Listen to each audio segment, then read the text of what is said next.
Dictionary of Sociology. Tony Lawson and Joan Garrod. Preface. The Dictionary of Sociology is an alphabetical text designed for ease of use. The major concepts that you will come across in your study of sociology have been included. The dictionary therefore constitutes an important reference work for sociology students, helping them to grasp the basic concepts of the sociological approach. Each entry begins with a brief definition. This should help you gain a good understanding of the concept in a precise way. The length of an entry usually depends on the relative importance of the concept and often on the degree of controversy it arouses.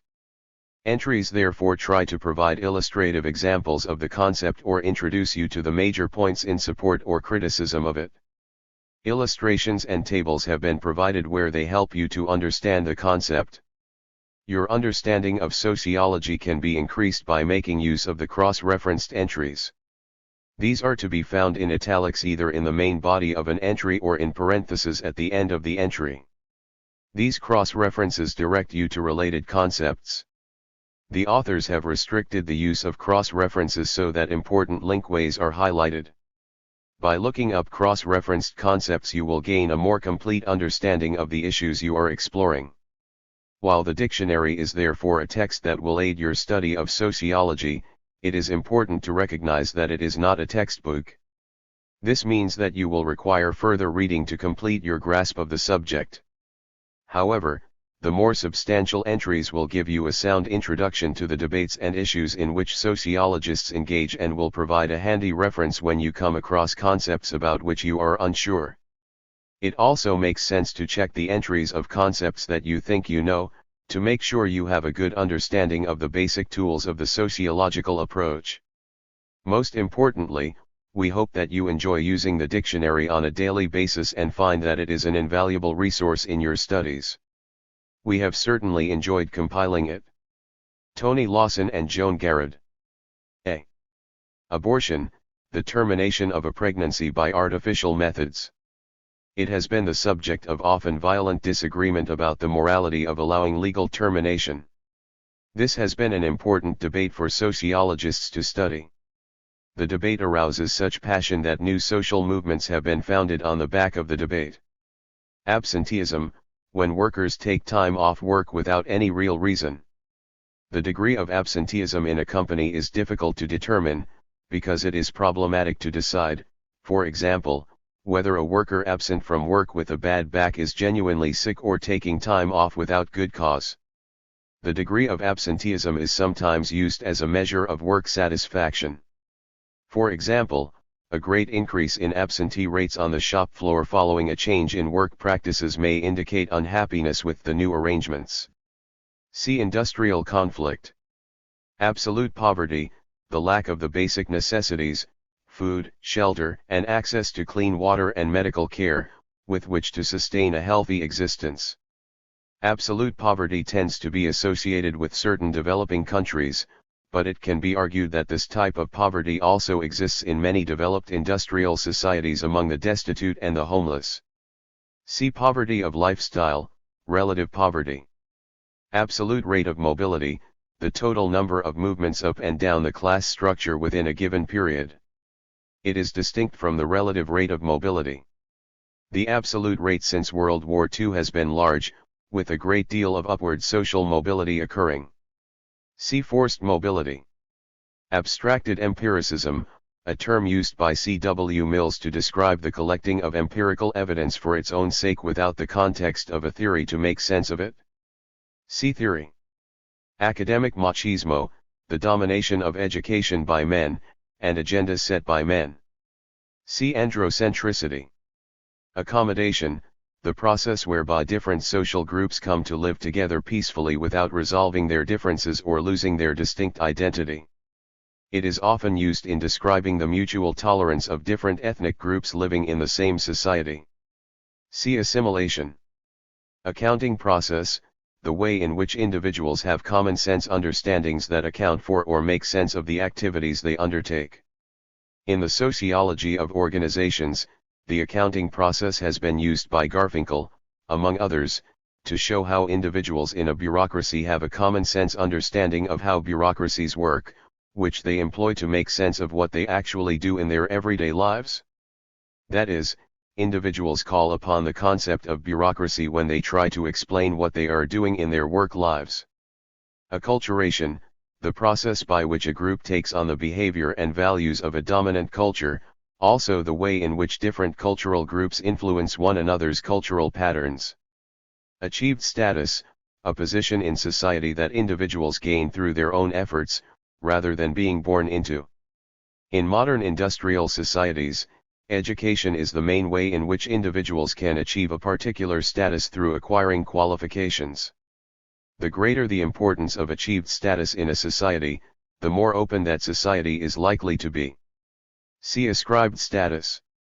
Achievement, an ideological formation of industrialized societies, which states that individuals ought to be rewarded for their efforts and attainment, rather than for being born into a particular background.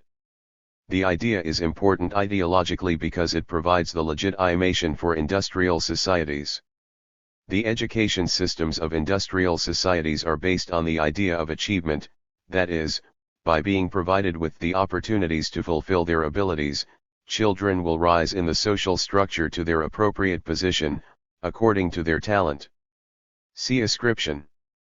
Achievement principle, a principle developed by F, argued to be a central ideological construct of contemporary society, which states that rewards given to individuals in capitalist societies are a result of effort or qualifications, rather than particularism. However, F argued that the achievement principle cannot work in practice because of the multi-skilled nature of contemporary societies, in which there are so many different skills that the notion of a hierarchy of skill becomes meaningless.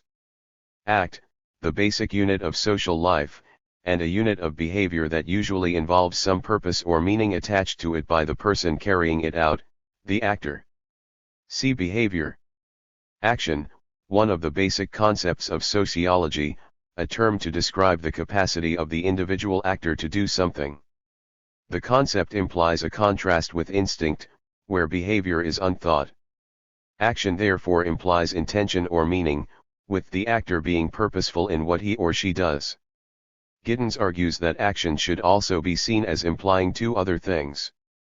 That everyone is a highly skilled, knowledgeable agent. That everyone is a capable human agent.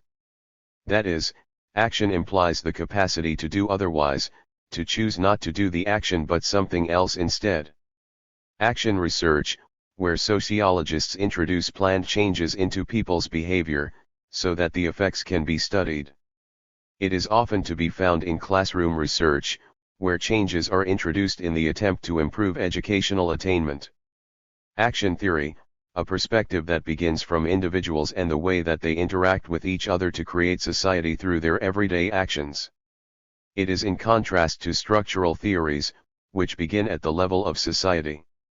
There are many forms of action theory, and although they have a long history, they rose to prominence in the 1970s, in reaction to the dominance of functionalism.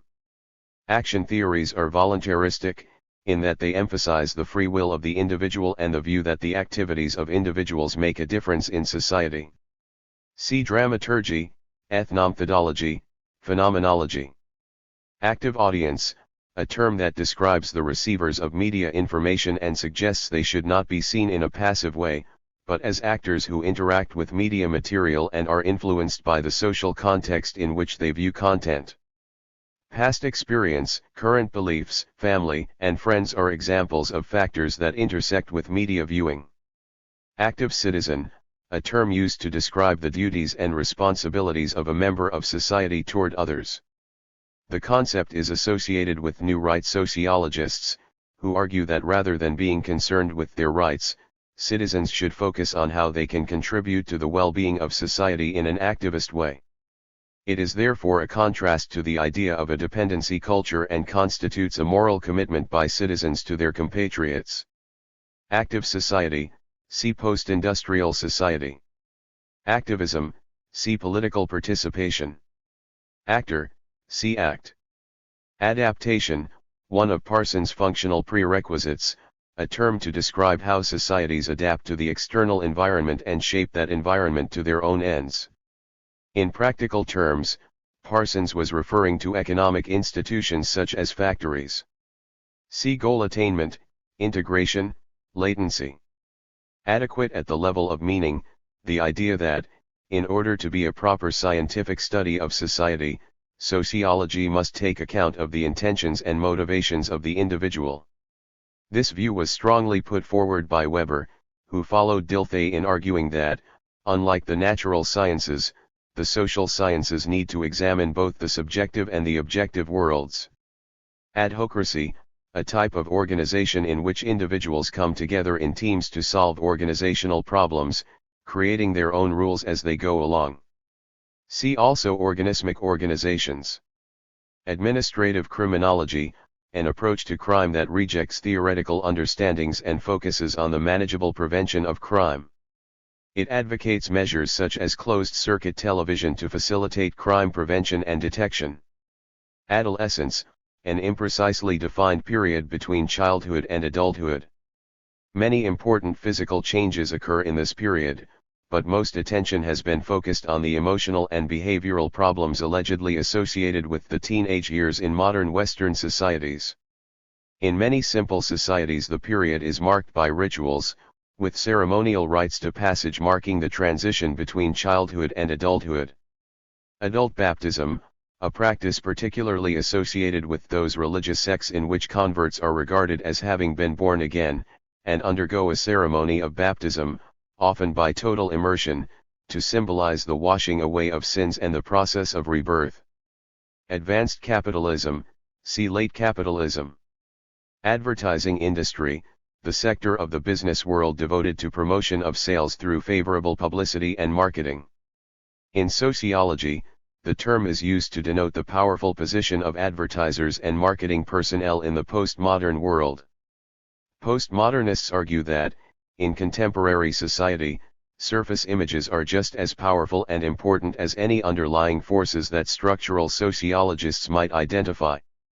In a postmodern world, advertising is therefore more than just the promotion of products, it is an important part of reality in its own right. By promoting certain images and discourses, advertisers help to shape the reality in which individuals live and mold their identities. Advertising companies are also, however, concerned with making profits, and therefore they form their own industry, with their own culture and structure, providing employment and income for a large number of people in capitalist societies. Affective action, an element of Weber's typology of action, a term for behavior carried out at the whim of the individual, without thought. It is also known as emotional action, and was seen by Weber as characteristic of pre-modern societies, where rationality was less common as a source of behavior. Affective neutrality, where emotional life is controlled and under constraint. It was said by Parsons to be one of the important features of modern societies that emotions became privatized, with fewer public displays of emotions such as grief. See affectivity. Affectivity, where emotional life is carried out publicly, with little restraint. It was identified by Parsons as one of the pattern variables associated with traditional societies. See affective neutrality. Affirmative action, a series of programs designed to increase the prospects of minority groups by preferential treatment. Measures range from granting government contracts to minority or female-owned companies to providing target quotas for companies or universities to attract minorities. Affirmative action is under attack from members of the New Right as part of the white lash. They argue that affirmative action programs discriminate against white males in the labor market. See positive discrimination.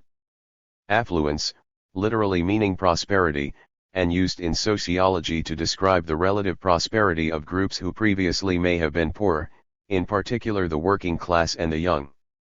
Affluence has often been associated by conservative commentators with having it too easy and has been cited as one of the reasons for increases in juvenile delinquency and the loss of respect for established authority. Affluent worker, a type of worker that developed in the post-war era characterized by relatively high wages compared to those of the traditional manual worker. Affluent workers were the subject of keen sociological interest in the 1960s and 1970s, to see whether they would develop middle-class characteristics. Sociologists such as Zweig argued that such workers were becoming middle class and that the future of industrial societies would be to have a large middle class and a small working class. Goldthorpe and Lockwood argued that affluent workers were becoming a new type of working class rather than middle class. Other sociologists suggested that the attitudes exhibited by the affluent workers had always been held by the group of skilled workers known as the aristocracy of labor and therefore were not new at all. Age, the biological basis for age groups, which describes the journey between birth and death in years. While there is an objective factor to age, in that any person has been alive for a fixed number of years, though this may be lied about, there are important subjective factors involved also. For example, how old a person feels may not correspond to his or her biological age. There are also important social construction aspects to the concept of age. See generation. Age at marriage, the median, average, age of women and men at the time of first marriage. This is influenced by a number of social and economic factors. In many Western societies, men are on average some 2 years older than women when they marry for the first time. In general, the median age at marriage has risen significantly since World War II.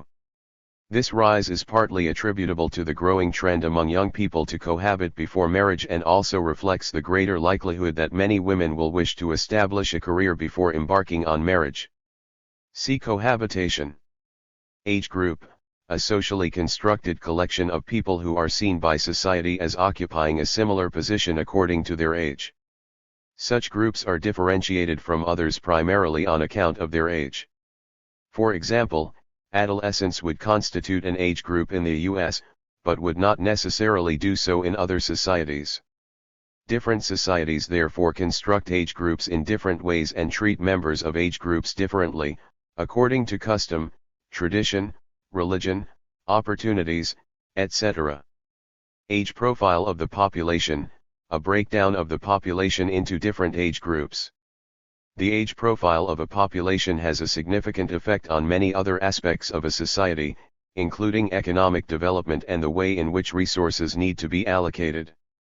Problems can occur if there is too great an imbalance among the different age groups, such as a disproportionate number of young people, as is the case in many developing countries, or elderly people, as in many Western industrialized societies. See aging population. Age sets, groups of people of a similar age who have shared status and roles. Age sets are usually found in simple or non-industrial societies, where the transition from one age set to another is often accompanied by rites to passage. Ageism, negative feelings toward, and/or discriminatory behavior against, a person or group because of their age. The term is almost always used to refer to such feelings or behavior toward older people. In many developed countries, finding employment can be difficult even for people still in their 40s, and the older age groups are increasingly stereotyped as having physical and mental disabilities despite the fact that many of them are healthy and lead active and fulfilling lives. In some societies, such as ancient China, the elderly have been viewed as a valued and respected group whose accumulated wisdom could be used to benefit society. It is notable that, despite ageism, some groups of people, such as politicians and judges, continue to wield power and command respect at a much greater age than the majority of citizens. See aging population. Agency, a term used by Giddens to indicate human action that has the possibility of transforming social arrangements, through the intended or unintended consequences of that action. Agency also has the effect of reproducing structures as well as containing the possibility of changing them. Agenda setting, manipulation by the news media who bring certain issues to the forefront of public debate by choosing to give them prominence in their reporting. The power of agenda setting is important, because it allows the media to determine what we should think about, even if we reject the particular line taken by the media with which we have contact. The process occurs because the news is socially constructed through a whole series of choices in the news gathering process. decisions are taken all along the line from the actual event to its eventual appearance in the media, any one of which may lead to the item being spiked. Editorial control is the final and crucial stage in deciding how prominent a story should be, if it is to appear. See gatekeepers. Aggregate, a term used in sociology to depict a collection of individuals that does not have some formal or informal structure. It is used to distinguish collectivities such as groups, which always have an internal structure, from chance collections of individuals, which are thrown together in fortuitous circumstances. Aggression, see frustration aggression theory. AGIL, the four systems needs of society identified by Parsons and referred to in this way by their initial letters: adaptation, goal attainment, integration, and latency. See functional prerequisites. Aging population, a population in which the proportion of people aged 65 and over is increasing. This is a common feature of most industrial societies, and is a result of relatively low birth rates and increased life expectancy. There are considerable implications for society arising from this pattern. There will be a significant shift in the dependency ratio, and consideration will need to be given to the cost of retirement pensions and the health and housing needs of the aging. However, it is a mistake to see this pattern only in negative terms. Many retired people have a reasonably large disposable income, and form an important consumer group, particularly of leisure goods and services. Agrarian societies, societies in which the major form of employment is agriculture. Agrarian societies are characterized by subsistence farming and traditional, settled social relationships, with low rates of geographical and social mobility. Agribusiness, a term to describe the development of farming away from small family-owned businesses with a notion of stewardship of the land, toward a system where large farms are owned by absentee companies and are farmed only for profit.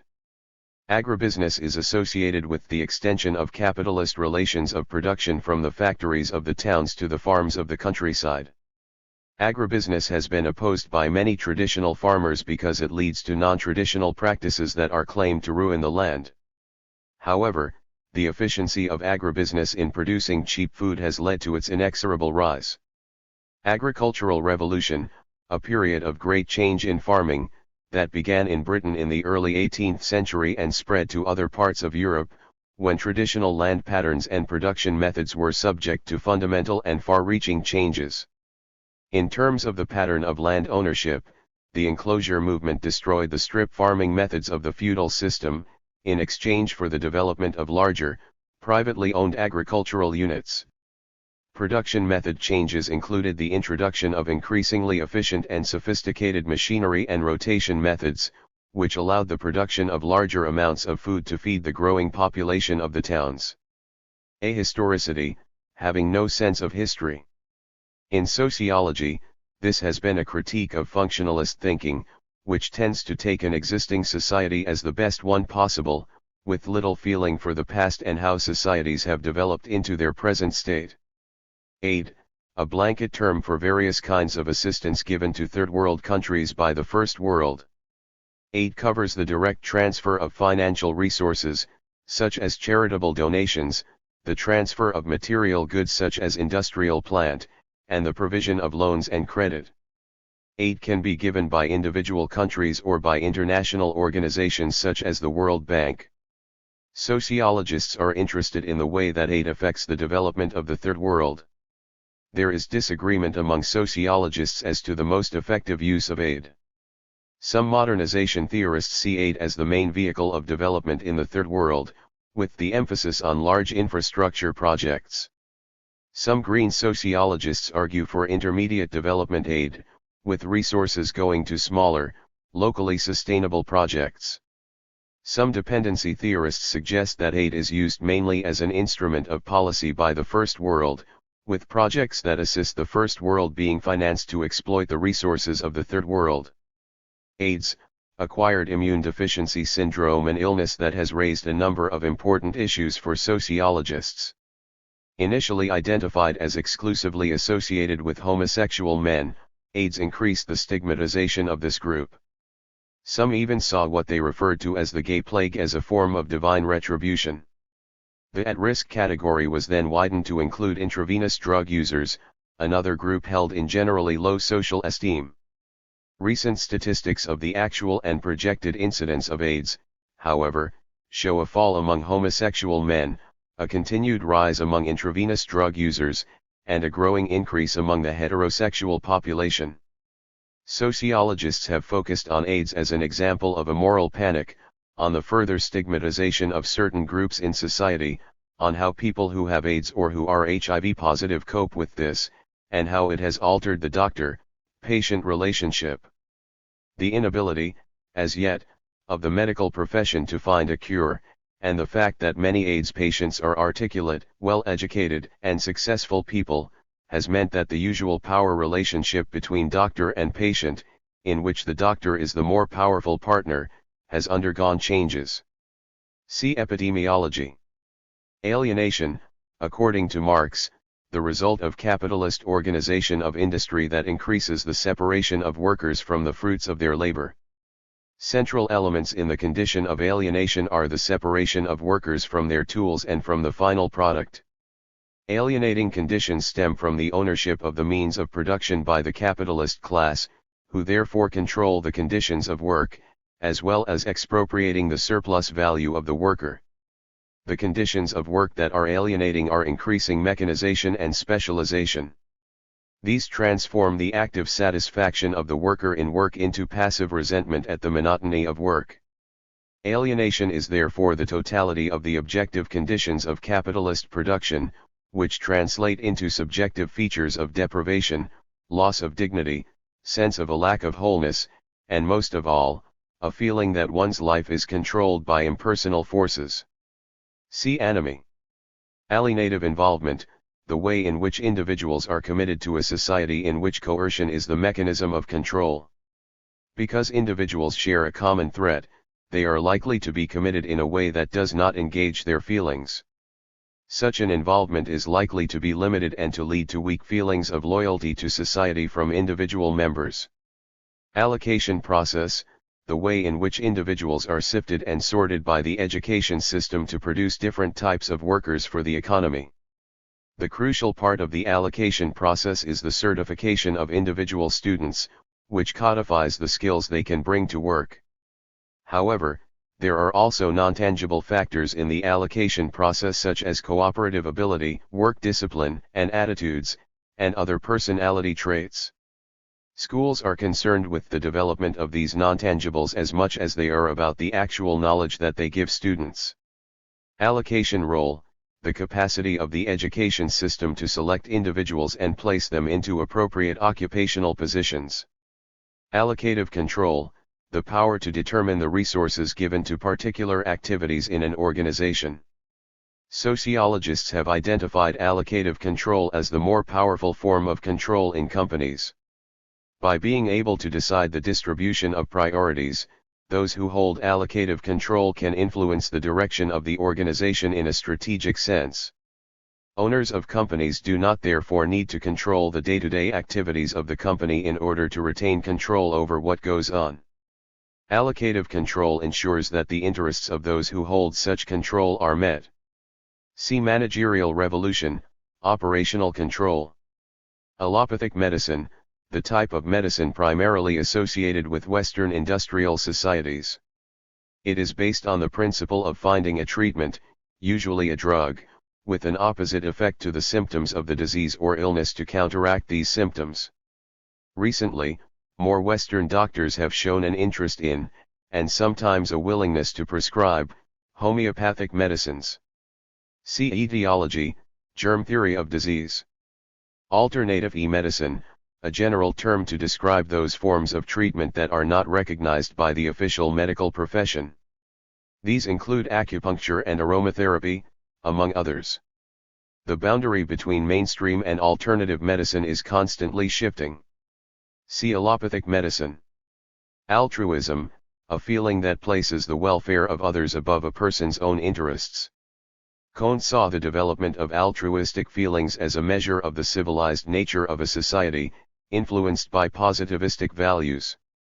Altruistic suicide, self-inflicted death where the integrating forces of society are so powerful that they overcome the individual's instinct for self-preservation. This form of suicide is usually bound up with the concept of honor and involves an over-identification with the group. So, soldiers performing hopeless rearguard actions are committing altruistic suicide. See Harakiri, Sati. American Dream, a central ideological construct of the U.S., that offers all Americans the chance to pursue their own happiness. Its main promise is that any individual can rise to the top of American society if he or she works hard enough and has the talent. It is the openness of opportunity that the American dream promises that ensures the allegiance of the many diverse groups in the U.S. Amplification of deviance, the idea that the media, through their reporting activities, contribute to the escalation of activities of which the majority population disapproves.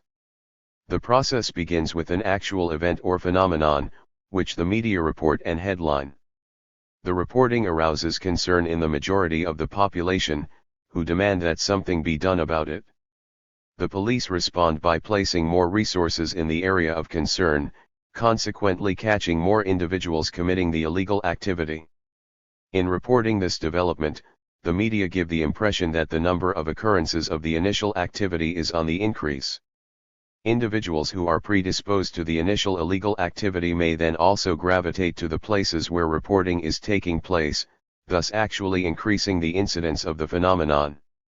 The amplification of deviance can be represented as a spiral. See Folk Devils, Moral Panic. Amplification of deviance spiral. Amchura, identified by Weber as the code of honor developed by officials of the state for the proper conduct of their roles. It includes a highly developed sense of duty, allied with a belief in the technical superiority of official qualifications, which allows such officials to be the true interpreters of the national interest, rather than politicians, who have party interests at heart. Analogy, the use of a comparison to illustrate a social phenomenon.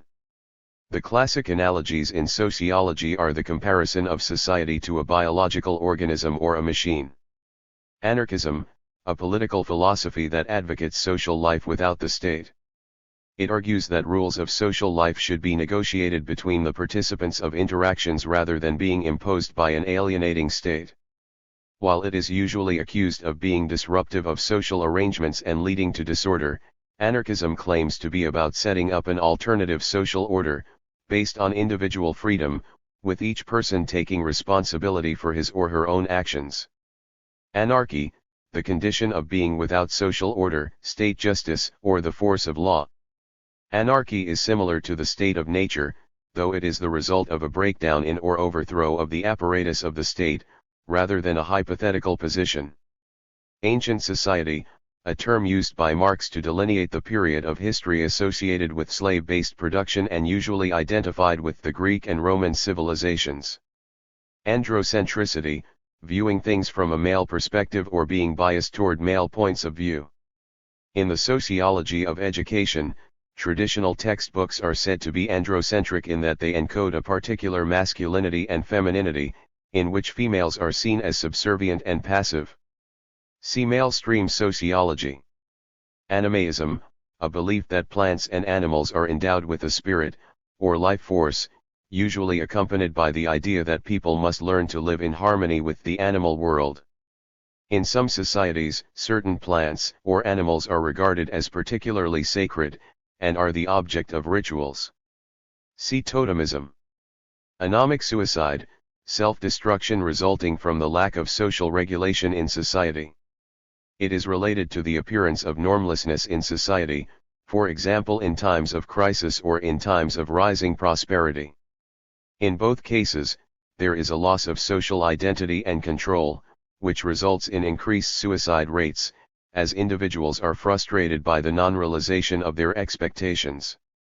Anomie, a concept used by Durkheim to describe a society in which individuals do not have any firm guidelines about the way to behave with each other. This normlessness is characteristic of those societies in which individualism predominates, with no counter-values of social solidarity to tone down the emphasis on individual satisfaction, at the expense of others. Antagonism, In sociological research, where a respondent shows hostility to the interviewer or to the topic under question. Antagonism can taint the results of sociological inquiry as it creates resistance by the respondent. Antagonistic cooperation, a feature of pluralist theory of industrial relations, in which the opposing sides of management and workers in a company work together only insofar as it is necessary to achieve whatever their aims are. They therefore engage in conflict in a restricted way. Anthropocentric, looking at phenomena from the viewpoint of the human race, in contrast to other species. The term is used to denote a selfish perspective that does not take into account the interests of the other species that share the planet. It is thus mainly associated with the new social movements that surround the issue of environmentalism. Anthropologically strange, a label given when treating a familiar situation as if it had never been encountered before and therefore needs explaining as a completely alien phenomenon. Anthropomorphism, the attribution of human characteristics to animals or other non-human forms, especially supernatural beings. Anticipatory socialization, the process whereby individuals alter the patterns of their behavior to conform to those of a superior social group in the hope of joining it at a later time. Anticipatory widowhood, a term developed by Jacob Sohn to explain why many middle-class women are reluctant to retire from work early, when their husbands do. Their reluctance is based on the apprehension of isolation should their husbands die before themselves, which statistically is likely to happen. Women in work therefore remain more attached to their work relationships to keep contact with the non-domestic world, should they be left as widows. Anti-clericalism, a political attitude that is opposed to the Church's interference in politics. It is particularly strong in France and Spain, where a strong Roman Catholic Church has attempted to influence social policy over such issues as education, abortion, and morality. Anti-racism, a particular approach to race relations, which argues that the important issue is the prejudiced attitudes in every one of us, and therefore that racist groups and opinions should be confronted and challenged at every opportunity. Though it has led to a particular form of education, anti-racism has many manifestations, from challenging racist groups for control of the streets, to agitating against discriminatory legislation. See anti-racist education. Anti-racist education, education that actively tries to combat racism and prejudice and promote positive images of people from different ethnic groups. Anti-sexism, policies and behavior consciously geared toward the prevention of sexist images, language, and practices. It is likely to be a combination of legislation and initiatives such as anti-sexist education programs. Anti-sexist education, education that actively tries to combat sexism and sexist practices in schools, e.g. by ensuring that all students have equal access to the curriculum, by using textbooks and other teaching materials that do not contain sexist language or images, and by raising the awareness of students to sexism as an issue. Apartheid, the system of racial segregation that operated in South Africa until the 1990s. Apartheid was maintained through the use of force and legal sanctions, which included imprisoning its opponents such as Nelson Mandela. It was the release of Mandela that heralded the end of apartheid and the emergence of universal democracy there. Apolitical, the condition of being uninterested in politics. The term is usually applied to women and the young, but many sociologists have been critical of this view, arguing that it is better applied to the vast majority of the population, who exhibit little interest in politics beyond voting. Apprenticeship, the provision of on-the-job training for young people, leading to a craft or skill. Apprenticeship programs are often conducted by the relevant unions, in arrangement with vocational high schools and local businesses. See training. Appropriate technology, see intermediate technology. Appropriation, the taking of the surplus value of the labor of the non-owners of the means of production by the owners, to be disposed of as they see fit. The exploitation of the subordinate class is a central feature of capitalist society according to the Marxists.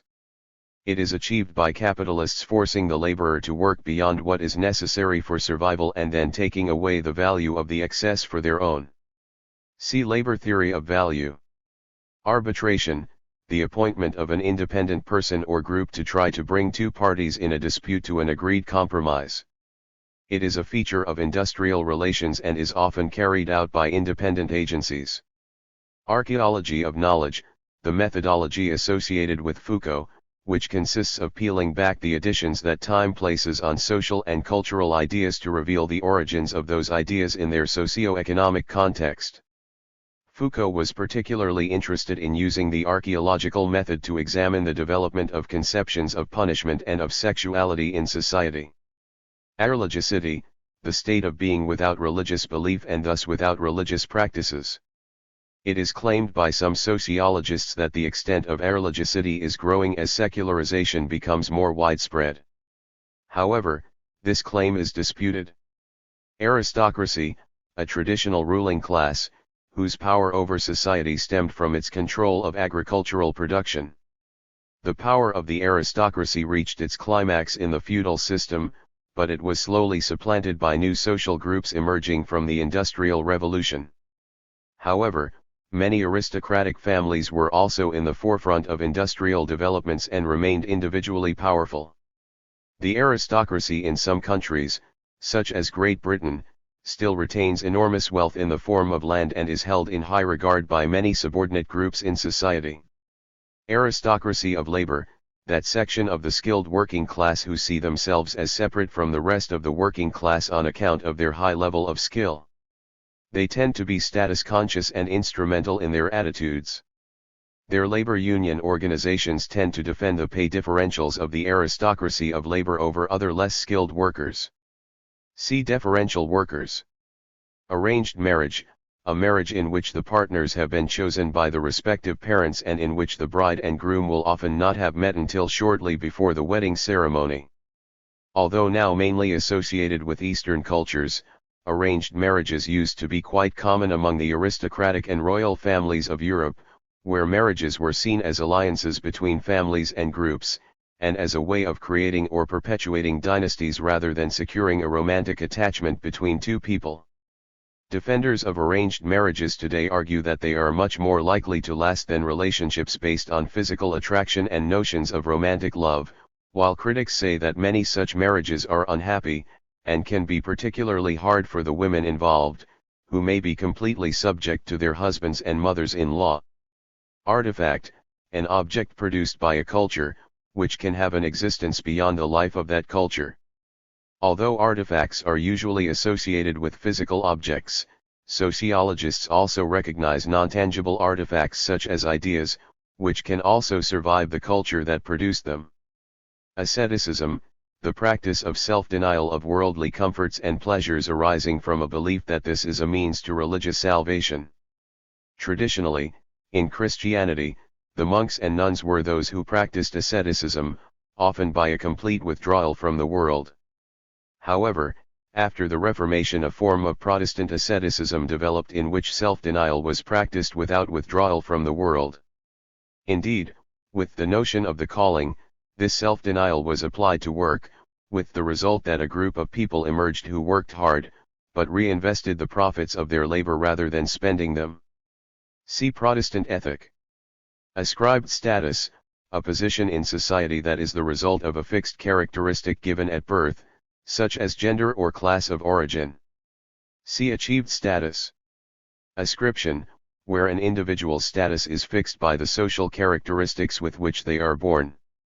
These characteristics may be a person's gender or ethnicity. They may also be the social standing of the parents. See achievement. Ascriptive sociopolitical deference, the acceptance of a high-born social elite as being particularly fitted for high political office. The central idea is that this elite is born to rule. See political deference, socio-cultural deference. Asiatic stage, one of Marx's eras of history, distinguished by the hold of the state over schemes of irrigation and the ownership of the land by self-sufficient village communities. Though there is little empirical evidence to support the existence of the Asiatic mode of production in any widespread way, the term was used by Marx to indicate the relative stability of societies in Asia, in contrast to the dynamic societies of Western Europe. It has been criticized as a Eurocentric view of development. Aspiring professions, see personal service professions, semi-professions. Assembly line systems, a form of production in which the product is sent down a continuously moving line, with workers arranged down the line performing a limited number of routine tasks. The classic assembly line is associated with automobile production during the 1960s. Sociologists are interested in the effects of assembly line production on workers' attitudes, and it is often seen as the most alienating form of technology. High levels of strikes in the automotive industry have tended to confirm this view. See continuous process production, craft industry.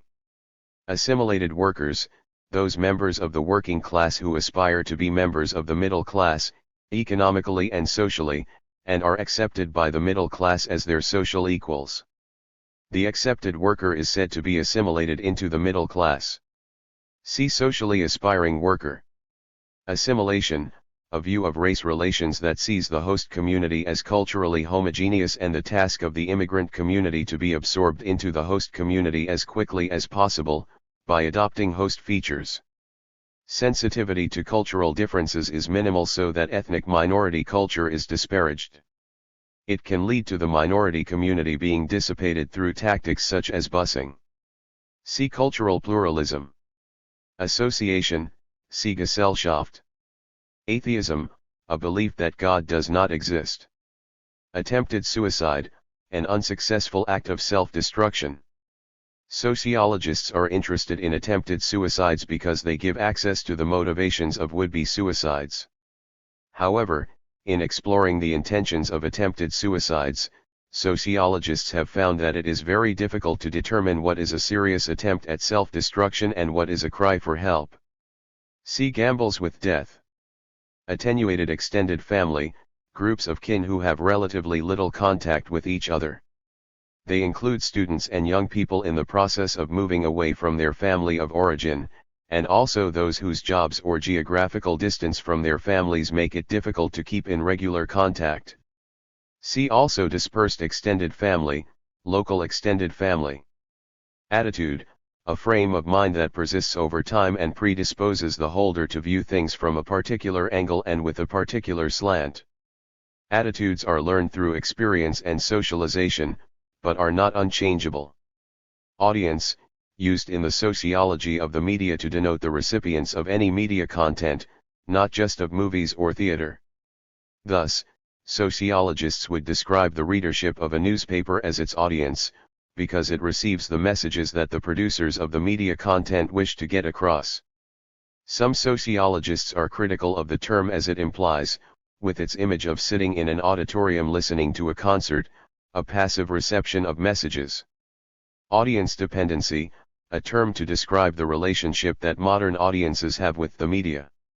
It is based on the view that, with the advent of the mass media, people increasingly rely on the mass media not only for their knowledge of the world, but also for the interpretation of particular events. The mass media are therefore seen as increasingly powerful, with the ability to significantly shape people's ideas, and therefore behavior. Others see this as a flawed view of audiences, arguing that people are not passive and uncritical receptors of media messages but filter and even transform them in the light of their existing opinions and beliefs. Audiovisual evidence, the wealth of material, now available to the sociologist, that relies on the relatively new technologies of tapes and videos. It includes photographs, videotapes, and audio tapes. For example, the cameras now located in city centers provide a rich source of ethnographic material for the sociologist. Authoritarian personality, a term developed by Adorno to indicate that attitude of mind based on the belief that society is a system of domination and submission and that some individuals are born to rule and others to obey. Authoritarian personalities can be of the dominant or the submissive kind, that is, they can expect to be obeyed or expect to obey. Authority, the possession of power that is seen as legitimate by those over whom it is wielded. Accepted authority can be subdivided into two major types. Sacred authority, this can be invested in the personnel of the church, temple, or mosque, or in the holy documents that a religion holds. The authority held by religious tradition is often unchallengeable and can lead to fundamentalism. Secular authority, this is often associated with political leaders and the legitimate organs of government. Political authority can also be attached to great political leaders who, through their charisma, can attract legitimate support. Autobiographies, written accounts of people's lives as recounted by themselves. Autobiographies can form a useful source of information, but it should be remembered that they are usually written only by those who are sufficiently well known for their life stories to be of interest to others, and that the events recounted will be selective. See documents, life histories. Autocracy, strong rule by a single person. It usually indicates a society governed arbitrarily, with little democratic accountability, where the ruler can make decisions without recourse to anyone else. Autocratic rule is often used in contrast to democratic rule. Automation, a system of production in which human beings take a supervisory role and the main process of production is carried out by machines alone. There are several types of automation. Transfer automation, which links different machines in a continuous process. Techniques of automatic control over production, with no feedback mechanisms. Computerization, where complex work tasks are controlled by computers through feedback loops. Automation is a key area of study for sociologists of industry, as the effects of increased automation on society are likely to be long-range and fundamental. Much interest has focused on the effects on jobs, with some sociologists predicting that automation will lead to massive job losses and the creation of a society in which there are large numbers of unemployed people. Other sociologists argue that automation both destroys and creates jobs, with the newly created jobs more highly skilled than the jobs destroyed. Another area of interest has been the effects of automation on the consciousness of those who work with it. Some sociologists suggest that automation decreases alienation, as it frees workers from the more routine aspects of work, leaving them to concentrate on more creative aspects of work. Others suggest that automation leads to even more alienation, as workers are reduced to appendages of the machine with little control over their own work. Autonomy, the freedom of individuals to act in certain circumstances. Sociologists use the concept of autonomy in different contexts. Autonomy in the workplace is associated with the ability of workers to set their own pace of work and organize its activity to their own liking. In terms of professions, autonomy is one of the defining characteristics, in that professionals theoretically have the freedom to offer the best advice to the client, irrespective of any other pressures. Professional autonomy is defended vigorously by the professions, but is under constant threat from the bureaucratic forces with which they may work. Avoidance relationship, where an individual seeks to keep out of the way of another for usually deferential or ritualistic reasons. The classic avoidance relationship is between caste members and the Harijan, the so-called untouchables, in India, where contact with the latter by the former is believed to lead to a ritual pollution. B. Babble of experts, a phrase that describes the state of knowledge in the postmodern world, in which a large number of apparently knowledgeable people offer contradictory opinions about the major issues facing society. For example, there are so many conflicting views about whether the greenhouse effect is or is not happening that we cannot reasonably know which view is correct. See information overload. Backlash vote, the support for the racist parties of the right by mainly, but not exclusively, working-class whites, who are reacting against the presence of ethnic minorities in their localities. The strength of the racist vote varies but is most significant in local elections when the turnout is low. It tends to be concentrated in white areas on the edges of high concentrations of ethnic minorities. Balkanization, the process whereby any organization or structure is split up into smaller separate parts, with limited connections between them. It refers to the historical development of the Balkans in Europe, which changed from being dominated by a few empires to forming many smaller states, as those empires broke up. In sociology, balkanization can refer to labor markets, where jobs are divided into different sectors with little interchange among the parts, or it can refer to an organization where the levels are split from each other and kept separate by the need for qualifications to advance to different parts. Bandwagon effect, where opinion polls suggest that a party has a lead in voting intentions or that there is a surge in support for one party at the expense of the others, and other voters are thus tempted to support the winners by jumping on the bandwagon. Base, see substructure. Batch production, a manufacturing process in which goods are manufactured in small numbers. It is usually associated with craft skills or small manufacturing companies, employing skilled workers and fairly simple machinery. Batches, the way in which individuals in total institutions are dealt with, that is, in large groups. Given that in a total institution there is usually a small number of staff looking after a large number of inmates, social life has to be organized so that a great number of inmates can be processed quickly in any activity, for example eating. Bearers of the mode of production, a term developed by Althusser to indicate that individuals' actions are determined by their position in the production system. It has been criticized for denying individuals choice in their actions, because it implies that an individual's position in the relations of production controls the actions he or she can take. Bedroom communities, rural residential areas where urban workers buy up property and commute to work, leaving towns and suburbs quiet and empty during the day. The search for some idyllic countryside retreat is part of a myth that has had a hold over the consciousness of many urban dwellers. Behavior, as distinct from action, behavior is the events that individuals engage in, which may or may not be intended and planned.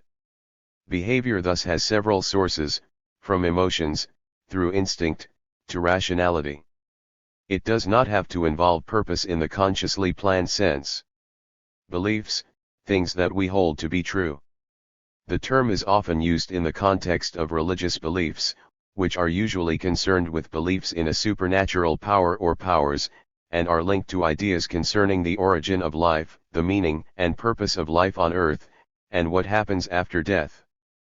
Berdache, a practice among Native Americans, in which individuals choose their gender role irrespective of biological status. Barov, the calling or vocation of the professional. The Barov defines part of the ideology of professionals, who claim that they carry out their job not for the good rewards they receive, but because they have a calling to practice. It is this ideology of service that informs professionals' own view of themselves. Critics of the Barov argue that it is a smokescreen to justify the professionals' high salaries. Bias, a deviation from some assumed truth or objective measurement. Bias in sociological research can arise at any or all of a number of stages, e.g. in the research design, the method of sampling or the choice of group to be studied, when designing questionnaires, in interviews, and in the analysis and interpretation of results. Some sociologists argue that the use of quantitative methods is less likely to lead to bias than qualitative methods, but others strongly disagree. It is probably the case that truly unbiased research, whether in the natural or social sciences, is impossible to achieve, and that the methods chosen will themselves influence the nature of the results. See objectivity. Bilineal descent, where inheritance and descent are determined through both the male and female lines. See matrilineal, patrilineal. Biological analogy, used mainly, but not exclusively, by functionalists to compare society to a living organism. The idea is based on the similarities between biological organisms and social formations. In it, society is seen as a functioning entity with an existence of its own, but composed of many parts that contribute to the well-being of the whole. The analogy has been criticized because it leads to the assumption that all parts of society have a positive function to perform for society as a whole, and critics point out that some parts of the social body are dysfunctional rather than functional. The analogy is drawn from biology, but other critics point out that if Darwinian selection is taken as the biological analogy, then conflict would be the main feature of the analogy rather than the interdependence of interrelated parts. See cybernetic analogy. Biological deviant, an individual who displays deviance as a function of biology. According to Durkheim, deviance would occur as a natural event, even in a perfect society, because individual consciences vary enormously according to genetic inheritance and the variation in social contexts. The purpose of the biological deviant is therefore to fix the boundaries of what is acceptable in any society. The biological deviant operates on the margins of society's approval. Biological naturalness, in answering the question, why do people choose to interact with their kin, some people refer to the idea that blood is thicker than water. This implies that, in some basic sense, family is a natural phenomenon and more than just the accident of genetic inheritance. Biomechanical model of health, a dehumanizing model of health and illness in which the doctor is viewed as a mechanic treating a defective machine. This model, associated with Western industrial societies, tends to ignore links between mind and body, physical and mental well-being. Its characteristics are a focus on treating the symptoms of a disease rather than finding its root cause. Belief that a particular disease is caused by a particular germ, also known as the doctrine of specific etiology. A focus on the individual as the site of disease and the object of treatment, rather than considering the wider social, psychological, and environmental milieu of the patient. A belief in the objectivity of medical knowledge and treatment, and that the most appropriate place for treatment is in a medical environment.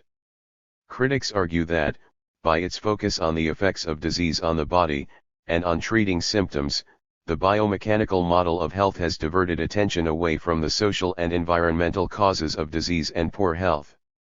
Biopower, used by Foucault to refer to the activities of the modern state that are geared toward the control of the bodies of its citizens.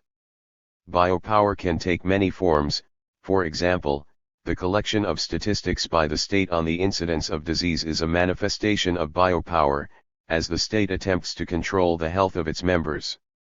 Another is the classification of activities as normal or abnormal, which channels the behavior of citizens into acceptable practices. See disciplinary technology. Birth rate, crude the number of live births per thousand of the population per year. As the number of births is expressed per 1,000 people, this enables a comparison to be made between countries of widely differing population sizes.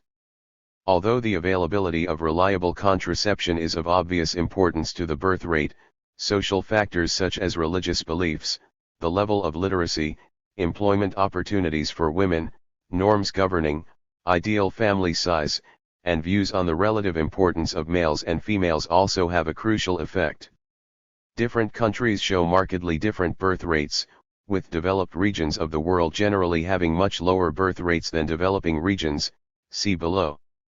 Some demographers argue that, as the total population obviously includes those who are not in the childbearing category, males, very young, and elderly females, and as the proportion of people in these categories might differ considerably between populations, a more accurate way of measuring birth rate is the fertility rate. Births outside marriage, the number of births to women who are not in a legal state of marriage at the time of the birth. This number has increased significantly since 1960, and by 1990 had risen to more than 1 in 4 births. However, a large proportion of unmarried parents live at the same address, indicating that many of the parents are in a stable relationship. Much of the increase can be attributed to the growth of cohabitation. In addition, the younger the mother, the more likely it is that she will be unmarried. Black, a general term used to describe those of African descent. It was developed largely as part of the Black consciousness movement of the 1960s, in which pride in being black was developed in contrast to the feelings of inferiority associated with slavery. The Black Power movement was the most radical aspect of 1960s Black consciousness, aiming for increased political and economic power for African Americans in an otherwise racist and unequal society. Black box view, an approach in the sociology of education that takes for granted what happens in schools and looks to the family or wider society to explain underachievement. The black box view has been criticized for ignoring social processes within schooling and in particular what happens in the classroom. Black-coated worker, a term applied by Lockwood to clerical workers in Britain. It reflects the traditional clerical uniform of a long, black coat. Black economy, see informal economy. Black feminism, a branch of feminism that focuses on the particular concerns of black women. It is argued that, as well as experiencing the disadvantages that apply to all women in a patriarchal society, black women face a further form of discrimination, racism. They are thus doubly disadvantaged. See liberal feminism, Marxist feminism, radical feminism. Black legend, a term used by Pollock to describe the view that children before 1900 were treated as young adults. She argued that this was not a true account of the way children were treated. Rather, her research showed that children were recognized as having need for play and affection and that they were treated as children, not just as little adults. Blasé attitude, a term developed by Simmel to describe the urban sophistication he found in large cities. It was manifested in a seen-it-all-before attitude, in which the individual affected never to be surprised by the many novel events witnessed in the city. Blue-coated workers, a term used to describe the police. It is used to indicate that the police are concerned with pay issues, status considerations, and working conditions just like other workers. Blue-collar workers, a term for manual workers and therefore the working class. It is used in contrast with white-collar workers. Blurring boundaries, associated with postmodernism, this refers to the weakening of the traditional distinctions among different phenomena, as the rationality of modernity gives way to a loss of certainty. For example, traditional academic thought was carried out within disciplines where the boundaries between subjects were fairly clearly drawn. In postmodern thought, academics draw on materials across many disciplines, often in creative ways, to develop new modes of thinking. Body, in sociology, a term not just for the physical aspect of the human being, but also for a social construct, influenced by social processes and negotiated in interaction. The sociology of medicine has been particularly interested in concepts of the body, especially with the rise of postmodernist theories in the 1980s. For example, Foucault argues that the way people conceive of their bodies is influenced by discourses, which define appropriate body shape and the ways in which bodies may be kept healthy and free from disease. Body language, the communication of sentiments, ideas, or emotions by gestures, facial expressions, and posture. Some of this communication is deliberate, e.g. waving goodbye, but much of it is unconscious. Individuals become very skilled at interpreting the body language used in their own culture, but mistakes are often made when interacting with or observing people from other cultures, where the same gesture or expression may have quite a different meaning. Booth, Charles, a Victorian businessman and social reformer whose detailed survey of people in London at the end of the 19th century provided detailed statistical evidence of the extent of urban poverty. Booth used the concept of the poverty line to define and measure poverty, and his pioneering social survey showed that almost a third of the people in a large part of London could be defined as poor.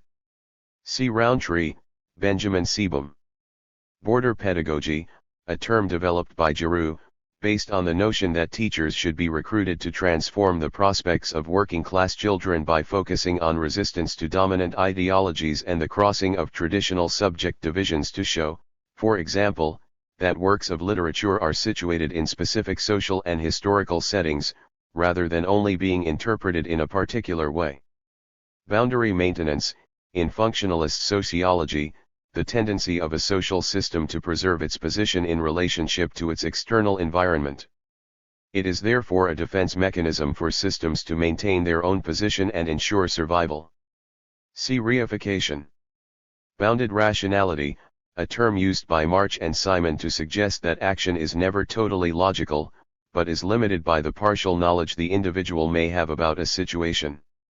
Because no one individual can know everything about a set of circumstances, there must be areas of uncertainty and chance involved in the decision-making process.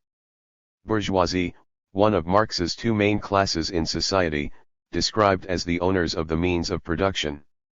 According to Marx, the bourgeoisie are not just an owning class but by virtue of their ownership also a ruling class in capitalist societies. That is, Economic power gives access to political power. Bricolage, in the sociology of youth culture, the borrowing of aspects of different styles of dress, music, and behavior to form new styles. Youth subcultural styles therefore give nods in the direction of particular cultures and modes of dress, but are creative in the pastiche of style that results. Bride price, in certain societies, a gift from the bridegroom and his family to the father and family of the bride. The higher the social status of the bride, the higher the bride price will be. The handing over of the gift is often the sign that the marriage is legally established. The notion of the bride price is most often found in societies in which there is patrilineal descent, where it forms the means to attach children to lineages. Brute being, a term used by Merleau-Ponty to describe the shadow side of the human character. In existential sociology, attention should be paid to this darker side of humanity, with its passions and thoughts, about which the individual rarely tells others. Buddhism, an Eastern religion which predates Christianity, that is based on the teachings of the Buddha, the Enlightened One.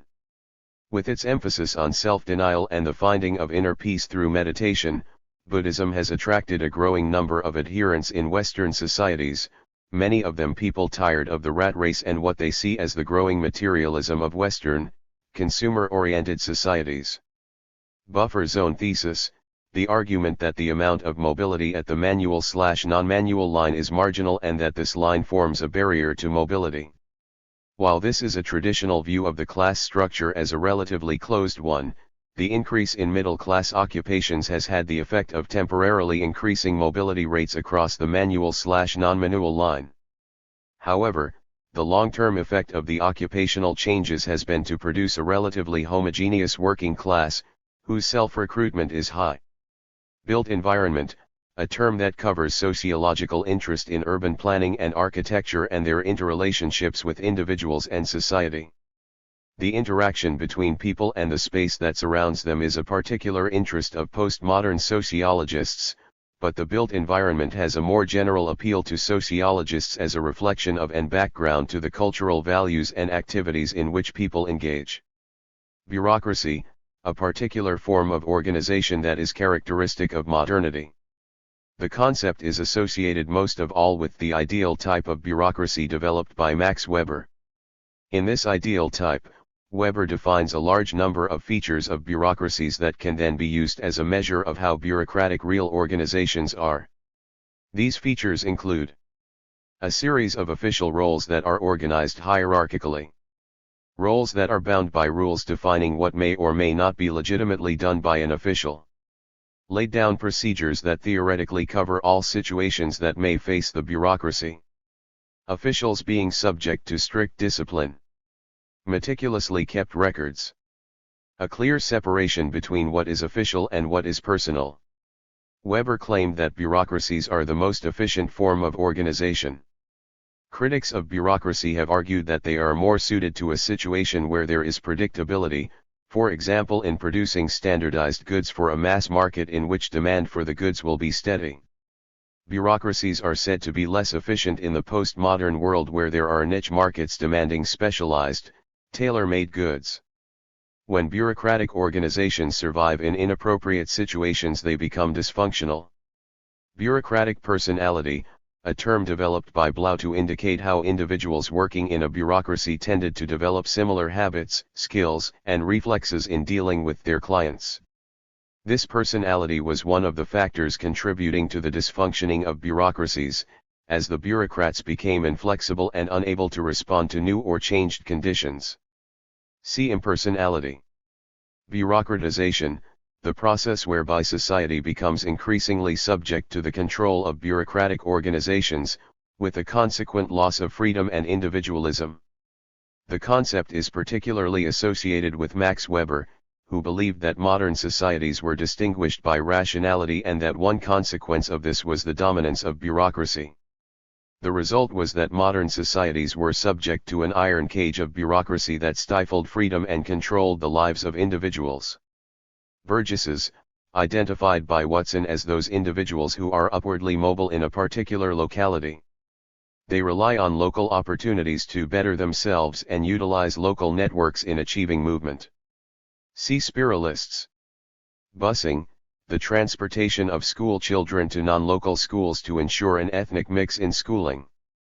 Busing was developed in the late 1960s to avoid the so-called ghettoization of inner-city schools and the consequent problem of low achievement.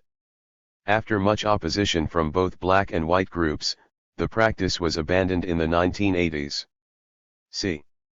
Cabal, a term used by Burns to describe a network of aspiring individuals in an organization, who use their influence with each other to further their own careers. See clique. Calculability, the ability for social actions to be predicted by an individual as a result of their regularity. Calculability is a basic prerequisite of collective action. Working together would be difficult without some calculation by an individual as to the likely responses of those with whom he or she is working. Individuals make such calculations on the basis of a whole range of factors, from previous experience to the rules of the organization in which they are working. Calculability, however, is not foolproof because actions can have unintended consequences as well as desired outcomes. See exchange theory. Calculative involvement, the way in which individuals are committed to a society where there is a self-interest operating. Since individuals make a rational calculation to come together in society, they are likely to be committed in a way that engages only their self-interest. Such an involvement is likely to be conditional and lead to negotiable feelings of loyalty from individual members to society. See alienative involvement, moral involvement. Calvinism, a form of Protestant Christianity with a strong commitment to self-control, self-denial, and the conscientious assumption of the duties and obligations arising from work. Work was seen as another way of honoring God, with the emphasis on hard work, a sober and modest lifestyle, and saving rather than spending money. These ideas, collectively referred to as the Protestant work ethic, led Weber to argue that Calvinist values had a major influence on the development of industrial capitalism. See Protestant ethic. Capital, in economic terms, the money, machinery, and plant needed to produce goods. In sociology it is often reified to represent a social force in its own right, with its own class interest. Capital is therefore supposed to operate in predictable ways that often produce exploitation as well as great wealth. Capital is thus the contradictory concept to the workers. Capital accumulation, to Marx, the central dynamic in capitalist society and the process whereby capital is expanded, so that further investment and therefore profit can be made. Capital is created by exploiting workers and expropriating the surplus value of their labor. This capital is collected in fewer and fewer hands, which then employ it to create further capital through increased exploitation. Capitalism, a type of society in which the private ownership of the means of production is the dominant form of providing the means to live. Capitalism is a system, that is, it has a series of interlocking structures that together function to produce a particular way of living and producing. What distinguishes capitalism from other types of society is the emphasis on the rights of property and the individual owner's right to employ capital as she or he thinks fit. The development of capitalism has been a focus of sociological interest, with some arguing that there is a common path of capitalist development, produced by the logic of the maximization of profits. Critics of capitalism have attacked its reduction of all relationships to monetary value and its apparently alienating tendency. Supporters of capitalism claim that it is through the harnessing of the profit motive that the good life has been provided for so many people. See late capitalism. Carceral organization, an institution in which individuals are held for treatment or punishment and in which they spend 24 hours a day for a set period. The usual examples given are prisons and asylums. Sociologists are interested in these because they are an extreme situation, in which the collectivity is more important than the individual inmate. They thus represent a case study for situations where free will is limited but never extinguished. See total institutions. Career, the progression that individuals go through during the course of their lives.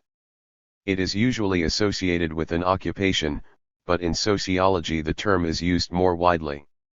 Sociologists are interested in the way that the concept of a career has changed under the impact of post-Fordist developments in industry. Carers, a term usually applied to informal carers, i.e. those who care for people with some kind of disability, usually relatives or neighbors, outside the system of medical or care institutions. In areas where a policy of community care has been applied, the number of these informal carers, the majority of whom are women, has increased. The largest category of dependent is that of parent. Cargo cult, one of a number of millenarian movements that existed in New Guinea in the 1930s.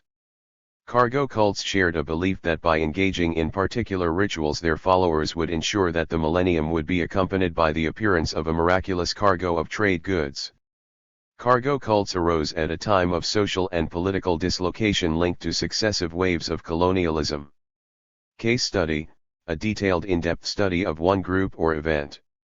The group or event is not necessarily representative of others of its kind, and case studies are sometimes used as preliminary pieces of research to generate hypotheses for subsequent research. Cash nexus, a term suggesting that the only bond between employer and worker is the wage paid by the former to the latter. Where the cash nexus is dominant, employers and workers have no other obligations to each other, and workers develop an instrumental attitude toward their work, in which a certain amount of effort is expended for the reward that is given. Caste, a social class within the stratification system of India. The system is based on 4 traditional groups organized in a hierarchy and originally based on an occupational classification. The system is now hereditary, with caste being determined at birth by parents' caste membership, and cannot be changed during a lifetime. The system is a complicated one, with the 4 main castes being subdivided into thousands of jati, or subcastes. The 4 main castes from top to bottom are 1. Brahmin, 2. Kshatriyas, 3. Vaishyas, 4. Sudras. Standing below the castes are the Harijan, who are literally outcast and who occupy a position in society that makes them the object of much discrimination. Casualization of the workforce, used to describe the increasing numbers of workers who are employed on a part-time and/or temporary basis. The growth of casual labor is associated with the development of post-Fordism and the dual labor market of core workers and periphery workers. Category, a logical class in which to group phenomena. In the case of sociology, categorization is one of the main ways in which sociologists seek to understand the social world. Catharsis effect, the idea that watching violence on television or in the movies relieves feelings of frustration and therefore contributes to the reduction of violence in the real world. See stimulation effect. Caucus, a meeting of members of a political party for the purpose of deciding policy or nominating members for office. The term can also be used to describe the members themselves, often in the sense of a group within a group. Causal explanation, a statement that accounts for the existence of a phenomenon by identifying the events and factors that led to its occurrence. They are very difficult to establish in sociology because of the complexity of social phenomena and because human beings have enough free will to change the cause and results. Censorship, the banning or restricting of public expression regarded by those in authority as potentially dangerous to that authority or the system of which it forms a part. Most censorship is carried out by political or religious authorities. Census, a method of counting and characterizing the members of a population at a particular time.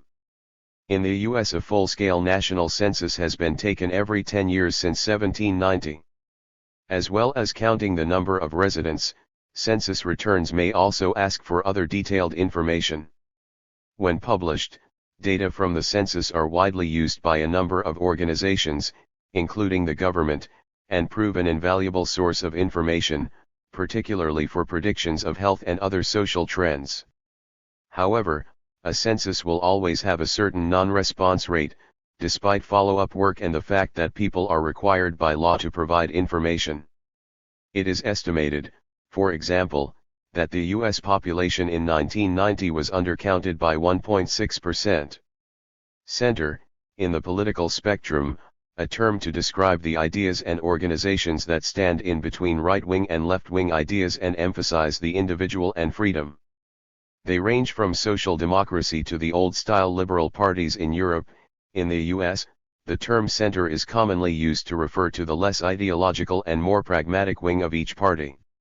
Center-periphery models, a view of social phenomena that characterizes divisions between a strong, stable core and a weak, vulnerable surround to that core. It developed as a conception of world economies, where the core was seen as the industrial, mainly capitalist societies of the West, and at the periphery were those countries of the Third World dependent upon and dominated by the countries of the core.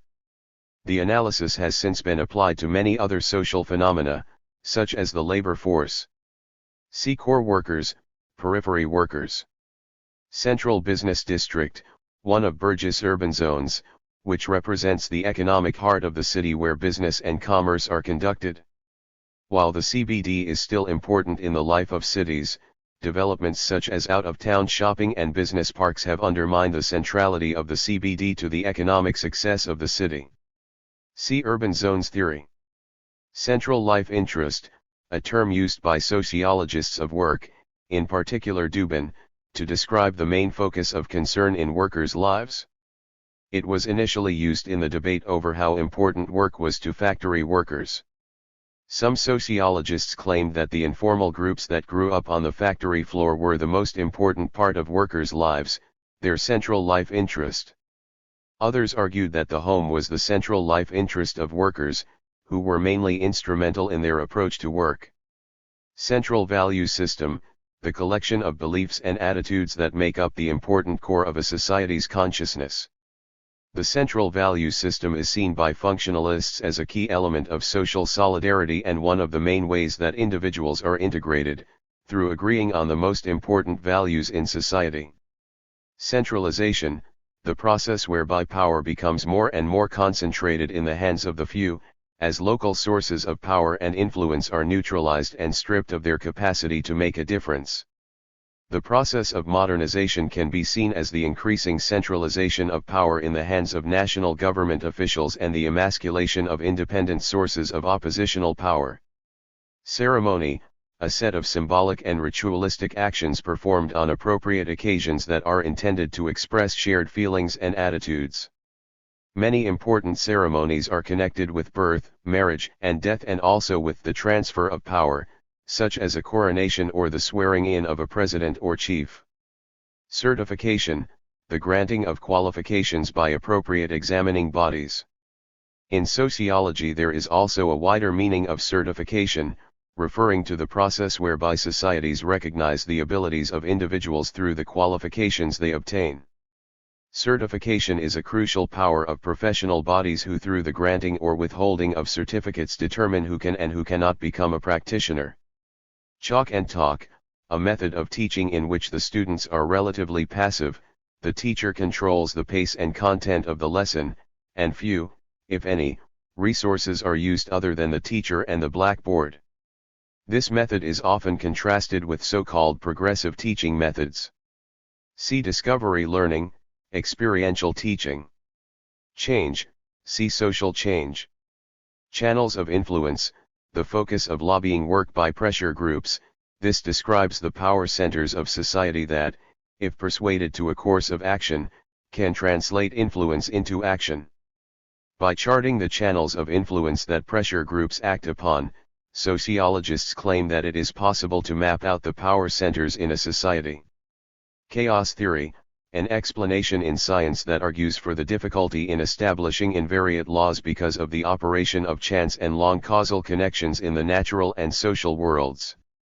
The classical conception of chaos theory is where the fluttering of a butterfly's wings in one part of the world may, through the operation of chaos, lead to a hurricane in another part. While this may seem far-fetched, the central idea is that actions can have unintended consequences long after they occur and in seemingly unconnected phenomena through long chains of events. Charisma, the attraction exerted by a powerful personality. In sociology, charisma was identified by Weber as one of the sources of power in society. It led to a particular form of social organization, which was based on the whims of the charismatic leader, from whom all authority flowed. Chauvinism, the possession of strong ideas associated with extreme forms of nationalism and national pride. The word comes from Nicolas Chauvin, a French soldier in the Revolutionary and Napoleonic armies, and is often used to imply intolerance of those from other nationalities. It is also used in the context of male chauvinism to describe beliefs in the innate superiority of males and the corresponding belittling of females.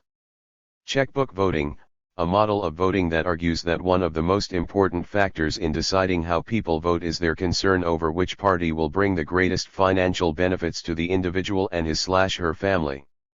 See instrumental voting.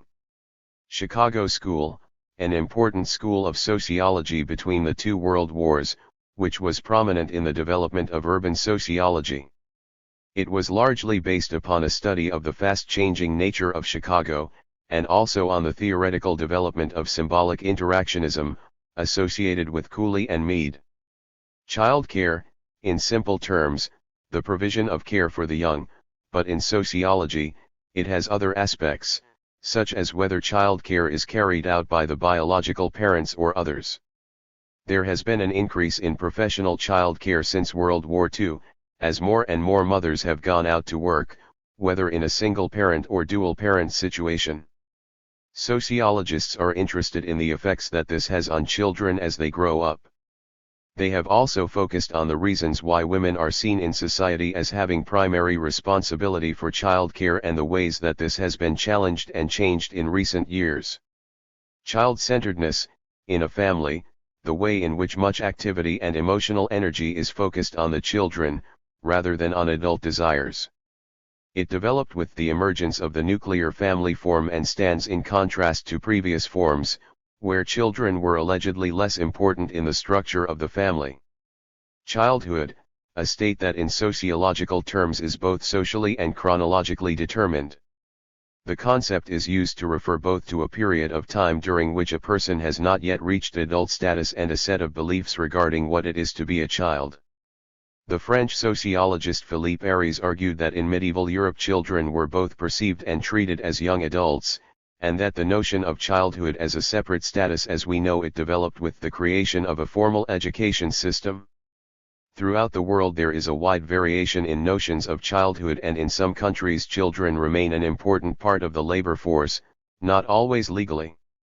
The Victorians idealized childhood as a time of innocence, in which moral development should be a prime concern, and the development of psychology in the 20th century emphasized the importance of the childhood period to the development of the adult personality. There are many current concerns regarding the physical and sexual abuse of children, and the state has powers to protect children, even to the extent of removing them from their family. See Black Legend. Child-rearing patterns, a reference to social class differences in ways of bringing up children. Research by John and Elizabeth Nuzon in the 1960s and 1970s showed that such differences existed, with middle-class mothers more likely to follow advice from health officials and reference books, and working-class mothers more likely to rely on advice from their mothers, sisters, and friends. Middle-class parents were found to apply a more consistent approach to discipline, whereas working-class mothers showed a more arbitrary approach, veering between indulgence and strictness.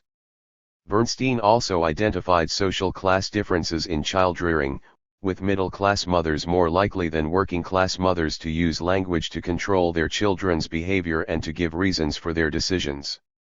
Bernstein believed that this particular use of language was one way in which middle-class children learned to use the elaborated code.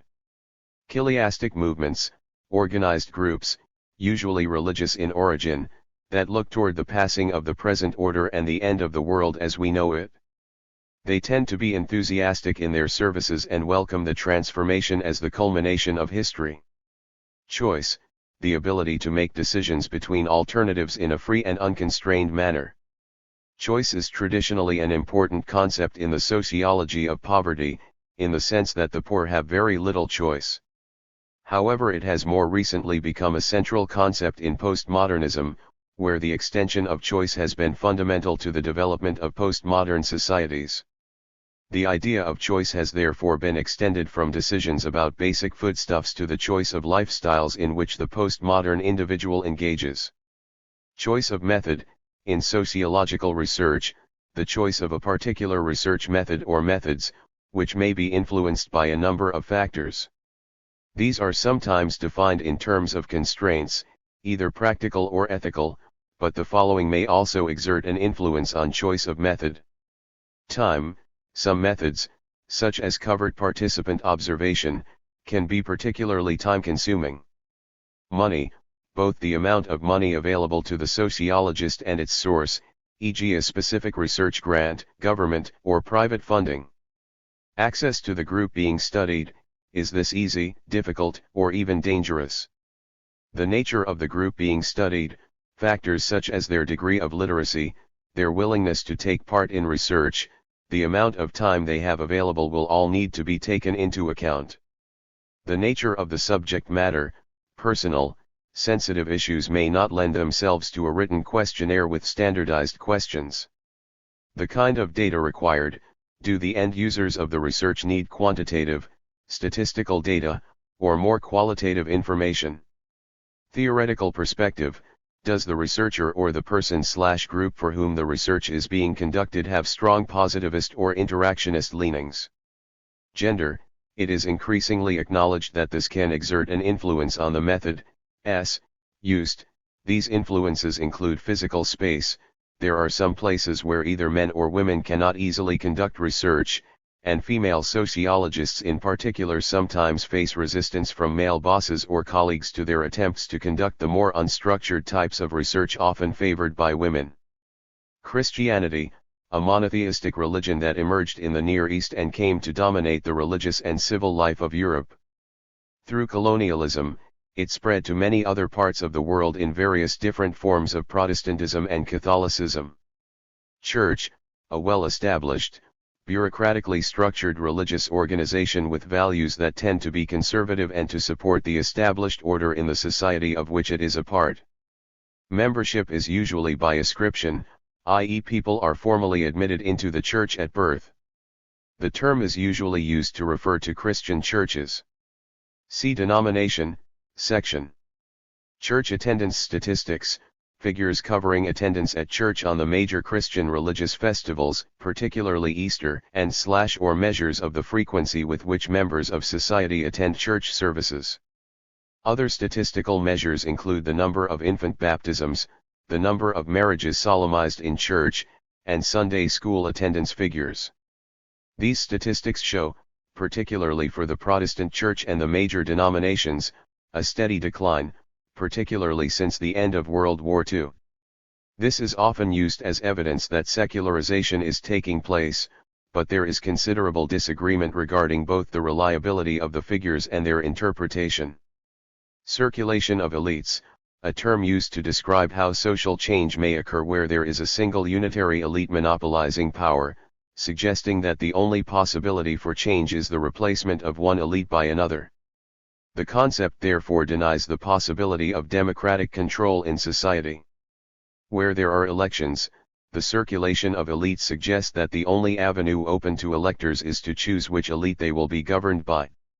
Circulation may occur by the replacement of individual members of the elite by others, such as when younger members replace the older, or it may occur through a peaceful transition from one elite to a new rising one.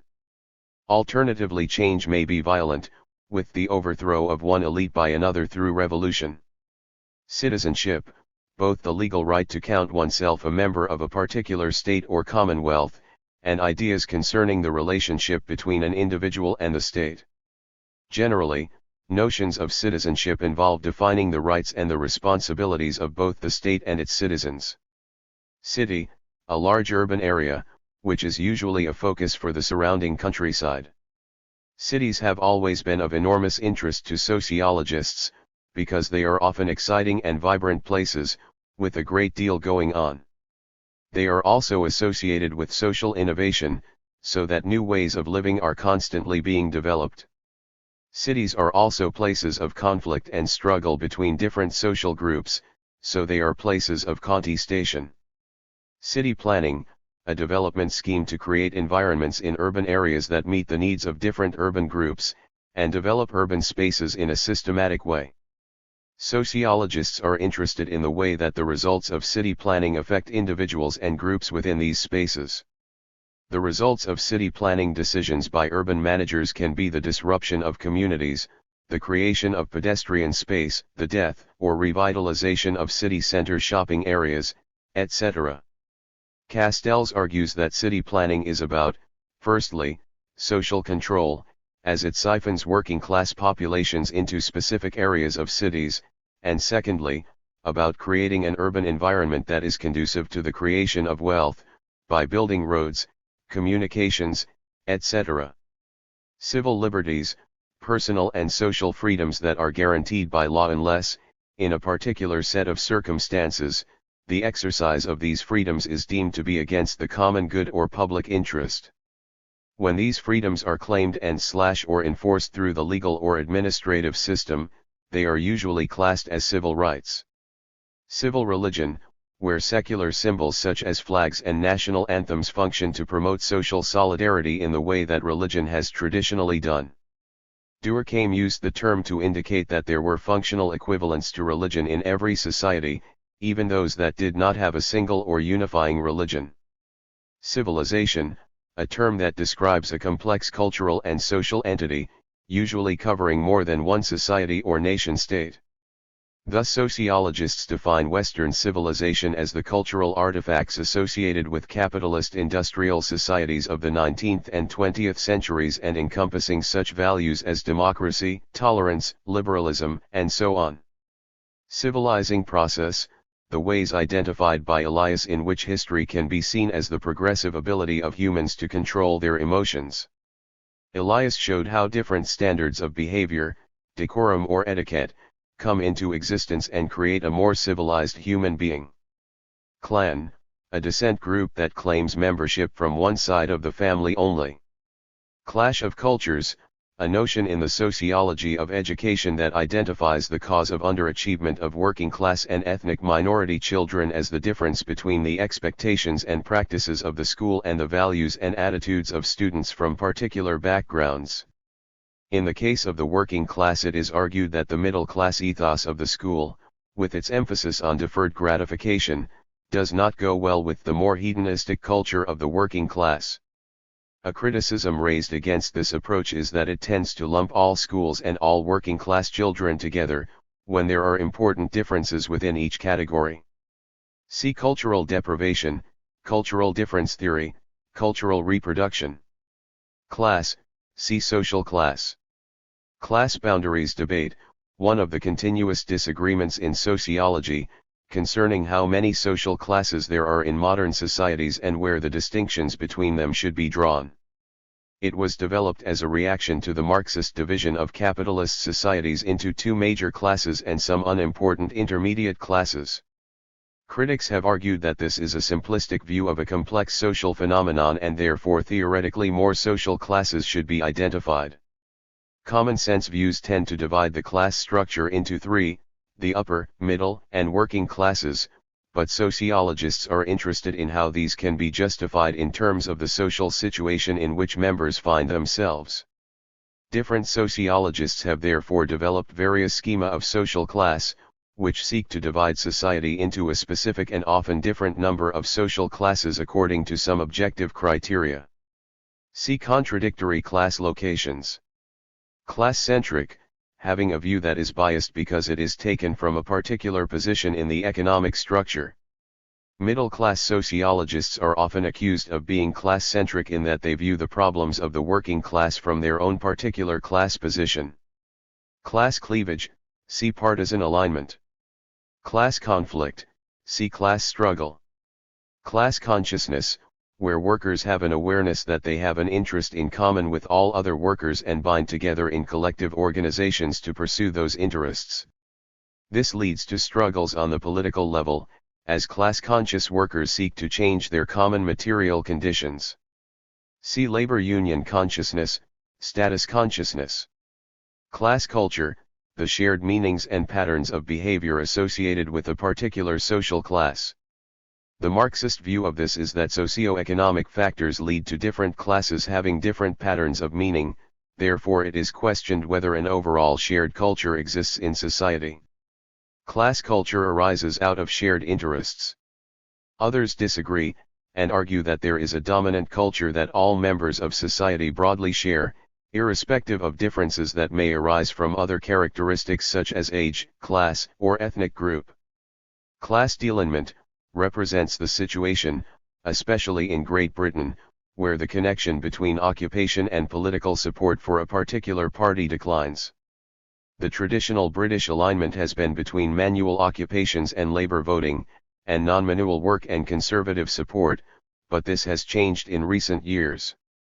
Class for itself, where members of the working class, as a class in itself, recognize that they share interests with all other workers and take political and industrial action to further their interests.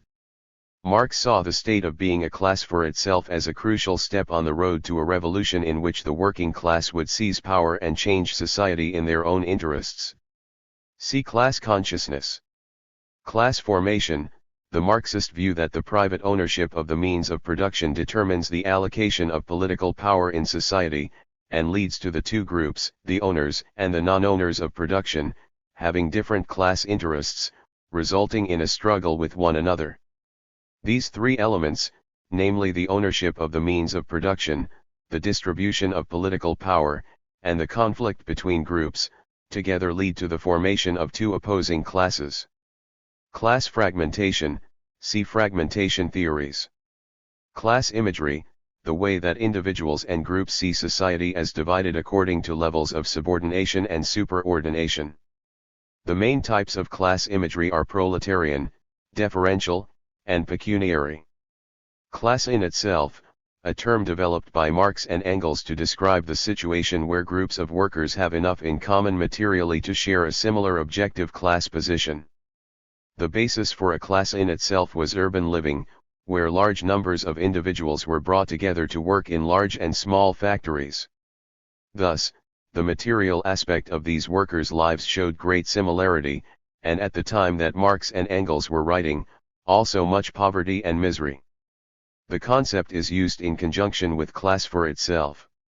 Class interest, a term used to denote, for each of the collectivities that exist in superordinate and subordinate positions in the economic hierarchy, the social policies and political developments that benefit them, as opposed to others in different positions. For example, it is supposed that having a left-wing government is in the working class's interest, because it would introduce reforms that would benefit them. These interests are real in that they reflect the material and economic circumstances of each class.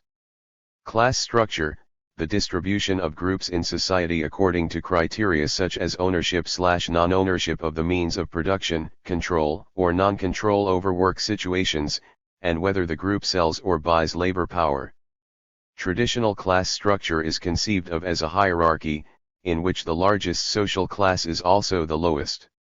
However, postmodern societies are alleged to have developed a different class structure, in which the largest social class is in the middle of the class structure. This can be represented as in the diagram below. See New Middle Class. Class structure. Class struggle, the conflict between economic groups which, according to the Marxists, is central to historical progress. Marx saw class struggle as the important dynamic in society, causing social change through the resolution of the contradictions between the interests of the proletariat on one hand and the bourgeoisie on the other. The struggle between the classes occurs on a number of levels, from the day-to-day economic conflict through the political to the sometimes violent revolutionary conflict. Classical criminology, the traditional approach to crime, associated with the 18th and 19th centuries and founded on the belief that all people were criminal by inclination and that therefore there must be strict controls and punishment for wrongdoing. The classical criminologists assume that there is a basic antisocial instinct which society must control in order for there to be social order. There are thus no mitigating circumstances that might excuse the individual from crime. Classical sociologists, a term used to describe the great early sociologists, who developed and set out a distinctive way of looking at society. The canon of classical sociologists usually includes Kant, Durkheim, Marx, and Weber, but may also include others such as Saint-Simon, Henderson, Vico, and Tanis. Classification, see taxonomies. Classroom interaction, the relationships and subsequent behavior that occur within the classroom and can have a powerful effect on both teaching and learning. Interactionists in particular have focused on the importance of this process, and have looked at the interaction between teacher and students, and among groups of students. It is a view of education that sees it as a dynamic and constantly negotiated process, rather than the simple imparting of knowledge to students by a teacher. See labeling theory. Clear-up rates, the proportion of crimes reported to the police, that are subsequently processed in the criminal justice system and deemed to be solved. See crime statistics. Client mode of production, a term used by Marxists to indicate a productive capacity that lies outside of the main capitalist mode of production. Domestic labor is one such client mode, which reproduces the labor power of the workforce. Clients, an increasingly common term used to refer to individuals and groups using particular services. These services include professional services such as health, education, and social care, and a range of other services such as leisure and entertainment. Clinical iceberg, a term to describe the idea that only a small proportion of symptoms, usually under 10%, is actually reported to doctors. This underreporting throws doubt on the use of morbidity data in the investigation of illness. Clinical sociology, a term used mainly in the US to describe an approach to the subject that is aimed at intervention to solve social problems. This interventionist approach is associated with federal funding of programs to alleviate poverty. Clique, a term used by Burns to describe a network of marginal individuals in organizations, who form solidarity friendships for mutual support. Those under threat of losing their jobs may therefore form cliques to give each other reassurance. See cabal. Closed questions, questions that allow the respondent only a specific range of answers, e.g. yes/no/don't know. Closed shop, the situation in which being a member of a designated labor union is a condition of employment. The closed shop was made illegal in the US by the Taft-Hartley Act in 1947. In Great Britain, it came under increasing restriction during the 1980s, with only a few now remaining. Sociologists are interested in how the closed shop served the interests of both labor union leaders and employers. Closed shop simplified negotiation and also gave the union a role to play in work discipline. However, the idea of the closed shop became increasingly unpopular as the ideology of individualism became more dominant. Closed societies, societies in which there is little social mobility in the class structure. Closed societies tend to be very rigid, with individuals spending their lives in the same social position into which they were born. Status is therefore fixed by hereditary characteristics and is given by the status of the parents. See ascription, open societies. Cluster sampling, a form of sampling in which the survey population is first divided into smaller groups, or clusters, from which random samples are then drawn. Cluster sampling is usually used when both the population and the desired sample size are particularly large. Coalition formation, a formal relationship between two organizations, which may range from written agreements to merger. The term is used by Thompson and McEwen to indicate one of a range of ways in which organizations might influence each other. See competition, co-optation. Coca-colonization, the process whereby American industry comes to dominate the economies of other countries through the penetration of their markets by American big business. The franchising of American products in other countries, while retaining overall control of the product, is a central part of the neo-imperialist process. See McDonaldization. Code, see language codes. Code of ethics, one of the defining characteristics of a profession that regulates activity vis-a-vis the public. The code of ethics therefore sets out the moral dimension of a profession, setting standards of proper behavior and providing guidelines for issues such as fixing charges. Coding, the way in which sociologists give numerical values to respondents' answers in order to ease the analysis of data and establish correlations of statistical significance. The development of the computer has made coding an important part of the research process and permitted the development of sophisticated mathematical models of society. Coefficient of aggravation, a term used by Durkheim to suggest how prone to suicide a particular individual might be. It was calculated by the level of involvement of individuals in integrating social contexts. Thus, children leaving home increased the coefficient of aggravation of married women, who in this way lost an integrating context.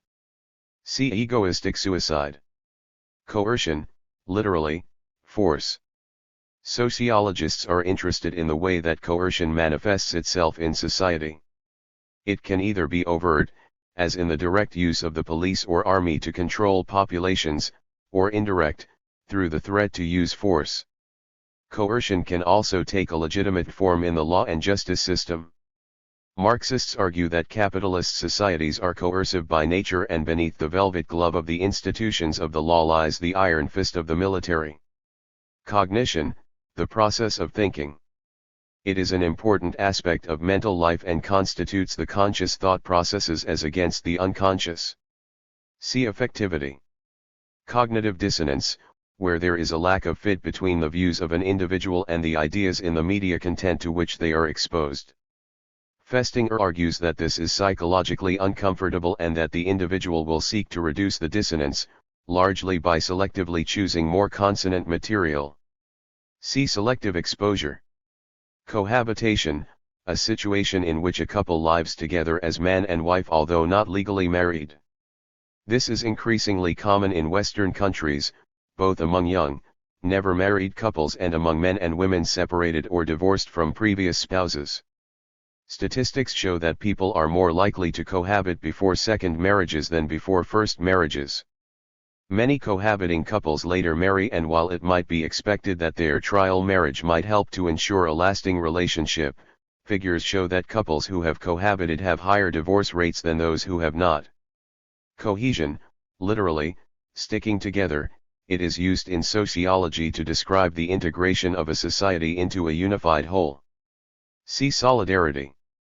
Cohesive mass segregation, an explanation for the high strike proneness of certain groups, e.g. miners. Kerr and Siegel argued that it was the relative isolation of large numbers of workers in a single industry town or village that led to high levels of striking. The solidarity that working and living together with few alternatives engendered, led to a strong propensity to act together to pursue aims. Cohort analysis, the investigation of a group that shares a similar demographic characteristic, usually age. Cohort analysis is particularly used in the sociology of gender, where children born in the same year may be followed through the education system in order to chart the changes and constancies they experience. Cohort analysis is important for the comparative method, where two different cohorts may be contrasted and compared for differences and similarities. Cold War, the situation that prevailed after World War II, when the major communist and capitalist countries, especially the Soviet Union and the US, were in strong confrontation with each other, though not directly involved in warlike activities against each other.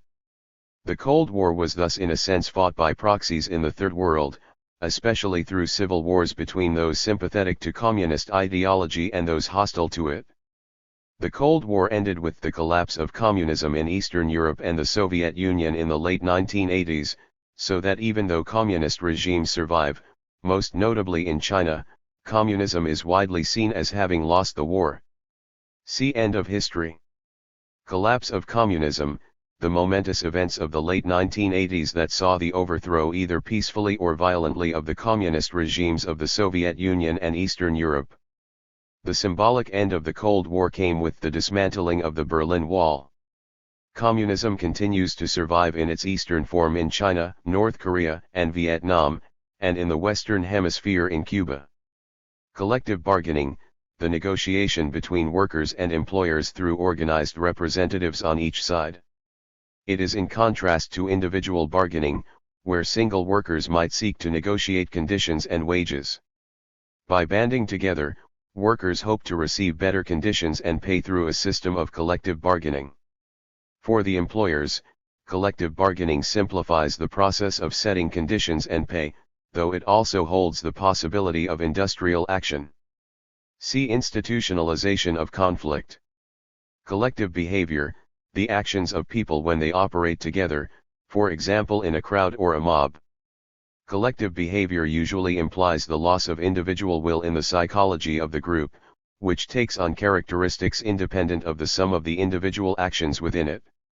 Collective conscience, a term used by Durkheim to denote the existence of a social and moral order, exterior to the individual and acting upon him or her as an independent force. It is the shared sentiments, beliefs, and values of individuals that make up the collective conscience and in traditional societies forms the basis of social order. As societies modernize, the collective conscience weakens and mechanical solidarity is replaced by organic solidarity. Collective consumption, a term developed by Castells to denote the services that need to be provided to keep a workforce healthy and rested. Collective consumption therefore guarantees the reproduction of labor power by ensuring that the workforce is housed, rested, materially content with the system, and ready for a day's work. It is composed then of the agencies of the welfare state, which provides health care, education, both vocational and ideological, housing, transportation, and leisure for everyone in society. Critics of this concept, such as Paul, argue that it is a very vague one, as it is unclear whether Castells is writing about the welfare state or all goods consumed. Collective orientation, one of Parsons' pattern variables, which suggests that in traditional societies, shared interests are more important than individual ones. See self-orientation. Collectivism, a political philosophy that covers a range of ideas united by their advocacy of the communal control of the means of production and distribution. The most common form of collectivism is associated with direct state control of industry, as opposed to industrial democracy. Collectivities, a general term to cover any grouping wider than the individual. They may range from friendship groupings to the membership of the Rotary Club. The advantage of the term is that it implies that groups are built up from individuals collected together and do not have an existence independent of the individuals.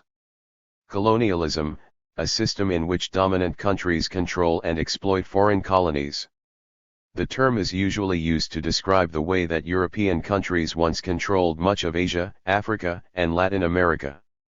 The heyday of the colonial system was in the late 19th and early 20th centuries, when the British, French, Dutch and, until World War I, Germans held large empires in the southern hemisphere.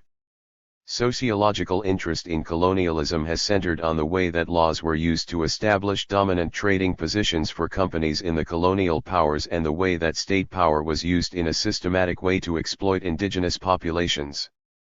The main tactic used by the colonial powers was divide and rule, by setting different elements within the colonized areas against each other. The eventual drawing up of national boundaries by the colonial powers, without heed to history, culture, or language, aided this policy. The legacy of this policy is said to be the tribal and ethnic troubles that still affect much of Africa and Asia. Coming out, the process whereby lesbians and gay men reveal their sexuality to a public audience. It is a fairly recent phenomenon, dating largely from the growth of more radical political and social movements from the 1960s on. It is interesting to the sociologist because it involves social as well as psychological aspects. For example, the audience for the process may be confined to a few friends and not to family, or to the public at large. It may signify a personal commitment or a political statement. See outing. Command economy, a concept describing the control of the state over the means of production, so that all investment and marketing decisions are made by central state agencies in contrast to the market. See mixed economy. Commodification, the tendency for goods, services, people, and relationships to become subject to the principles of the market and thus reduced to a monetary value. It is seen by Marxists as a fundamental feature of capitalist development and a sign of the increasing alienation associated with late capitalism. Commodity fetishism, where goods are valued for their monetary exchange value rather than the practical use to which they can be put. Marxists see commodity fetishism as a feature of the consumerist ethic of developed capitalism. Commodity form of incorporation, a term used to describe the way in which an oppositional subculture is neutralized by capitalist society, through the conversion of subcultural signs into popular, mass-produced objects. The classical example is the transformation of the fashion of street punk into high fashion. See ideological form of incorporation. Common sense, what everybody knows or assumes. In sociology, common sense is used as a contrast to sociological knowledge, which sometimes challenges common sense and provides evidence that things are not always as people assume them to be. Common sense explanations are therefore contrasted with sociological explanations, with the latter providing a more solid basis for knowledge. Common sense knowledge, see everyday knowledge. Common sense world, the world that everybody knows and takes for granted. It is the world where action is taken without deep thought but as part of the everyday activities of individuals. The knowledge of the common sense world differs from scientific knowledge in three ways. Science is more formal and systematic, being precise in the way that observations are carried out. Observation in the common sense world is haphazard and arbitrary. Science is more rigorous, allowing itself to be subject to critical scrutiny. Common sense knowledge is practical for short-term solutions to everyday problems. Science goes beyond the pragmatic to form theoretical knowledge, which may be drawn upon for practical purposes. See everyday knowledge. Common values, where people share the same set of opinions concerning the proper way to live. In any society there needs to be at least a minimum of common values if that society is to persist. Where common values are lacking or where the consensus over appropriate behavior breaks down, there is likely to be conflict.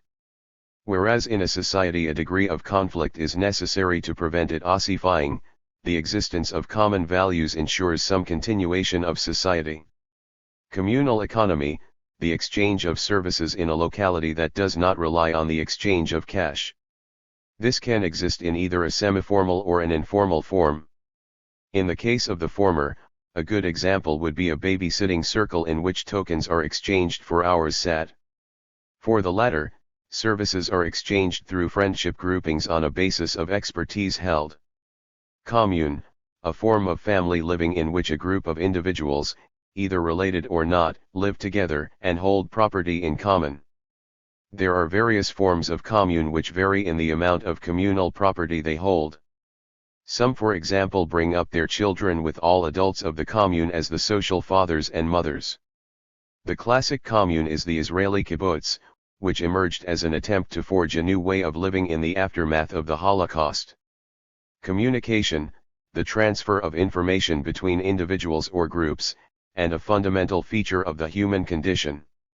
Human beings communicate much more extensively than other animals, both verbally and symbolically, and are distinguished by their ability to use technology to reach mass audiences. See mass media. Communism, a political and social arrangement in societies characterized by state control of the means of production and a monopoly of political power by the Communist Party. Derived from the work of Marx, the implementation of communism involved totalitarian control of society. The empirical manifestation of communism was in the Soviet Union and the socialist societies of Eastern Europe until their collapse in 1989–90. Communism continues to dominate in the People's Republic of China, North Korea, Cuba, and Vietnam. Communitarianism, an idea developed by Etzioni in response to the individualism of the 1980s. It stresses the importance of the community to ordered living, and the responsibilities as well as the rights of individuals toward the social community, a central concept in sociology, used by both the classical sociologists and modern sociologists, to describe a certain type of social organization in which there is a strong sense of identity among individual members of the community. As with many sociological concepts, it has been defined in different ways by different sociologists. As locality, a given geographical area is the basis for identity. As a local social system, a set of relationships usually, but not always, found in a given locality. As a type of relationship, a sense of strong shared identity, which may be geographically dispersed. Communities can therefore be based on day-to-day contact, religious belief, ethnic identity, national feeling, etc. Community action, where locally based groups organize themselves to achieve objectives in a locality. It is usually associated with disadvantaged groups who seek redress for their grievances through self-help organizations. They also tend to look for funding to national or local government to help achieve their objectives. Community care, a policy of deinstitutionalization that removes certain groups of people from institutional care into the care of the family and the wider community. The policy has been applied to certain groups of people with mental disorders or disabilities, and the elderly. Supporters of the policy argue that it is not good for people to live in institutions unless they really need to do so, as it robs them of their dignity and independence. While most people would agree with this, critics of the policy are concerned by what they see as the inadequate resources often provided for good quality care by families and communities. Many families find themselves unable to cope with members suffering from mental disorders, particularly schizophrenia, and it is argued that government provision for mentally disabled and elderly people is insufficient. See carers. Community integration, a concept put forward by Kerr and Siegel to explain the low strike proneness of some industries, which argued that where industrial communities were connected to the rest of society in several ways, they had less of a propensity to strike. Community politics, political activity within the community that is focused on local campaigns and issues. Community power, a term used to describe the patterns of control of local areas or neighborhoods. The concept was developed to cover those sociological studies that investigated whether there were local elites in control of local communities, or whether power was pluralistically dispersed among different groups. Community studies, a collective term given to a series of examinations of different localities, mainly of working-class occupational groups such as miners and fishermen. The studies, mainly carried out in the 1950s and 1960s, provide a documentary account of the experience of traditional working-class communities and in particular the male working population within them. The focus of much of the community studies was the ideologies and consciousness of members of the community. The studies have been criticized because, in focusing on work, they ignored the experiences of women. They made contradictory class images into simplistic class-conscious stereotypes. They were ahistorical, ignoring the shaping of these communities by the relationships between capital and labor.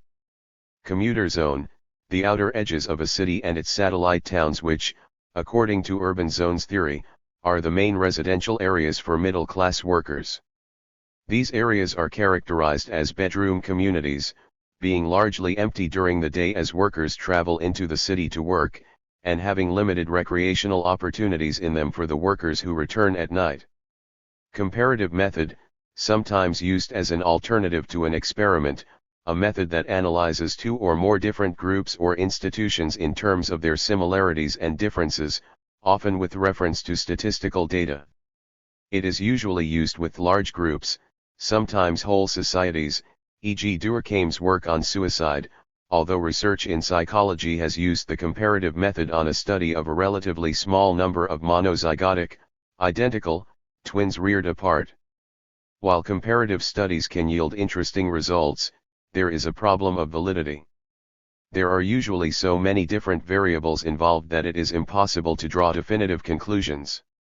Compensation thesis, a thesis developed by sociologists of leisure that argues that the main function of leisure is to make up for the frustrations that individuals experience in work. Conversely, those whose jobs are interesting do not seek compensation and therefore downgrade the importance of leisure in their lives. Compensatory education, education that has as its main aim the overcoming of perceived deficiencies in a child's education. This education is often delivered in the form of special programs, such as Head Start and Project Upward Bound. The concept of compensatory education for the culturally deprived child originated in the U.S. in the mid-1950s, and quickly became a popular way of explaining the relatively poor educational performance of certain groups of children, notably blacks and Puerto Ricans. The programs, which received considerable financial support from the federal government, developed an increasing emphasis on the preschool years. Critics of the view that lack of educational success was a result of the wrong culture and values in the homes of some children argued that it diverted attention away from the real problem, which was that of poverty and lack of opportunity, and it also assumed that the culture of Black and Hispanic Americans was inferior to that of white Americans. Some of the original Head Start children were surveyed in later life, and did not show significant advantages over similar children who had not taken part in the program, but there is disagreement regarding the interpretation of the findings. See positive discrimination. Competences, a term increasingly used in the context of vocational education and training to refer to those skills of which the effective demonstration renders a person able to be certified as competent. Competition, in economic terms, a situation where industries with the same product vie with each other to attract customers to their particular brand of product. Competition is also a central ideological concept for capitalist societies, as it is through competition that industry remains efficient. Competitive interest theory, an answer to the problem of order, which states that society is the unintended consequence of interaction.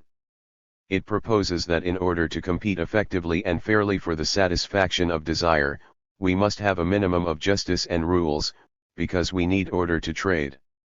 Complementary leisure, a situation where work generates neither enthusiasm nor hostility and therefore the leisure pursuits undertaken are unaffected by work.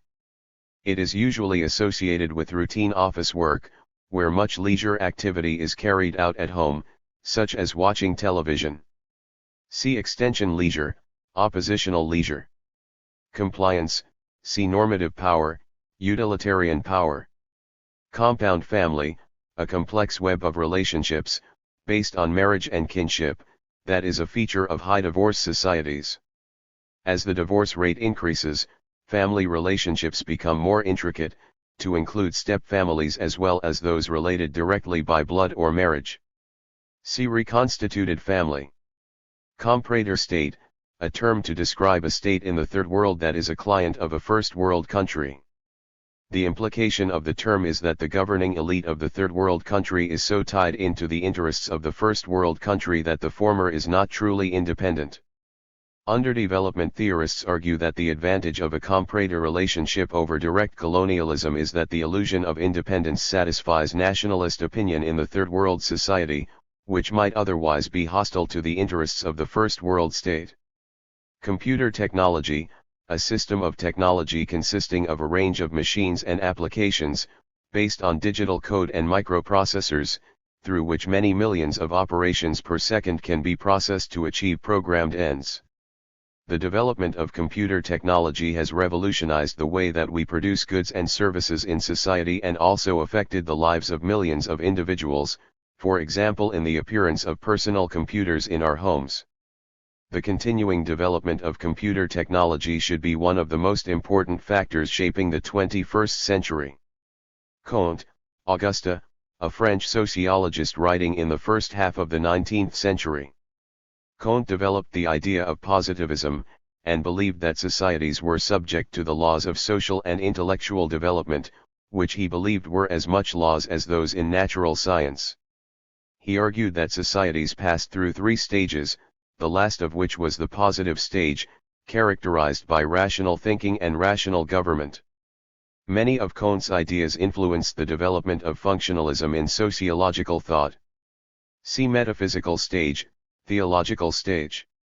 Concentration, a term used by sociologists of the media to describe the way in which the media industry is increasingly dominated by a small number of large companies.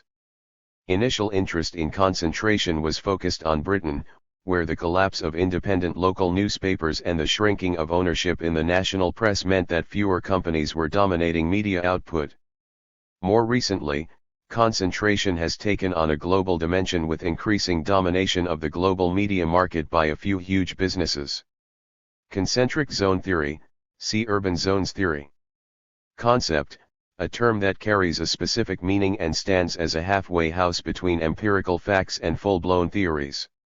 Concepts are often used as a shorthand for more complex descriptions of social reality. Each discipline develops its own set of concepts which can sometimes be seen as the jargon of the subject. Nevertheless, they are indispensable for describing and explaining the subject matter of a discipline without having to go into long descriptions each time they are employed. Conflict, a form of disagreement, used in sociology to indicate the struggle among the different interests and social groups in society. The concept implies that social life is based on coercion, and generates hostility and even violence. Society is therefore fundamentally divided into sectional interests, which compete with each other by various means to protect and extend their own positions. Social systems are therefore full of contradictions and are subject to constant change. See consensus. Conflict theory, a general term covering a number of sociological approaches, opposed to functionalism and sharing the idea that the basic feature of all societies is the struggle among different groups for access to scarce resources. They range from the Marxist emphasis on class conflict over economic resources, to the Weberian emphasis on the struggle among different groups over status and power, as well as wealth. Conformity, according to Merton, specifically where individuals are able to achieve their goals through legitimate means. As their socially defined wants are met in appropriate ways, conformist individuals do not need to turn to deviant activities to satisfy their wants.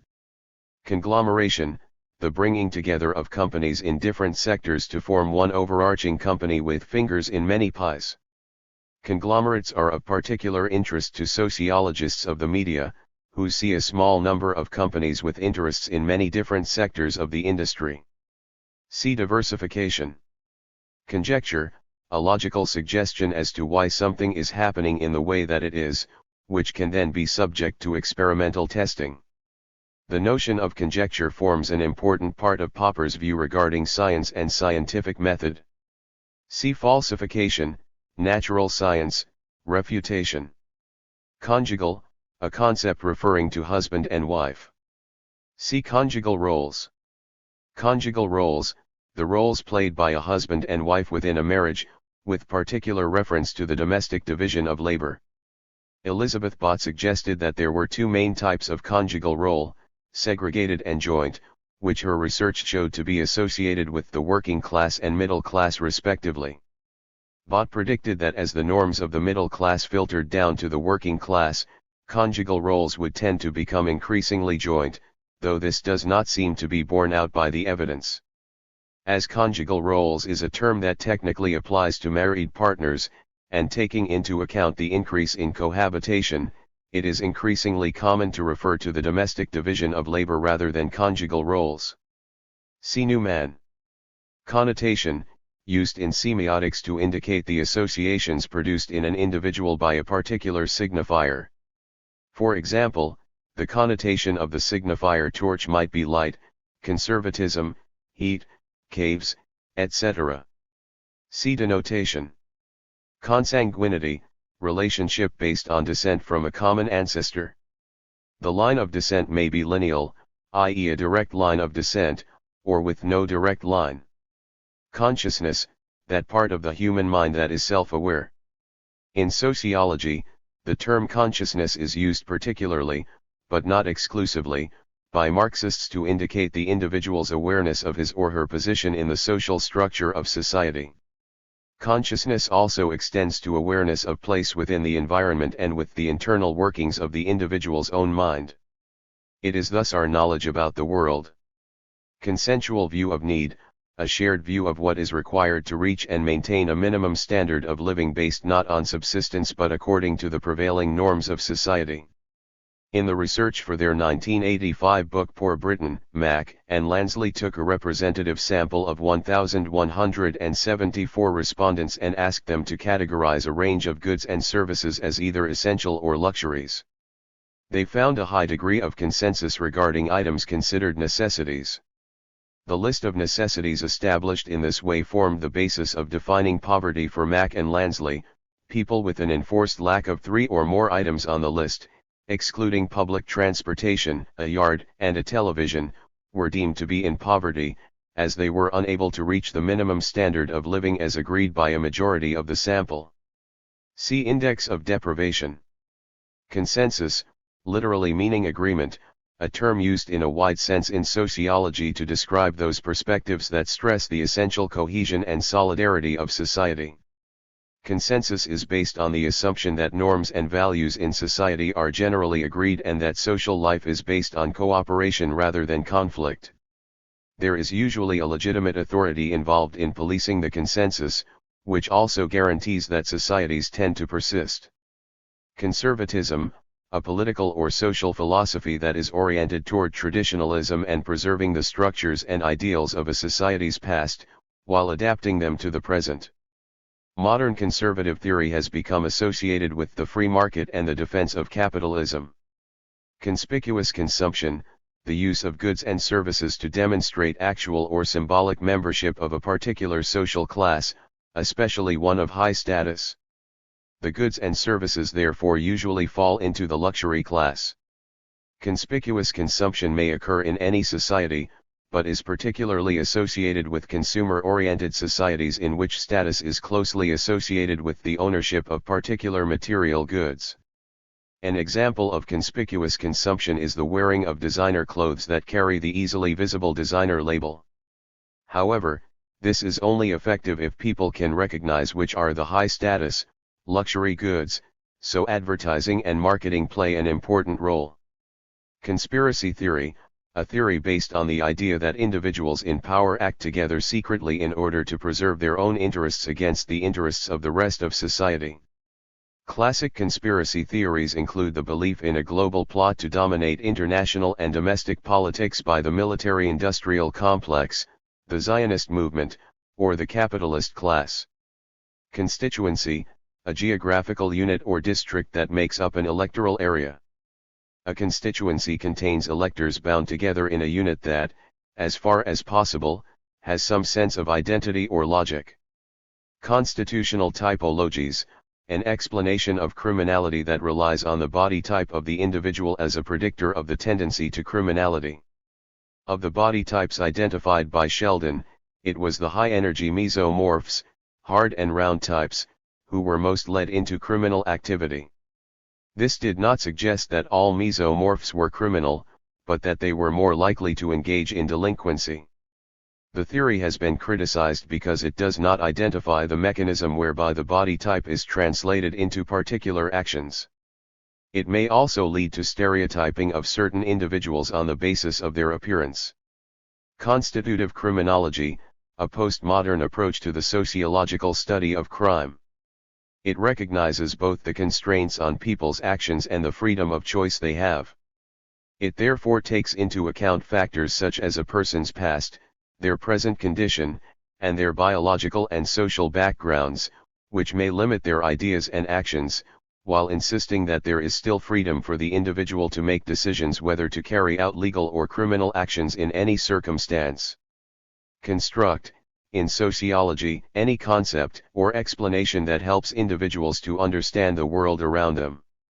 The term is used to indicate the artificial nature of the linguistic device being used. For example, the concept of social class is a construct, which helps sociologists classify and explain stratified societies. Consumer model of voting, see rational choice model. Consumer power, the ability we all have as buyers of goods and services to fashion the patterns of distribution in a society. While the individual purchaser may have little consumer power, the millions of consumer decisions made every day shape the economic fortunes of different businesses and the country as a whole. Consumption, a term used to describe the ways in which individuals use goods and services.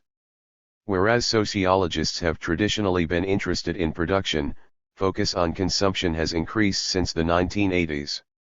Arising out of the increased leisure in society and a renewed focus on lifestyle as a determinant of social class, consumption has become a major item of sociological research in many different areas. These range from a focus on consumption patterns by different social groups, to an interest in the sociology of food and cuisine.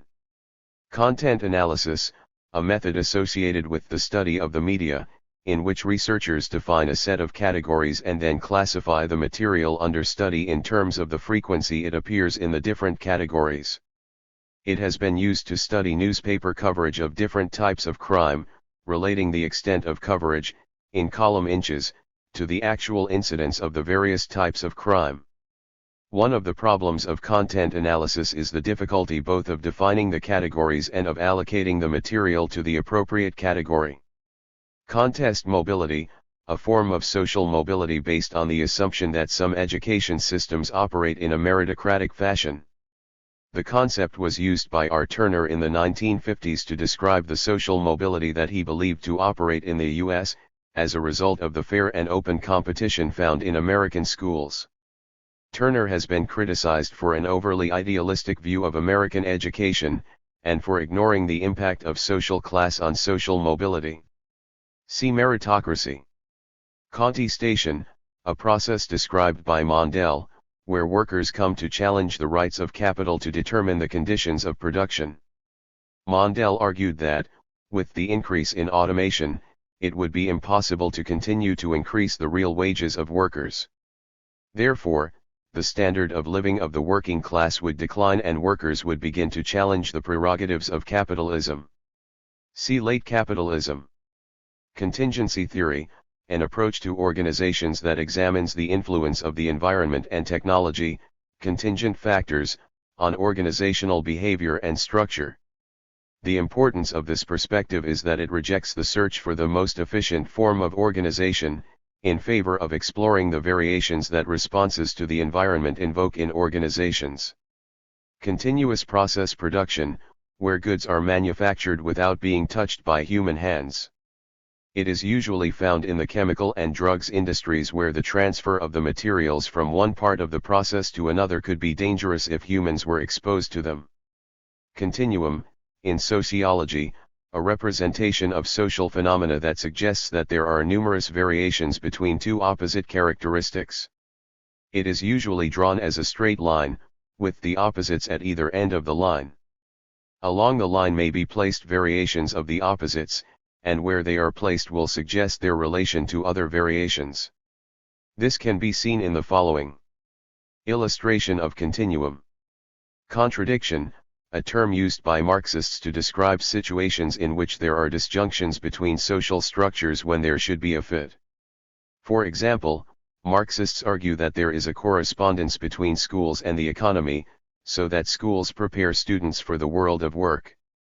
However, schools are constantly changing because there are always contradictions between the type of workers an economy needs and the type of workers that schools produce. This is because capitalist economies are constantly changing under the dynamics of capitalist laws of economic development. Contradictory class locations, a term used by Marxist Olin Wright to describe those positions in contemporary capitalist society that are not part of the bourgeoisie, proletariat, or petty bourgeoisie, but are semi-permanent locations of the class structure, along the dimensions of economics, politics, and ideology. The contradictory class locations are determined by a whole range of processes, such as whether a group has credentials or skills that are valuable in the labor market or some supervisory powers in the workplace, as well as whether its members are owners or non-owners of the means of production. These positions are only semi-permanent because they are subject to change as powerful economic, ideological, and political forces act upon them. The idea has been criticized because, despite its apparent objective classification of occupations, it actually relies on the coding decisions of sociologists as to where particular occupational groups appear. See semi-autonomous employees. Control group, a group within an experiment matched as closely as possible to another group, the experimental group. With human groups, the matching features may include age, gender, social class, ethnic group, region, etc. The difference between the control group and the experimental group is that the control group is not exposed to the independent variable, that which is thought to be the cause of what is being investigated. Therefore, if any differences emerge between the two groups, it can be assumed to be because of the independent variable. The use of control and experimental groups is widely used in medicine to test the effectiveness of new drugs or a different kind of treatment. It is often much easier to control the different variables and to measure the outcome in cases like these than it is in sociological research. See experimental method. Control theory, used in the study of crime to suggest that illegal activity takes place when society does not control sufficiently the naturally base appetites of human beings. Though it can take very crude forms, leading to calls for harsher punishment, control theory has developed in many more sophisticated ways, which recognize the complexity of the relationship between control and freedom and the importance of internalized control, as well as punishment, as limiting factors on criminal urges. Conurbation, a geographical area that covers several local boundaries but forms a continuous urban region. Convergence theory, an explanation of societal development that identifies a process whereby heterogeneous cultures develop and change in the direction of a greater likeness to each other as they industrialize. Convergence theorists argue that in important respects, industrial societies must be similar, because they adopt similar arrangements for performing important social functions in the most effective way. Convergence theory has been criticized on three main counts. It ignores the starting points of industrial countries, which means that they have different cultural preferences and will therefore end up in different industrial states. It sees the US as the most advanced industrial society and therefore assumes that industrializing societies are converging on the American model. It is a crude determinist theory, ignoring the importance of political decision-making in determining social arrangements for important social functions.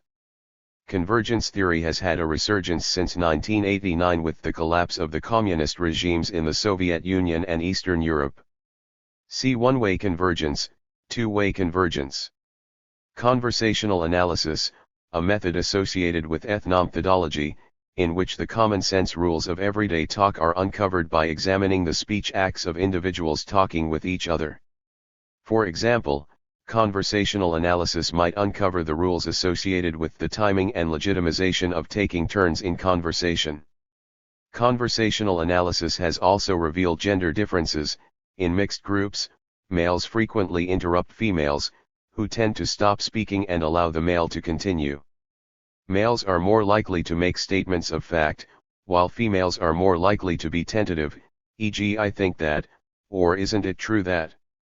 See sociolinguistics.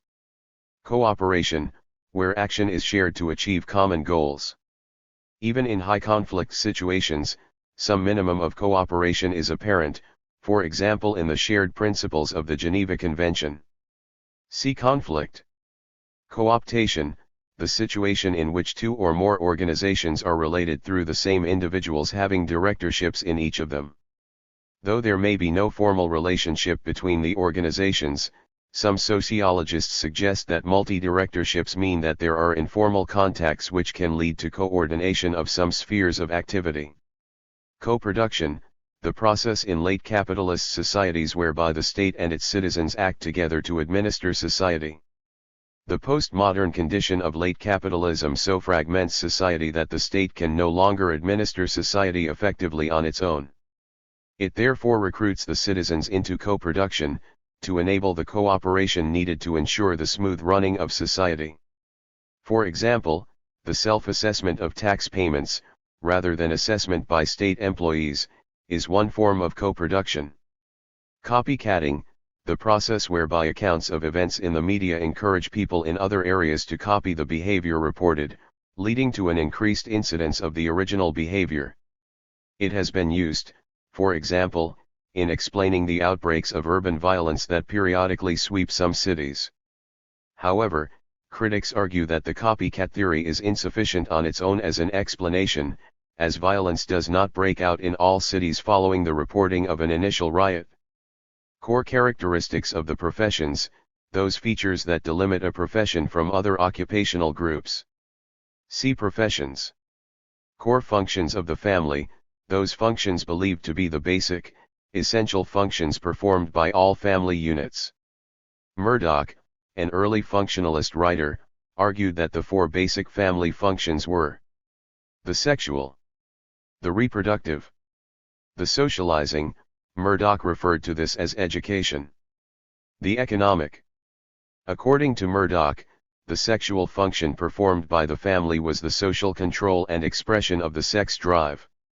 All societies have rules governing sexual activity, particularly with regard to who may marry, and have legitimate sexual relations, with whom. These rules are believed to be functional in that control of sexual relations helps to avert the conflict that might arise from totally free access to sexual partners, particularly if these relations are devoid of social responsibilities.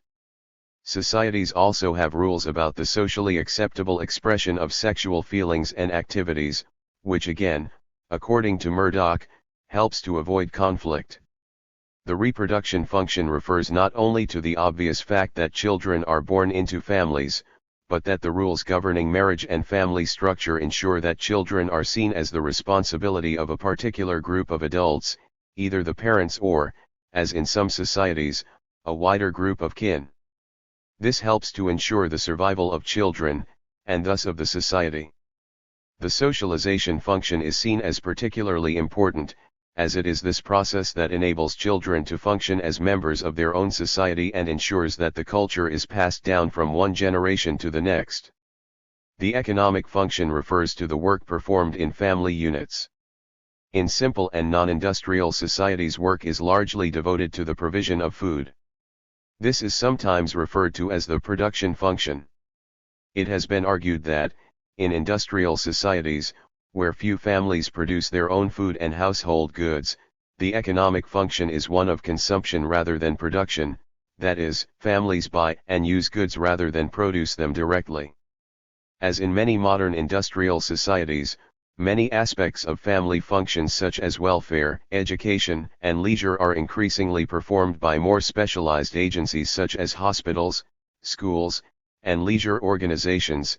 It has been suggested that the family has lost many of its functions and has become correspondingly less important as an institution.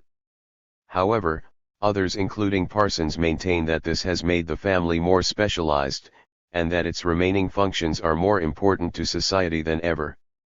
A criticism of the functionalist view of families generally relates to the assumption that families are, by definition, good both for society and for individual members. Sociologists such as Vogel and Bell, Leach, and Lang point to the many ways in which families can be highly dysfunctional units for some people, filled with tension, misery, and even violence. See universality of the family. Core workers, in post-Fordist production methods, the highly skilled workers who form the permanent members of the workforce. The cost of training and maintaining such workers is high, so they are rewarded well in order to ensure their loyalty to the company. See periphery workers, post-Fordism. Corporate crime, lawbreaking by the executives of large work organizations, which occurs as a matter of routine in the daily discharge of their duties. Corporate crime is committed in the pursuit of organizational goals, and the effects of it are to cause injury, sometimes fatal, and financial loss to members of the public. To theorists of corporate crime such as Box, the well-publicized effects of such crime, like the poisonings at Bhopal, are merely the tip of an iceberg, because the pursuit of profit denies the rights of others who might stand in its path. His point is that corporate crime is not abnormal but a consequence of the everyday activities of organizations as they go about their normal business. Corporatism, a situation where organized economic interests are intimately connected to the state, so that political decisions are shaped by the major industrial, financial, and commercial groupings in society.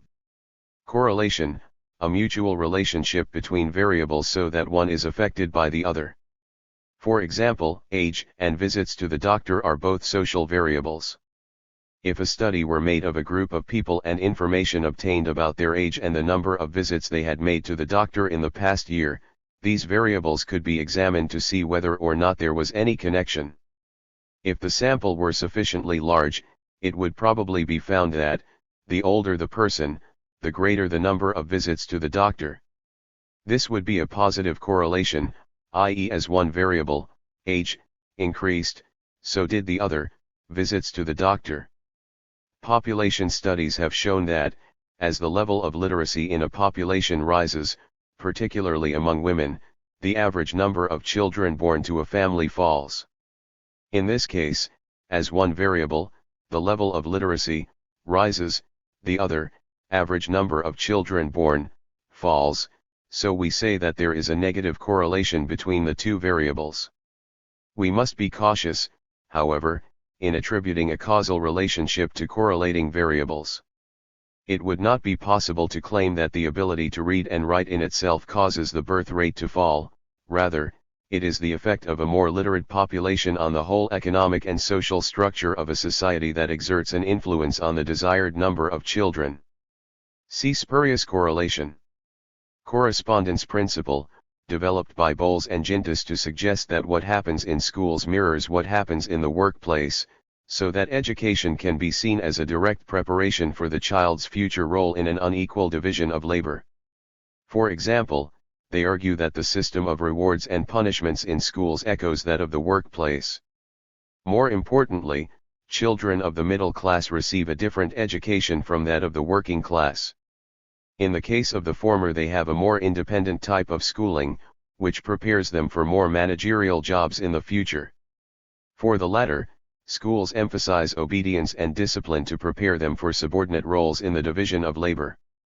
The idea has been criticized because much more goes on in schools than just preparation for work. If the correspondence is so good, how does change in education come about? It relies, at the most basic level, on some sort of conspiracy between employers and teachers. Corroboration, information that lends support to or confirms existing information. For example, in questionnaire design, researchers sometimes include questions whose answers are checked for consistency with answers given previously. Similarly, in interviews with people who are or have been in the same situation, such as in the same work group, one person's version of an event or situation can be checked against the answers of another member of the group. Differences do not, of course, mean that either person is lying, they may simply be reporting the situation as it seems to them. Cosmology, the study of the fundamental nature of the universe and people's place within it. Cosmopolitan opinion leaders, those who stand between the media and their contacts and who are oriented toward world affairs and international news. They are often relative newcomers to a local community and tend to rely on national sources for their political information. Opinion leaders are usually asked questions about foreign affairs rather than local issues. See local opinion leaders. Cosmopolites, a concept developed by Gans to describe those inhabitants of the inner city who may be relatively poor, but who are not otherwise disadvantaged. These might include students, artists of all kinds, intellectuals, etc. Cottage industry, a mode of production typical of pre-industrial societies, where the home was the main locus for the manufacture of goods needed in society. Such industry is small-scale and produces a limited range of goods. In modern societies, cottage industries continue to exist with some craft workers, but there is also a variation termed outworking. Counterculture, a general term for any subcultural form of ideas, beliefs, or practices that is distinct from and often hostile to the dominant culture in society. Countercultures can emerge from a common interest or from ideology or from social experiences that differ from the normal ones in society as a whole. It is often associated with alternative cultures such as the hippie movement of the 1960s, but can also be organized around political principles such as the environmental, or green movement. Countervailing power, the ability to resist dominant loci of power through the organization of solidaristic groups beyond the reach of the dominant culture, and the creation of alternative sources of strength to oppose official agencies. The classic example of countervailing power is labor unions, who provide alternative careers for the working class outside of, but in relationship to, the dominant industrial and political forces of capitalist society. Coup epistemologique, literally the epistemological break, a term used to describe the belief that there is a fundamental difference between the early work of Karl Marx, represented by Grundrisse, and his later work, especially Das Kapital. Proposed by Althusser, the epistemological break defines Marx's rejection of the romanticism of his youth for the hard science of his later years. The crucial difference was his abandonment of the concept of alienation and all its romantic allusions to a fundamental human nature. Coursework, work done by a student during a course of study, the mark for which usually forms part of the final grade awarded for the course. Most pieces of coursework take the form of an independent investigation carried out by the student, or an artifact produced during the course. Garrod, rituals that involve husbands simulating the experience of childbirth during the pregnancy, or most usually the childbirth, of their wives. Generally associated with simple societies, the custom also existed among the Basque people of southern Europe until the middle of the 19th century, and involved the husband taking to his bed with the new baby after the birth, and being visited and complimented by neighbors, while his wife went about her normal domestic tasks. The wearing by some new man expectant fathers of water-filled harnesses to experience the sensation of the advanced stages of pregnancy may also be seen as a new Western form of garrod, albeit only practiced by a few. Covered participant observation, see participant observation. Covered research, research in which those being studied are unaware of it. See participant observation. Cow sociology, a term of derision applied to the type of sociology that puts itself at the service of capitalist enterprises. The concept was developed about the sociology of work, where some sociologists were employed by industrial enterprises to develop work enrichment programs so that workers would produce more at no extra cost. The implication of the term was that the task of the sociologist was to produce contented cows who would produce more milk, thus denying the human qualities of workers.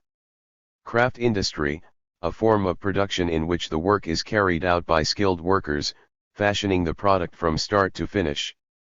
Products tend to be individual or made through batch production. As the worker carries out a large number of varied tasks with some skill, it is said to be a less alienating form of production than others.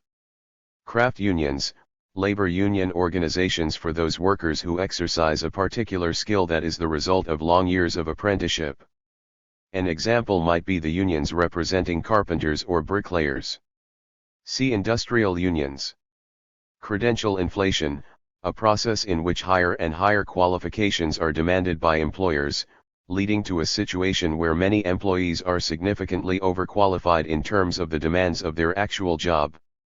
See credentialism. Credentialism, a tactic of social closure, in which an occupational group seeks to close off rewards from other social groups by emphasizing the qualifications needed to practice. The claim to higher rewards therefore rests on the skills represented by the certificates that members of the occupation need in order to carry out the duties of the job. See exclusion, solidarism. Crime, behavior that breaks the law of the land. Sociological interest in crime has tended to focus on the social context in which it occurs and the consequences of lawbreaking for both criminal and victim. Recently, sociological interest has begun to focus on the process of lawmaking, as well as lawbreaking, with sociologists such as Foucault looking at the way that the law acts as a discourse to criminalize or decriminalize activities. Crime control industry, the security sector of industry, increasingly seen as a major part of the postmodern economy. Based on the idea that we are now all more afraid of crime than in the past, the industry includes elements such as the private patrol industry, the burglar alarm and house protection sector, closed-circuit TV, personal alarms, etc. Crime statistics, a range of official figures encompassing a number of different measurements of criminal activity. These might include reported crime broken down into constituent elements like detection rates, clear-up rates, conviction rates, and so on. Crime statistics are soft statistics in that they are subject to social negotiation at every stage of their collection and compilation. Crimes of the powerful, a phrase used to describe the criminal activity of those at the top of society. While such crimes are not highly visible in the way that working-class crime is, Peirce argues that they account for the greatest proportion of crime in terms of material wealth. Thus, for example, tax evasion by the powerful is estimated to cost the country much more than welfare benefit fraud. Crimes without victims, a term used to describe those actions that have been criminalized by the state, but in which none of the consenting participants suffers any loss. The concept includes prostitution, homosexuality, drug taking, and so on. Such crimes are important sociologically because they represent the frontiers of the state's activities in policing the private actions of individuals and thus represent the struggle between the ideologies of individualism and statism. Criminalization, the process of making activities unlawful, often in order to serve the interests of some powerful group in society, frequently identified as the ruling class. Thus criminal law categories are used to control sections of the population and sometimes to eliminate them as a social problem. Criminalization may also be aimed at individuals or groups who threaten the legitimized activities of society, such as gay people, or at those who threaten the secrecy of the activities of the state. Critical criminology, a Marxist view of crime that argues that capitalism is itself the cause of crime, through its cultivation of the ethic of possessive materialism. Only by the rejection of capitalism and the establishment of a socialist society can the prerequisites for a crime-free society be established. However, critical criminology is criticized for being vague regarding how a crime-free society would emerge in socialism, and for sidestepping the examples of the Soviet Union and Eastern Europe by arguing that they were not truly socialist societies. See National Deviancy Conference. Critical Marxism, that variant of Marxism that looks for the ways in which human history is the product of the hidden potency of people. It is humanistic in its approach and takes into account the individuals who make up social classes. As such, it differs from other types of Marxism in privileging the roles of individuals in the sweep of history.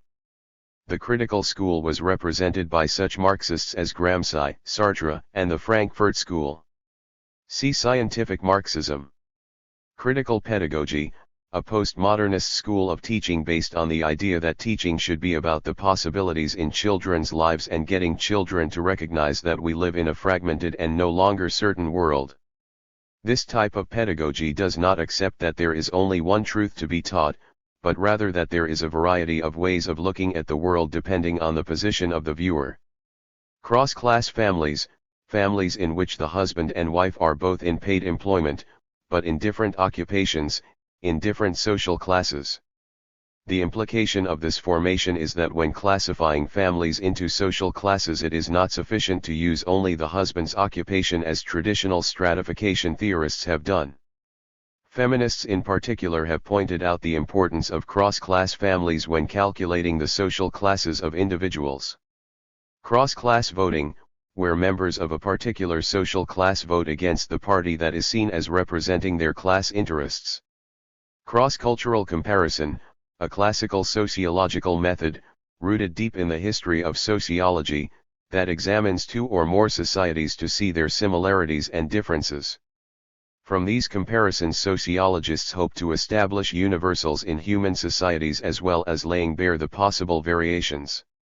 Cross-sectional studies, studies of a varied population that divide that population into representative subgroups with different characteristics to get a picture of the overall group. For example, a study of a multiracial inner-city area might divide the population into different ethnic groups, different age groups, different types of family structure, and so on. The aim is to make the cross-section as representative as possible of the population as a whole. Cross-tabulation, a simple statistical presentation that contrasts the proportions of different variables in a direct way. An example might be to cross-tabulate the proportion of the population of two towns engaged in mining and fishing. Town A. Town B. Percentage in mining. 30. 60. Percentage in fishing. 20. 2. Cross-tabulation allows the direct comparison and contrasting of social variables to arrive at similarities and differences. Cult, either the beliefs and rituals associated with a particular god, as in the cult of Isis, or a type of religious group. Cults are often characterized as being relatively short-lived, having a charismatic leader and possibly having no acts of collective worship, but promising their followers access to spiritual or supernatural powers. In practice, it is often difficult to distinguish clearly between cults and sects. Cultivatio and analysis, an approach in the study of the media that emphasizes the central importance of television in representing the world to its audience. It concludes that for many individuals the distorted and partial reality portrayed on television represents what the world is really like.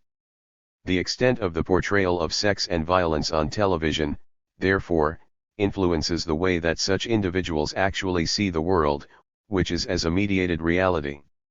Cultural accumulation, a process by which new cultural traits are added to a society, and become an accepted part of the culture. These additional cultural traits are often the result of borrowing from another cultural group that may live in close proximity, as with an ethnic minority within the society, or from a culture that is greatly admired, as in the case of the spread of aspects of rock culture, dress, and dance forms from the US and Europe to other parts of the world. Cultural capital, those desired competences, such as forms of language and expression and valued social skills, that the middle classes are able to confer on their children, together with economic capital. The concept was introduced by the Marxist writer Bourdieu, who argued that success in the education system is largely based on having and displaying these skills, which are much more difficult for working-class children to acquire, thus making it easier for middle-class children to succeed. Critics of the concept accuse Bourdieu of cultural determinism, i.e. belief in the inevitability of class cultures being transmitted from one generation to the next, and also of ignoring the significance of other factors in educational success or failure. See cultural reproduction. Cultural deprivation, the notion that the failure of certain groups of children within the education system is a result of their culturally deprived home background. The idea received widespread support in the 1960s, when a number of programs of compensatory education were developed to make up for this supposed deficiency in the child's home background. Critics of the idea argue that it is a contradiction in terms, i.e. by definition, all social groups have a culture, and what was actually being preferred was a white middle-class notion of desirable cultural forms such as particular kinds of literature and music. It was emphasized that children who were failing in the system, particularly black children, had a very rich culture that was ignored or misunderstood by the largely white teachers, educational psychologists, and administrators. It was suggested by many that blaming educational failure on the child's home background was a way of avoiding the real issues of poverty and discrimination. Cultural determinism, a belief that the dominant culture or way of life of a society or group exerts a determining influence on other aspects of behavior. Cultural difference theory, in the sociology of education, the theory that much working-class underachievement is caused by the mismatch between the culture of the working class and the middle-class culture of the school. In contrast to cultural deprivation theory, this therefore accepts that the responsibility for failure is at least in part to do with what happens in school. See black box view. Cultural dopes, a term in criticism of determinist theories that see individuals as unable to affect their own lives through their actions. It is often used as a critique of Marxist theories that suggest that individuals blindly follow the dictates of economics without agency of their own. Interactionists argue that, on the contrary, individuals do have real choices and are not determined by their social or economic position. Cultural drift, the notion that a society changes over time as a result of the largely unconscious, small changes to aspects of culture. It is believed that these changes will lead the society in a particular direction, e.g. becoming more westernized. Cultural effects theory, a theory of the influence of the media, which suggests the media have long-term effects on the audience, mainly through the promotion of cultural stereotypes.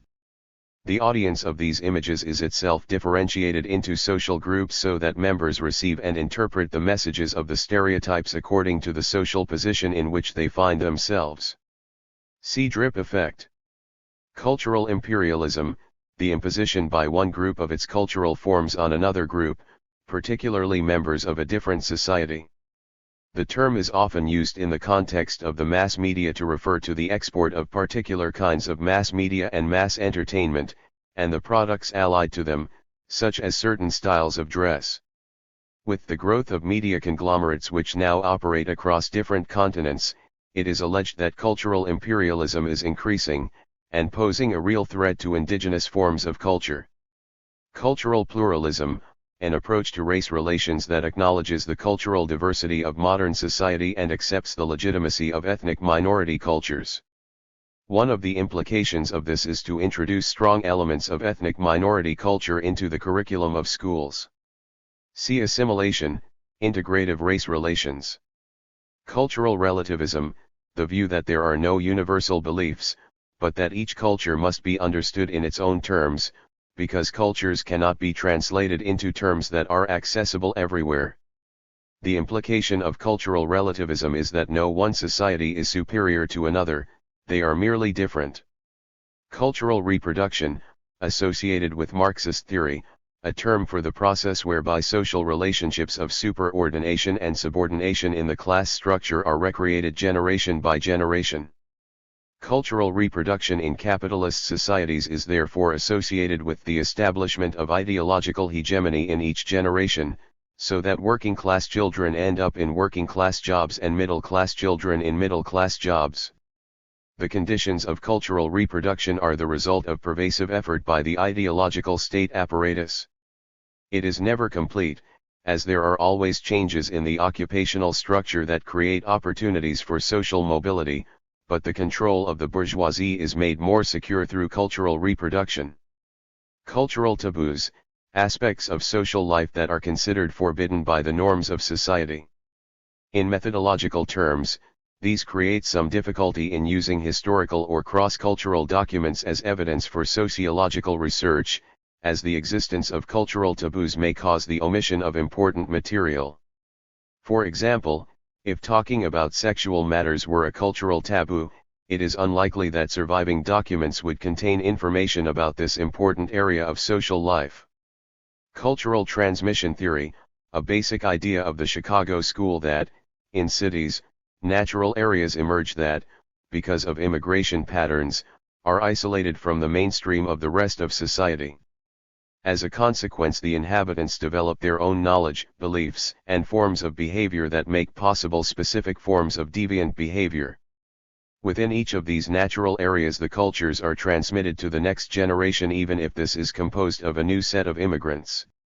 Thus it is areas of the city, not their populations, that demonstrate stable patterns of deviant behavior. As populations move out into the suburbs, the transmission of the deviant subculture is broken. Culture, a term used in sociology to denote the way of life of a society. It covers all the folkways of a society, such as language, customs, and dress, as well as the symbols and artifacts that people develop.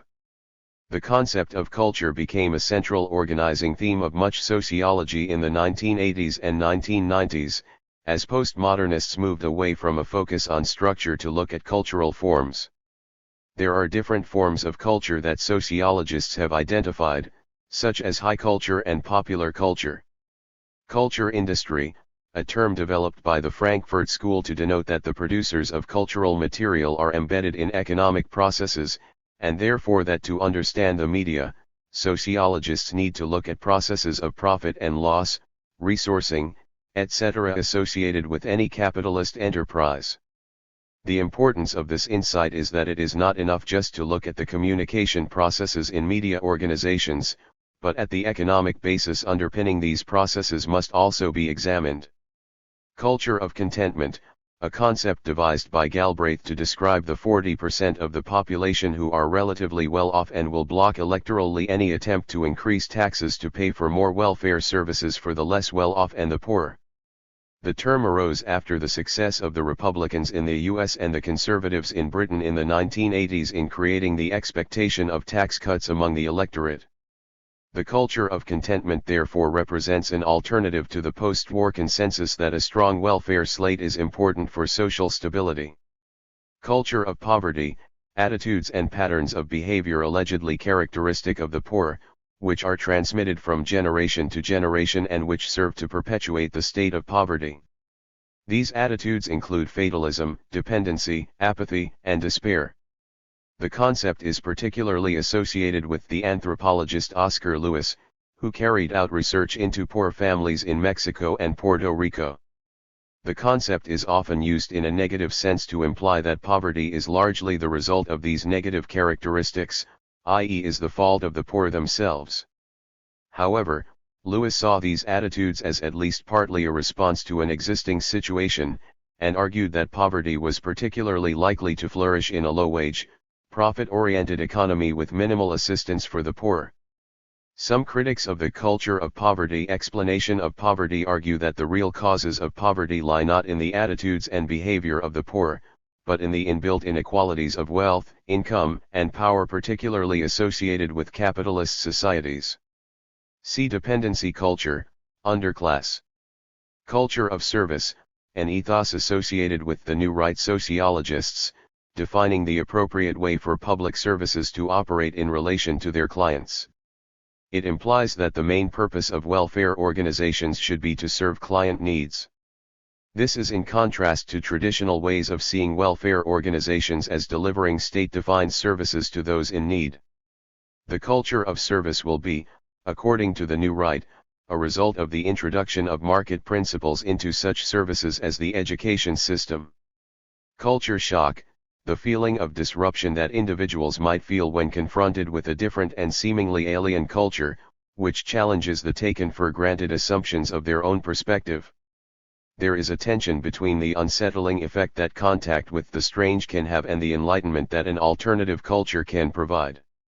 Culture structure, a term developed by Merton as a way of describing the relationship between means and ends in society.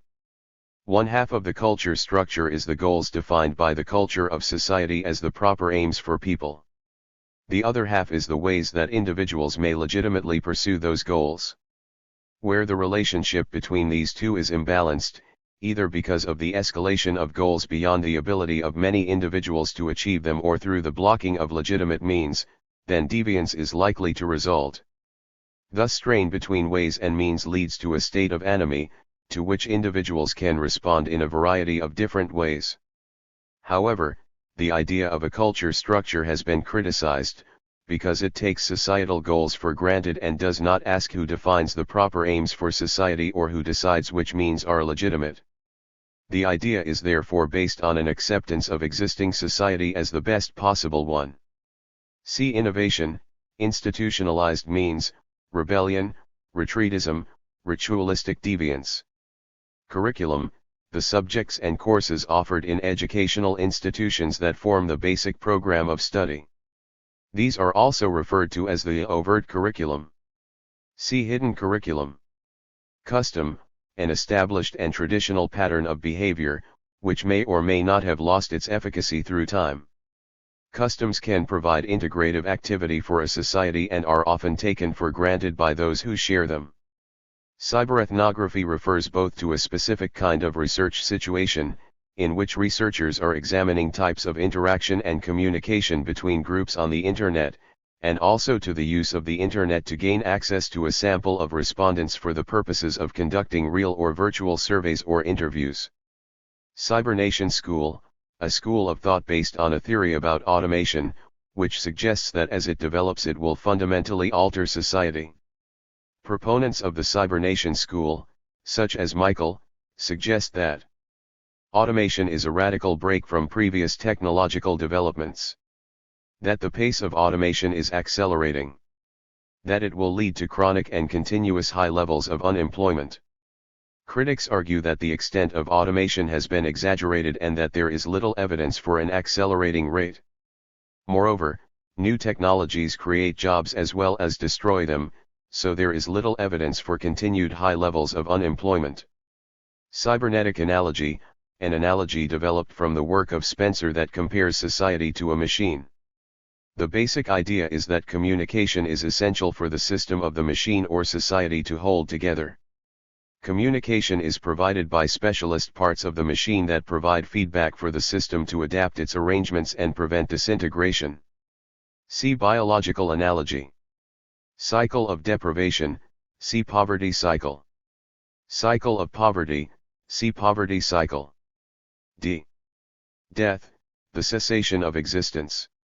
Sociologists have been interested in the rituals that surround it as one of the rites of passage and more recently, in the ways that death can be defined.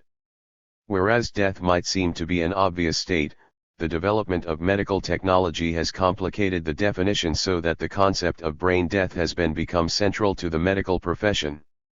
However, the existence of life support machines can lead to emotional complications for those who are left behind.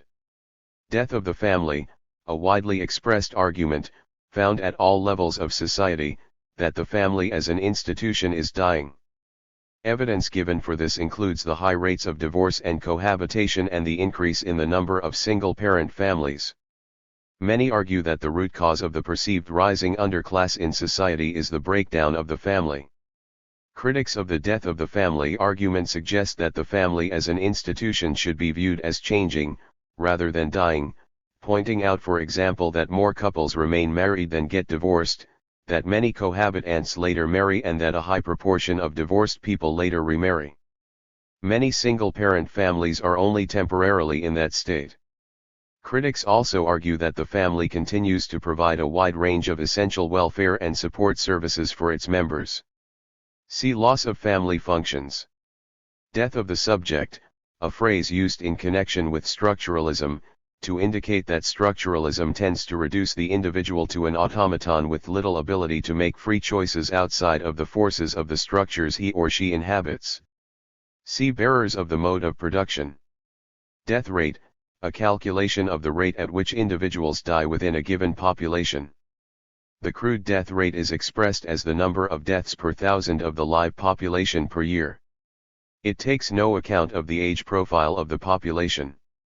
The standardized death rate gives rates for males and females, and people in different age groups. The major cause of death in developed countries has changed from infectious diseases to degenerative illnesses, with circulatory disease, cancer, and respiratory diseases now causing the greatest number of deaths for men and women of all ages.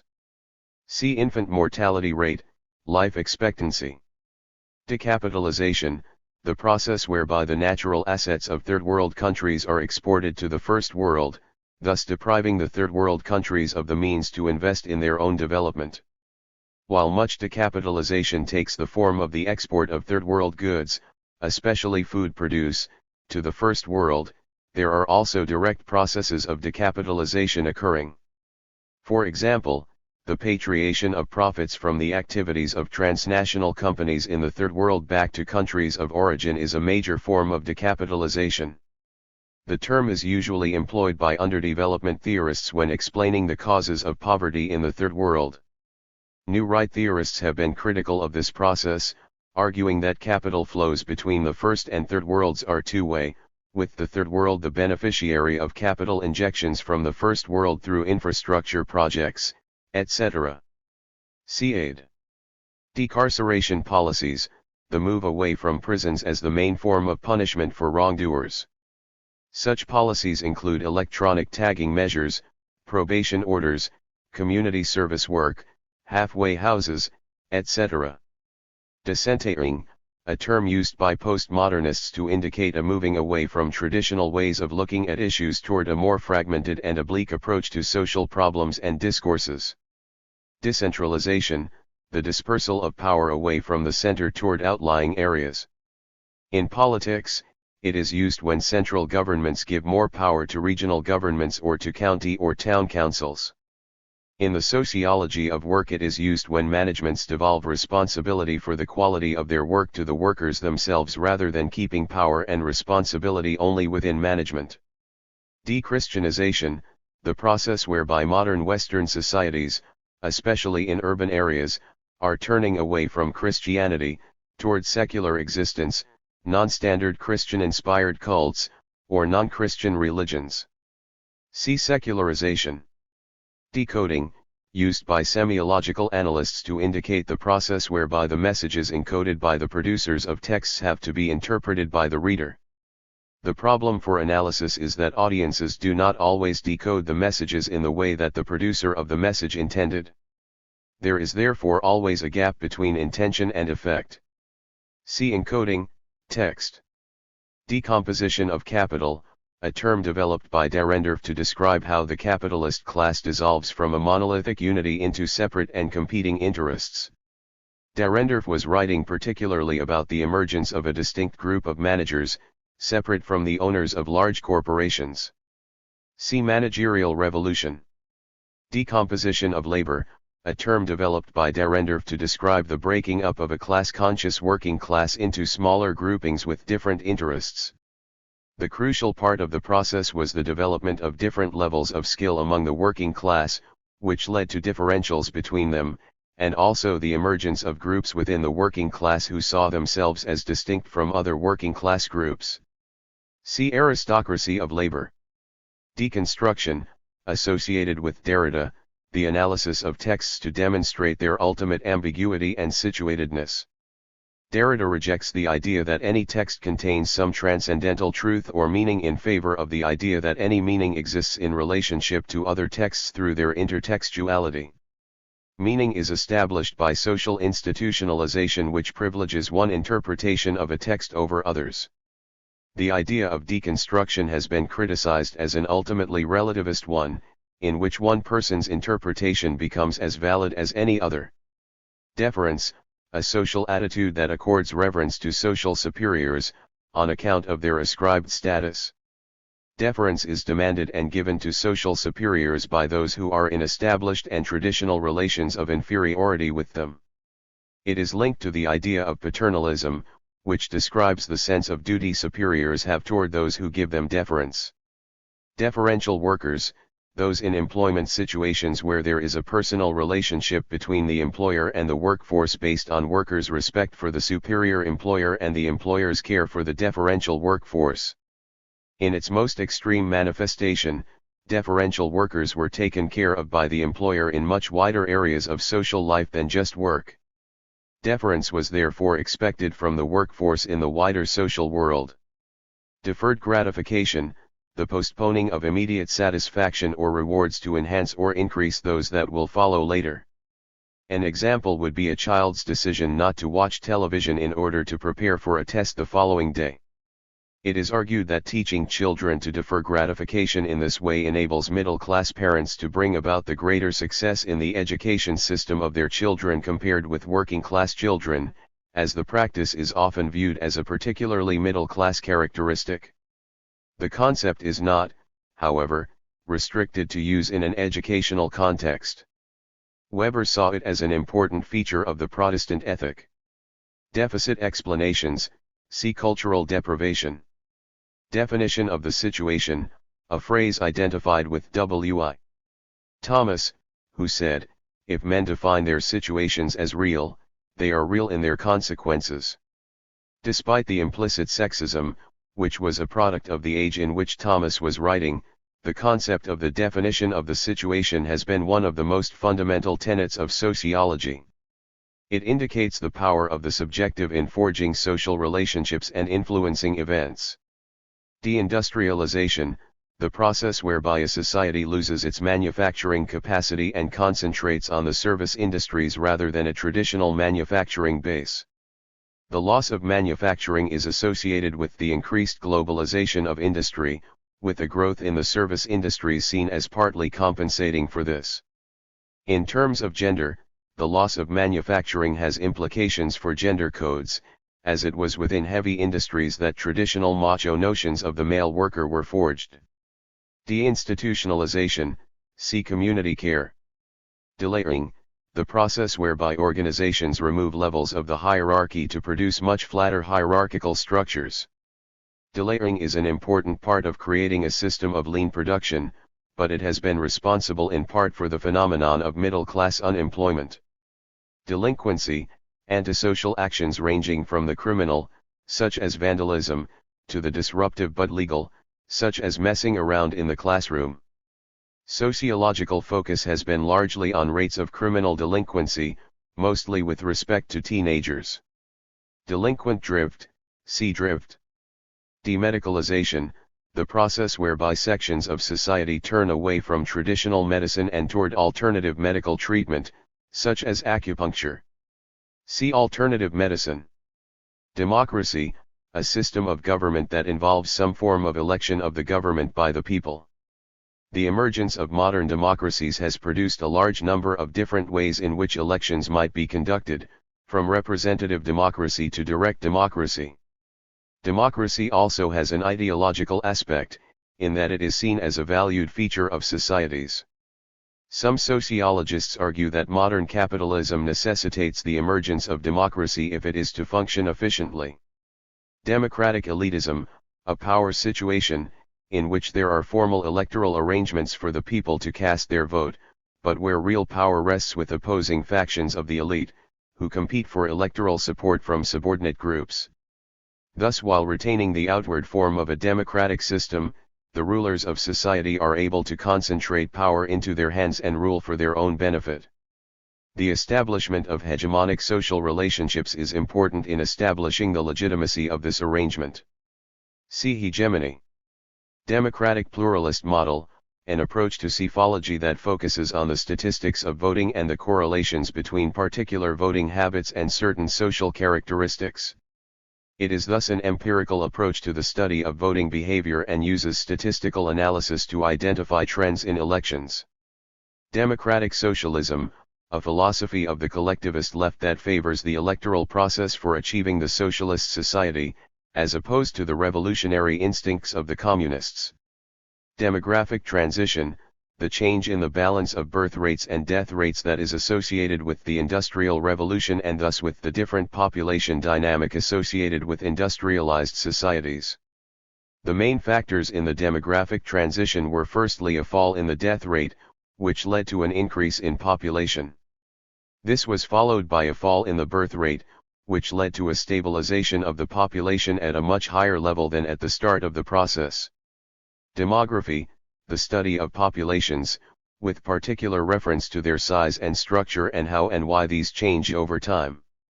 This means that demographers study birth, death, and marriage rates, patterns of migration, and other important factors that affect population growth or decline, such as climate, food supply, and the availability of employment.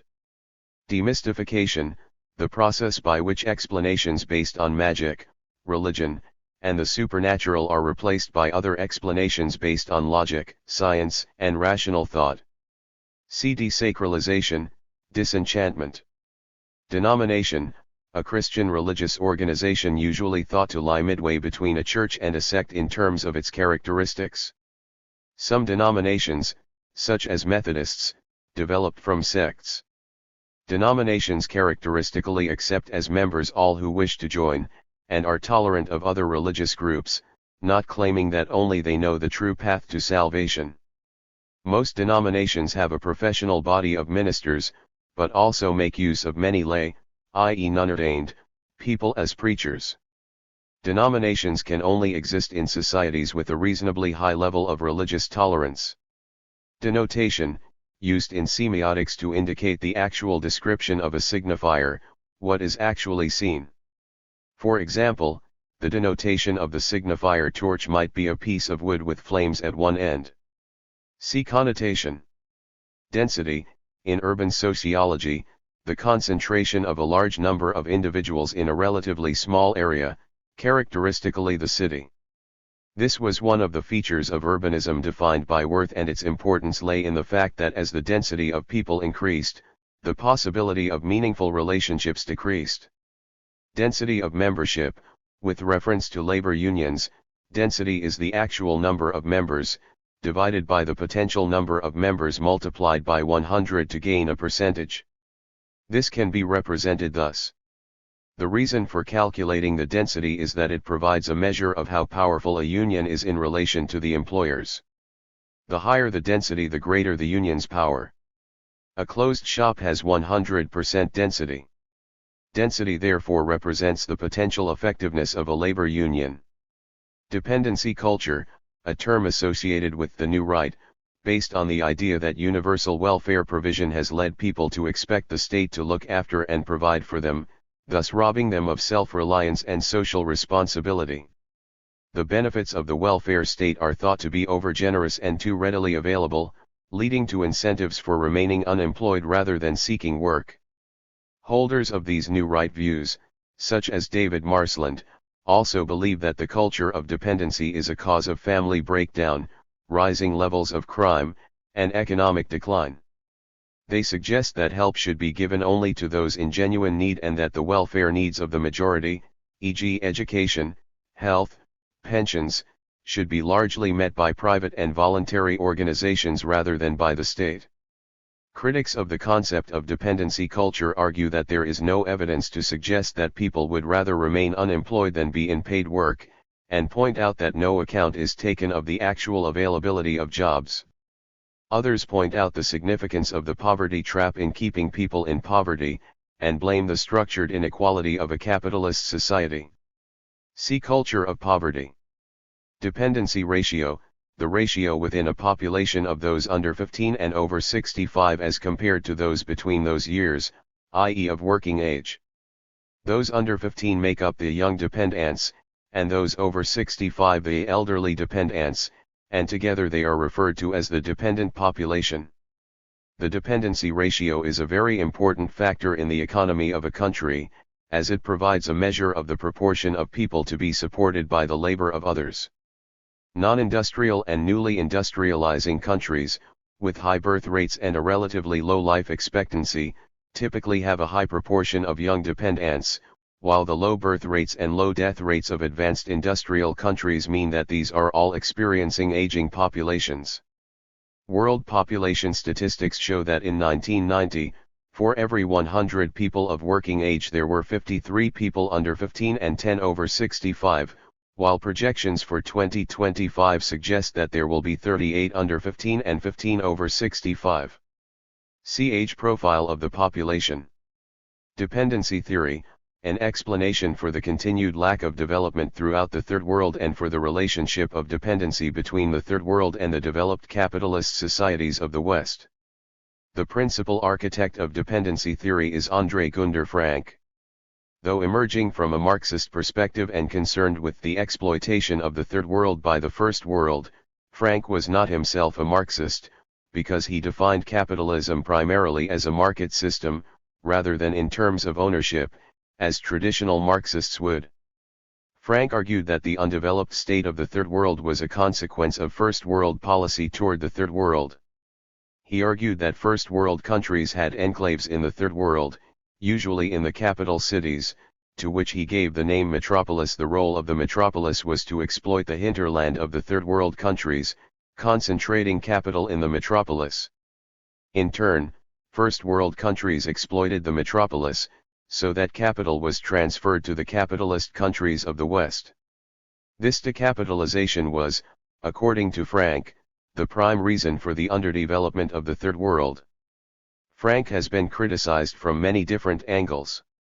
Some Marxists, such as Brenner, argue that it is the exploitation of the working class in the First World that should be the focus of analysis, not the relationship between the First and Third Worlds. Other Marxists, such as Warren, argue that Frank ignores the development that is going on in the Third World, because capitalism has a positive role to play in the Third World in destroying traditional patterns of behavior that could hinder development. New right theorists, such as Bauer, argue that Frank gives too much attention to economic forces and ignores the importance of culture in promoting or hindering development. Process of underdevelopment according to Frank. Dependent elderly, a term used to describe those old people, usually over 75, who are in need of some sort of care. The increase in the dependent elderly is argued to be one of the main reasons for the crisis in the welfare state, as the resources needed to target the dependent elderly have to be raised from taxpayers. See aging population. Dependent population, see dependency ratio. Dependent variable, that which changes as a result of changes in something else, known as the independent variable.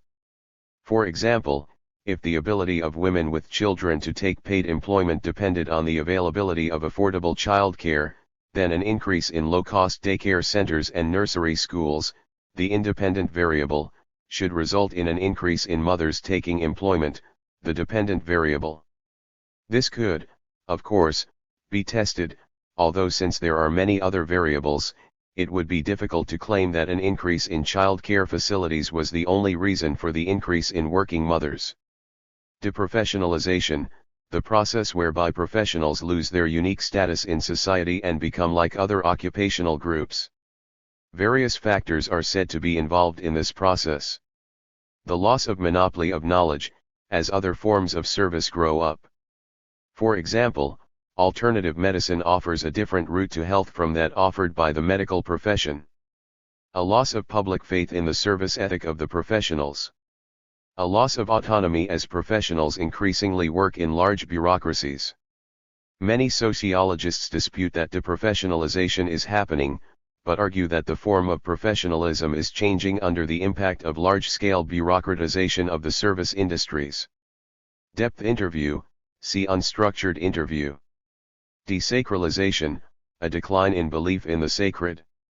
It is argued that this process is taking place and is part of the overall process of secularization. See resacralization. Descent group, members of a society who can all trace their lineage back to the same ancestor. Deschooling, a process suggested by Ivan Illich by which the formal education system would be abolished, as it is damaging to students. Illich argues that schools indoctrinate students into accepting the views and interests of the ruling class, stifle creativity and nonconformity, and train children to become mindless consumers. Deskilling, a term used to denote the stripping away from workers of traditional skills, through the implementation of the principles of scientific management. Braverman argued that increasing specialization in modern industry results in a reduction in the skills workers can exercise. He argued that this was a deliberate policy introduced by management to increase the control they can exercise over the workers and as a result increase profits. Deskilled workers have little power as they are easily replaced. However, some sociologists dispute the view that the deskilling process takes place as a matter of policy, but argue rather that technological innovation, a central part of the deskilling process according to Braverman, both destroys old skills and creates new skills at the same time. See Taylorism. Detailed division of labor, the breaking down of a work task into its smallest and most detailed constituent parts. The term was devised as a contrast to specialization. See social division of labor. Determinant level, a term used by Althusser to describe the economic forces in society that determine whether the political and ideological levels have relative autonomy or not. Economic conditions therefore determine the rest of society, including whether other spheres of social life might be dominant. See dominant level. Determinism, the belief that individuals' activities are forged by their situations and environment and that they have little free will or choice in how they behave. Different theorists have identified different forces that determine individuals. Functionalists argue that common values are the prime determinants of individual behavior, while Marxists identify economics. See voluntarism. Development, usually a reference to the process whereby societies move from an agricultural base to an industrial state. The term is associated with evolutionary theory and is linked to the idea of progress from an undeveloped state to a superior, developed one. Sociological concern with the issue of development has been present from the very beginnings of the sociological enterprise. The classical sociologists were primarily concerned with explaining the immense changes that Western societies were experiencing during industrialization, and it was on this development process that they focused in their theories. The term itself is controversial, in that sociologists often disagree about what constitutes development. Some sociologists see development as part of an inevitable convergence of all industrializing societies to an American-type society, while others see more than one way to develop a modern industrial economy. See convergence theory, underdevelopment. Deviance, on the simple level, behavior that goes against the dominant norms of the specific society or group in which it occurs. The problem with the concept from the sociological point of view is that deviance is socially constructed, that is, there are no actions that are in themselves inherently abnormal or universally condemned by all societies at all times. Deviance is thus situational and contextual. For example, killing another human being is seen as deviant in peacetime, but may be a requirement of a soldier in wartime. All social actions are governed by rules, but the rules themselves are subject to change over time. Therefore, even to suggest that there are dominant norms in a society is to beg the questions, Who says they are dominant, and how does the sociologist know that they are?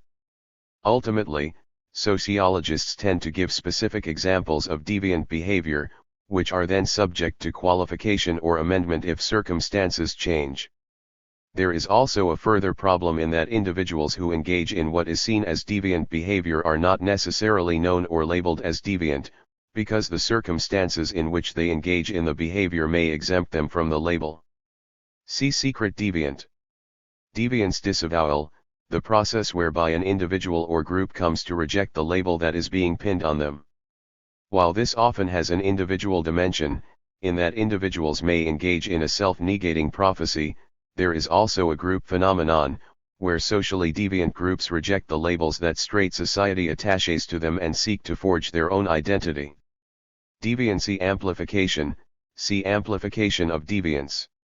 Deviant career, the process whereby an individual comes to accept a deviant lifestyle as a way of life, through the acceptance of the deviant label and the adoption of subcultural behavior and values. It implies that the labeled deviant has a choice of whether to accept the label and thus embrace a deviant lifestyle or reject it. See deviant disavowal, labeling theory. Deviant case, in methodology, the one example that does not fit the general circumstances that have been established.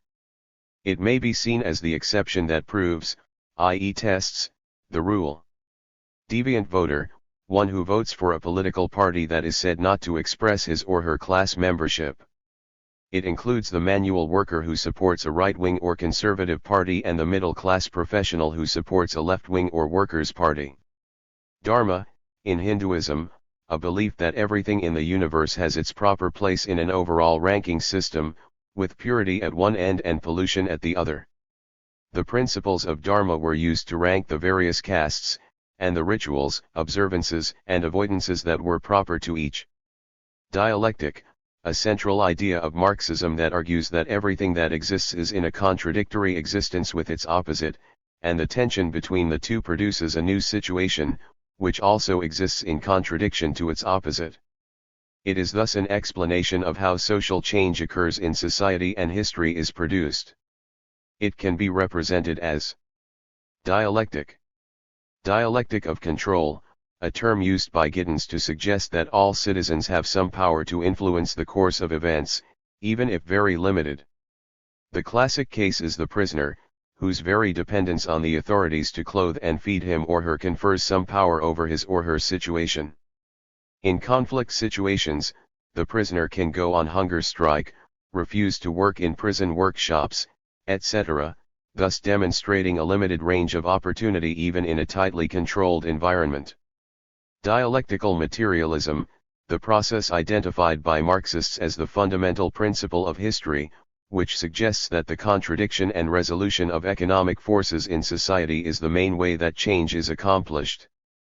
The actual material forces that are in a dialectical relationship are social classes, and it is the conflict between these that produces social progress. Diaries, written accounts of events as experienced and interpreted by the author. Diaries are a source of secondary data that can be of great use to the sociologist. One of the most well-known large-scale use of diaries is the mass observation studies of the 1930s, in which large numbers of people in Great Britain were asked to keep diaries. Supplemented by interviews and questionnaires, the mass observation diaries provide a rich account of life in Britain in the 1930s and 1940s.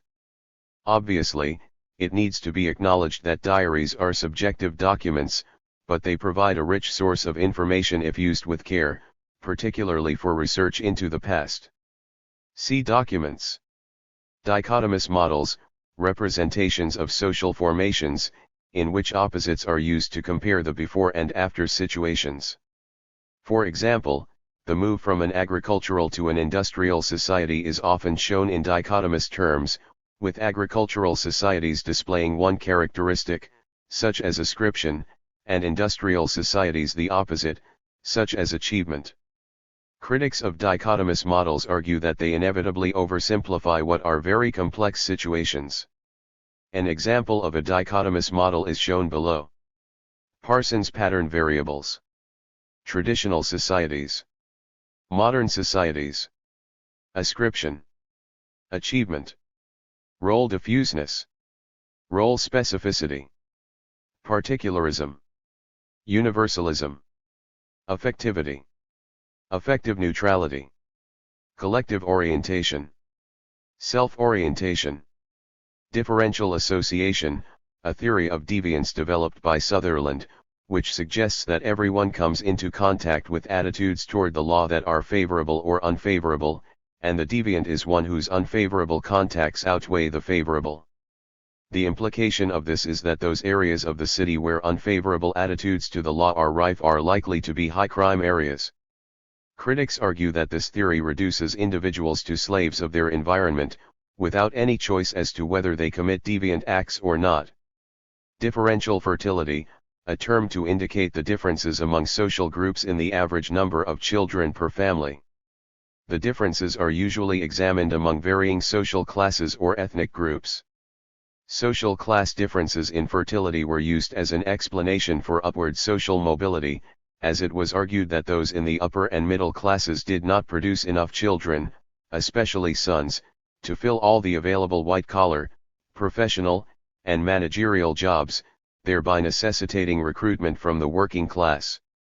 With the advent of more reliable and easily available birth control and a rising standard of living for many, rates of differential fertility among the social classes have declined. Differentiation, ways in which the teaching and learning process can be adapted to cater for students of different abilities. There are two ways in which this can happen. Differentiation by input refers to ways in which the materials used in the classroom are adapted to match broad ability bands of students, or where more able students are expected to tackle more tasks. Differentiation by outcome refers to a situation in which all students are given the same work, and then graded on the basis of their results.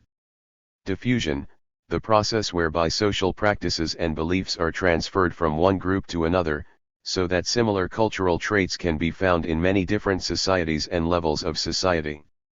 See stratified diffusion. DINKY, an acronym for double income, no kids yet. The term is used particularly in marketing to refer to a young or fairly young couple, both members of which are in well-paid employment, and who consequently have a high disposable income available to spend primarily on themselves and their home. Diploma disease, a term used by Dory to describe the way in which qualifications are becoming more and more important in securing employment and a decent standard of living. See credential inflation. Direct democracy, the political situation where every citizen is involved in decision-making through the casting of a ballot. The original model of direct democracy was ancient Athens, where men who were not slaves and who held citizenship gathered together in assemblies to decide the great issues of the day. A modern equivalent would be the Swiss system of referenda for making important decisions about the direction of the country. Direct instruction, a system of pedagogy that is highly traditional and is focused on basic skills. It has been criticized because it allegedly creates dependency and a lack of initiative among students. Direct taxation, the levying of taxes directly on a person's income or wealth, e.g. income tax or inheritance tax. See indirect taxation, progressive taxation. Disability, a term used to cover a range of health problems that incapacitate the individual in some way. The term has fallen into disuse, as many have challenged the implied contrast with being able to do things, which suggests a passivity and helplessness among those labeled disabled. See handicap. Disciplinary drill, any widely accepted ritual that results in the docility of those subjected to it. The classic example of a disciplinary drill is large-scale drugs testing that occurs routinely in sports and work. Despite its intrusion into the personal lives of citizens, it is generally accepted without protest. Disciplinary technology, the techniques and practices identified by Foucault as central to the control of the bodies of citizens in modern societies. Disciplinary technology can be obvious, such as electronic tagging, but much of it is mundane and everyday, such as school uniform or examinations. Discipline, a central concept of Foucault that refers to the processes by which societies control the bodies of their citizens through the swarming of disciplinary technology into all aspects of their lives. The aim of the discipline techniques, which are based on work, training, exercise, and surveillance, as though in a prison, is to produce docile bodies and thus manageable groups of citizens, without recourse to the violence of earlier societies. Discourse, a term developed by Foucault to explain how human beings attempt to bring order out of the chaos of social life. A discourse is a collection of related statements or events that defines relationships among elements of the social world. The establishment of these relationships involves the use and establishment of power to create knowledge. To Foucault, all knowledge establishes power over others, because discourses are used to control and channel behavior. Those who control the discourse have the power to define the position of others. Discourse of derision, the process whereby a phenomenon is discredited through establishing ways of thinking about it that inevitably lead to negative feelings about it. It is not just constant criticism, but a way of framing problems and issues so that whatever approach is made to something, a negative result is obtained. Discovery learning, a pedagogical method based on the belief that children learn faster and better if they are given the opportunity to solve problems and find out information for themselves, rather than having knowledge imparted by the teacher. The method, although very successful when used by good teachers, has its critics, who argue that children need more structure and guidance in their learning. Discovery learning is often contrasted with chalk and talk as an example of a progressive rather than traditional teaching method. Some critics have attributed what they see as the decline in educational standards to the widespread use of discovery learning in schools, particularly by teachers who were trained in the 1960s and 1970s. However, research has consistently shown that most teachers use a variety of teaching methods, with a bias toward the traditional.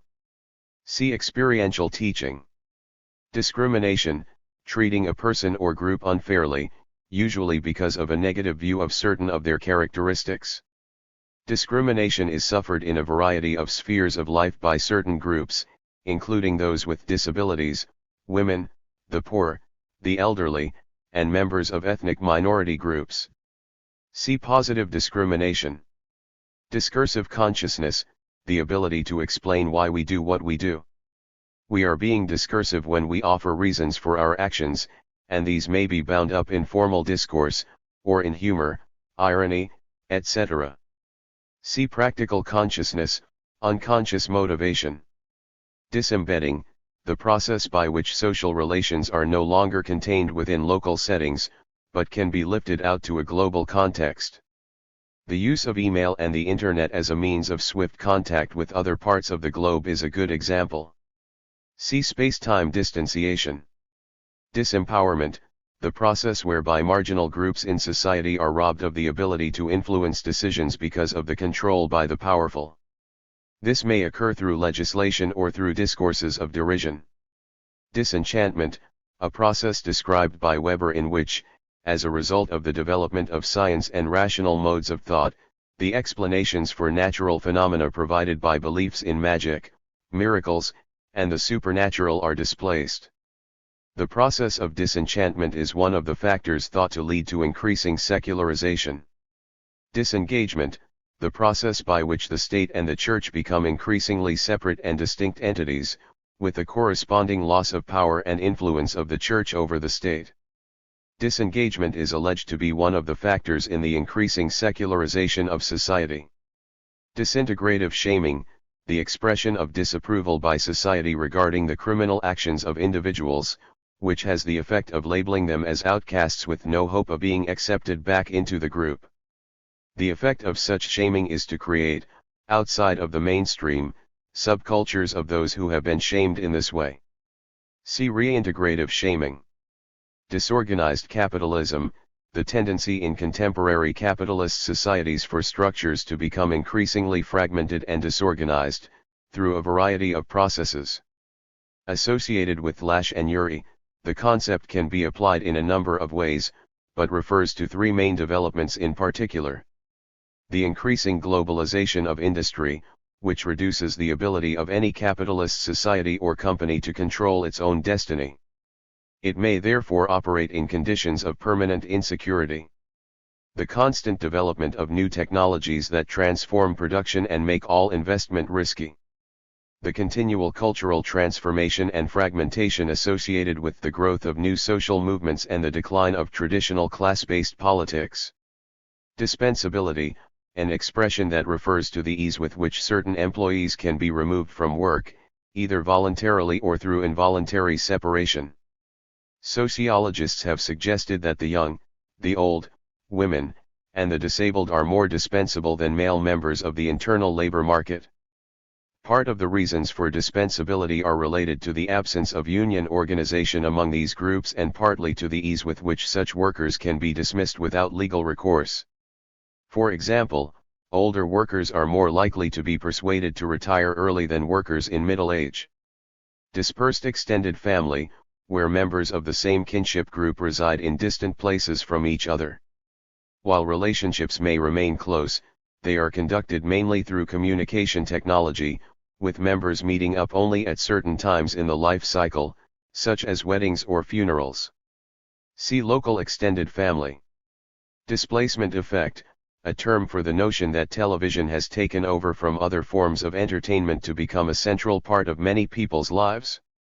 Displacement of goals, a term used by Merton to describe the situation where individuals in organizations no longer focus on the overall aims of the organization, but only on the immediate task at hand.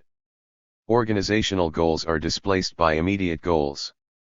This leads, he argues, to formalism by bureaucrats, in which adherence to the rules becomes more important than fulfilling the aims of the organization. See ritualism. Disrepute, the negative status associated with criminal activity. It can have a twofold effect, leading either to rejection of the individual by mainstream society or to individual feelings of excitement and pride in having a dangerous reputation. Disrupting normalcy, a methodological technique associated with the ethnomethodologists. It consists of deliberately upsetting the normal, taken for granted rules that operate in everyday situations, in order to expose and explore them. The technique illuminates ordinary life in an interesting way, but it has been criticized for a lack of ethical consideration for those whose lives are being disrupted. It can be psychologically unsettling to be in a situation where the normal rules are not being applied. Diversification, the process whereby an organization, originally concerned with one area of production, buys stakes in other areas of production to produce conglomerates. The process is of particular interest to sociologists of the media, who have studied the way that certain companies have diversified their interests into several areas of the media. There are many examples of diversification in today's global economy, with huge international conglomerates having a wide range of financial interests across many types of business. See conglomeration. Dividing practices, the ways in which populations are classified and categorized to create groups that are segregated from the rest of society, such as lepers or criminals. Foucault argued that although the categories claim to have a scientific basis, they are more to do with the exercise of biopower than with scientific knowledge. Divine right of kings, a concept based on the belief that monarchs are placed on earth by God to rule and that any challenge to that rule is rebellion against God, worthy of eternal damnation. It is therefore an ideological device to legitimate monarchical rule and dissuade those ruled from revolting against the privileges of the monarch. See legitimation. Division of labor, where specialization occurs, so that individuals carry out only part of the activities needed for survival and sustenance. The basic social division of labor is where occupations emerge, so that needs are met by a variety of people carrying out specific jobs. This creates problems for society, specifically that the division of labor creates interdependence among individuals, while reducing the similarity of experiences they have. This can lead to problems of integration in a society, as more complex divisions of labor emerge. The chains of interdependence grow, while the impersonality of participants increases. More complex formations of the division of labor lead to problems of coordination between individuals and increase the need for constraint over individual behavior to achieve that coordination. See calculability, detailed division of labor. Divorce, the legal termination of a marriage. Divorce has been the subject of much sociological study, both to determine its causes and to understand the reasons for variations in divorce rates across geographical, cultural, age, and other divides. See divorce rate, single-parent families. Divorce inheritance, a concept of inheritance for children of divorce. It is based on the view that the children of divorced parents are more likely in later life to commit more crime, do less well in school, and have unstable relationships than are the children who experience childhood with parents who remain together. Divorce rate, a statistical measure of the number of divorces, usually expressed as the number of divorces in any 1 year per 1,000 married couples in the population. Documents, any written or printed material, in sociology, an important source of secondary data for sociologists. However, documents need to be used with caution. John Scott suggests that 4 appraisal criteria should be used when deciding whether, and how, to use documents in sociological research. These are: authenticity, is the document genuine, i.e. what it purports to be? Is it complete? Was it actually written by the alleged author? Credibility, did the author act from sincere motives when producing the document, or was there some kind of pressure applied? To what extent is the material in the document accurate? Representativeness, is the document and its evidence typical of its kind, or if not, can the degree of its atypicality be judged? What other documents might exist of the same kind, and are these available for scrutiny? Meaning, is the document clear? Is the document written in shorthand, a foreign language, or archaic language, and if so, can it be accurately translated? What kind of interpretation needs to be placed on the document to render its meaning clear? Scott does not suggest that negative answers to any of these questions render the document unusable, simply that the researcher has to recognize actual or potential problems and make corresponding allowances. Domestic division of labor, the division of household and child care tasks among the members of a family, particularly between the adult male and female partners. Despite the prediction by Wilmot and Young that families would become more symmetrical, with a more equitable division of domestic labor between men and women, and despite the alleged appearance of the new man, research suggests that, while attitudes toward the sharing of domestic tasks have shifted, in practice women still perform a disproportionate share. Domestic economy, a term that describes the system by which each member of the family makes contributions to the maintenance and survival of the family as a whole, through labor carried out at home. In pre-industrial societies, parents and children tended to work in the home or the fields, directly producing what the family needed. The domestic economy was therefore crucial for survival. In industrial societies, the domestic economy has declined, with work in outside agencies replacing work at home. Domestic labor, an alternative name for housework and child care. The term is used by sociologists to indicate that it is a social construction and not some natural phenomenon. Sociologists have argued that domestic labor emerged with the Industrial Revolution, when surplus wealth allowed households to keep the female head at home engaged in running the house rather than contributing to the household economy, as previously. Domestic labor theory, an approach to housework and childbearing that seeks to establish their importance to the maintenance and continuation of capitalist relations of production. Rather than dismissing housework as non-work, Marxist feminists argue that domestic labor is central to the survival of capitalism. Domestic labor is therefore seen as productive in itself, reproducing labor power, both on a daily basis through the provision of food and opportunities for recuperation, and generationally through the provision of the next generation of laborers. Domestic violence, usually a reference to physical abuse at the hands of a spouse or partner, although it may also include the physical abuse of children by parents/step-parents. Most adult victims of domestic violence are women, and many towns and cities now have women's refuges where the victims of domestic violence and their children may stay in safety. Domestic violence is one of the most widely underreported crimes, and even when the police are alerted, they are often reluctant to become involved. Feminists argue that domestic violence against women arises out of the patriarchal system in which men are assumed to have power over women, who are expected, and who often themselves expect, to play a subordinate role. Domestication, one of the ideological ways in which oppositional subcultures can be neutralized in capitalist society, by reducing the threat seemingly posed through making the subcultural style seem normal. This has been described in the phrase otherness is reduced to sameness. See trivialization. Domesticity, ideology of a set of ideas concerning women's role in society, which is seen as primarily wife, mother, and homemaker.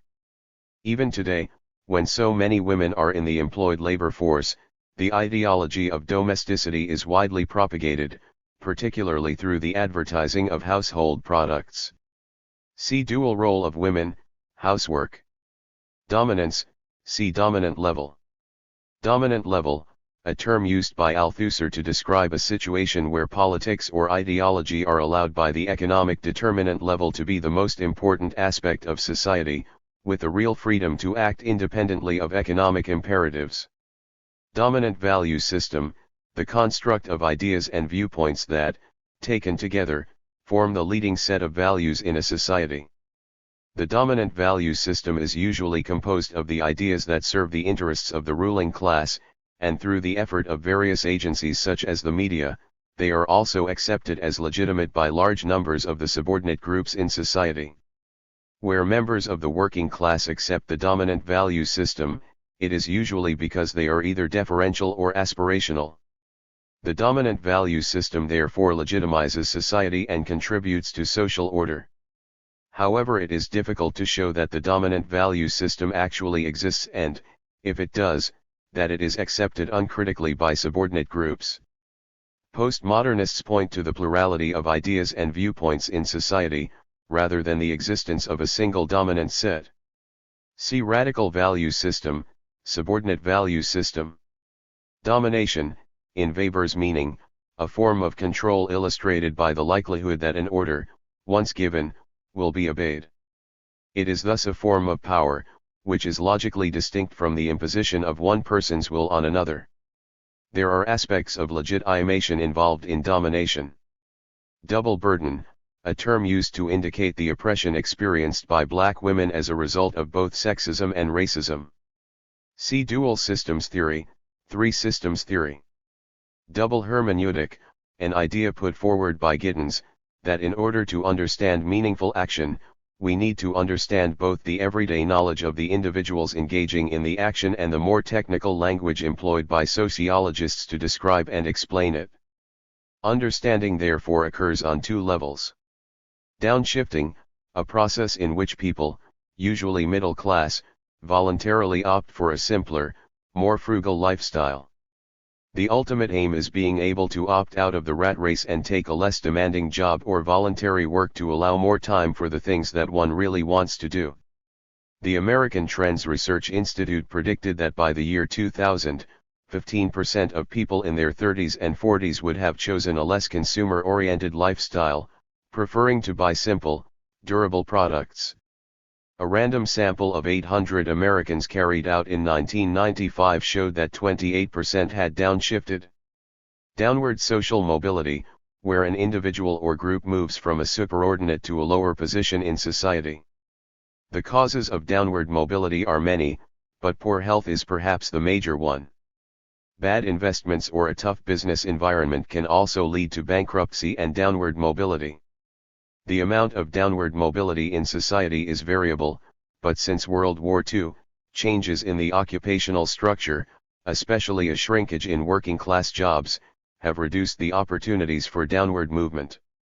See upward social mobility.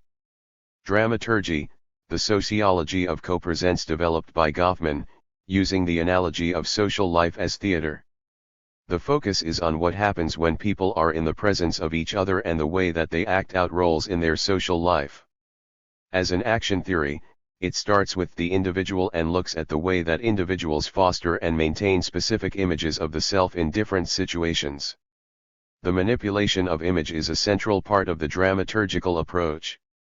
It has been criticized for being ahistorical and episodic, focusing on the now, rather than on structures and the past.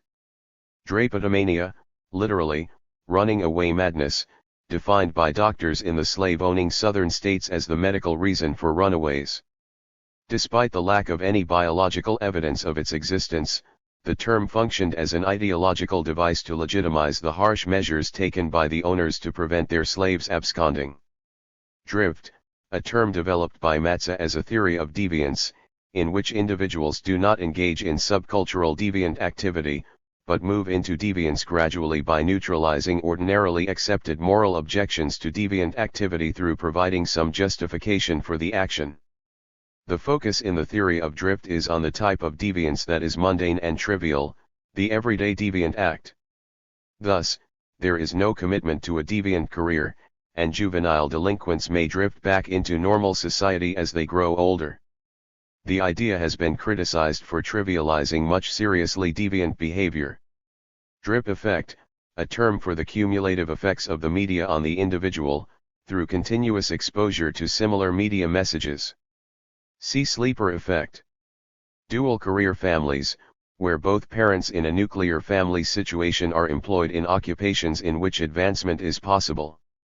The appearance of significant numbers of dual career families has been a significant development in the post-war period, with consequences for the way that conjugal roles are envisaged and child care planned.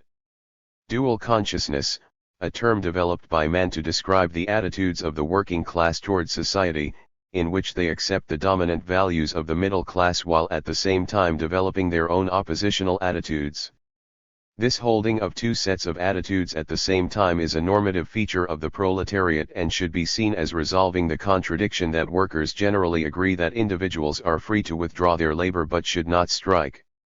See normative ambivalence. Dual economy thesis, an argument that, in third world countries, there are two economies operating, one a technologically advanced and urban-centered economy, the other a less sophisticated rural economy. The thesis was developed by Boak as an alternative to underdevelopment theory, which saw the relationships between these two economies as one where the urban metropolis exploits the rural hinterland. Boak argued that these two economies, while operating in the same national and cultural space, are economically separate, inhabiting a different economic reality. The relationship between the two economies is minimal, rather than exploitative. Dual labor market, the idea that there are two separate sectors of work in the economy, between which there is little movement. One part of the labor market is secure and provides full-time work for permanent workers while the other is composed of temporary and part-time workers. See external labor market, internal labor market. Dual role of women, a term to embrace the two major roles undertaken by an increasingly large proportion of women, namely those of wage earner and housewife. Feminists such as Oakley point out that even though the majority of women of working age are now in paid employment, they are still expected to play the traditional role of the person primarily responsible for domestic tasks and child care. Though there is evidence that the partners of women in full-time employment take a greater share of domestic tasks and child care than the partners of women in part-time employment, most women still take the major share of the burden. One result of this is that women, on average, have less leisure time than men. See domestic division of labor, housework, new man. Dual systems theory, a theory developed by feminists to emphasize that both class and gender need to be taken into account when investigating the situation of women.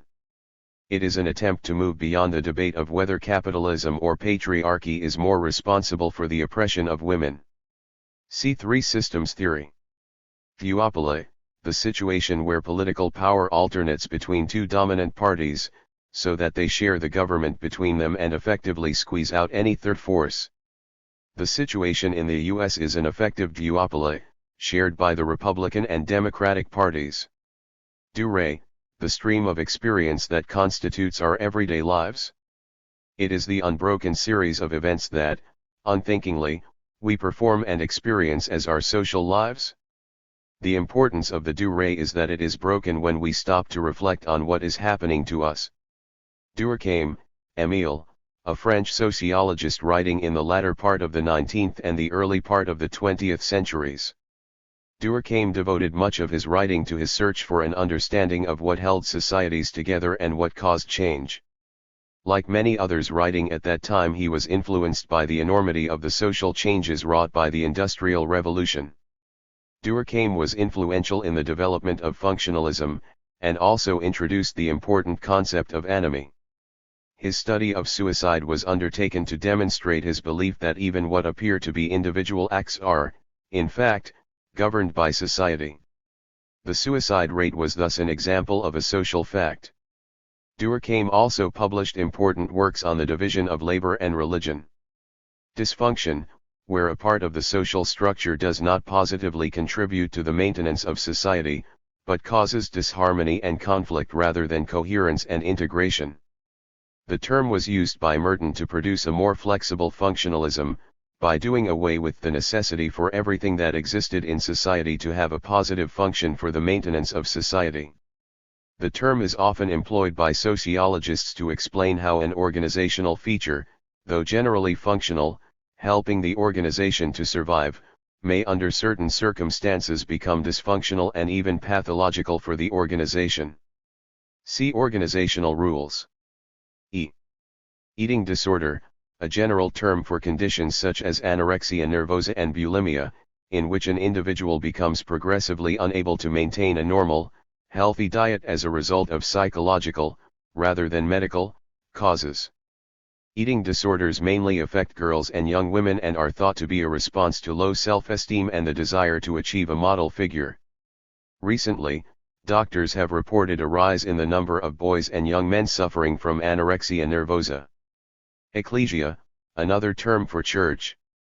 More specifically, it is used for a universal or all-encompassing church, such as the Roman Catholic Church in medieval Europe. Echelon authority, authority according to position. The term describes a situation where all the members in a particular organizational position have power over all members in a subordinate organizational position, regardless of any other social distinctions between them. For example, warders in a prison have echelon authority over all prisoners, even those who might have had high status outside prison. Ecological fallacy, a methodological error, in which the characteristics of a population as a whole are attributed to groups within that population, without any real connection between them being demonstrated. For example, if we take 3 areas and find the following results. Areas. Number of smokers. Number of cases of lung cancer. A. 500,000. 1,000. B. 250,000. 500. C. 100,000. 200. There seems to be a strong correlation between smoking and lung cancer, but we would be committing the ecological fallacy if we concluded that. What we do not know is whether the lung cancer cases are smokers. We cannot just assume that they are. Ecology, see environmentalism. Economic power, a term that includes a number of capabilities stemming from control of material resources, such as the right to hire and fire, the ability to locate industry in particular areas, and the influence that this can give over other areas of social life, such as politics. While ownership is a crucial dimension of economic power, it is not the only aspect of it. Economic power can also operate at the micro level, for example between husband and wife, where control over domestic resources can lead to power of one over the other. See consumer power, institutional power, political power. Ecumenicalism, a process in which different Christian organizations, particularly churches and denominations, work together cooperatively, emphasizing their shared characteristics. This might mean that joint church services are held, with worshippers gathering alternately at, for example, the Anglican, Roman Catholic, and Methodist churches to engage in collective worship. Education, the acquisition of knowledge and skills, both formally and informally.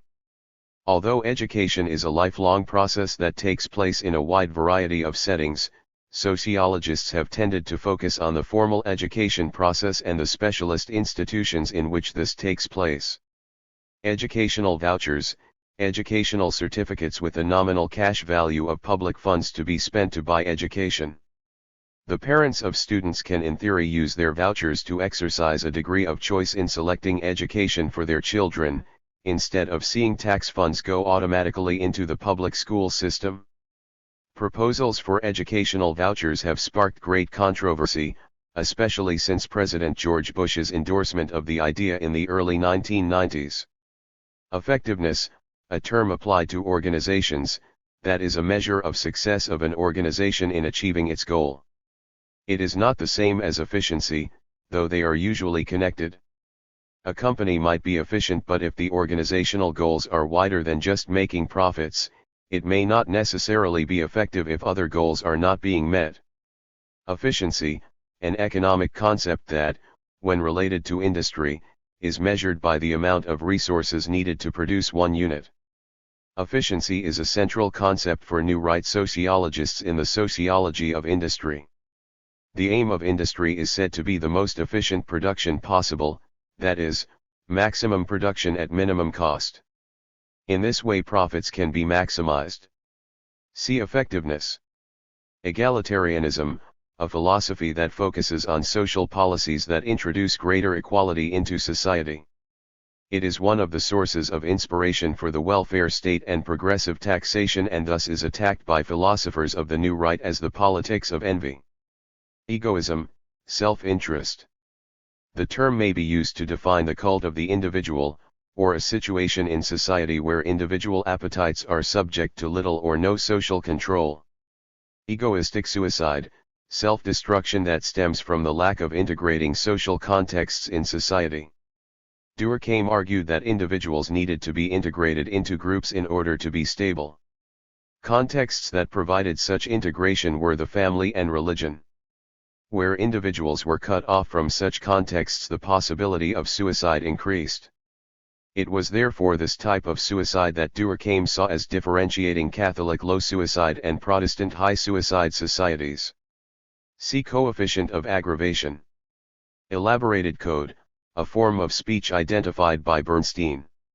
It refers to a pattern of speech commonly used on formal occasions, in lectures, and between strangers. It is characterized by grammatically complex sentence structures, can describe abstract concepts, such as freedom, and is context-free, i.e. does not have to be tied into a specific situation. The elaborated code is used extensively in education, and while middle-class children come to school able to use both the elaborated code and less formal ways of speaking, which Bernstein called the restricted code, working-class children tend to prefer the latter, putting them at an initial disadvantage in school. See language codes. Electability, the calculation of a candidate's chance of attracting votes according to his or her social characteristics. For example, candidates are deemed to be more electable if they are male, married with children, good-looking, and so on. Elective affinity, a term used by Weber to describe the causal relationship between the ideas of ascetic Calvinism and the spirit of capitalism. The two meaning systems were therefore congruent, and through a variety of stages the ideas translated into the practices of capitalism. See asceticism. Elite, a small group at the top of an area of social life. It is often used to refer to the power elite, but elites can exist in any walk of life. For example, an important elite in postmodern societies would be the entertainment elite, who have the capacity to generate total devotion among fans. There are also elites within elites, so that the Hollywood star elite would be seen as the apex of movie elites. Elite engineered model, an approach to moral panics that suggests that such panics are created by those in power to distract the population from other real problems in society. Moral panics, therefore, act as a diversionary tactic in the interests of the powerful. See grassroots model, interest group model. Elite theory, see unitary elite theory. Embourgeoisement, the process by which the affluent working class are said to become like the middle class in economic standing, lifestyle, and attitudes, while the middle class accepts them as their social equals. The theory first arose in Britain in the 1950s, largely as a result of the victories of the Conservative Party, which seemed to succeed in bringing affluence to a significant section of the working class. The hypothesis was tested by Goldthorpe, Lockwood, et al., who found little evidence that embourgeoisement was taking place. While the weekly wages of the affluent workers and white-collar workers were similar, lifetime earnings were much in favor of the white-collar worker. Also, the affluent workers were becoming privatized, but beyond this, there was little similarity in lifestyle between them and the white-collar worker. Lastly, there was little evidence that affluent workers were seen as socially equal by white-collar workers. See socially aspiring worker. Emigration, see migration. Emotions, feelings such as hate and love, which constitute the affective dimension of social life and which the rationality of sociology is often accused of neglecting. Emotions are an important factor in motivation, which interactionism in particular sees as the basis of social life. Empathy, the ability to understand the attitudes and behavior of another person by relating these to one's own experiences. Interactionists in particular believe that the use of qualitative methods of research allows the researcher to benefit from such an understanding of those being studied. Weber used the word verstehen, meaning to understand, to express the same idea. However, critics of qualitative research methods argue that empathy between the researcher and those being studied leads to loss of objectivity. Empirical studies, those studies that are based on research yielding actual data, such as statistics, or transcripts of interviews, rather than works of theory. Empiricism, an approach to knowledge that argues that the only basis for knowing anything is experience itself. It is an approach that rejects the idea that sociology, for example, can proceed through untested theorizing, maintaining that progress can be made only through the collection of empirical observations. This approach has been criticized for denying the importance of theory in sociological work and relying on the collection of a vast number of often unrelated facts. Employment, the exchange of labor for wages or a salary, which is unequal in both economic and power terms. It is thus a logically distinct category to the wider concept of work. Empowerment, a term originally associated with the new right, but now widely used. It concerns the dispersion of power to individuals, so that they begin to take responsibility for their own decisions and their own lives. It began as an attempt to roll back the power of the state by taking areas of decision-making traditionally associated with government and giving them to groups or individuals. Elements of empowering political programs might be the sale of government housing, the devolving of power to local housing associations, local school boards, etc. There is a much wider use of the term in, for example, education, where students are empowered through taking responsibility for charting and planning their own courses. Empty bucket theory, a crude type of explanation for the effects of the mass media, which assumes that people approach media content with no prior beliefs or opinions, but just wait to be filled up with the ideas that the media put across. It tends to rely on a conspiracy theory of the media, which holds that those in power seek to control subordinates in society by using the media to control what they think. Critics point out that the audience for media content is not empty but approaches media messages with the ability to choose and interpret material intelligently and with its own predispositions. See selective interpretation. Empty nest families, families in which the offspring have grown up and moved out of the parental home, leaving the adult partners as a couple. The rise in life expectancy and the tendency for young adults to establish their own household as soon as possible has resulted in the creation of a large and growing group of middle-aged couples with few family responsibilities and, in many cases, relatively high incomes, particularly if both of them are in employment. The rise in the average age at which women bear their first child also means that, for many of these empty nest couples, their services as grandparents will not be needed for some time after their last child has left home. There is considerable interest in this group by advertisers, who increasingly target such couples as potential buyers of a wide range of leisure and financial products. See family structure. Empty shell marriages, where a married couple continue to live together but are only going through the motions of married life, often for the sake of the children. In all other respects the marriage has broken down. See marital breakdown. Enclave development, a concept suggesting how third world countries are developed through the activities of first world agencies, such as the transnational companies. The idea of enclave development was put forward by opponents of underdevelopment theory which, they argued, took far too negative a view of the First World.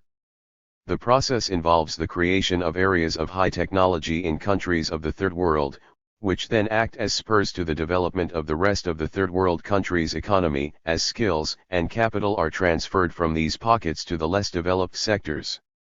Encoding, the process by which producers of media texts weave their messages into the images or words that they use. Producers' intentions are important here because they wish to get across particular messages to their audience. However, audiences do not necessarily decode the messages in the same way that the producer intended. See polysemic text. Inculturation, a type of socialization in which the young absorb the culture of a society holistically, through experiencing it directly. There are thus no specific mechanisms such as the family that engage in socialization.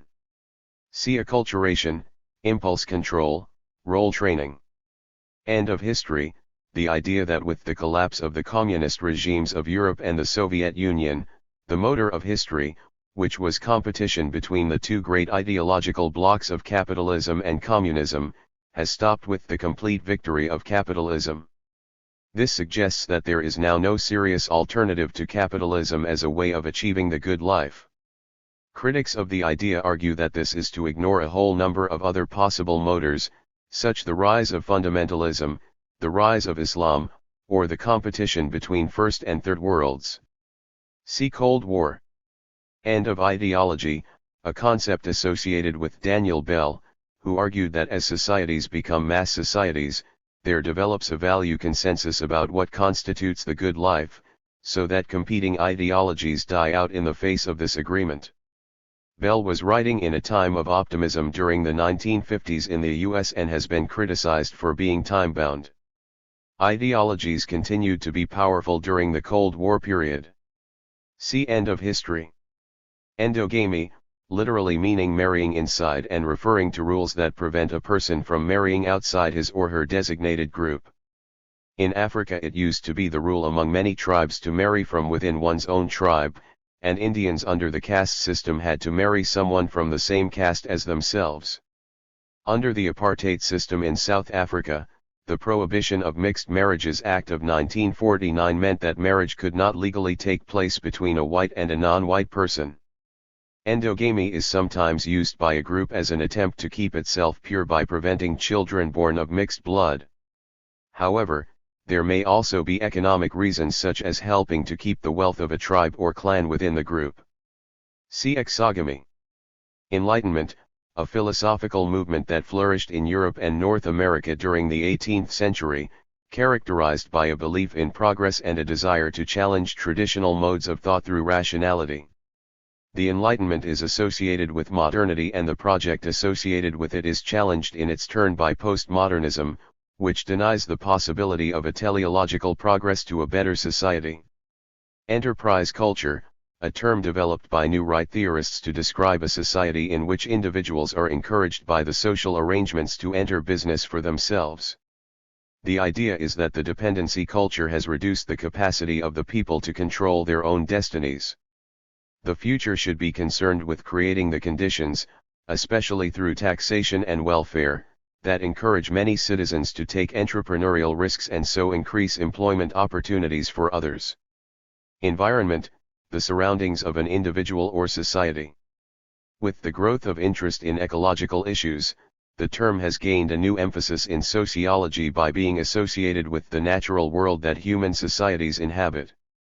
The impact of human activity, especially productive activity, on the natural world has been enormous, and issues such as pollution, loss of natural landscapes, and the invasion of commercial development have become objects of sociological investigation. Environmentalism, a new social movement that concerns itself with the protection of the natural and built surroundings that form the backdrop for human society. It is multifaceted in its concerns and ranges from projects to clean up rivers to the heritage movement, which aims to protect historical monuments and buildings. Issues such as pollution and conservation have been brought to the top of the political agenda by environmentalists and altered the political programs of many major parties in Europe, for example. The success of environmentalist movements such as Greenpeace has spawned a whole range of copycat organizations, each seeking to emulate its success. While mainstream environmentalists focus on peaceful and lawful process, there is a wing of the movement that is involved in more direct action and which can sometimes move into unlawful activity. The membership and organizational structures of environmental groups are often fluid and changing. Epidemiology, the study of the nature, amount, and spread of disease. It is a way of understanding the causes of particular diseases in order to develop an appropriate approach to prevention and cure. One of the earliest applications of epidemiology was the discovery in the 19th century of the link between cholera and infected drinking water, while one of the most recent is the attempt to understand AIDS. Episodic characterization, an approach to the study of society that is used as a contrast to the idea of historical progress, which sees history as one continuous story of improvement. It is the idea of social change as discontinuous, that is, as comprised of events that are forged in their own circumstances rather than in response to an overarching meta-narrative. A chief exponent is British sociologist Anthony Giddens, who rejects all ideas such as historical materialism and argues that social change must be studied taking due account of accidental and contingent factors. Episteme, a term used by Foucault to indicate the way in which knowledge is structured or organized and influences the way in which we view the world around us. It is therefore similar to a paradigm, but with a wider application to any discourse, not just scientific ones. Epistemology, the philosophical study of the nature of knowledge. For sociologists, the term is used to refer to the sociology of knowledge. Epoche, a method in which the sociologist suspends the natural attitude, suggested by Husserl as a means of understanding the social world. That is, epoche involves putting the world in parentheses or brackets, and approaching the durée or the stream of experience that constitutes our life as if it were an alien culture. The sociologist therefore treats the world as if he or she had never seen it before, putting aside all previous beliefs and understandings. Equality, the state of being the same, or having things of equal value. The concept has been attached to several notions that have formed the basis of sociological investigation. It is part of the nature versus nurture debate, which considers that there are clear biological differences between individuals, but also social differences that do not flow from these biological differences, thus resulting in inequality. Equality of opportunity, the principle that all people should be provided with an equal opportunity to succeed, irrespective of their sex, age, ethnic or religious group, physical abilities, or sexual orientation. The principle is often used in the context of education, but has a much wider application, including in the workplace. See positive discrimination. Equality of outcome, a measure of underachievement that compares different groups in terms of their qualifications gained, percentage of university acceptances, etc. Inequality of outcome can coexist with equality of opportunity for a variety of reasons. Equilibrium, a state of balance among parts of the social system. Particularly in the context of functionalism, the structures in society are said to tend toward a state of equilibrium, that is, when there is a change in the social environment that alters the balance among the subsystems, there is an automatic process that restores the lost equilibrium. The notion is especially associated with those who adopt the biological or mechanical analogy in their depictions of society. See homeostasis. Erklären, literally explanation. It is used as a contrast to Verstehen, and is associated with the mode of studying the external objective world by employing the principles of science. As an objective methodology, it is sufficient for explaining the external phenomena of society, but cannot access the subjective dimension. Eros, the erotic instinct identified by Marcuse as the object of surplus repression. Eroticism, the various social constructions that appear in every age associated with sexual desire. Foucault in particular investigated the changes in erotic formulations that have political as well as personal implications. For example, Foucault documented the ways in which the medicalization of sexuality shaped definitions of acceptable eroticism. Essentialism, where every occurrence of a phenomenon is assumed to have the same universal characteristics. An essentialist view of gender, for example, attributes the same emotional aspects to all women and a different set of emotional components to all men.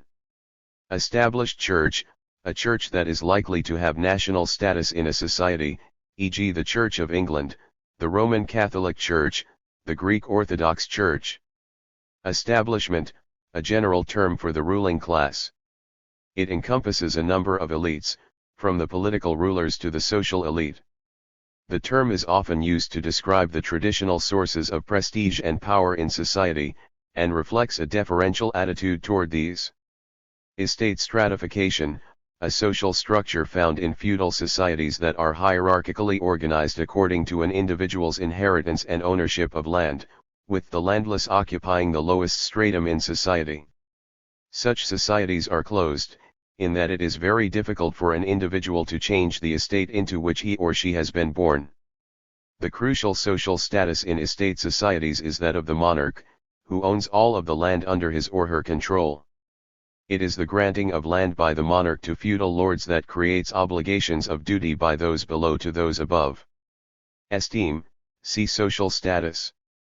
Aestheticization, the process whereby everyday features of social life become open to artistic and aesthetic influences, such as the principles of design and art appreciation. This has had the effect of countering the notion that art is somehow the prerogative of an elite, and has shown instead that artistic considerations are both social and political, with the ability to create environments that are either brutal or appealing. Ethical constraints, factors that prevent a particular method or research study from being used because of a belief that it would be morally wrong. Ethical constraints provide one of the main reasons why very few laboratory experiments are carried out in sociological research.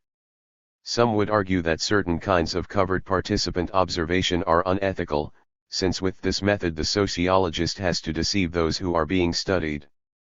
Ethical issues, issues that have a moral dimension, such as the debates over euthanasia and abortion. Ethnic group, a collection of people who share common history, customs, and identity as well as, in most cases, language and religion, and who see themselves as a distinct unit. It thus constitutes an identity for members and forms a basis for social action. Members usually seek to preserve their identity through a variety of closure tactics, for example, through marriage that tends to be endogamous. Where they form a minority within the population, increased emphasis on tradition and custom help to maintain boundaries. Ethnic minorities, groups of people in a population who are from a different ethnic group from the indigenous population. It is an imprecise term, and can vary according to whether or not certain members of the population describe themselves as belonging to an ethnic minority group. Ethnic plurality, a term used to describe the condition of postmodern societies that have more than one cultural group within them. This state of society is associated with the dissolving of traditional national boundaries and the appearance of significant minorities in most societies. Ethnic underachievement, the condition of relatively low educational attainments by students from some ethnic minority groups when compared with average results of other children.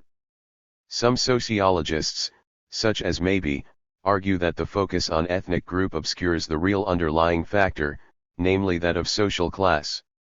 It is likely that a number of factors adversely affect the performance of children from some ethnic minority groups, particularly racism, both in and out of school, and poverty. Ethnic vote, the concentrated electoral power of ethnic minorities that gives them political influence in certain urban areas. The ethnic vote is high in inner-city areas and most candidates in these areas must take account of their interests if they wish to be elected. The power of the ethnic vote has, according to some sociologists, been exaggerated because independent candidates claiming to directly represent ethnic minorities have been unsuccessful in attracting votes. Ethnic minorities are themselves divided according to religion and politics and therefore do not represent a bloc vote. Ethnicity, a characteristic of social groups that relies upon a shared identity, whether this is perceived or real, based on common cultural, religious, or traditional factors. Ethnicity can involve a racial dimension, although this is not strictly necessary, as ethnic groups are usually based on narrower characteristics than those attributed to racial groupings. Ethnocentric, looking at an issue from the viewpoint of a particular cultural background and therefore obtaining a biased opinion of it. In sociology, it is largely white sociologists who are said to be ethnocentric, though the term can be applied to any sociologist steeped in a particular cultural tradition. Ethnography, the study of the culture and way of life, or aspects of these, of a group of people by direct observation. The term is particularly used with reference to studies in anthropology, but ethnography is also widely practiced by sociologists. Participant observation studies form the most common type of ethnographic study in sociological research. Ethnomethodology, an approach developed by Garfinkel as a challenge to orthodox sociology.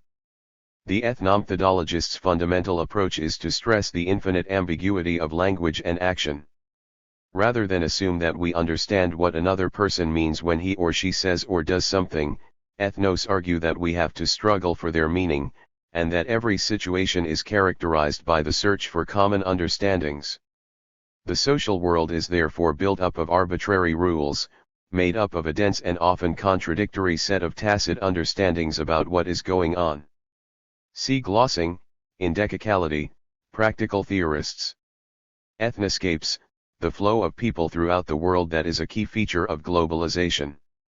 The flow consists of migrants, business people, tourists, guest workers, etc. Ethos, the particular social and cultural characteristics and norms of a group, organization, or society. Being socialized into accepting and adopting the prevailing ethos is usually an important part of becoming a member of a group or institution, such as a religious group or public school.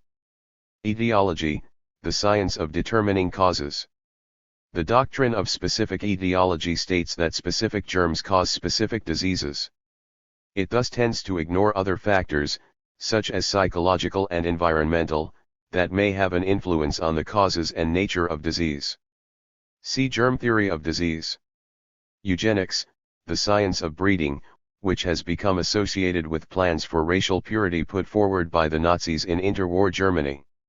It is based on the supposed links, far from proven, between genetic inheritance and various social and personal characteristics. Evangelism, religious activity characteristic of some Christian religious organizations, particularly denominations and sects, that places emphasis on preaching, especially with messages derived from the Bible, and on the notion of salvation through personal conversion. Evangelistic bureaucrats, a term devised by Davies to describe the attitude of many planners about their role in local communities, where they believed they could reform society through their work. They used their expertise to redesign the environment and saw themselves as consequently changing human behavior. These planners tended to overcome the resistance of local councillors by deploying feel-good words such as community in putting forward their plans.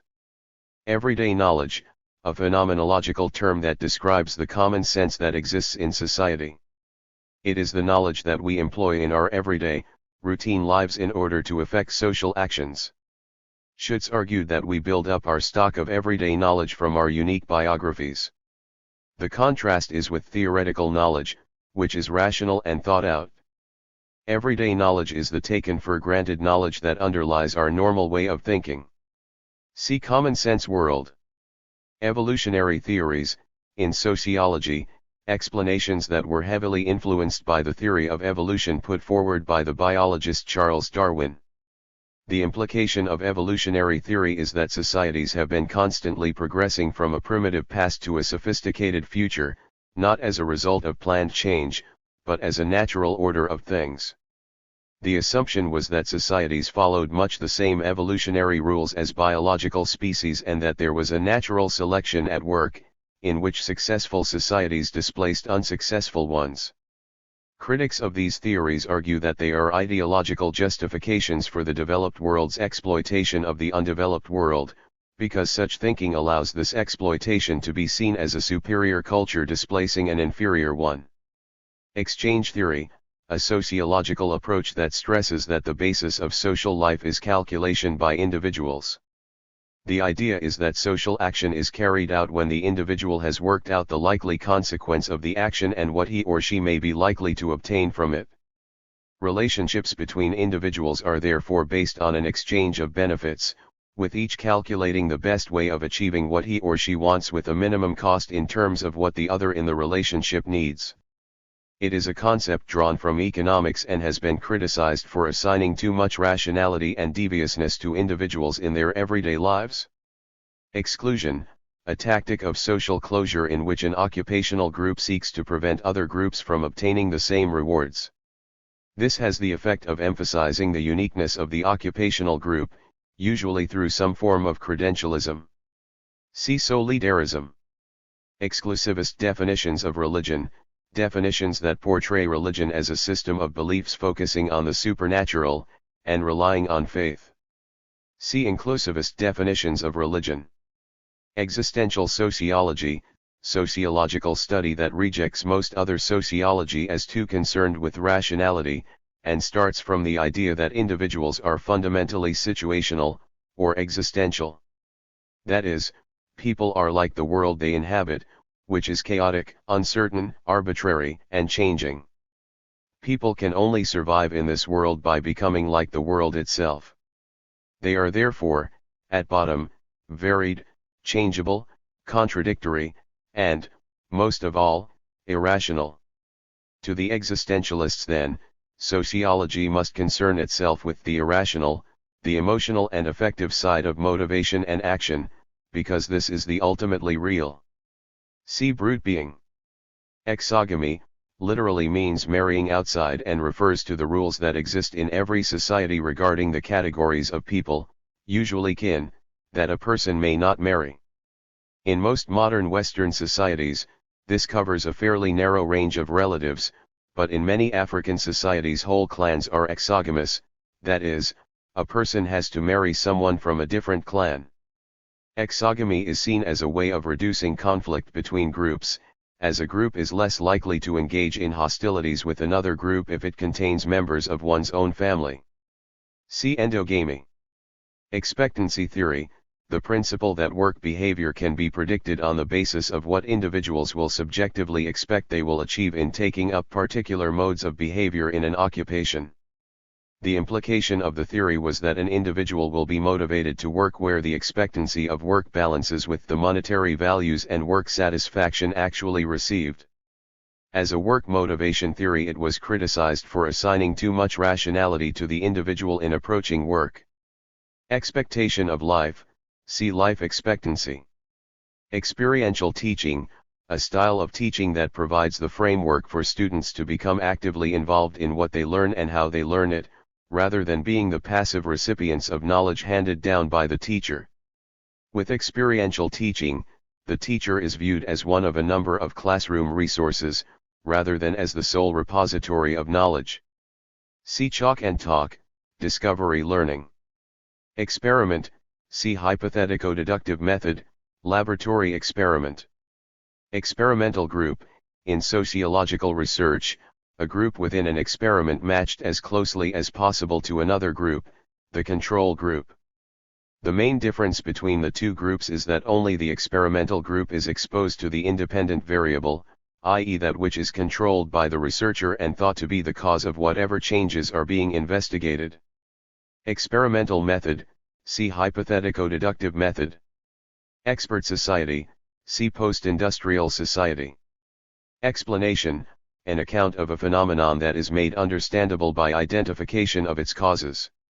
The search for explanations of social phenomena is a central feature of sociology, yet it is fraught with difficulty because of the complexity of social life and the capability of humans to exercise their free will to change the causes of things. Exploitation, see appropriation. Expressive deviance, used by new deviancy theorists, NDTs, to describe those deviant groups at the margins of society, such as gays, drug takers, and prostitutes, who were the focus of much of their work. These groups were seen by NDTs as representing goodness at the margins, in contrast to mainstream society where the real criminals were located. Expressive role, the role that Parsons suggested is played by females within a marriage. The expressive role is the caring, nurturing, supportive role that many functionalists believe women perform naturally, as a result of biology. The expressive role complements the instrumental role of the male breadwinner. Parsons suggested that children need to grow up in a family where these roles are performed by the respective parents if the children are to develop stable adult personalities. Feminists disagree that expressive tasks performed by women are somehow natural to them. Eichler accuses Parsons of androcentricity, and says that men are able to interpret the housewife role in this way because they are rarely present when housework and childcare tasks are being performed. See dual role. Extended family, see family structure. Extension leisure, a situation where leisure is seen as linked to work, or leisure activities function to support work relationships. In the case of the former, an example would be teachers reading around their subject. The latter is usually found among higher executives, such as playing golf with clients or entertaining colleagues. See complementary leisure, oppositional leisure. External labor market, refers to jobs where the pay is low and working conditions poor, with the characteristic of part-time, temporary contracts. There is both little chance of advancement and a high turnover of the labor force. The members of the external labor market move in and out of the internal labor market, according to supply and demand. See dual labor market. Extrinsic satisfaction, in work, satisfaction achieved through the monetary rewards that the employee receives. Workers who are interested only in extrinsic satisfaction are said to have a very instrumental attitude to their work, with home more likely to be their central life interest. See intrinsic satisfaction. F. Factory system, the process of production that emerged during the Industrial Revolution, when larger and larger groups of workers were brought under a single roof to carry out their work activities. The development of the factory system meant great changes for the way that people lived their lives, for example, introducing the concept of going to work. It also allowed a huge increase in production, which eventually brought material benefits to many in capitalist societies, not just in terms of wages but also in terms of the products that became available to people. However, factory production has also been identified as a cause of increased alienation in society. Fallacy of misplaced concreteness, see reification. False consciousness, a term used by Marxists to describe ways of thinking that are the product not of the real material conditions the thinker inhabits, but of the ideological forces of other social groups. It is usually associated with the working class, who are said to show false consciousness when their thoughts are alienated from their real social being. Marxists use false consciousness to explain why the working class do not revolt against their subordination, but accept the legitimacy of the power structures that oppress them. Falsely accused, a term used by Becker to describe one who does not engage in rule-breaking behavior but who has been publicly perceived or labeled as a deviant. Such people therefore suffer the consequences of being known as deviant without having committed any action that would warrant this. See pure deviant, secret deviant. Falsification, a principle of scientific procedure, whereby the scientist attempts to disprove a hypothesis rather than seek to verify it. The logic behind this principle is that scientists are human beings, and are tempted to find support for their hypothesis and ignore results that disprove it.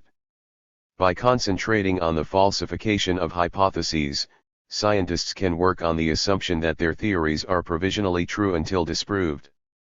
See verifiability. Family, a group of people related by blood or marriage. Sociologically, the definition is less obvious, with ambiguity surrounding the differences among family, kinship, and household. There is a difference between the family living together in the same household at any one moment in time and those whom we think of as our families in the wider sense. The family is also intimately connected to moral issues, because the family is a biological as well as a social formation. See core functions of the family, family structure. Family fit, a term to express the functionalist belief that the dominant family structure of a society will take that form because it best meets the needs of that society at that particular time. Thus functionalists such as Parsons claim that the nuclear family replaced the extended family as the dominant form in industrial societies because it provided a better fit than the extended family, which was better suited to the needs of a predominantly agricultural society. It is suggested that the nuclear family, being small, allowed its members to be geographically mobile and more easily able to move to where work could be found, such as in the new factories. Family of origin, a term used to describe the family into which an individual is born. See family of procreation. Family of procreation, a term used to describe the family in which an individual is a parent. See family of origin. Family size, usually refers to the number of children born to a couple. Family size is affected not only by the availability of reliable and affordable contraception, but by social norms governing the ideal family size and by economic decisions regarding the cost of rearing children against an improved standard of living for the family. See birth rate. Family structure, the composition of a group of people living together as a family. The two basic family structures are nuclear and extended. A nuclear family is regarded as an adult couple and their dependent children. An extended family is one in which the basic nuclear structure has been added to, or extended, either vertically, e.g. grandparents, parents, children, or horizontally, e.g. two or more brothers living together with their respective spouses and children. While there have always been variations on these basic structures, a number of social changes have resulted in a growing diversity of family structures. See empty nest families, reconstituted families, single-parent families. Fascism, a political movement of the right, which draws strongly on military imagery and organization in its aim to represent the will of the nation. It demands absolute obedience from subordinates to superiors and has a tendency toward militaristic expansion into neighboring countries. As an authoritarian movement, fascism appeals to nationalistic sentiment and is anti-democratic. It also tends toward racial exclusion in its definition of the nation. Fatalism, an attitude whereby the holder believes that there is nothing he or she can do about his or her circumstances. Fatalistic attitudes are usually associated with the working class and express a certain pessimism about life chances. Fatalism tends to lead to political inactivity, as the holders accept their present position as the only possible one. Fatalistic suicide, self-destruction that stems from over-regulation of the individual by the collectivity. The classic example is the concentration camp prisoner who throws him or herself on the electrified fence rather than continue to suffer the total control of the camp guards. Favelas, an alternative term for the rather old-fashioned shanty town, used to describe those areas of third-world cities where the conditions of life are harsh and basic amenities lacking. The use of shanty town fell into disrepute because it suggested a disorganized and haphazard urban development. While there are haphazard features in any urban development, research in Latin America suggested that the people of the barrios or favelas were more organized than was immediately obvious. They banded together to protect their homes and arranged what few services could be provided. The favelas can therefore be described as poor areas of third-world cities, often with the inhabitants squatting illegally on other people's land, with limited employment opportunities and poor housing materials. There can also be vibrant political and cultural features of the favelas, with a culture of resistance and improvement predominating. Fecundity, the ability to give birth to live-born children. See fertility. Female crime, law-breaking by women, and an increasing focus for sociological investigation after having been neglected for many years. Early sociological approaches to female crime tended to see women who broke the law as somehow like men, or engaging in typically feminine crimes such as shoplifting or child battering. More recent work has focused on female criminals in their own right and the emergence of untypical activities such as female gangs. Female gaze, in the sociology of culture, the way in which visual texts are viewed from the standpoint of a woman, which contrasts with the usually dominant male gaze, associated with Western culture and generally employed to objectify women as sex objects. Female underachievement, a tendency for girls to perform less well at school than boys, particularly in mathematics and the sciences, and to be less likely to enter higher education. However, although there is still evidence of gendered subjects, girls now outperform boys at all levels of education up to college level, giving rise to concern about male underachievement. Femininity, the possession of those characteristics associated with being a woman. There is a traditional conception of being feminine that has been under attack by the feminist movement for limiting the possibilities of women, constraining them to act out defenseless and helpless roles. Conceptions of femininity are constantly being negotiated and renegotiated as women take more and more control over their own lives and seek to find ways of expressing themselves in traditional and non-traditional ways. Femininity, according to sociologists, is therefore socially negotiated. Feminism, the sociological, and philosophical, perspective from which social phenomena are evaluated with the interests of women in mind. Feminist critiques of the classical sociologists argued that they viewed social processes only from the viewpoint of males and that the traditional invisibility of women in society was reproduced in sociology. The feminist movement in sociology therefore has two main aims: to redress the balance and examine society sociologically from a female point of view, laying bare the ways in which men dominate social relationships and restrict opportunities for women; to explore women's lives, which had been neglected by traditional sociology, and open up the lives of women to sociological scrutiny. See Black feminism, liberal feminism, Marxist feminism, radical feminism. Feminization of labor, the spread of those aspects of work typically associated with women, i.e. low pay, part-time, and insecure, to sectors of the labor market traditionally dominated by men. Feminization of poverty, a term to describe the fact that a growing proportion of those in poverty are women. Reasons for this include: most heads of single-parent families are women, and such families are at risk from poverty. Women have a longer average life expectancy than men, and the elderly are at risk from poverty. Women's average earnings are less than those of men, and many women are in very low-paid jobs. See Black feminism, liberal feminism, Marxist feminism, radical feminism. Feminization of work, the process whereby certain categories of work, especially clerical work, have become dominated by female workers. The process is accentuated by the fragmentation of clerical work, which has reduced the skill levels of these occupations and made them susceptible to colonization by female workers. Fertility, a reference to the number of children born to a woman. See fertility rate. Fertility rate, the number of live births in a population per 1,000 women of childbearing age, usually figured as 15 to 45 years. The figure is often broken down still further into an age-specific fertility rate. Another measure of fertility is the total fertility rate, TFR, which is the average number of children that a woman bears in her lifetime. The World Health Organization estimates that a TFR of 2.1 is necessary to keep population levels in a society stable, ignoring any possible effects of migration. See birth rate, death rate, fecundity. Fetish, an object that is worshipped or venerated because it is believed to have magical powers. Such objects often form an important part of religious or magical rituals. Feudal society, a society in which people exist in a strict hierarchy, depending on their relationship to the possession or non-possession of land.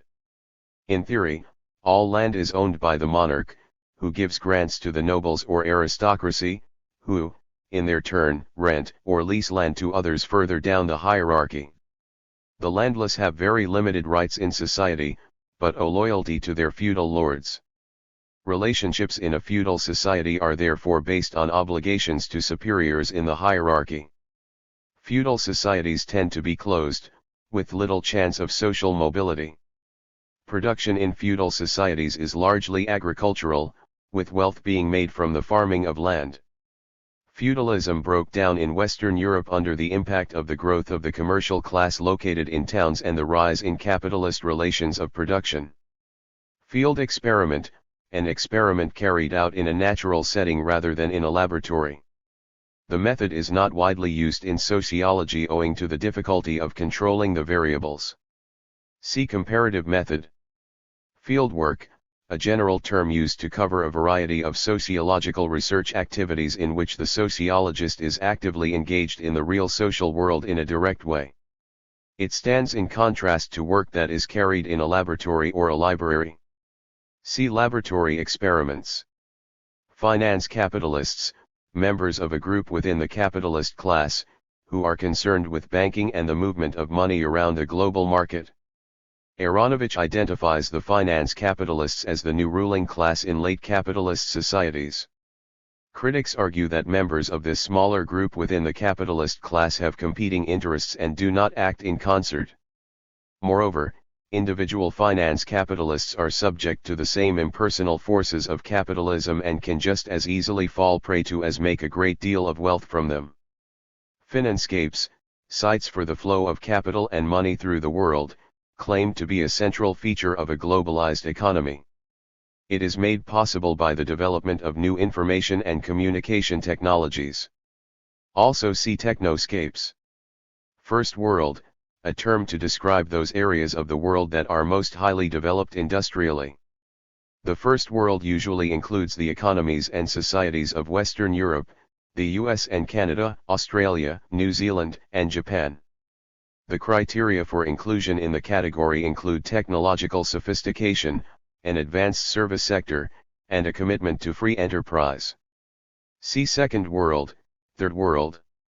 Fiscal crisis, the result of the contradiction in late capitalism between the need to reduce state expenditure to maintain profitability in a global economy and the need to increase expenditure of welfare benefits to maintain legitimacy for the capitalist system. The fiscal crisis is discussed politically between those advocating a minimalist state and therefore a reduction in direct taxation and those who argue for an interventionist state and therefore continued public expenditure.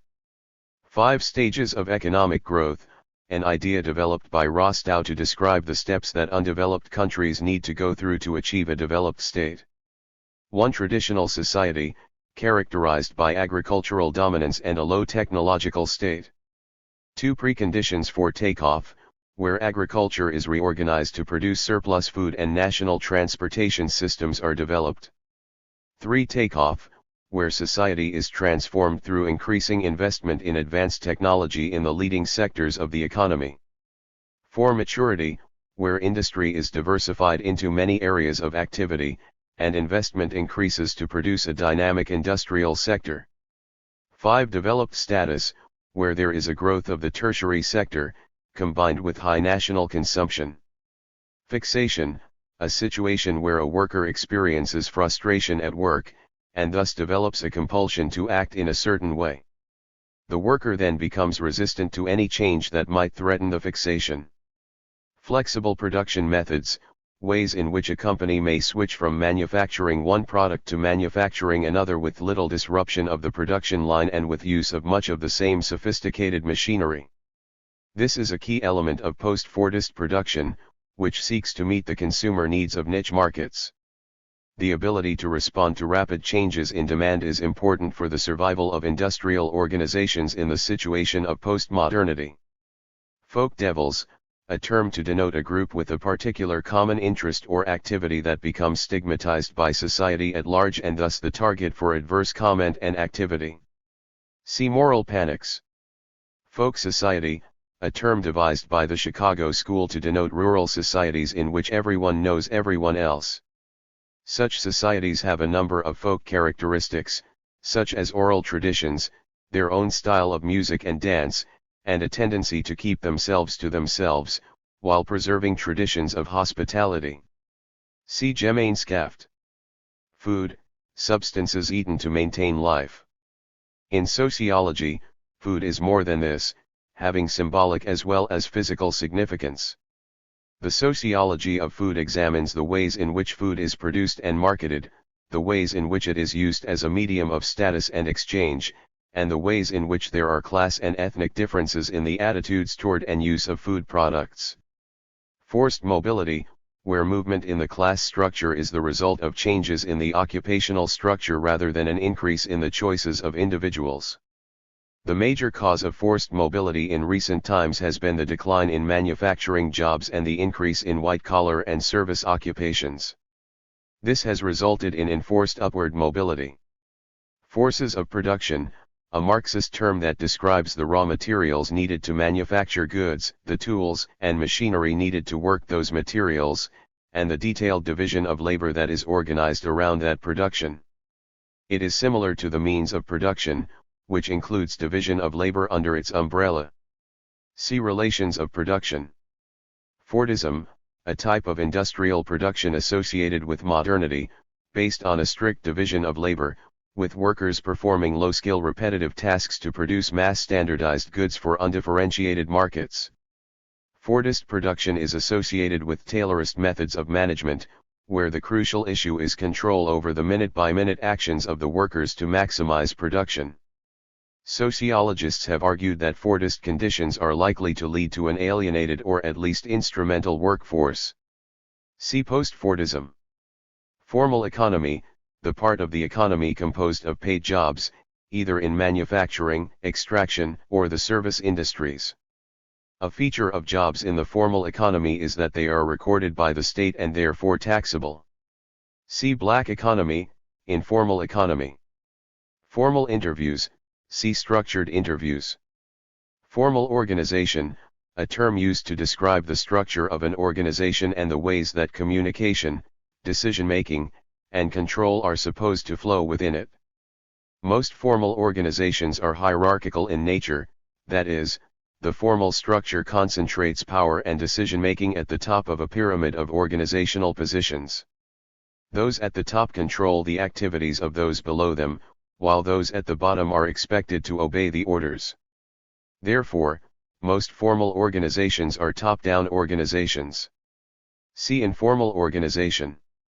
Formal rationality, associated with economic actions, and indicating the quantitative calculation of the effects of particular actions in strictly logical terms, often expressed as maximum production at minimum cost.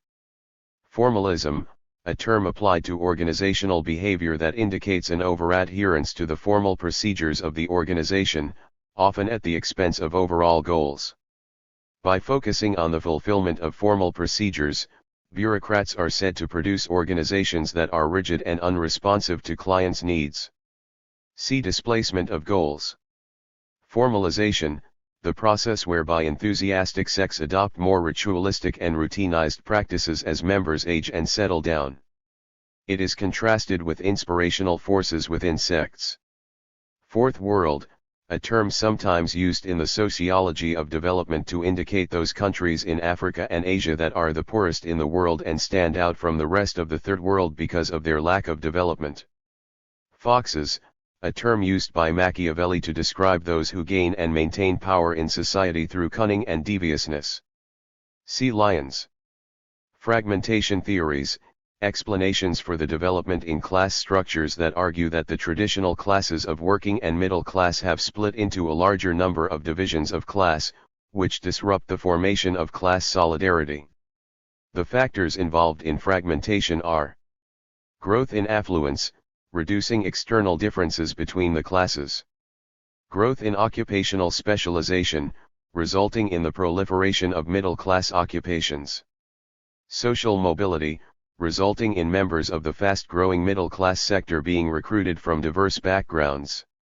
Fragmentation theories suggest that all classes are split, with the modern upper class divided into four segments: the elite, the old professional class, organization men, and the intelligentsia. The intermediate class is highly fragmented through low-level non-manual workers, independent artisans to supervisors. The traditional working class has also contracted and fragmented into various levels of skill, and particularly the employed and unemployed. See persistence theories, realignment theories.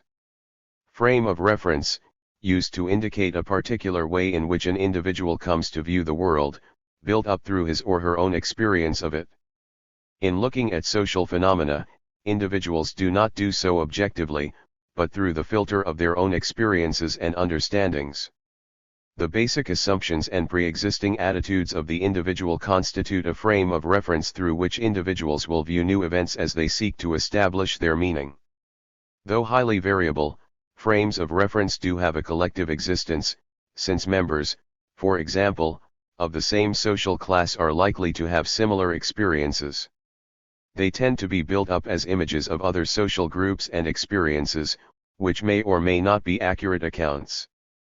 Frankfurt School, a group of radical sociologists associated with the Frankfurt Institute of Social Research, who moved away from the Marxist assumptions of its founders to develop a critical theory that was critical of both Western capitalism and Soviet-style socialism. Though it has many variations within it, the Frankfurt School tended to view most progress as illusory, with science and reason seen as tools for the perfection of tyranny rather than for liberating society. In particular, their concern with society's relationship with nature preceded much ecologically minded sociology. Free-floating intelligentsia, a term used by Mannheim to indicate the social group he believed could stand outside its own social interests when carrying out its work on ideas and thus avoid ideologies such as fascism or communism. The intelligentsia could therefore avoid the pitfalls of relativism and put forward ideas that were more truthful than ideological. Free will, see voluntarism. Friendship, a relationship among people that is based on mutual respect and liking, and encompasses bonds of trust and loyalty. Though it is a central part of many people's lives, the importance of friendship in society has been little investigated by mainstream sociology. Fringe benefits, the wider monetary and non-monetary rewards that are given to workers outside of the main wage or salary. These may cover overtime payments, vacation entitlements, flexibility of work hours, and other benefits. Sociologists have been interested in the way that fringe benefits systematically differ among various groups of workers, with non-manual workers usually gaining greater fringe benefits than manual workers. Frustrated instrumentalism, a condition where voters increasingly vote against the party of government because of the decline in the material welfare that its policies has brought them. It is thus the lack of economic success that leads the electorate to make a protest vote against the government party. It is a feature of much democratic politics in the postmodern world. Frustration, where incentives other than money are not offered in work, and psychological feelings of blocked desires and goals build up. These may be released in aggression, but can also have other outlets, such as regression. See fixation, resignation. Frustration-aggression theory, drawn from the psychological work of Dollard, a theory used in the sociology of deviance to suggest that aggressive behavior is a result of the frustration of individual needs. For example, in the sociology of suicide, Henry and Short suggested that the frustration of blocked goals in times of business depression could lead to increased aggression against the self and therefore higher rates of suicide. Function, the job that an activity or institution does for wider social structures, and in particular its contribution to the maintenance and continuation of social arrangements. See latent functions, manifest functions. Functional equivalent, a structure in society that can carry out the same job as a different structure in another society with equal efficiency. Functional indispensability, the principle in functionalism that existing institutions are essential for society to continue to exist. This has been criticized because it leads to inherent conservatism, with change being seen as somehow threatening to the continuation of society. Merton also showed that there were functional alternatives. Functional prerequisites, the basic needs that society must have fulfilled if it is to continue to exist. The assumption of the functionalists was that existing social arrangements must meet some functional prerequisite, otherwise society would not exist. Parsons argued that societies had four basic needs: adaptation, goal attainment, integration, and latency, the AGIL or GAIL needs. See functionalism. Functional rationality, a term used by Mannheim to indicate a situation where the division of labor results in efficient production. Mannheim argued that functional rationality was often achieved at the expense of substantial rationality, with a consequent increase in the alienation of workers.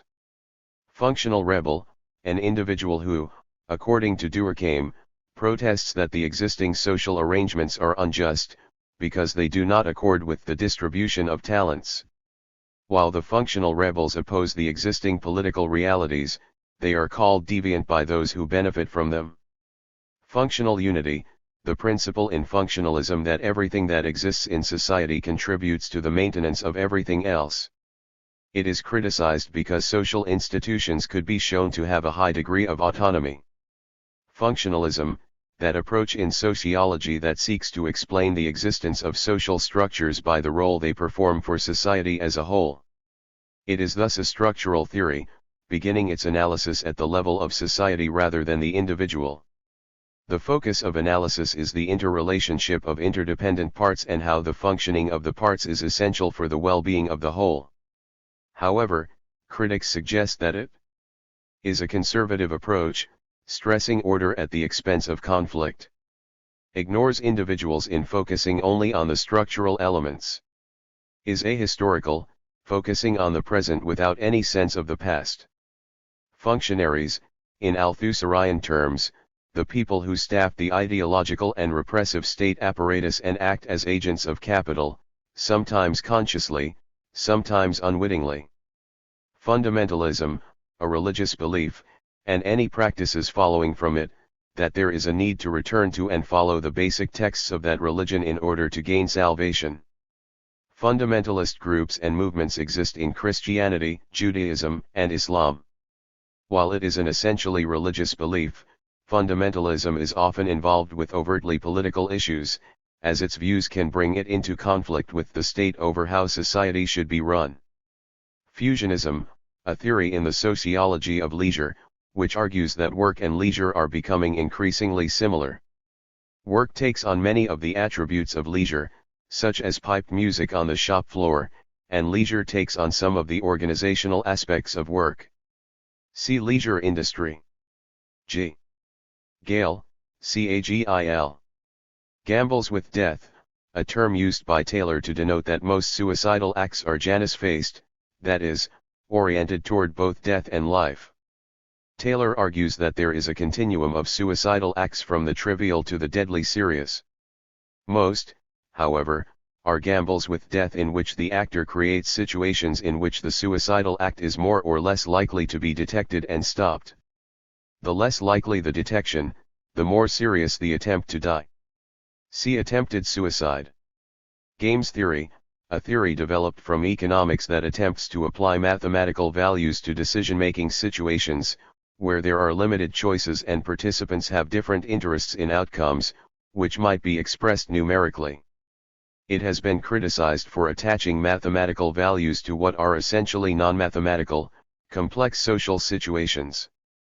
Gang, any grouping, usually youthful, urban, and male, that seeks to control a territory and operates on the margins of legality. Gangs have been a particular focus for sociologists of deviance, who are interested in the way that gangs have subcultural rules and status systems and who have studied the relationship between members of gangs and normal society. Though often associated with violence, a distinguishing characteristic of youthful gangs is boredom. More organized and older gangs can move into more criminal activities, with an associated rise in disorderly behavior. Gated communities, middle-class residential areas surrounded by physical barriers to prevent unauthorized access, and usually monitored and patrolled by security guards. Gated communities are increasingly found in the U.S., and are a response to their inhabitants' fear of rising levels of crime. See underclass. Gatekeepers, sociologically, those who control access to a valuable resource or outlet, by virtue of occupying a particular position. In the sociology of the media, the term gatekeeper refers to editors of journals and newspapers, whose decisions control what does and does not get published. They are therefore in powerful positions to shape what the public thinks about particular issues. The influence of the gatekeepers' ideology and interests is thus promoted through their ability to deny access to alternative ideas. In urban sociology, the urban managers act as gatekeepers, having the ability to open or close doors to valuable resources such as public housing, social security benefits, etc. See agenda setting. Gay rights, part of the new social movements, and the focus of the campaign for equal treatment for lesbians and homosexual men. Much gay rights agitation concerns discrimination experienced by gay people in society, such as homophobic violence, negative portrayals in the media, and government policy toward AIDS. Geisteswissenschaffen, a term used by Dilthey to indicate the social sciences as distinct from the natural sciences. The crucial difference is that the social sciences have to be explored internally, in terms of the mind or spirit, as well as externally. See Naturwissenschaften. Gemeinschaft, a term developed by Tönnies to describe the types of relationship found in communities, and in particular rural communities, of the pre-industrial age. These sorts of relationship were close and intimate, because each individual understood where he or she was in relation to all others with whom they interacted. There is therefore a strong sense of position associated with Gemeinschaft relationships. Gemeinschaft relationships are holistic, that is, they involve the whole of a person's being, and are likely to be intimate and face-to-face. See Gesellschaft. Gender, the term used by sociologists to describe the cultural and social attributes of men and women that are manifested in appropriate masculinity and femininity. Sociologists use gender as distinct from the anatomical divisions of sex because although the two are connected, they are not necessarily coterminous. For example, the anatomically male can adopt feminine behavior patterns. In the case of transsexuals, gender behavior can be transformed into an anatomical reality through surgery. Postmodernists suggest that this illustrates the way in which individuals can reconstruct very basic aspects of their identity in fundamental ways. The relationship between anatomical sex and gendered behavior is thus complex and varied. See sex. Gender codes, hidden, unspoken assumptions about the proper roles of men and women that are transmitted through the socialization process and are negotiated by each new generation. Gender codes are not uniform but vary with location. Traditional gender codes tend to be stronger in the working class than the middle class, but all people have access to both conservative and radical gender codes and negotiate their way through to their own balance. Gender regime, a term used to describe the ways in which an institution is enveloped in messages concerning what is appropriate or inappropriate masculine or feminine behavior.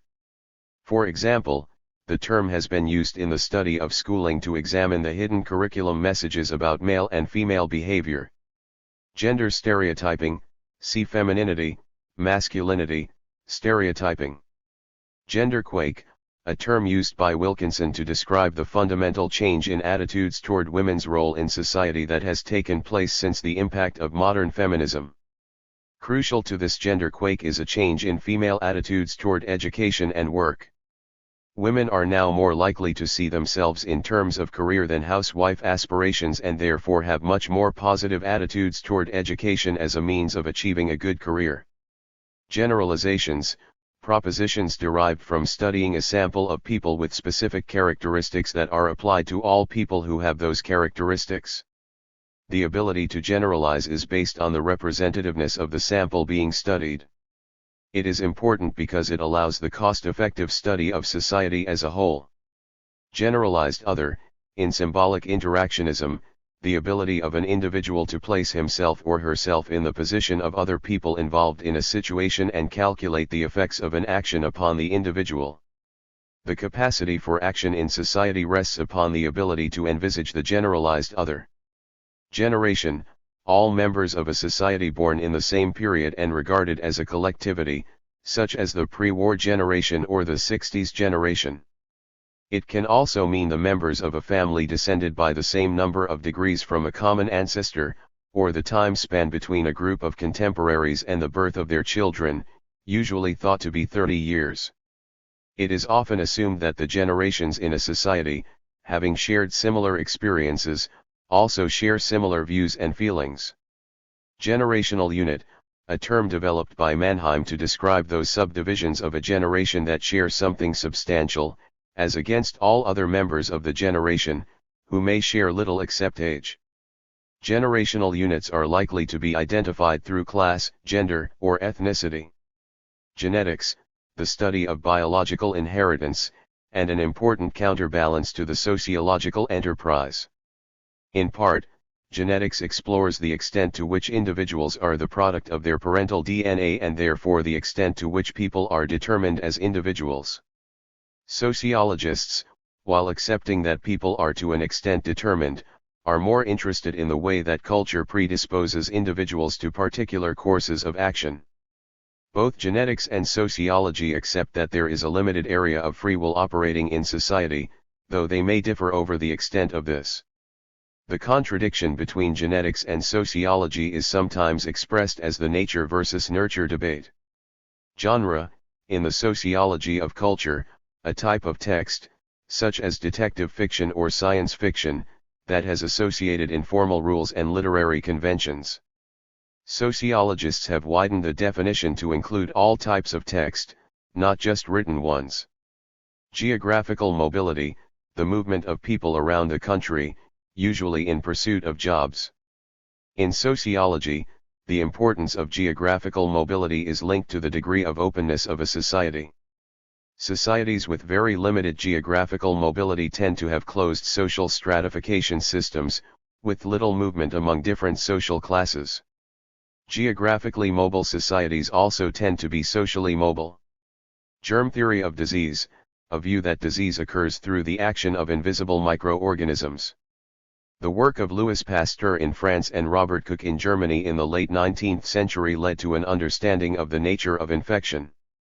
The result of viewing disease in this way is that the emphasis tends to be on drugs-related treatment, with a corresponding lack of emphasis on disease prevention, and the focus is on the site of the disease in the patient, rather than a wider view encompassing the patient's subjective feelings and whole environment. A criticism of the germ theory of disease is its failure to explain why, although many people are exposed to infectious organisms, relatively few develop the disease. See biomechanical model of health. Gerontocracy: a society in which the old have power and are the rulers. Such social arrangements are often associated with traditional societies, and in particular with those societies where the social stratification system is one of age sets. Gerontology: the study of the old and the aging process, which has become a contemporary focus for much sociological research. Sociologists are interested in the way that different categories of old people have different experiences of aging and the way that the old have different status in different societies. Gesellschaft, meaning association, a concept developed by Tönnies to describe those relationships most likely to be found in urban areas. These were impersonal and calculative, based on the interrelationship between one segment of a person's being with that of another person. An example might be the fleeting contact between shopper and sales assistant during the purchase of goods. Such relationships are superficial and based on a lack of knowledge of the respondent's background and social standing. See Gemeinschaft. Gestalt: the idea that the whole is greater than the sum of the parts. Sometimes referred to as the group mind, Gestalt theory implies that individuals, when grouped together, create an entity that has an existence of its own. The criticism of this is that it is very difficult to show the existence of the Gestalt without a leap of faith. See reification. Ghettos: in sociology, a term used to describe those areas of cities that are characterized by very poor housing, few amenities, and often a high concentration of ethnic minorities. The term was originally applied to areas of European cities in which the Jewish population was segregated from the rest of the population. Ghost dancers: members of a millenarian movement that existed among the Teton Native American tribe toward the end of the 19th century. Members believed that performing a ghost dance would reverse the social and economic upheavals that had afflicted the tribe since the coming of the white settlers. The movement died out after a massacre of ghost dancers by American troops. Giddens, Anthony, the foremost contemporary British sociologist, who has been responsible for the development of structuration theory as an original theoretical contribution. He began his career as a reinterpreter of the classical sociologists and then as a contributor to the debate over the importance of class in contemporary capitalism. He has most recently been concerned with developing an understanding of the relationship between the global and the local. Gift, a term focused on Bibel and Nubi as an important aspect of the hegemony of men over women in marriage. The giving of gifts by husbands to wives is seen symbolically as a means of establishing the superiority of the male in marriage. It also has the effect of creating obligation and dependence in the woman toward the man. Girl-friendly science, a term to describe attempts to devise ways of teaching and presenting science to girls to enable them to overcome their traditional reluctance to study areas such as physics and to improve their achievements in science. Various methods have been used, including girls-only teaching groups, lunchtime sessions to enable girls to acquire confidence in handling particular kinds of equipment in advance of the lessons in which they will be used, the use of textbooks that use examples likely to be meaningful and interesting to girls, and using female role models to persuade girls to take up careers in science and engineering. Glasnost, a term meaning openness, used to describe the attempt by Mikhail Gorbachev to open up the political system of the Soviet Union to fresh, non-communist influences, which ultimately led to the collapse of the Soviet system. See perestroika. Glass ceiling, a term to describe the barrier experienced by women at work, who have difficulty in achieving promotion to a higher level. It is suggested that, above a certain level, an invisible barrier acts to prevent women from easily achieving the same levels of authority as their male colleagues. See feminization of labor, glass walls. Glass walls, a term to describe invisible barriers that have the effect of segregating men and women into different types of employment, i.e. vertical segregation. For example, women form the greater proportion of nurses, school cooks, secretaries, and elementary school teachers, while men with the same respective educational qualifications are more likely to be found in different types of employment. See feminization of labor, glass ceiling. Global markets, a term expressing the belief that the demand and supply of goods is now a worldwide undertaking in which the level of trade among countries has dramatically increased. The existence of a global market for goods and services is largely based on the information revolution that computer technology has delivered. The implications are enormous, as developments in industrial production in one part of the world can have effects in widely separated and completely different countries. The global market is so vast that it cannot be controlled by any individual nation, nor, some would argue, by any international agencies. The global market is serviced by vast conglomerates of transnational companies. Some sociologists have argued that the idea of a global market is exaggerated and that there has been a small increase in world trade that does not justify the idea of a revolution in the way the world operates. Global village, a term to express the idea that mass communication, particularly through film and television, has been able to transcend national boundaries to the extent where the world has become like one village. It is argued that particularly with the rise of media conglomerates and the development of cable and satellite television, people around the world are exposed to the same messages. Many are concerned by the potential for the misuse of such power. Globalization, the process of increasing interdependence of societies on a worldwide scale. This interdependence can take a variety of forms, but sociologists have focused mainly on the globalization of the economy and the globalization of culture. In terms of the economy, the activities of the transnational companies are seen as central to the globalization of production. Decisions about where to locate industry are taken with the whole world as a possibility, rather than within the confines of the nation-state. The financial markets of the world are now connected through fast information technology, so that capital and resources can be switched around the world constantly, without any limits of time or space. Much of this type of globalization is invisible to the individual, but the consequences are very real. Individuals may lose or gain jobs as a consequence of decisions reached by others thousands of miles away, who are operating with a global perspective.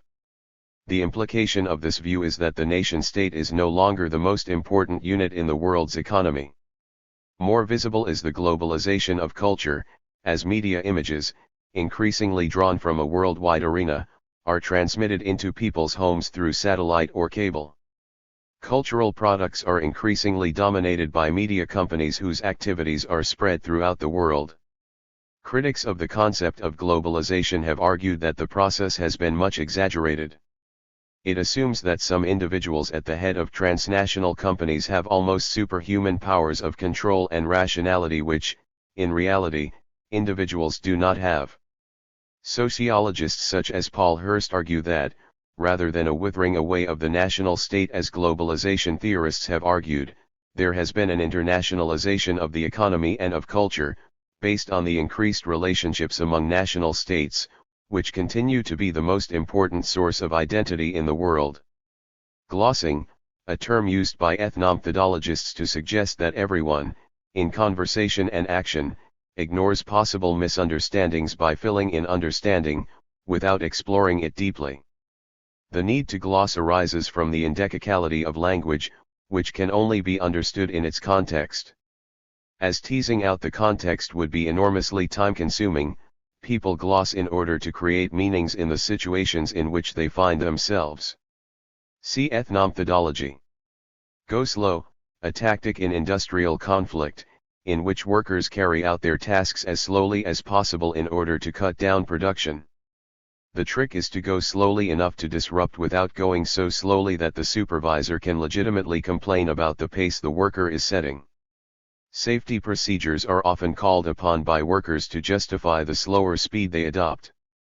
Goal, an aim or target, usually associated with an organization.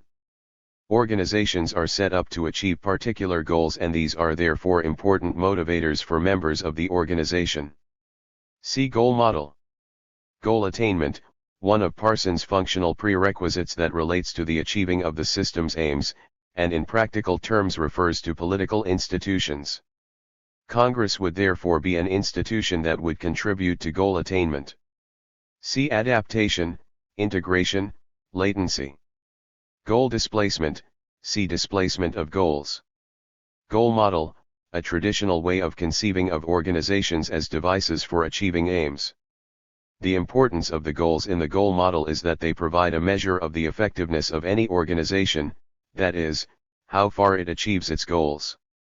Gods of the gaps, a term used to describe the ideas that exist beyond formal religions, but which fulfill the spiritual and mystical needs of people in a secular society. Belief in astrology is usually found to be the main god of the gap. Going native, a process sometimes experienced by sociologists carrying out participant observation, particularly covered, in which they identify with the group under study so much that they lose their academic detachment and objectivity. Golden Age of religion, an era presumed to have existed at some time in the past when members of society were far more religious than they are today. This era is used to represent a stage from which we have since declined.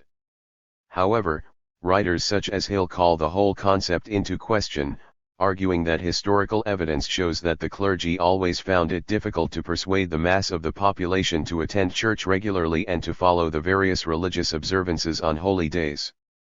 In other words, it is argued by some that the Golden Age of religion is a myth. Golden Age of senescence, a mythical time in the past, when all old people were cared for by their families and were not placed in homes. It is mythical because not everyone lived in extended families or had the resources to care for the old in the family. Yet it is a powerful idea that contemporary society has somehow lost its capacity to look after its old people in the caring environment of the family. On the one hand, old people in the past were not immune from abuse and distress within the family, and on the other, the neglect by the modern family of its elderly relatives is exaggerated. Golden Age of tranquility, a presumed time in the past when the young were respectful to their elders and did not engage in juvenile delinquency. This was a mythical time, as in each generation the old see younger people as threatening the old order and a peaceful way of life. In each generation, there is created a folk devil who represents the freedom and the threat of youth. The threat of the young is therefore not in reality new but appears new in every generation. Government, the political and administrative organs of the state, composed in the U.S. of the executive, the legislative, and the judicial branches, i.e. the President and his cabinet, Congress, and the courts. Grand theory, see high theory. Grassroots model, an approach in the study of moral panics that emphasizes the real nature of public concerns about an issue as a source of moral panics. It therefore rejects the view that moral panics are somehow created by elites, politicians, or moral entrepreneurs for their own purposes. See elite engineered model, interest group model. Great transformation, the combination of economic, social, political, and cultural changes that led to modernity. It refers to a specific but unbounded period of time during which Western societies fundamentally moved to recognizably rational and modern social practices. Green movement, a political and social movement that places the environment at the top of its priorities. In several countries in Europe, Green parties have managed to place issues such as pollution, animal rights, and the environment onto the political agenda of all parties. The German Green Party in particular is a significant force outside the two main political parties. Green Revolution, the scientific advances in agriculture made since World War II that have changed the way that crops are grown. Scientific progress in agriculture since this time has had two main elements. Firstly, selective breeding produced higher-yielding crops, which were more resistant to disease and therefore more likely to end up as food. Secondly, the use of more sophisticated fertilizers and more effective pesticides reduced damage to crops and encouraged strong growth. The immediate results of the Green Revolution have been to stimulate food production throughout the world. However, sociologists have also examined the social consequences of this revolution, looking for both positive and negative and intended and unintended consequences. The first and major social consequence is that starvation has been reduced throughout the world. This at first may seem strange, given the high profile of famine in the media's reporting of events in the Third World. However, the Green Revolution has allowed the sustenance of larger populations than was previously possible. Some sociologists have suggested that the Green Revolution has led to enormous social dislocation, by encouraging peasant farmers in the Third World to take on credit they could not afford to buy the expensive fertilizers on which higher yields depend. One bad year can often mean that the indebted farmers are forced to sell their land and migrate to already overcrowded cities in search of scarce work. The result of this is increased poverty for the migrant workers. Environmental sociologists highlight the increased toxins that enter the food chain through the intensive use of fertilizers and pesticides. The long-term effects of toxin buildup are not yet known. It is also suggested that we are entering a period of new green revolution, as bioengineering manipulates the genes of food crops to produce vegetables and fruit with all kinds of desirable, and perhaps some undesirable, characteristics. Gross national product, a measure of the value of the production of a country, usually referred to as GNP. While economists are interested in the calculation of GNP, sociologists are more interested in the way that it represents the prosperity of a country and whether such a country is getting richer or poorer. It also provides a measure, when expressed as an amount per head of population, of the relative wealth of different countries. Gross volatility, the total amount of votes switching between one election and the next, both voluntarily and involuntarily. Some of the gross volatility will occur because of the death of registered electors before the register runs out. See net volatility. Group, a collection of individuals who interact with each other on the basis of formal or informal contexts. For example, a friendship group would have informal rules for meeting and for carrying out activities, while an organized group of enthusiasts would have formal ways of coming together and interacting with each other. The concept stands in contrast to a category of people, such as working class, who may have limited interaction. Group theory of democracy, the idea that a functioning democracy is one in which natural collectivities, such as the family or the workplace, stand between the state and the individual. The interests of individuals are protected from the power of the state by these intervening groups, who form the natural focus of identity for the individual. Representations to the state are made through these groups rather than by individuals' futile attempts to make the state notice. Guest workers, a term drawn from the German Gastarbeiter, which defines immigrant workers as temporary residents rather than granting them full rights of citizenship. Members of the Turkish immigrant community in Germany were the original focus of the concept, but as they have settled and had children who know little else except Germany, they have begun to agitate for more permanent rights. The term also distinguishes those non-German workers in Germany who have European Union rights from those who do not. H. Habitus, a term used by Bourdieu to describe the distinctive sets of meanings that each social class passes on through the generations and that shape the thought and actions of individual class members. The habitus is thus the cultural context into which individuals are socialized and is influential in determining taste, perception, and aesthetic judgment. It is used by Bourdieu in relation to the process whereby the culture of a particular class can come to dominate schooling so that its children are more likely to succeed in the education system than children from other social classes. Halaby thesis, the argument that the hold of Methodism over the working class in 18th and 19th century Britain prevented the revolutionary upheavals that the rest of Europe experienced. It was the opportunity for independent organization that Methodism provided that channeled the energies of the leaders of the working class into agitation for peaceful change rather than violent revolution. Hall-Jones scale, a method of classifying occupations into 7 main groups, with professionals and senior managers at the top and unskilled manual workers at the bottom. A modified version of this scale was used by Goldthorpe in the Oxford Mobility Study. See occupational scale. Halo effect, where the respondent gives the answer that he or she thinks that the researcher wants to hear rather than what she or he really thinks. The phrase is also used to refer to the tendency to reward those of whom we approve in an overly positive manner. For example, students perceived as bright may be awarded higher marks than those perceived as less bright for similar pieces of work. See Hawthorne effect, self-fulfilling prophecy. Handicap, as distinct from disability, a term to describe the difficulties a disabled person faces arising from the social reaction to his or her disability. Harakiri, ritual disemboweling as a form of suicide among Japanese. It is often referred to as a way to demonstrate that actions such as suicide can have different social meanings in different contexts. Rather than being the shameful, sinful act that suicide is seen as in Catholic countries, harakiri is an honorable way of wiping out social shame. Hard statistics, those statistics relatively immune to the processes of subjectivity and manipulation in their collection.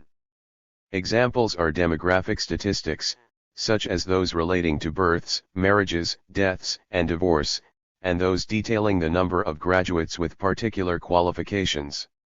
See soft statistics. Hawthorne effect, the unintended effects of the researcher's presence, or the knowledge that the subjects of sociological research are taking part in a research study, which may lead them to alter their behavior or responses. While particularly applicable to most kinds of experiment, the Hawthorne effect may also be present in all methods of primary data collection. See Hawthorne experiments. Hawthorne experiments, research carried out for the Western Electric Company of Chicago between 1927 and 1932, interpreted and publicized by Elton Mayo. The experiments, looking into factors influencing employee productivity, were important for 2 main reasons. One is that they were one of the earliest attempts to investigate employees using the human relations, rather than the scientific management, theory of work. The other is their conclusion that both the presence of researchers, and the involvement of subjects in the research process, can influence the results. See Hawthorne effect. Head Start, a cultural enrichment program, funded by the U.S. federal government, that provides advantages such as daycare and preschool instruction to disadvantaged children. See compensatory education. Headlining, where the media give prominence to a particular news story, thus ensuring that it becomes a matter for public debate. See agenda setting. Health, not merely the absence of disease and infirmity, but complete physical, mental, and social well-being, World Health Organization. Sociologists recognize the problematic nature of the concepts of both health and illness, and emphasize that these are socially and culturally defined. In many countries there are still significant variations in health and health care among different social classes and between males and females. See biomechanical model of health, inverse care law. Health gap, the difference in health among members of different social classes. Health statistics in many countries show this gap clearly, as there are measurable class differences in virtually every indicator of health, including life expectancy. Hedonism, often put forward as a value held by the working class, the belief that a person should live for today, gaining present pleasure as against future gain. See deferred gratification. Hegemony, the dominant group in society, supported by the supposedly spontaneous consent given by the masses, who accept the type of society imposed upon them. It is held in place by the agreement of the masses to a set of values that are not theirs, but arise from the material interests of the ruling class. Though this may appear to be similar to value consensus, it is different, because hegemony is never absolute like the value consensus.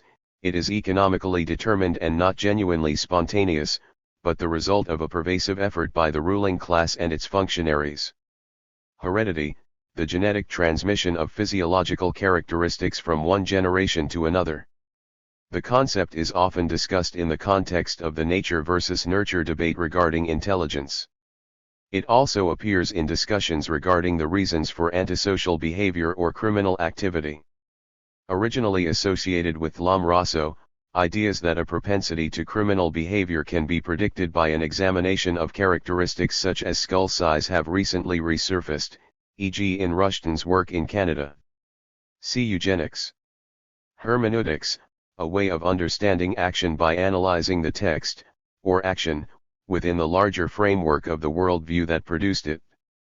The method was derived from attempts to understand authentic biblical texts, which had become distorted in translation. True meaning was obtained by looking at the context in which the text was written. Similarly with social actions, the sociologist needs to place an event in its overall context and interpret the meaning of the event from this. The technique has been criticized because it is difficult to authenticate any one reading of an event compared to another person's reading. Herrschaft, literally power over man, a concept used by Weber to indicate domination, or the probability that orders, once given, will actually be carried out. Weber was concerned to describe the different types of domination associated with pre-modern and modern societies because he believed that there had been a fundamental change in typical types of action between the two forms of society. Heterogeneity, differences in many or all of the characteristics of a group. For example, a group of people present at any one time in a department store or a commuter train are likely to have so many differences from one another that they would form a heterogeneous population. Depending on the nature of their research, sociologists may or may not wish their subjects to form a heterogeneous group. See homogeneity. Heterosexuality, where an individual's sexual drive is oriented toward the opposite sex. The forms that heterosexuality may take are immensely varied, but the officially sanctioned arena for heterosexual activity is marriage. See homosexuality. Heuristic device, a model or an idea that aids our understanding. Though it is usually applied to concepts such as the ideal type, sociology itself can act as a heuristic device, as Giddens argues, because it aids our understanding of the social world. Hidden curriculum, all those things taught and learned in education that do not form part of the overt program of subjects and courses. In particular, the hidden curriculum refers to the values, beliefs, and attitudes that students learn alongside the knowledge and skills of the formal, overt curriculum. The messages derived from the hidden curriculum have a powerful influence on students' behavior and on their progress, or lack of it, at school. See ethos, labeling. Hidden economy, a term used to describe those economic activities that never come to the attention of the taxation agencies of the state. See informal economy. Hierarchies of credibility, these reflect a view of the world typically held by journalists and editors, in which the opinions and statements of those in positions of power, such as government ministers, senior civil servants, and high-ranking police officers are considered more legitimate and therefore more credible than the views of those in organizations such as pressure groups and labor unions. See primary definers.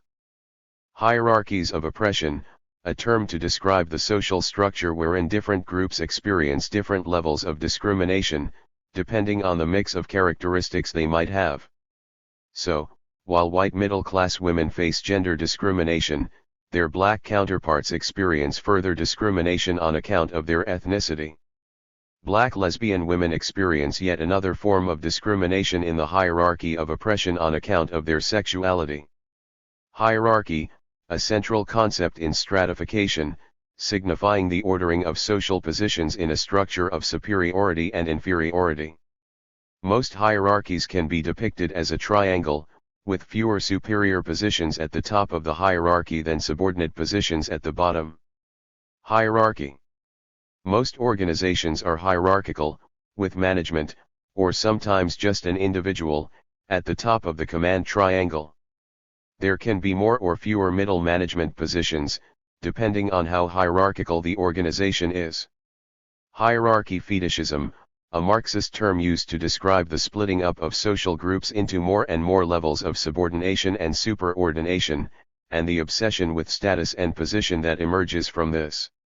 It is seen as a factor in the false consciousness of the proletariat, who, rather than uniting to combat the power of the bourgeoisie, are distracted by petty squabbles over positions much lower down society's hierarchy. The subdivision of levels thus acts to create the illusion of movement upward for individual members of the working class while leaving intact the monopoly of power enjoyed by the bourgeoisie. Hierarchy of needs, identified by Maslow as the rank order of the individual's needs, from the very basic to the more sophisticated. They are physiological needs, such as food and shelter, safety and security, love, companionship, and affection, self-esteem and the esteem of others, self-actualization, i.e. realizing one's potential to the fullest. The hierarchy was criticized as representing the hierarchy of needs for the academics who developed it rather than for all people. In particular, the hierarchy does not represent the needs of women, for whom social needs may be more important than the self-esteem needs suggested by Maslow. Hierarchy of the sciences, a concept associated with Kant, based on the belief that the natural and social sciences could be placed in a relationship of superiority and inferiority according to the complexity of their subject matter. Kant placed sociology at the top as the queen of the sciences. High culture, a term describing the arts usually patronized by the elite in society, such as opera, ballet, sculpture, etc. It stands in contrast to popular culture. Sociologists use the concept when examining the media and in particular the policies adopted by broadcasters to reach different audiences.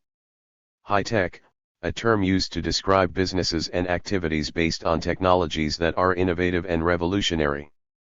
They usually involve a great deal of investment capital to be developed, are computer-based, and increasingly complex.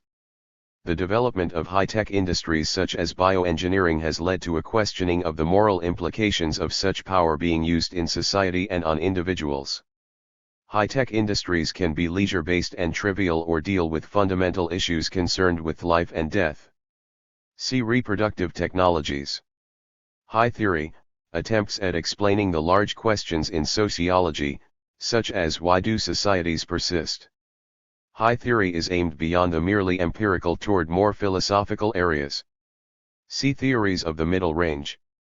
Hinduism, a polytheistic religion that predates Christianity by some 3,000 years and forms the main religious belief system in India. One of the fundamental features of Hinduism is the belief in reincarnation, which views a person as having an unbroken succession of lives, not all human. The caste system provides the social embodiment of the main beliefs of Hinduism. Hinterland, the area in developing countries that provides the surplus wealth for the metropolis to exploit and appropriate. The hinterland is normally the least developed part of a third world country and receives the least benefits from the development process. Historical documents, a wide range of documents from the recent or distant past, the study of which provides information for sociologists. Historical documents such as church registers have been used in the study of populations and population movements. Wills have provided information on the extent of personal wealth of certain groups of people, and medical records have been used to trace the nature, extent, and treatment of disease at particular periods. There is a vast range of historical documents available to sociologists, although, as with all forms of secondary data, they have to be used with care. Historical materialism, the basic concept of Marxism, which describes how societies progress through history by the operation of economic forces. The motor of social change in historical materialism is the class conflict between the owners of the means of production in any society and the non-owning class. The fundamental conflict of interests between these two groups ensures that out of their struggle, new economic conditions emerge. Historical materialism. Holism, a term used in sociology when referring to the whole of a thing. Theories that stress the importance of social structures are said to be holistic in their approach, in that they focus on the whole of the social structure as the most important area of study for sociologists.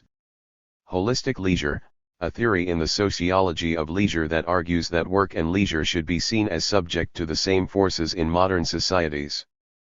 Holists argue that both work and leisure are subject to the same growing exploitation of human resources, so that the problems of work are the problems of leisure. See fusionism, segmentalism.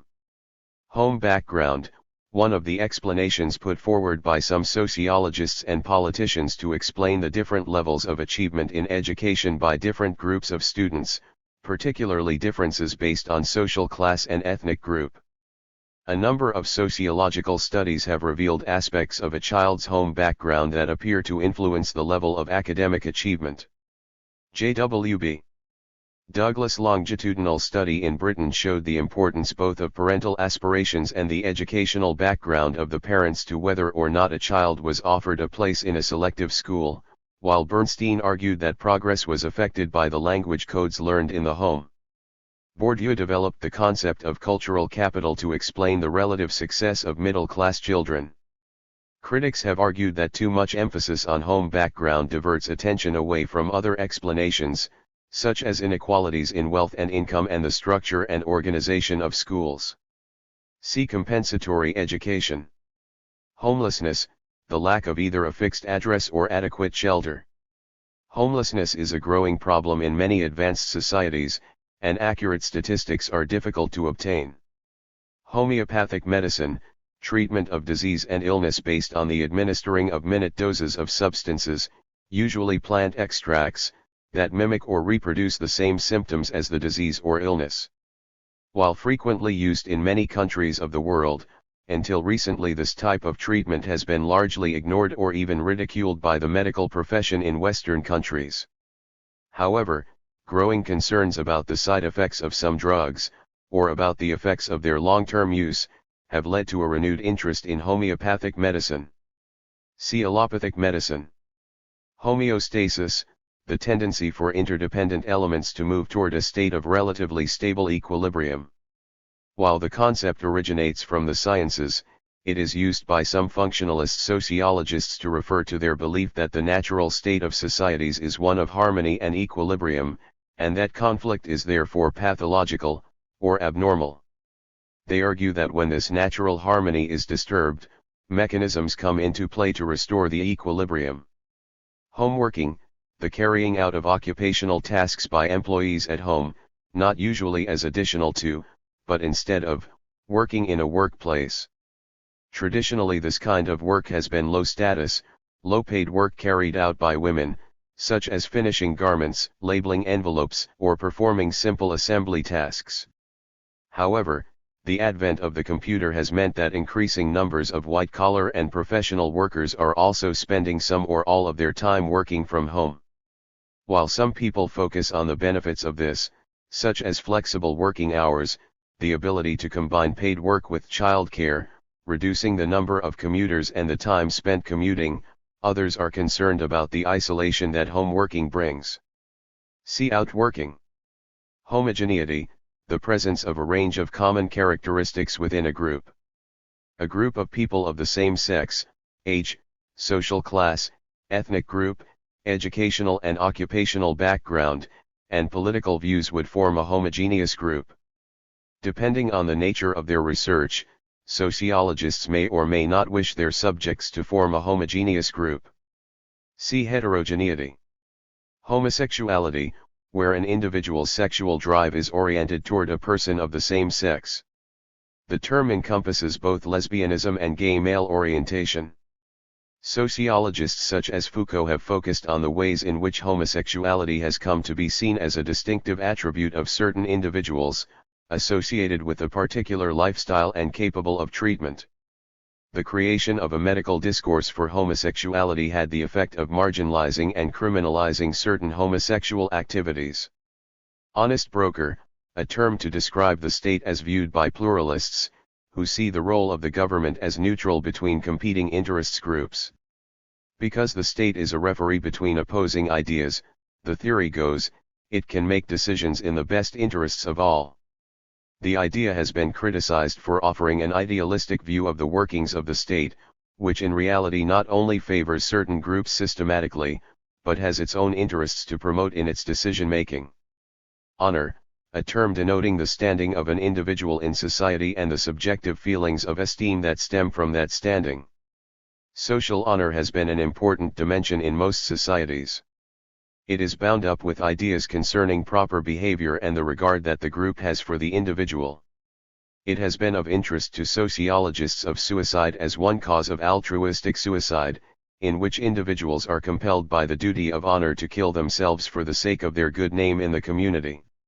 Horizontal segregation, the distribution of social groups, such as men and women or ethnic groups, differentially among various occupations. High degrees of horizontal segregation can be found between men and women, with females concentrated in administrative and non-manual work, and men concentrated in heavy manual work. See core workers, glass ceiling, vertical segregation. Household, a term for the living situation of a person living alone or a group of people who have the same address and share one meal a day or the living accommodation. This differs from a family, which is defined as a married or cohabiting couple, with or without children, or a single parent with children. Thus, most families live in households, but not all households are families. A group of students sharing a house, for example, comprise a household but not a family. See family structure. Household economy, a term used generally to describe the circulation of goods and services within the household and more specifically the jobs done by the members of the household that might otherwise have been done by workers in the formal economy. The term has become more prominent as home improvement becomes an important element in the economy as a whole. Housework, work undertaken to support the running of a household. It includes a wide range of domestic chores and is often extended to include childcare and out-of-home activities such as shopping. It tends to be seen as women's work, and has relatively low status. However, anthropological studies have shown a wide variation regarding which sex should perform what type of domestic task, and in some cultures what we regard as housework tasks are shared or done interchangeably by men and women. Housework was not a topic that received much attention from sociologists, an aspect of mainstream sociology, until Oakley's 1971 study of 40 working-class and middle-class housewives. This showed that the women spent an average of 77 hours a week on domestic tasks. They also reported feelings of isolation, boredom, loneliness, and frustration, and described their work in terms similar to those used by male assembly line workers, such as monotony, fragmentation, repetition, and pressure from working at excessive speed. The women got little pleasure from their work, 70% being dissatisfied with the role. Medical evidence shows that full-time housewives are more prone to physical and mental illness, including depression, than women in paid employment or men.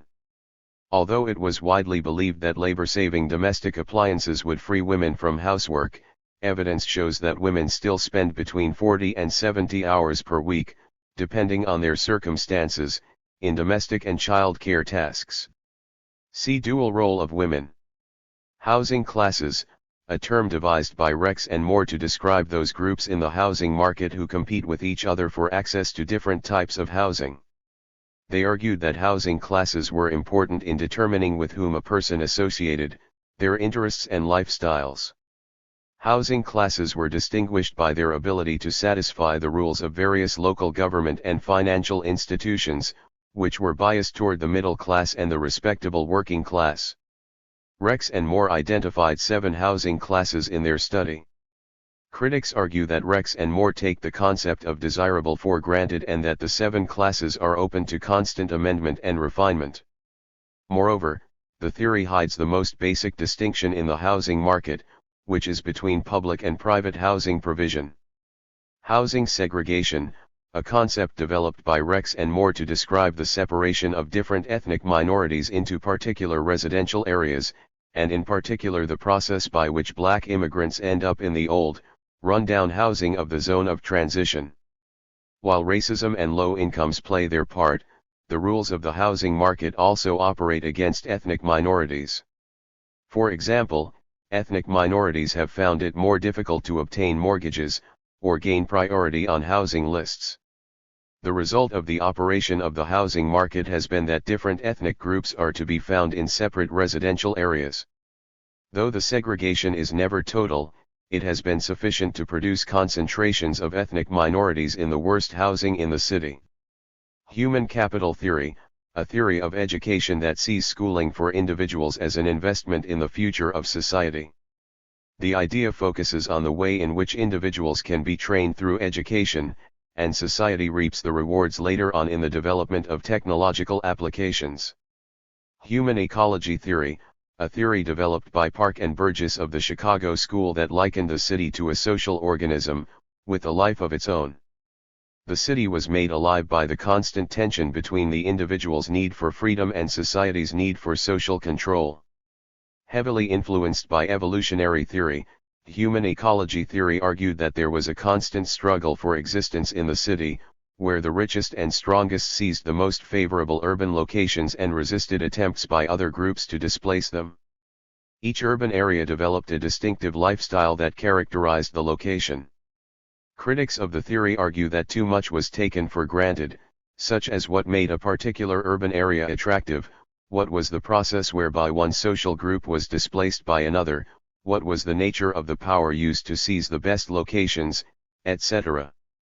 Human Relations School, developed in reaction to scientific management, and emphasizing the human dimension of work by recognizing workers need to be involved in their work, rather than just interested only in money. Originally, the Human Relations School was associated with Elton Mayo and the experiments carried out at the Hawthorne factory of Western Electric.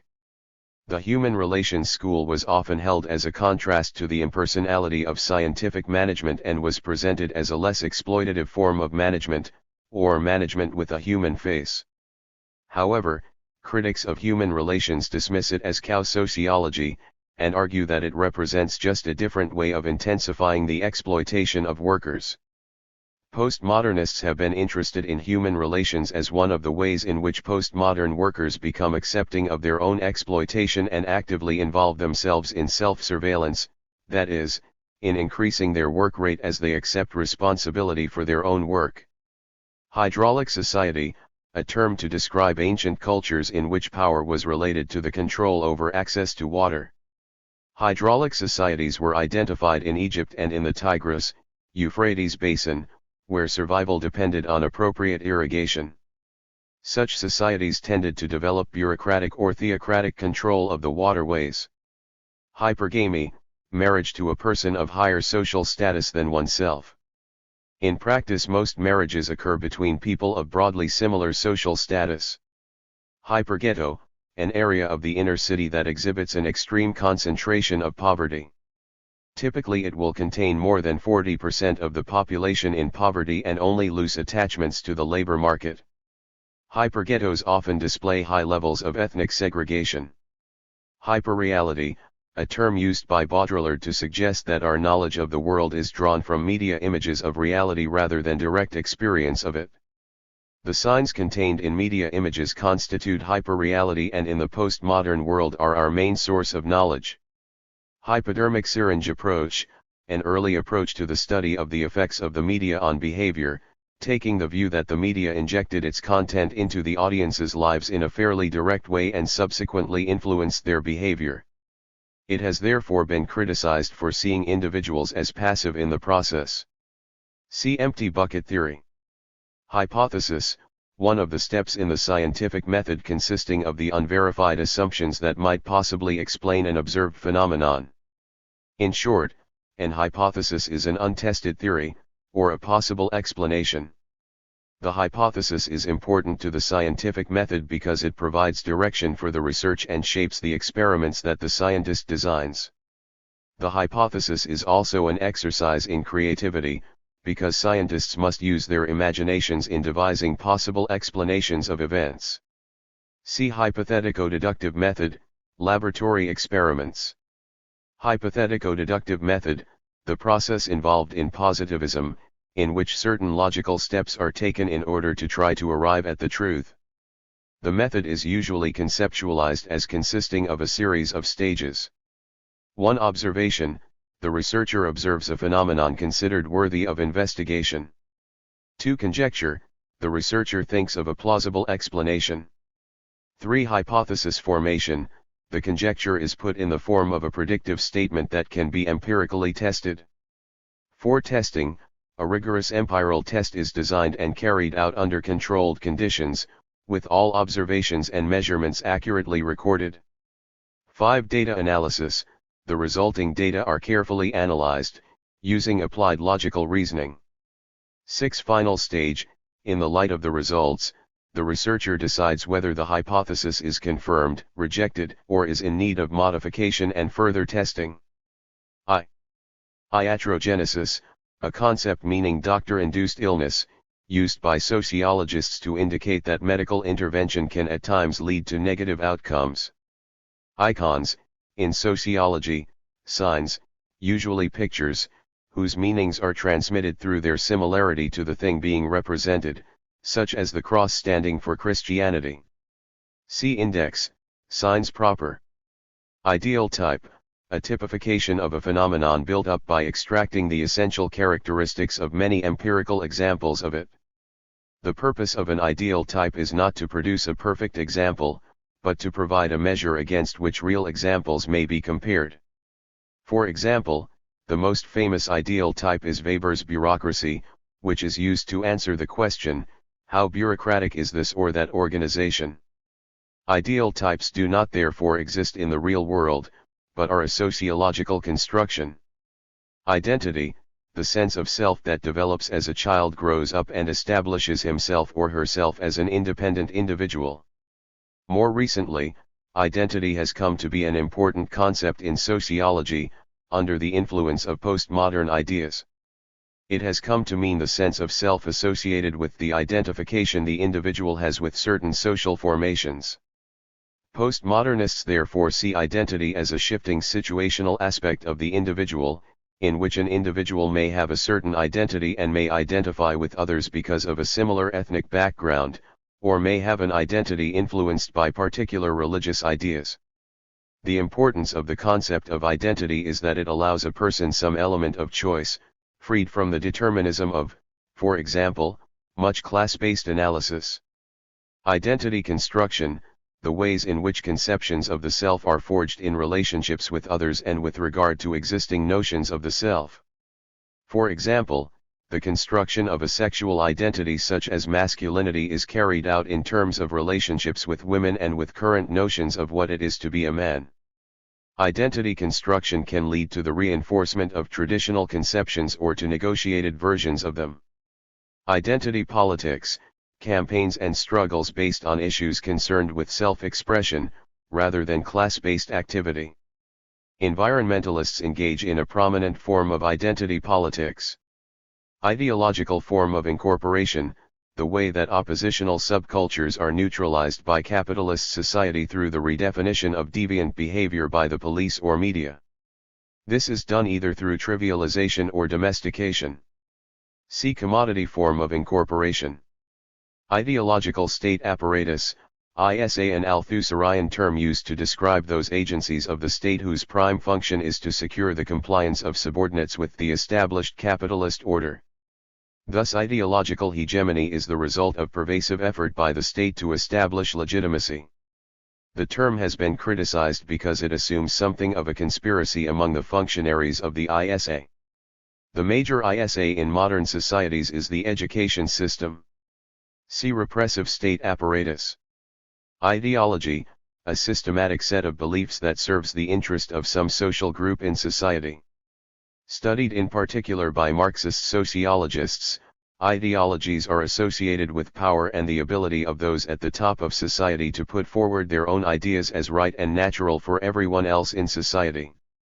In some senses, the term ideology is also used to indicate the falseness of a set of ideas, or at least a distortion of the truth. There is a distinction drawn here between ideology, which as the ideas of a particular social group is necessarily partial, and truth, which is universally applicable. Perhaps the best way of describing ideology is as ideas that are put forward for a purpose, to fulfill the aims of a social group in society and which may or may not be true in some more fundamental sense. Ideoscapes, sites for the global flow of political ideas and ideologies, which is said to lead to increasing similarities in political arrangements throughout the world. Illegitimacy, see births outside marriage. Illness, a physical or mental state that is seen as abnormal and undesirable and in need of treatment. Sociologists emphasize the culturally defined nature of the concept, and how illness is defined and treated differently in different societies and contexts. See epidemiology, etiology, health, mental illness. Immigration, see migration. Immigration controls, rules that are applied in order to define who has, and, often more importantly, who has not, the right of settlement in a country. Concern in some quarters about the number of immigrants to wealthy Western societies has led to increased debate about immigration. The issue is occasionally fueled by stories in tabloid newspapers about the supposedly large number of illegal immigrants entering a country. Controls are also imposed on those seeking not to migrate but to obtain political asylum. See migration. Immiseration, the process whereby the proletariat become poorer and more miserable, as their exploitation by the bourgeoisie is intensified. Marxists argue that this process is inevitable under a capitalist mode of production and can lead to widespread poverty and discontent. Critics point out that for many sections of society, including large parts of the working class, capitalism has produced a higher standard of living than previously enjoyed, and therefore that immiseration has not occurred. See polarization. Imperialism, the process of empire building through acquisition of colonies and territories, associated particularly with the Western powers in the 19th century. Impersonality, the requirement in an organization that clients should be dealt with impartially, without fear or favor. Merton argued that the pressure to deal with clients impersonally could be harmful to the interests of clients seeking help from the bureaucracy, as they were reduced to a number or a cipher. See particularism, universalism. Impression management, according to Goffman, the manipulation of image by the social actor in order to convey particular messages to the audience of the action. The idea is that in interaction, individuals seek to convey favorable impressions to others, as part of a dramaturgical role. See dramaturgy. Imprisonment, the incarceration of those convicted of certain types of crime. Also in prison are those held on remand, i.e. accused of a serious crime and awaiting a trial. Different societies hold different views regarding the purpose of imprisonment, with the result that the proportion of the population in prison at any one time varies widely among different societies. See universities of crime. Impulse control, a type of socialization, in which the antisocial drives of children are limited and controlled, either through the application of restraint or through their sublimation into other legitimate activities. For example, violent tendencies may be channeled into soldiering. It is thus a control theory of socialization. See inculturation, role training. Incapacitation theory, an approach to crime that argues that crime rates will only fall by locking up offenders so that they cannot reoffend while they are imprisoned. Incapacitation theorists reject all policy aimed at rehabilitation or changing individual criminals. Only the removal of perpetrators to prison will have an impact on levels of crime. Incentive theory, a work motivation theory that argues that individuals will work harder when faced with a specific reward for doing so. It was the basis for piece work schemes in which individuals were paid more if they produced more within a specific time scale. Taylorism took up incentive theory and made it into a whole scheme of management. Inclusivist definitions of religion, those definitions of religion that consider it as any system of thought that attempts to make sense of the world and form a universe of meaning. This kind of definition, used by Berger and Luckman, is much broader than that conventionally used to define religion, and could include, for example, ideologies such as Marxism. See exclusivist definitions of religion. Income, an inward flow of money over time. Many people's main income is wages from employment, but other sources of income include benefits, pensions, interest on savings, and dividends from shares. See wealth. Incorporation of the working class, the way in which members of the working class are wedded to capitalism and come to accept their position within it. The incorporation of the working class is the result of effort by the state to engage the working class in the material and ideological arrangements of capitalism. The welfare state is seen as one of the major ways in which incorporation is achieved, as it provides the working class with security and a stake in the system. Incorporation is not a permanent state, and consent, once given, can also be withdrawn. The crucial factor in ensuring incorporation is the establishment of sufficient material welfare for the working class so that it has too much to lose by changing the system. Independent variable, the variable chosen by a researcher to be controlled or manipulated during an experiment to observe its effects on other variables. In sociological research, where it is often difficult or impossible to control variables, the effects of an independent variable are often gauged by a retrospective examination of the available evidence. For example, a study of the effects of youth unemployment on the staying-on rate in school would need to look at the possible correlation between the two. In this case, the level of youth unemployment would be the independent variable, and the attendance rate of youths of school leaving age the dependent variable. Index, a term for a sign that derives its meaning from some causal relationship associated with it. For example, dark clouds can signify rain. See icons, signs proper. Index of deprivation, a list of aspects of material and social life the lack of which was used by Townsend as an indication of social deprivation. Townsend compiled the index for his 1979 research study, Poverty in the United Kingdom. Using the concept of relative poverty, he attempted to define a style of living that met with people's general approval. The index of deprivation covered material goods, household amenities, social activities, and nutrition. Using this index, Townsend showed that the lower the household income, the greater the extent of the deprivation. See consensual view of need. Indexicality, a term used by ethnomethodologists to indicate that all events, whether physical actions or the spoken word, are dependent for their meaning on the context in which they occur. Events can only be understood by reference to context, so the actual event is only a pointer to the meaning of the situation. In order to understand what is going on, actors need to grasp the context through glossing, or explore the indexicality of the event through further interaction. See ethnomethodology. Indicators of class, various pointers used by sociologists to determine a person's position in the hierarchy of unequal rewards. The concept of class combines a whole range of elements, both objective and subjective, so that it is difficult to pinpoint an individual's exact class position. However, in research, sociologists need to be able to use accessible clues to a person's class position. These indicators are not chosen arbitrarily, but are related to the distribution of rewards in society, which is an important element in the class structure. The most commonly used indicator of class is occupation. See Hall-Jones scale. Indirect taxation, taxes levied on the purchase of goods and services, e.g. sales tax. Unlike direct taxation, indirect taxation is regressive, that is, it takes a greater proportion of the income of poorer than of wealthier people. See progressive taxation. Individuality, the condition of the individual's uniqueness in the social world. Individuality constitutes one half of the central dichotomy of sociology, which may be defined as the relationship between the individual on one hand and society on the other. Sociologists are interested in the way that individuality is affected by social forces, and in the way that in many respects it is socially constructed.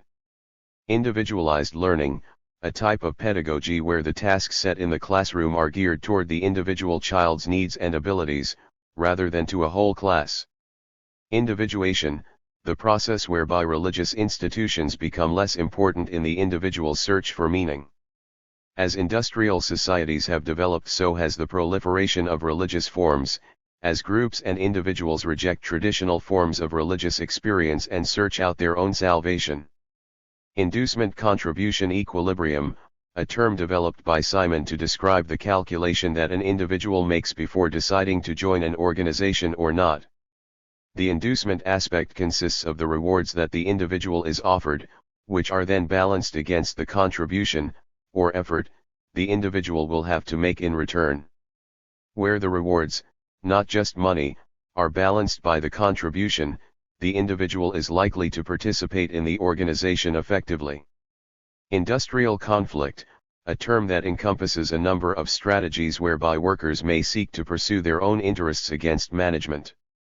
These might include work rules, go-slows, strikes, industrial sabotage, and absenteeism.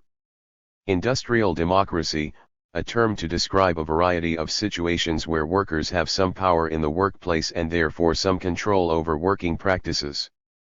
There are a number of different ways in which industrial democracy can be accomplished, from direct control to shareholding by the workers. Industrial relations, the network of rules that govern how managers and workers respond to each other in situations of conflict. Industrial relations have been a main focus for sociologists of industry, who have often taken a remedial approach, studying industrial relations in order to resolve industrial conflict problems. Industrial relations systems theory, an approach to industrial conflict that focuses on the industrial company as a unified system binding managers and workers. It emphasizes the fundamental community of interest between management and workers, and therefore holds that any conflict should be resolved through negotiation. Industrial conflict is seen as pathological to the equilibrium of the system. Sociologists who concentrate on industrial relations systems have been criticized for taking a conservative approach, assuming that all problems can be resolved through appropriate rulemaking. They are also criticized for assuming that managers and workers have identical interests in the success of the company. Workers have their own separate interests from management and cannot be assumed to share common values with them. Industrial Revolution, that period of time in the 18th and 19th centuries in Western Europe, and later in other countries, when societies were transformed from being agricultural to ones in which production was based on the factory system. See industrialization. Industrial sabotage, when workers cause a breakdown in production by damaging machinery. Industrial sabotage is sometimes caused by the pace of work being so high that workers take matters into their own hands, to force a rest period. At other times it may be the result of individual disgruntlement with conditions in the factory or a sense of grievance against the company. As lost production means less profits, industrial sabotage is taken very seriously by management and usually leads to dismissal if the perpetrator is caught. Industrial societies, a term to describe those societies where the goods and services needed for social living are produced primarily in factories, and where the majority of the population is engaged in servicing the needs of industry and manufacturing. The contrast here is with those societies that are mainly agricultural. The wealth of an industrial society is therefore found in the secondary and tertiary sectors rather than the primary sector. Industrial unions, labor union organizations of skilled and unskilled workers in a single industry regardless of skill or grade differences. An example might be a union representing workers in the automobile industry. See craft unions. Industrialization, the process whereby a society moves from a predominantly agricultural base to one where the economy is dominated by manufacturing. Industrialization is associated with dislocation as a society adapts to the massive social changes that industrialization creates. Urbanization and the growth in standards of living are just two of the consequences of industrialization, which transform the way that people live their lives. Features of early industrialization were the development of transportation systems in canals, road, and rail, the emergence of a banking system, and the concentration of production in factories. In one sense, industrialization created sociology, as the classical sociologists were primarily motivated by the need to understand the huge transformation that had occurred as Western Europe industrialized. See Industrial Revolution. Inequality, see Social inequality. Infant mortality rate, the number of deaths in a population of infants under 1 year of age per 1,000 births. The infant mortality rate, IMR, of a society is often taken as an indicator of general prosperity, and there are wide variations among different countries and different regions in the same country. See death rate, neonatal mortality rate, perinatal mortality rate. Infant mortality rates in selected countries/areas 1990 to 95. Infantilization, the process whereby childhood is perceived as getting longer and longer, as adolescents are forced to remain at home, usually for economic reasons. Inflation, the increase in prices in a given economy over the course of time. As a central target of economic policy, the control of inflation also has social effects in which sociologists are interested. In particular, the relationship of inflation to the wage demands of the labor unions has been a source of sociological investigation. Informal carers, those who take responsibility for the care of others, often relatives, who are unable through disability to care for themselves. The term informal is used to show that these carers, though providing a crucially important service, are operating outside the formal, paid system of care. Most informal carers are women, but a significant number of children provide vital care for disabled parents. See community care. Informal economy, a term used in contrast to the formal economy to indicate economic activity, more or less legal, that is carried out using cash-based transactions. Many self-employed workers and the unemployed may engage in the informal economy at times. While the cash earned in the informal economy is legally obtained, it is easier to avoid taxation in a situation where records of transactions may not be rigorously kept. Informal interviews, see unstructured interviews. Informal organization, a term used to describe the actual workings of an organization, as opposed to the way the formal organization describes what is supposed to go on. Informal organizations grow up within the constraints of the formal structure of the organization, but they operate partially independent of it. Whereas formal organizations take no account of the human aspects of members, informal organizations show how members of an organization work together outside of the formal rules to pursue their own interests, to protect each other from management, or to gain some control over the activities they have to carry out within the formal organization. Thus, informal organizations represent the human dimension of participants in organizations and are a more valid description of what actually happens than the formal organization. Information overload, the situation in the modern world where individuals are bombarded with opinions and facts about the world, that are often contradictory.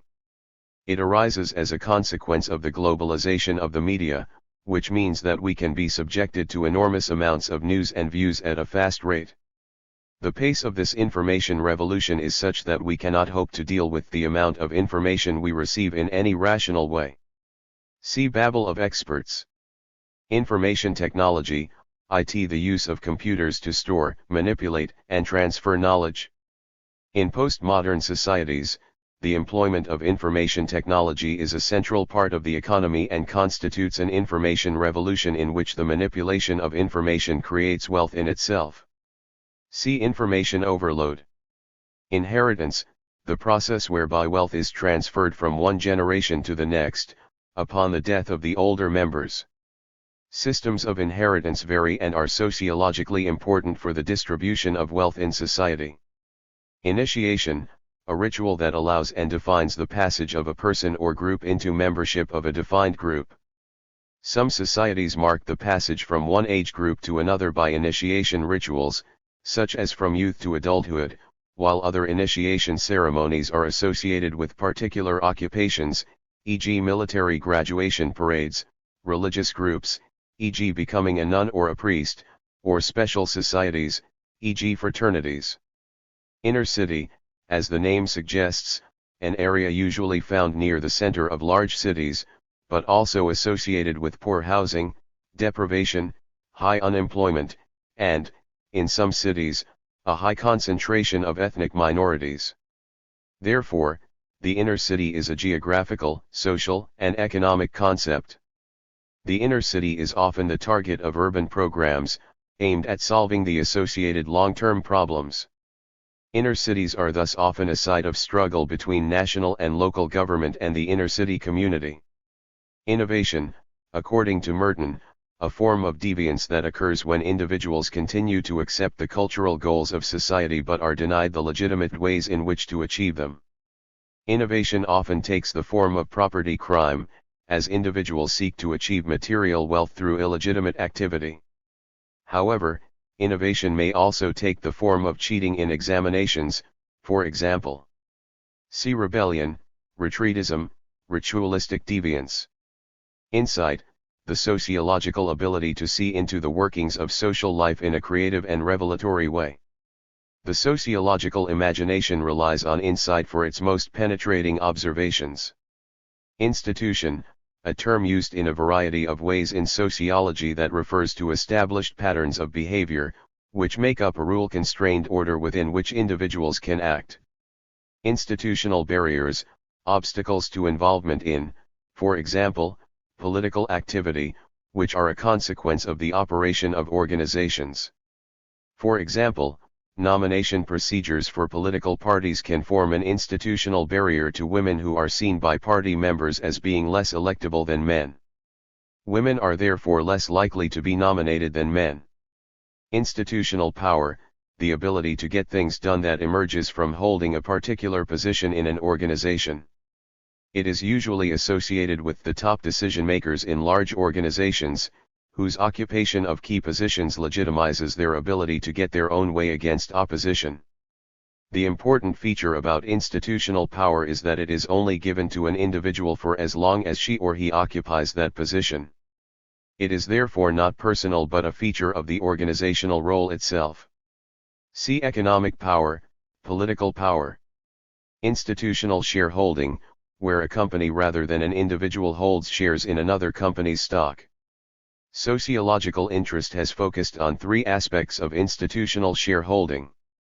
The way that links between companies are developed as the same people appear on the board of directors of several companies, because the institutional shareholder has nominated them. The way that institutional shareholding makes the control of large companies invisible. The way that the institutions represented in annual general meetings can act as a block to what individual, small shareholders may desire. Institutionalization of conflict, the process whereby industrial conflict between management and workers becomes governed by rules and therefore managed. Institutionalization requires the organization of opposing sides into labor unions and employers' representatives and the establishment of negotiating procedures between them. Further institutionalization takes place if procedures for arbitration are also established. Institutionalized means, used by Merton to describe the legitimate ways in which individuals may seek to fulfill their goals in society. For example, if an individual has a goal of a comfortable standard of living, then a job would be an institutionalized means, while stealing would not. See culture structure. Institutionalized racism, where the everyday practices and procedures of an organization lead to discrimination against ethnic minorities either intentionally or unintentionally. This type of racism is often unacknowledged and denied, so that it can become deeply ingrained as part of the culture of the organization, without members being aware of the consequences of their activities. Instrumental collectivism, a term put forward by Goldthorpe and Lockwood to describe the dominant consciousness of the affluent worker. It is an attitude toward work in which only the wages count, and any labor union involvement is on the basis of improving wages. It stands in contrast to more class-conscious modes of thought, which are associated with the traditional working class. See class consciousness, labor union consciousness. Instrumental role, a term used by Parsons to define the position men hold in family life, as the main breadwinner and provider. It stands in contrast to the expressive role of the wife. The implication is that men are less involved in the rearing of children and more concerned with the financial aspects of marriage. The instrumental role also means that men are more likely to be involved in the public sphere of work. Instrumental voting, voting for a party on the basis of calculations about financial benefit rather than for political or ideological reasons. See checkbook voting. Integration, one of Parsons' functional prerequisites, a term that relates to the ways in which the system needs to bind its members together as a unified whole. The church is a good example of an integrating institution. See adaptation, goal attainment, latency.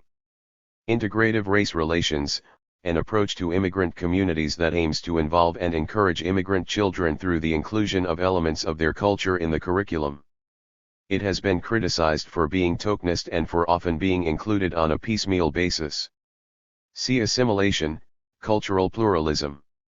Intelligence, a problematic concept usually associated with the ability to acquire and retain knowledge, to learn from experience and to adapt behavior to respond to changing circumstances. There is considerable controversy over whether human intelligence is hereditary and fixed at birth, or is much more flexible and capable of being developed with appropriate intellectual challenges and stimulation. This is often referred to as the nature versus nurture debate, and the evidence is still inconclusive. Intelligence quotient, (IQ). Intelligentsia, a term to describe the collective elites of the arts, broadcasting, the universities, etc. The intelligentsia is seen by fragmentation theory to be an important component of the modern upper class. It is distinguished from other elements of the modern upper class by its relative lack of remuneration and the distinctive style of life members pursue. It tends to be more liberal in politics than other sectors. Interactionism, a term covering a wide range of different perspectives within sociology, which share the feature that they begin their analysis of society from the level of the individual and work up to society. The focus of interactionist analysis is therefore the day-to-day activities of millions of individuals, who, through the way that they act together, make up what we call society. Interactionists agree that there is no such thing as society, apart from the individuals who constitute it, and therefore their research is based on the small-scale interactions of everyday life. Interdependence, where two individuals or social formations rely on each other for their basic needs. Interdependence is a feature of all societies, because even where there is only a basic division of labor, any one participant needs others to guarantee the fundamental means of life. For sociologists, the consequences of this interdependence create much of their field of study, as sociology can examine the ways in which societies resolve the contradictions of personal desires and the desires of others locked into reciprocity. Interdependency, a term used by sociologists to describe the reliance of one social formation on another. It is particularly associated with functionalism, where it is seen as a central feature of social structures. Thus, for example, the social structures of the family and education would be seen as interdependent, with schools relying on parental support for children's learning and families needing schools to educate the children in all the ways that families could not possibly do. Interest group model, an approach to moral panics that sees their source in the activities of middle-level interest groups, such as social work professionals, the police, religious associations, etc. It is argued that these groups benefit from a moral panic, because dealing with it increases their status and levels of funding. See elite engineered model, grassroots model. Interest groups, see pressure groups. Intergenerational mobility, where movement in the class structure is measured by comparing the position of fathers, and occasionally mothers, against sons, and sometimes daughters.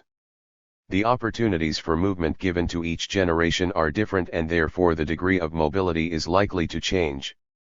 However, it is difficult to measure this form of mobility accurately because the sons or daughters may not have reached the apex of their careers at the time of the study. See intragenerational mobility.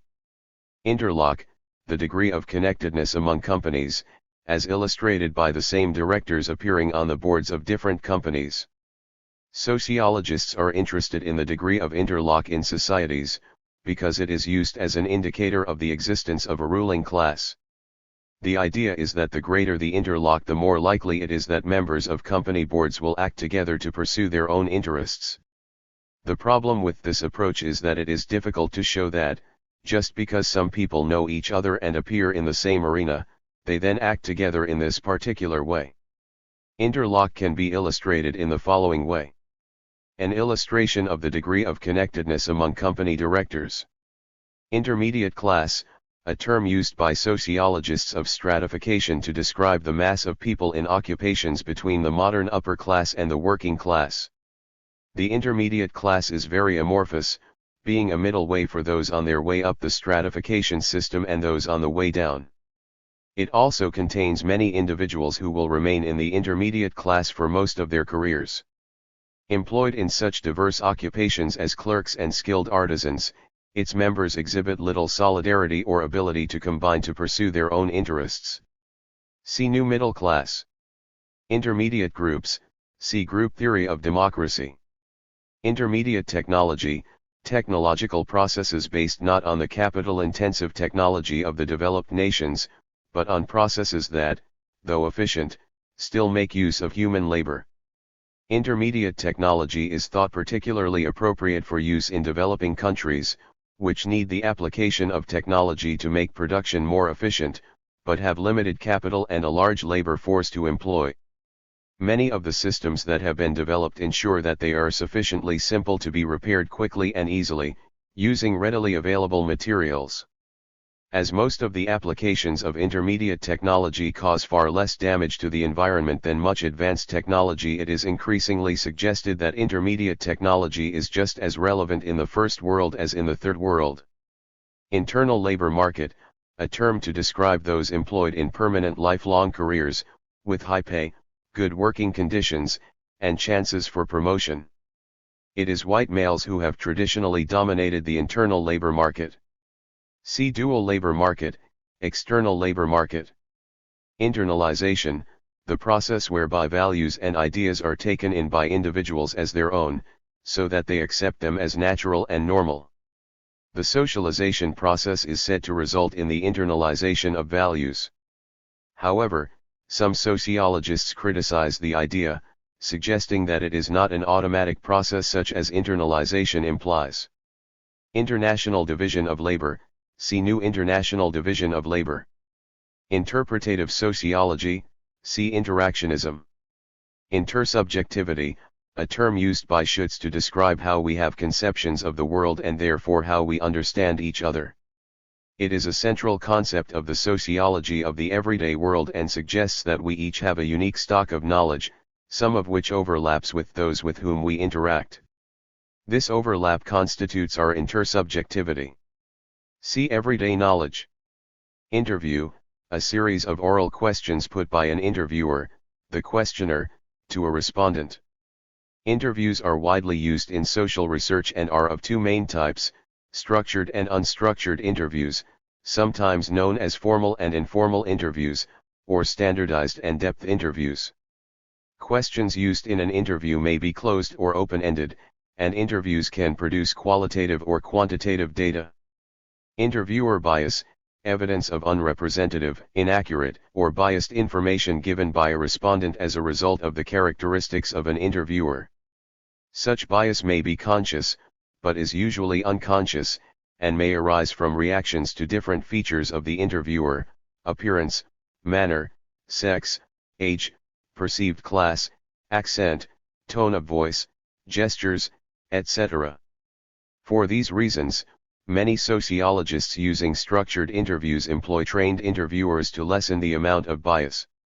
The bias can also derive from the actions of the interviewer rather than the respondent. Interviewers may misunderstand or fail to follow instructions, use probes and prompts in an inconsistent manner, and make selective recording of responses. Attempts are sometimes made to distinguish between random errors and systematic errors in interviewing, but these distinctions are very difficult to make. Intragenerational mobility, where movement in the class structure is measured by comparing the first job of an individual with the current job. The advantage of this measurement is that it charts real individual movement. The problem with this approach is that, of necessity, it omits young people from the process. Intrinsic satisfaction, the pleasure obtained from work that comes from doing the work itself.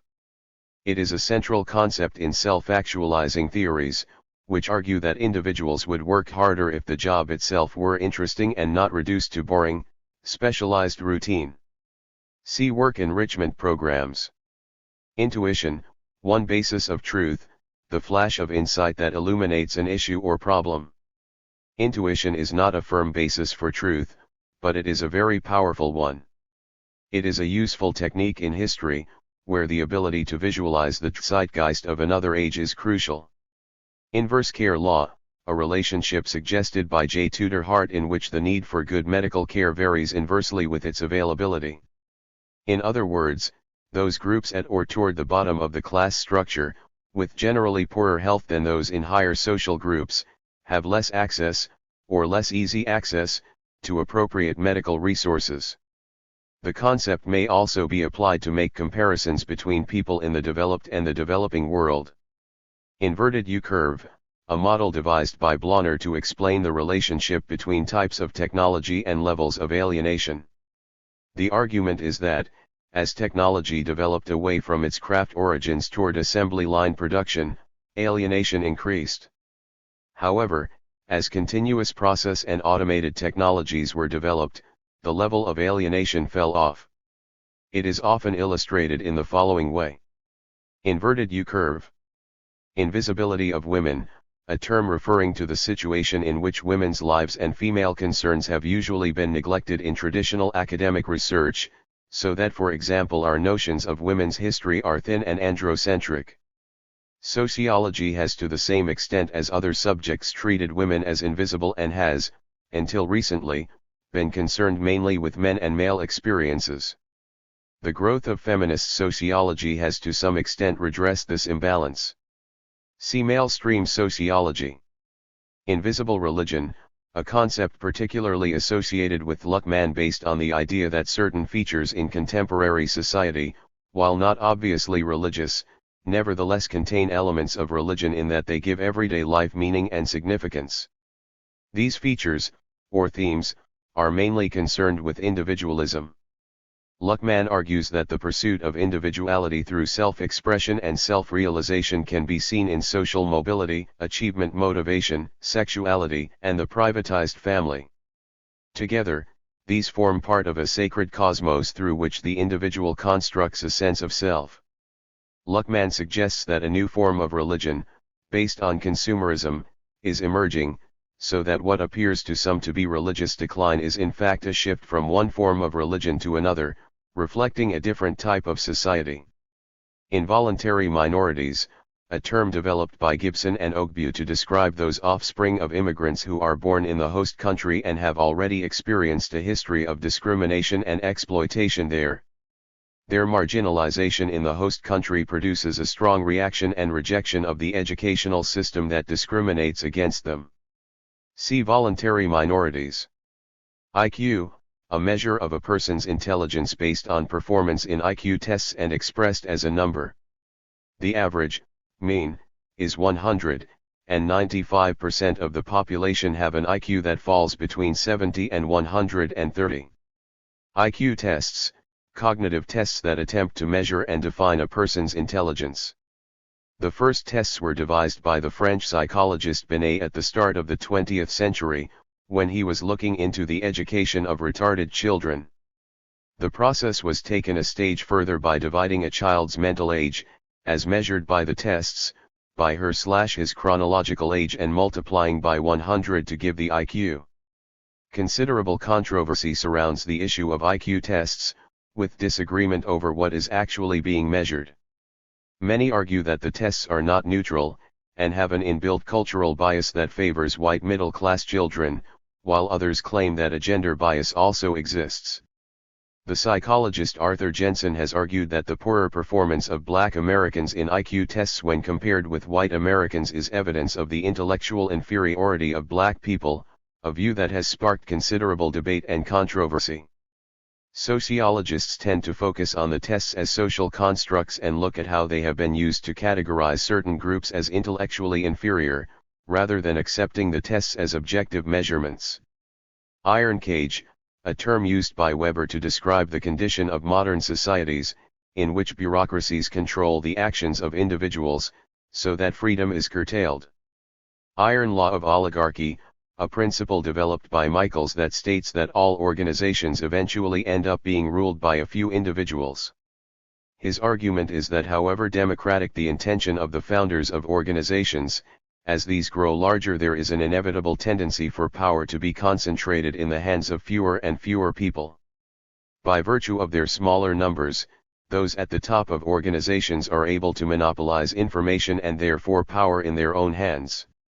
This pessimistic view of the possibility of democracy has been attacked from various positions. Some sociologists argue that Michaels underestimates the democratic forces in organizations, and that for every concentration of power there are others struggling to bring power back to the ordinary members of an organization. Others argue that there are empirical examples of long-standing democratic organizations that have defied Michaels' iron law. Still others argue that oligarchic organizations are unstable, as autocracy leads to resistance by those subject to arbitrary power. Islam, a monotheistic religion dating from the 7th century AD based on the teachings of the Prophet Muhammad. Moses and Jesus are recognized by Muslims as prophets, but Muhammad is seen as God's supreme prophet. Islam is one of the great world religions, with at least 1 billion followers worldwide.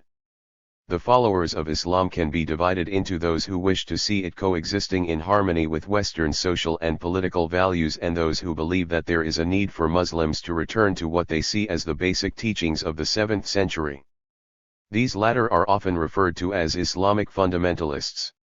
One of the areas of disagreement between the two groups concerns the role and status of women, as the fundamentalists have views concerning the status and clothing of women which are at variance with modern Western ideas.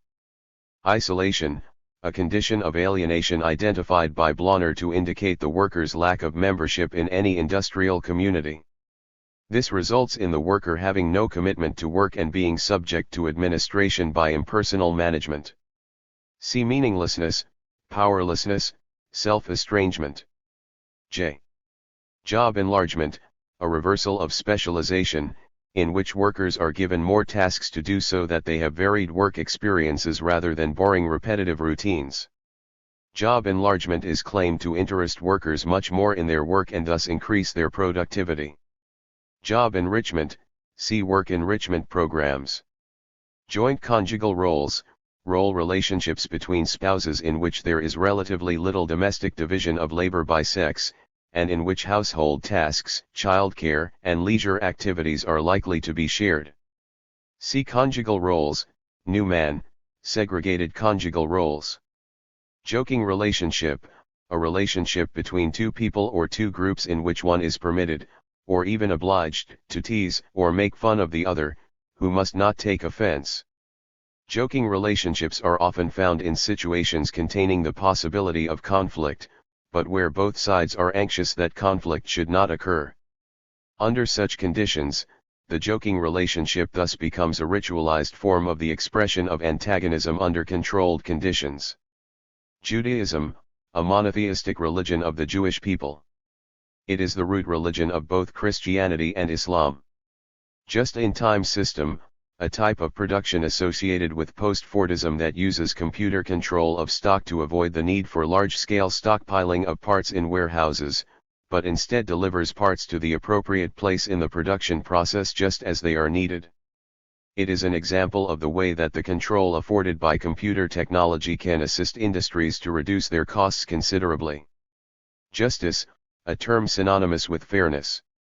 Sociologists are interested in the way that the concept is translated into a system that dispenses judgment, punishes wrongdoers, and protects those in need. The term is a contested one, in that what might seem to be an accepted definition of justice is open to challenge from different parts of the social structure.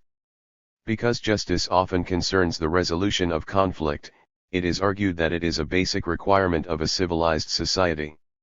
Juvenile crime, lawbreaking by the young, often argued to be a distinctive feature of urban living.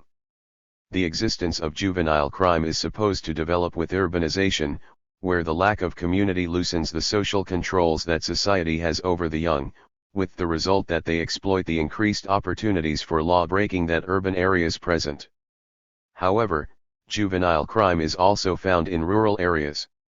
See juvenile delinquency. Juvenile delinquency, a wider term than juvenile crime, used to describe the disorder and disruption caused by the young in society, which is the focus for much of the policing activity of the state. While the term includes much serious activity, such as urban rioting and burglary, it encompasses less serious crimes such as graffiti, drunkenness, public disorder, etc. It also includes non-criminal activity such as rebellious behavior, skipping school, and so on. Young people have always been the focus of social control activity, as they are responsible for much of the high spirits of society as well as much of the crime. However, there is usually a sense among non-young society that things are getting worse than when they were themselves young. See Golden Age of Tranquility. K. Karma, the effects of all the actions of a person's current and previous existences, which will influence all future existence. Karma is allied to the Hindu belief in reincarnation. The term is also used more generally to mean fate. See Dharma. Kinship networks, networks of people related by blood or marriage that provide a support system for members of the group. The extent to which these networks are formalized, acknowledged, and used varies from society to society and over time. In many industrialized societies, particularly before the need for formal qualifications to obtain work and the introduction of the welfare state, kinship networks were very important, especially to the working class. Even today, when it is argued that the importance of networks has declined, many people find them an invaluable source of support. Despite the importance of formal qualifications, some members of the upper social classes still rely on these networks for career opportunities and advancement. Knowledge, the body of beliefs that is thought to be true. In sociology, knowledge is a multifaceted concept, encompassing a number of issues. In epistemology, sociologists examine the grounds for believing that specific items of knowledge are true or false. Sociological interest in knowledge has also been focused on the relationship between the social structure and the form of knowledge in a society. For example, sociologists have examined the ability of those in power to define what passes for knowledge in society. In the sociology of education, sociologists are interested in what is passed on as knowledge in schools and colleges.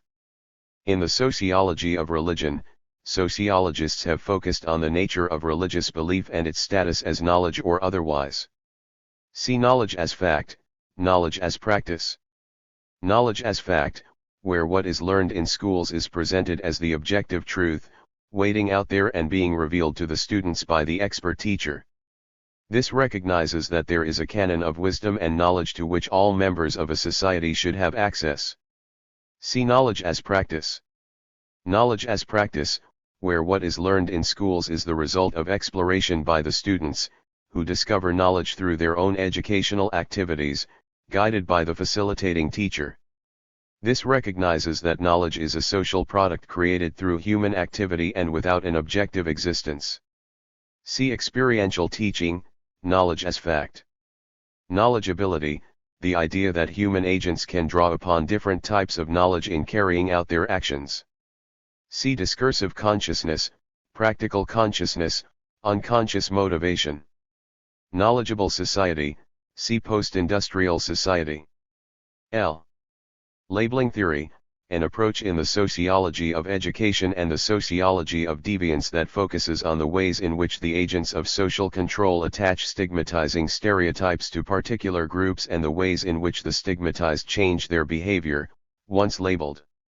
Labeling theory is associated with the work of Becker and is a reaction to sociological theories that examined only the characteristics of the deviants or underachievers, rather than the agencies that controlled them. The central feature of the labeling theory is the self-fulfilling prophecy, in which the labeled correspond to the label, either in terms of delinquent behavior or educational achievement. It has been criticized for ignoring the capacity of the individual to resist labeling and for assuming that it is an automatic process. Labor aristocracy, see aristocracy of labor. Labor market, the supply and demand of workers in the economy. The existence of a highly competitive labor market, in which more workers are seeking jobs than there are jobs available, can result from the automation of productive and clerical processes. This in turn can lead to high levels of unemployment. However, a generally competitive labor market can coexist with shortages of labor requiring specific skills. Labor power, a term used to denote the productive capacity of a worker's work.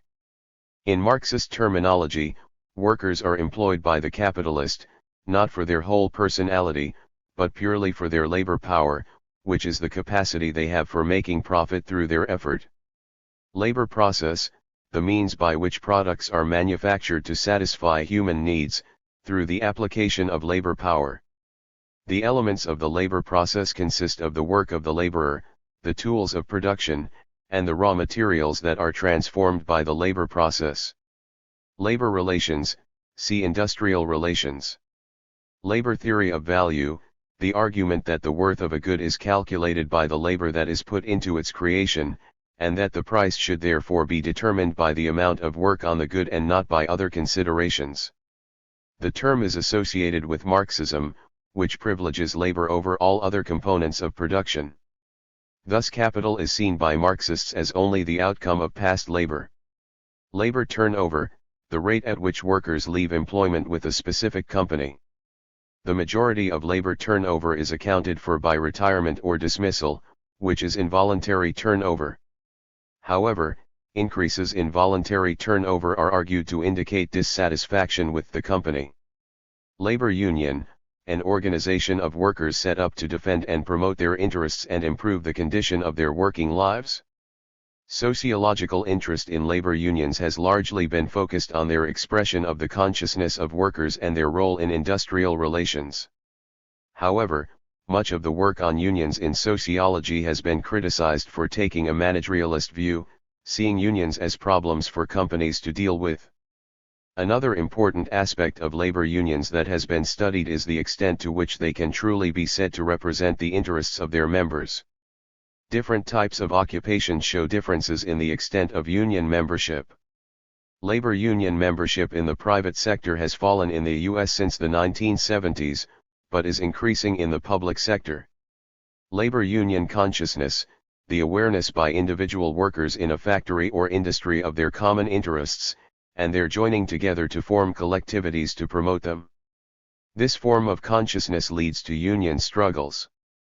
As a form of collective consciousness, it is to be distinguished from class consciousness. See status consciousness.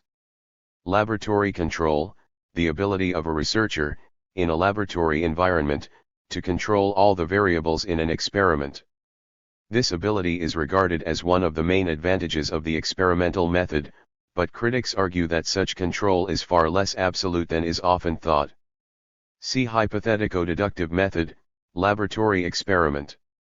Laboratory experiments, the classic method of research in the natural sciences, but very seldom used by sociologists, although sometimes by psychologists. The main constraints on sociologists' use of experiments are both practical and ethical. See field experiments, hypothetico-deductive method. Laicization, the process by which organizations once controlled by religious groups pass to the control of secular, non-religious, authorities. An example would be the national education system of France since the Revolution. See disengagement, secularization. Laissez-faire, literally meaning leave to do, a term used as shorthand for a particular philosophy of society, in which government has only a minimal role. Most recently associated with New Right sociology, principles of laissez-faire suggest that the most efficient and free society is one in which the state provides only the most basic of society's needs, in the form of law and the defense of the nation. In particular, they are applied to the economic system, where the New Right argues that governments should not interfere in the market at all, but allow the free market to produce the fairest form of society. Language, a way of communication that involves symbolic representation. Language is possibly the distinguishing characteristic of humanity and enables the transmission of culture from one generation to another. It exists as an objective reality, in a structural form that individuals draw upon to make sense of each other. Language is therefore not just descriptive, but is in itself action. Language codes, patterns of speech identified by Bernstein, who argued that children from different social classes were socialized into using language in different ways. Bernstein argued that there were two main speech codes, the elaborated and the restricted. He believed that as education is delivered in the elaborated code used mainly by the middle class children are given an advantage over their working class counterparts at school. Bernstein's ideas have been criticized, often by those who mistakenly thought him to have been claiming that middle-class speech patterns are somehow superior to those of the working class. Latchkey children, a journalistic term referring to the children of working mothers left unsupervised after school until their parents return from work. The term refers to the fact that many such children used to have their front door key hung on a string around their necks. It is still a widely used term in the debate, originally sparked by the psychologist John Bowlby in the immediate post-war period, about the possible damage to children caused by the absence of their mothers from the home. Bowlby firmly believed that mothers should stay at home, and linked what he saw as maternal deprivation to the development of juvenile crime and psychopathic personalities. Such views have led to many working mothers, then and now, experiencing strong guilt feelings, as well as social disapproval. Late capitalism, a term devised by Mondale to describe the situation developing in Western societies in the latter part of the 20th century. The features associated with late capitalism are increasing automation of production, increasing exploitation of workers, and the development of larger but fewer worldwide companies. See Conti Station. Late modernity, a term used by Giddens as an alternative to postmodernity to signify that modernity has changed under the impact of globalization, but that there has not been a postmodern turn in society. Latency, also known as pattern maintenance and tension management, one of Parsons' functional prerequisites that relates to the ways societies seek to ensure commitment to the values of the system and to control those who might challenge those values. See adaptation, goal attainment, integration. Latent functions, the hidden or unacknowledged outcomes of people's actions. For example, while church-going may have the manifest function of worshiping God, it may have the latent function of integrating individuals into society. Law of science, a principle, usually derived from the results of a number of scientific experiments, that attempts to be both universal, i.e. holds good for all similar situations, and predictive, i.e. can accurately state the outcome of a given set of circumstances. Natural sciences are based on the belief that a number of laws exist that govern matter, e.g. the law of gravity, and the task of the scientist, by experiment and logical reasoning, is to discover these laws. As the equipment used in the natural sciences has become more sophisticated, allowing scientists to research phenomena hitherto impossible, such as subatomic particles, or faraway galaxies, the notion of universal laws has begun to be questioned, and many scientists now talk more cautiously of probabilities, rather than laws. Some scientists have developed the notion of chaos, which suggests that the universe does not, after all, conform to the previous theories of order, but rather that scientific events, including the development of life, occur randomly. See chaos theory. Law of the three stages. See three stages of human development. Lean production, where the manufacture of goods to meet demand is carried out with a minimum of waste and with the least number of workers needed. It is usually associated with high-tech industries, with large levels of investment in computerized controls. See just-in-time system, outsourcing. Leap of consciousness, a term used by phenomenologists to describe a jump to a different way of thinking, when we move from the fundamental world of everyday knowledge to another reality. See multiple realities.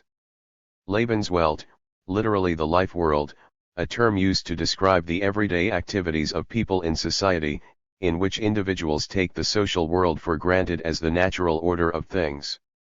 Left idealism, an approach to deviance from the 1960s onward that focused on marginal groups in society, seeing them as the prototype for a new revolutionary movement against capitalist injustice. This approach saw protest against society's norms, whether political or deviant, as a rational response to the injustices within capitalism, and to the coercion that is used to ensure conformity. Deviance was therefore voluntarism breaking through the complacency of capitalist society. The idea was criticized because it played down the extent of working-class crime against the working class and the sheer antisocial nature of much deviant activity. It therefore represented a romantic view of deviant activity. See New Left Realism. Left-wing, in the political spectrum, a term to describe those ideas and organizations that tend to be critical of existing social arrangements. These encompass democratic parties such as the U.S. Democratic Party and authoritarian anti-democratic parties such as the Communist Party. See Center, right-wing. Legal rational organization, an organization based on strict rules limiting the power of superiors to order the lives of subordinates in the organization. Legal rational organizations have agreed procedures for carrying out tasks that define each individual's role. The term is often used as a contrast to charismatic organizations, in which the whims of the leader determine the actions of subordinates. See bureaucracy. Legitimation, the process whereby control by the dominant group in society is consolidated with the acceptance by subordinate groups of the superordinate group's right to rule. Legitimation is important because societies based on coercion rather than consent are unstable. Legitimation is the result of effort, in which the dominant group uses state power to obtain the consent of those ruled through a variety of ideological agencies such as schools and the media. The ideological basis of legitimation varies from the divine right of kings to meritocracy.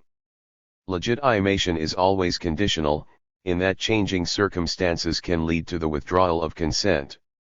Leisure, time during which there is an element of freedom for the individual to choose what to do. Sociologists find it difficult to define exactly what leisure is, because different people will view similar activities carried out in similar circumstances in different ways.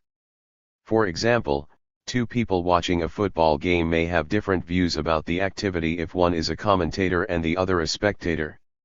As a result, sociologists such as Kelly have broken down leisure into different categories. Types of leisure. Leisure class, a social class identified by Veblen as the outcome of a capitalist society that has produced sufficient surplus wealth for some individuals never to need to work again. Within society they therefore form a distinctive group, whose prime activity is the pursuit of leisure. The purpose of such activity is not to be idle but, in the absence of war and opportunities to plunder, to allow the leisure class to display its wealth in an ostentatious manner and thus to establish its honor in society. See conspicuous consumption. Leisure industry, the commercial provision of leisure facilities, indicating the increasing tendency for leisure to be carried out in organizations where individuals pay for access. In the past, leisure tended to be centered on the family and was not paid for. However, as industrialization proceeded, leisure opportunities increasingly came to be provided by outside agencies. These organizations are not just providers of leisure, but are a major part of the modern capitalist system, with huge global interests. See globalization. Leisure poor, a term for groups of people who, for a variety of reasons, are unable to take full advantage of leisure activities. They include those who have the time but not the money, such as the unemployed, the money but not the time, such as successful but overworked business people, and those with neither the time nor the money, such as mothers with young children from the lowest income groups. Leisure rich, a term for those people with both the time and the money to indulge in their preferred leisure activities. Leisure society, a vision of the future, in which the main focus of people's lives will be their pastimes and hobbies. The development of the leisure society is predicated on the advance of automation, which will not only reduce the necessity for everyone to carry out a 40-hour week at work, but will also produce enough surplus wealth to enable the majority of society to enjoy leisure activities as their central life interest.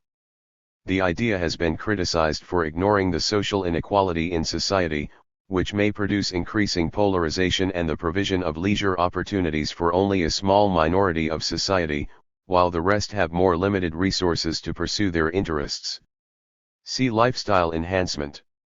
Lesbianism, where the sexual orientation of a woman is toward other women.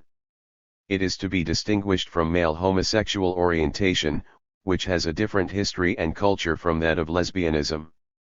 See heterosexuality. Letters, a form of personal document that may be used in sociological research. As with all secondary data, letters have to be used cautiously. While some letters are intended only for the recipient, others are written with the expectation that, sooner or later, they will reach a wider audience, e.g. by politicians and authors. See diaries. Liberal feminism, a feminist perspective concerned to demonstrate that women suffer discrimination in many areas of life. It is sometimes referred to as reformist feminism. Liberal feminists actively campaign for laws and policies that guarantee equal rights for women. They are often criticized by other feminists, who argue that liberal feminists fail to challenge and to try to change the underlying social or economic structures that lead to women's oppression in the first place. See Black feminism, Marxist feminism, radical feminism. Liberation theology, a belief that people have a duty to free themselves from social, economic, and political oppression in this world, rather than waiting for wrongs to be righted in the next.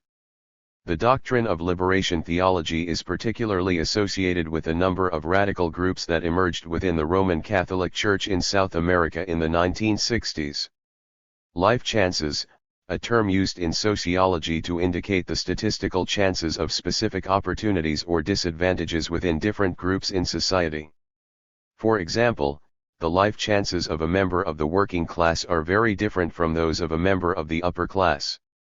The working class individual has statistically more chance of dying young than the upper class person. If that upper class person is also female, her life expectancy is increased again. However, it is important to note that life chances are group phenomena and cannot tell us what will happen to any specific individual. Other aspects of life chances concern education received, income earned, housing acquired, degrees of health and illness, and so on. Life course, a term to describe the many varied experiences that individuals go through during their existence, which are unique to those individuals. It stands in contrast to the life cycle, which suggests a more predictable set of experiences for the individual. Life cycle, a term denoting the cycle of development that most people in a society go through as they move from birth to death. A typical life cycle might be as pictured below. The concept is important in sociology, not just for the similarities it indicates, but also for the differences that might be examined. For example, women can have different life cycles from men. Example of a life cycle.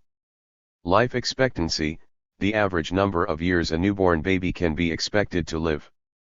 The correct term for this is actually expectation of life at birth, as life expectancy can be calculated at any age, e.g. expectation of life at 21.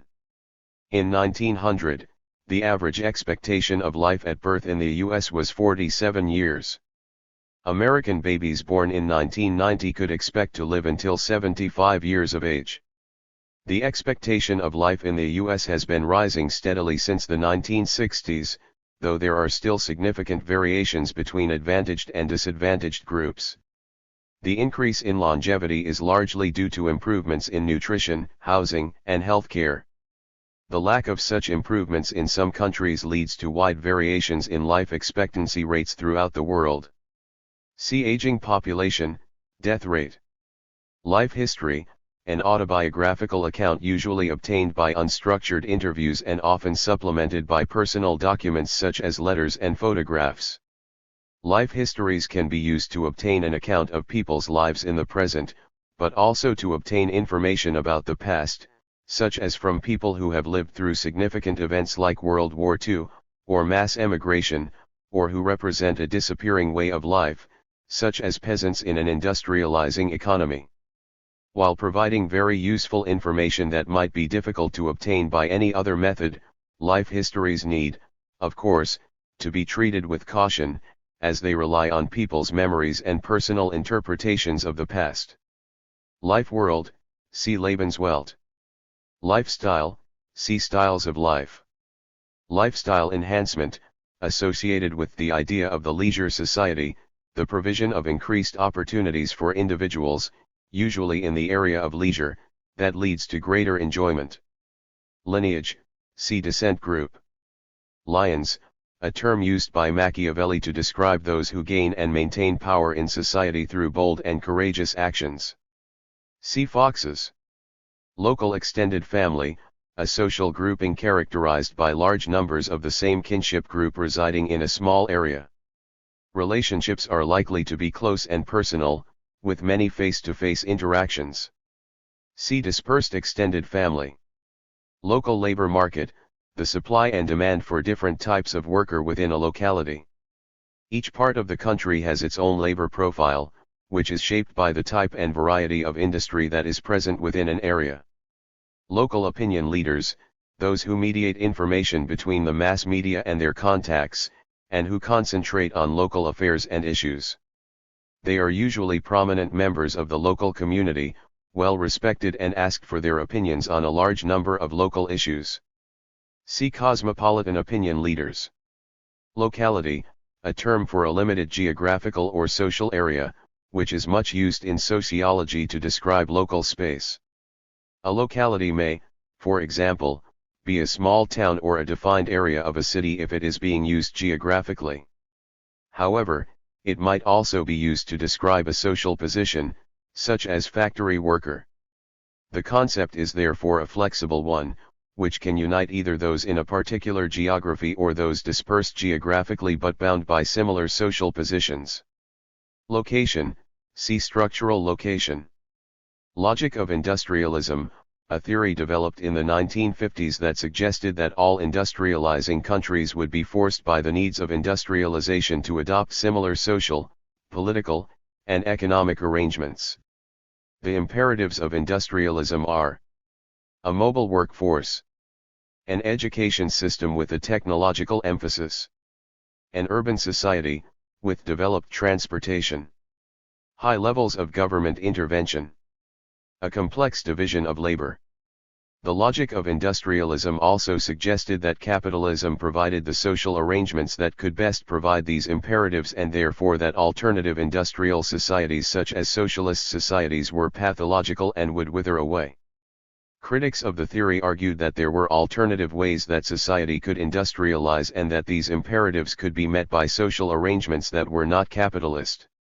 The critics also argued that the logic of industrialism ignored the very different histories and cultures of industrializing societies that could lead them to very different social arrangements. Although associated with functionalism and conservative sociologists, New Right sociologists are critical of the imperative that suggests that high levels of government intervention are necessary in an industrial society. The New Right argue that the workings of the market are the only imperatives for an efficient society. See convergence theory, Three Roads to Modernity. Logics in use, a term used by Kaplan to describe the actual process of research, as against the account presented in the formal report of the work. There is a gap between the reconstructed logics and the logics in use, which represents the difference between the idealized account of science and the mistakes and false starts of the real process. Lonely crowd, a term developed by Reisman to describe the conditions of modern living, in which individuals are crammed together in large urban areas, but have few intimate relationships with others. Thus, in the midst of plenty, individuals do not have interactions other than the transitory and superficial. Longitudinal studies, a research study of a sample of people who are investigated, usually by questionnaires or interviews or a combination of both, not only at the time of the original selection but also at regular intervals afterward. While overcoming the problem of most sociological research as being a snapshot taken at a particular time, the longitudinal study also has problems. One is persuading the original group to remain within the study over what is sometimes a long period of time, another is managing to keep track of the group, and a further concern is the extent to which the group remains representative. Simply being part of a study may make the participants more aware of aspects of their life that others might take for granted. This last point poses more or less of a problem depending on what kind of information is being gathered. See Hawthorne effect, panel studies. Longue durée, the passage of time measured by the fall and rise of institutions, which have a lifespan of their own. Looking glass self, a term used by Cooley to suggest the image each of us has of a social self that is built up by our reflections on the opinions that others have of us. It is to see ourselves as we think others see us. See generalized other, self, symbolic interactionism. Loss of community thesis, the idea that in the transition from rural to urban living, people have lost the sense of identity with one another, and with it, security and certainty. The assumption behind the idea is that rural communities were somehow more authentic ways of living than our urban ways of life. The contrast in the theory is between an idyllic sense of place and the crime and loneliness of urban environments. However, the loss of community thesis has been interpreted in different ways. Versions of the loss of community thesis. Emphasis on relationships. The loss of identity and affection, based on personal knowledge, through the growth of scientific advances. Emphasis on locality. The loss of the village as a locus for identity as it loses its economic self-sufficiency and becomes dependent on towns. Emphasis on neighborhood. The loss of local neighborhoods in urban areas as developers destroy the traditional urban communities of the working class. Critics of the thesis argue that it is based on unsubstantiated views of rural living as somehow good and urban living as bad. It therefore simplifies what is a very complex process, relying on stereotypes of urban and rural lifestyles. For example, there is much research to suggest that alienation exists in rural communities and that communities exist in urban areas. See Urbs in Ruhr. Loss of family functions, the notion that, as institutions in society become more specialized, the family has lost many of its former functions, such as production. This view is particularly associated with Talcott Parsons, who argues that the loss of some functions does not, however, make the family less important to society. Other writers agree, claiming that the physical and emotional care and support provided by most families forms an essential buffer against the increasingly impersonal and stressful world outside of the home. See core functions of the family, death of the family. Loss of functions, a part of the structural differentiation process wherein a social structure has certain of its activities taken away from it, often by bureaucratic organizations. Lumpenproletariat, a term used by Marx to identify the unorganized working class who stood outside the labor union and political organizations identified with proletarian culture and politics. The lumpenproletariat have become associated with the underclass, the petty criminal, often unemployed, and the culture of the inner city. The lumpenproletariat have little faith in political activity as a means of bettering their lot. McDonaldization, a term used to describe the penetration of American cultural and economic products throughout the world. It is used symbolically and is drawn from the market and ideological success of the McDonald's franchises all over the world. It is a central process in the globalization of culture and the economy, and relies on the worldwide marketing of a recognizable logo and the provision of a standardized product. It is seen by some sociologists as an aspect of the neo-imperialism of American capitalism. See Coca-colonization. Machine-minding technology, a form of technology developed during the Industrial Revolution consisting of mechanical devices, driven by some form of power, in which the worker's main task was to ensure that the machines were running smoothly. The worker's function was to restart any machine that became stuck. This type of technology was usually associated with the textile industries. Macro-sociology, sociology that focuses on the large scale and structural in society. Associated with functionalism, it emphasizes the way that individuals are constrained by social facts and how society imposes particular courses of action onto individuals. See micro-sociology. Madness, the disruption of normal mental conditions, so that the individuals affected become unpredictable or pathological in their behavior patterns.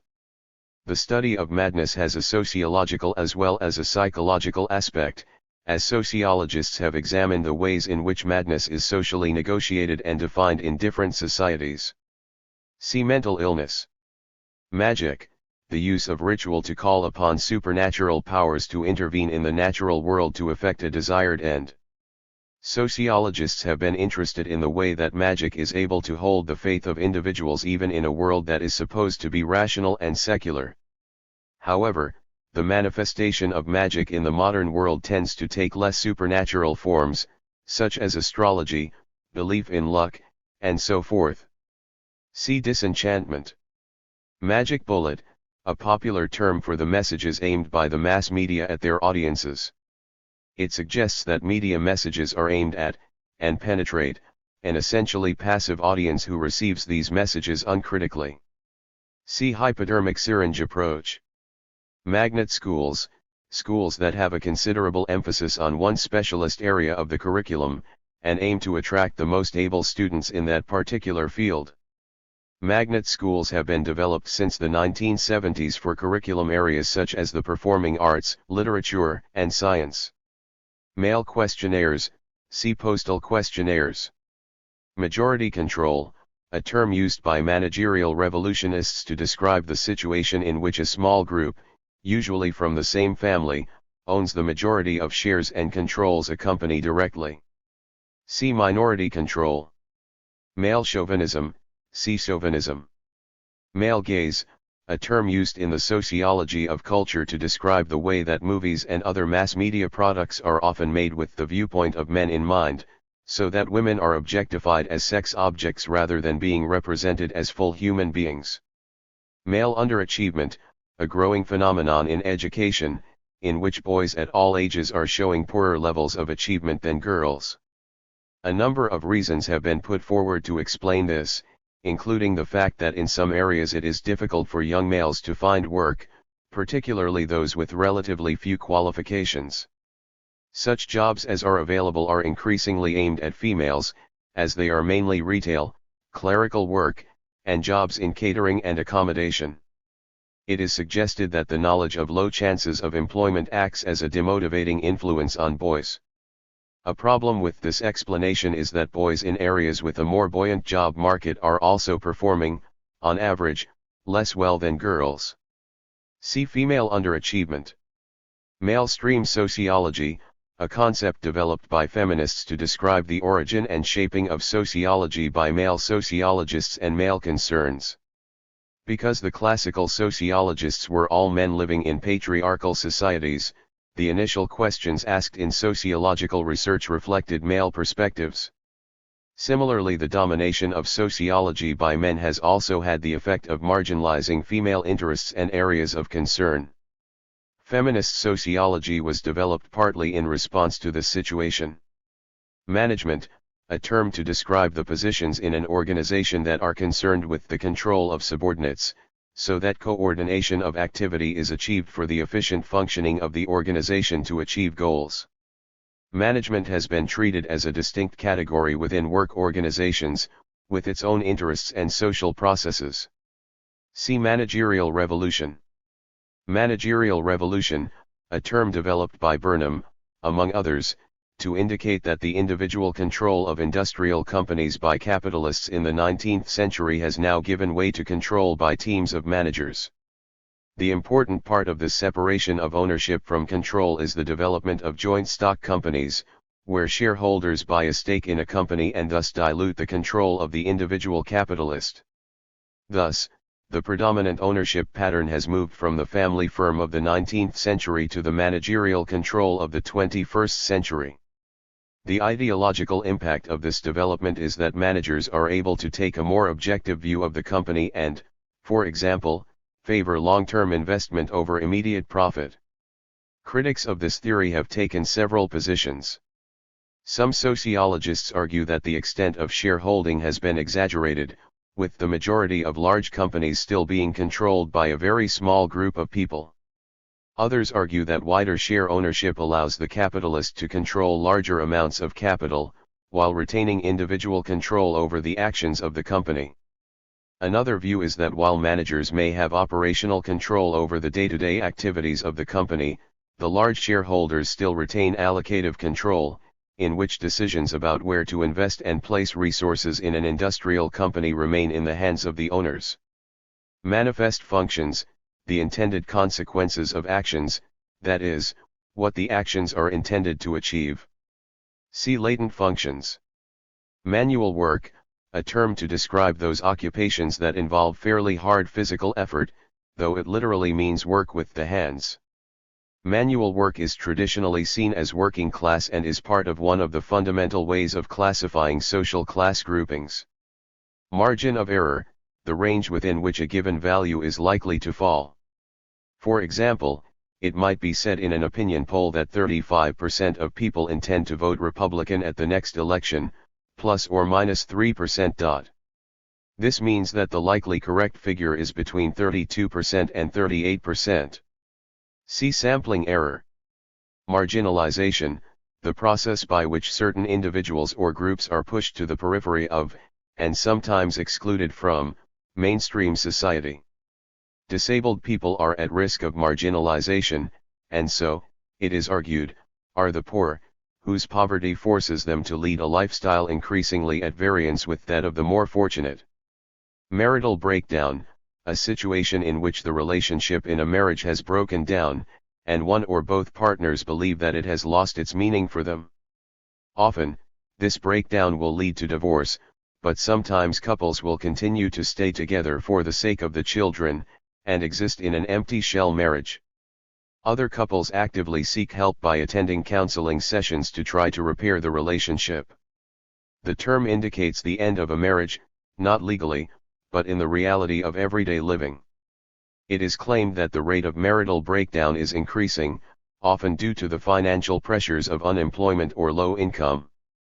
Market economy, where production and distribution are determined by the free activities of buyers and sellers, rather than there being any direction by the state.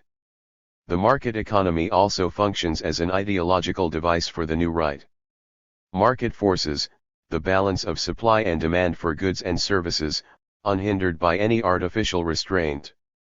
The new right sociologists believe strongly that market forces should not be distorted by government intervention. By leaving the market free, they believe that the best of all possible societies will result. It is the exercise of individual choice in the marketplace that the new right sees as the fundamental freedom. Critics of market forces argue that they are inherently unfair, since everyone is not equal in the marketplace, and many have limited resources with which to make individual choices. See laissez-faire. Market research, research into the attitudes and buying and spending habits of consumers. While many of the methods used in market research are identical to those used in sociological research, market research focuses on the consumer market, resulting in differences, both in the nature of the information gained and in the use to which is put, from sociological research. Market situation, a term used by Lockwood to describe the degree of employment security for clerks and other occupational groups. In the examination of the proletarianization thesis, the market situation of clerks was said to have changed from one of relative security to one of insecurity. The main reason for this change was the growth of universal literacy, which allowed the easy replacement of clerks. See status situation, work situation. Marketization, the process by which market principles and practices are introduced into areas previously immune to the workings of the market. The claim is that marketization can produce a system more responsive to client needs. Critics have argued that it has more to do with saving money for government than with any possible efficiency effects. Marriage, the legal union of a man and a woman. In many industrialized countries, the institution of marriage is undergoing some radical changes, particularly in evidence since the end of World War II. Some people claim that the falling rate of marriage indicates a declining belief in the value of marriage as an institution.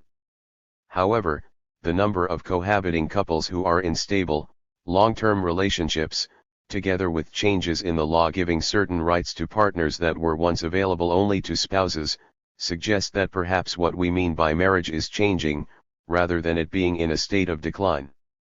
See cohabitation, divorce. Marx, Karl, one of the world's leading philosophers and economists, also recognized as a classical sociologist. He is notable for the enormous influence he had on the world of politics, so that, from 1917, followers of his theory seized political power throughout a third of the world until the collapse of Soviet communism in the late 1980s. His influence on sociology has been to provide the methods of a critique of conventional sociology and capitalist society, by using the techniques of dialectical analysis. The main impact of his work in sociological terms has been in the areas of industrial sociology and class analysis. See dialectic, historical materialism, Marxism. Marxism, a sociological perspective that emerged from the work of Karl Marx and stresses the role of conflict in society.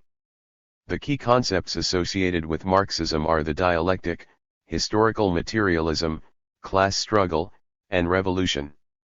The basic argument of Marxism is that economics is at the base of social life and progress is made through the struggle between different social classes. The ruling class in any society is based on the ownership of particular productive capacities, and control of economic resources also gives the ruling class political and cultural control.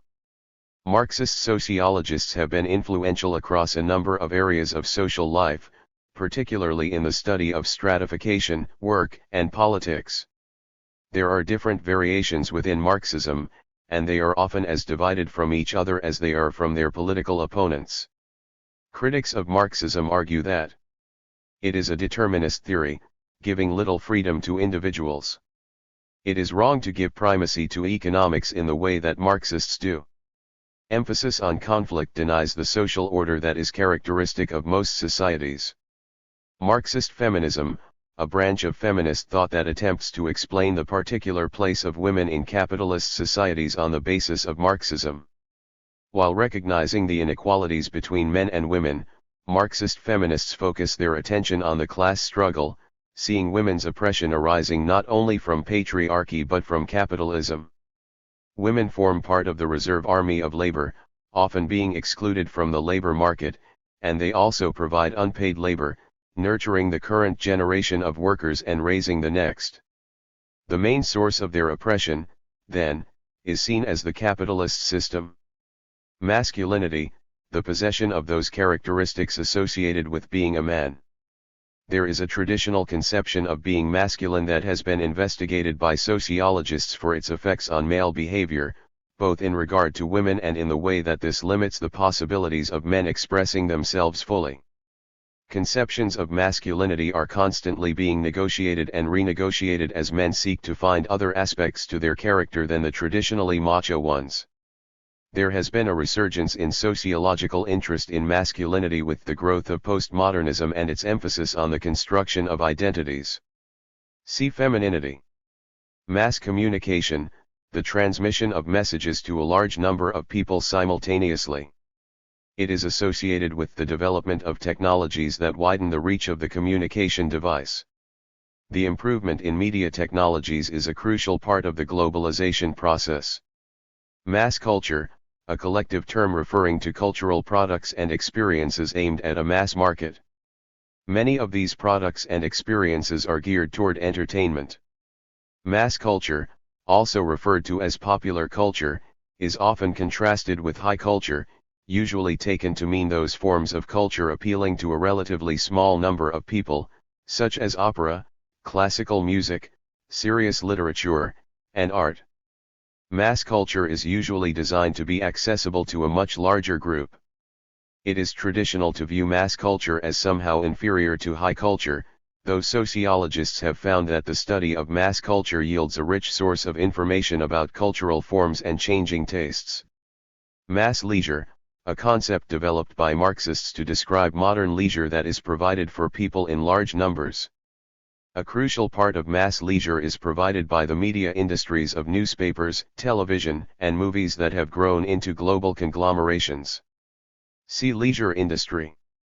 Mass media, those means of communication that reach large numbers of people at the same time. Sociologists have always been interested in mass media, but as their importance in society has grown, so has sociological study of them.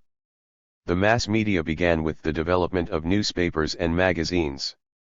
Modern mass media grew out of developments in the latter part of the 19th century, such as the telegraph, and the early part of the 20th century, such as radio and television. The term now includes a whole range of different technologies, including the computer, video, and the telephone. Developments in the mass media are accelerating, with fiber technology, satellite television, and the internet, and the impact on individual lives is enormous. What that impact is forms the object of study of sociologists of the media. Mass observation, see diaries. Mass production, a process in which goods are manufactured in large numbers, usually through a form of assembly line, and supplied in a standardized form to the market. It is particularly associated with the first half of the 20th century and is said to be a characteristic of modernity. See Fordism.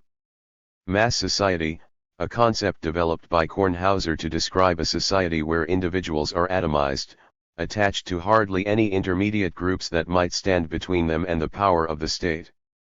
The idea has a negative moral connotation, in that it is used to describe a modern society that has lost the intimacy and authenticity of societies in the past.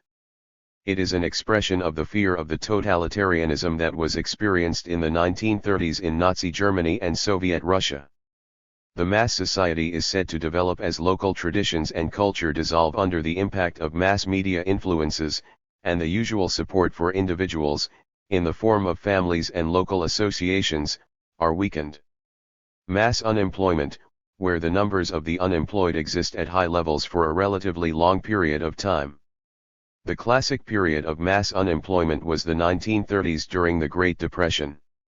Sociologists are interested in the effects of mass unemployment on individuals, their families, and society as a whole. They recognize that there are differences between the 1930s and the present, in particular that the welfare state now provides a safety net for the long-term unemployed. Material activity, economic actions in the widest sense, all the building, production, artistic, and cultural artifacts that human beings produce. From a Marxist perspective, material activity leads to consciousness. Material control, a type of power, usually exercised in work organizations, in which money operates as an incentive and therefore a control over the activities of employees. See physical control, symbolic control. Material deprivation, in the sociology of education, underachievement by the working class and some ethnic minorities has often been linked with the conditions of poverty. Factors such as poor diet, overcrowding, and lack of homework facilities have been cited as factors that limit the achievement of deprived groups. However, it is difficult to show a direct causal relationship between material deprivation and educational attainment. See Clash of Cultures, Cultural Reproduction. Maternal deprivation, negative consequences allegedly resulting from the absence of full-time care by a mother for her young child or children. In the 1950s, the British psychoanalyst John Bowlby argued that children denied such full-time care, as in the case of working mothers, might later suffer from delinquency or mental illness. Feminists in particular disagree with this viewpoint, arguing that it was used to persuade women to stay at home as full-time housewives and mothers at a time when women were not needed in large numbers in the labor force. Subsequent research has shown that, provided there are alternative, stable child care arrangements, young children actually benefit from short periods away from their mother. See child care, domesticity, latchkey children. Matriarchy, a form of society in which women are rulers and leaders. As there is little empirical evidence for the existence of such societies, the term is widely used to refer to situations in which the mother is, or is regarded as, the head of the household, and has authority over other family members, especially children. See patriarchy. Matrilineal, a form of kinship in which descent is traced only through females. Maturity, a stage at which physical development is complete. However, In many societies the term refers to the stage at which a young person is recognized as being able to take part in adult activities and rituals. The age at which this takes place shows considerable variation among different societies. Maximum security society, a metaphor for the situation of postmodernity, where techniques of surveillance are so widespread that they provide the context for a major part of an individual's existence. Meaning, an important aspect of all action theories, referring to the beliefs, intentions, purposes, or motives that actors attach to their actions.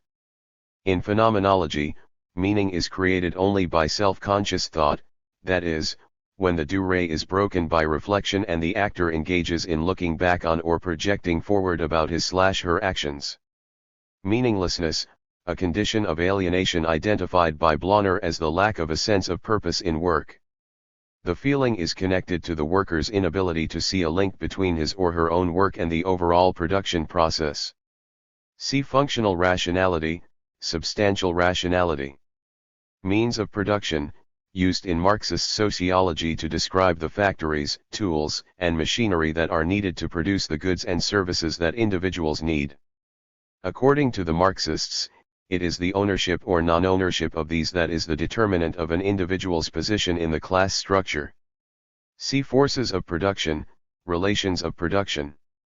Means-tested benefits, social benefits that are delivered only when the claimant is able to show need, according to however this is defined. Supporters of means-tested benefits argue that the system allows benefits to be targeted toward those in greatest need.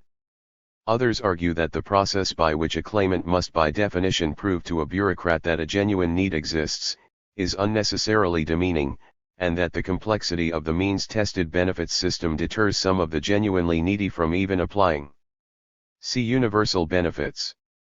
Mechanical solidarity, the way in which traditional agricultural societies remain integrated, through individuals identifying with other people because they fundamentally experience the same things in life.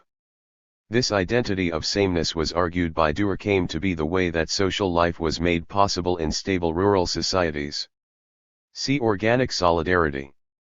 Mechanistic organization, a term used by Burns and Stocker to denote a rigid, hierarchical, bureaucratic organization, in which individuals have very specific and specialized tasks, coordinated by a dedicated management structure.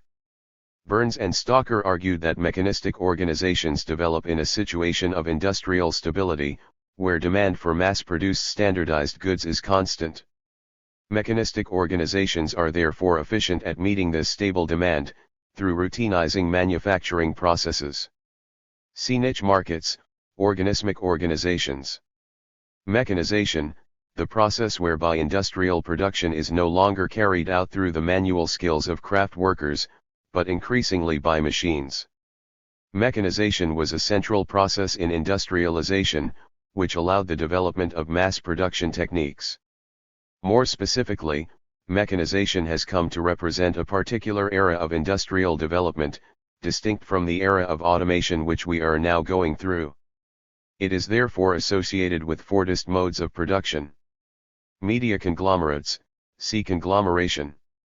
Media effects, a collective term referring to the different effects exerted by the mass media on their audiences.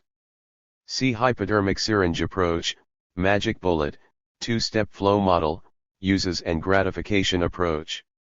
Media industry, a term to describe centralized media organizations in postmodern economies and the global and national companies that dominate the mass media.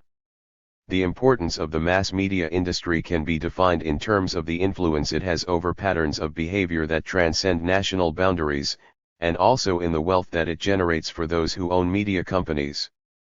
The economic importance of the mass media industry in society is therefore a focus for sociological investigation. Media representations, those images of our culture and society that are relayed by the mass media. Both sociologists and psychologists have studied media representations, and have particularly focused on those representations that lead to or draw on stereotypes. In this respect, women, blacks, homosexuals, single mothers, and members of various minority groups have provided good examples of victims of negative media representations. It is possible, of course, for the reverse process to take place, and for positive representations to be used, such as in the case of leading politicians who wish to improve their image with the general public. Mediascapes, sites in the flow of information, images, and texts through the world, which is said to lead to a global culture. Mediation, the process whereby individuals negotiate or alter their lived conditions of existence, so that they are transformed in some way into a different experience. In the media, the mediation process is connected with the way that ideologies are transformed into news content through the operation of the news values held by journalists. The argument is that ruling class ideologies appear not in a raw form, but in a mediated way, so that they are absorbed without the recipients even knowing they have been exposed to them. Medical gaze, a term used by Foucault to indicate the important power of modern medicine to define our bodies. The categorization by medical practitioners of individuals as healthy/unhealthy or behavior as appropriate/inappropriate is a central feature of the surveillance society. Medical model of health, a view of health and illness that sees the body as primarily a machine, and the role of the medical profession to cure rather than to prevent illness, and to focus treatment on individuals, rather than exploring the relationship between individuals and their social and physical environment. See biomechanical model. Medical technology, a term to describe the increasingly sophisticated and expensive technologically based equipment, including drugs, used by the medical profession. While some of this undoubtedly helps to save lives, concern is expressed over the fact that the equipment may be used simply because it is there, while other, less interventionist forms of treatment are ignored. Childbirth is often cited as a prime example of the use of medical technology, with childbirth increasingly treated as though it were an illness, rather than a natural process.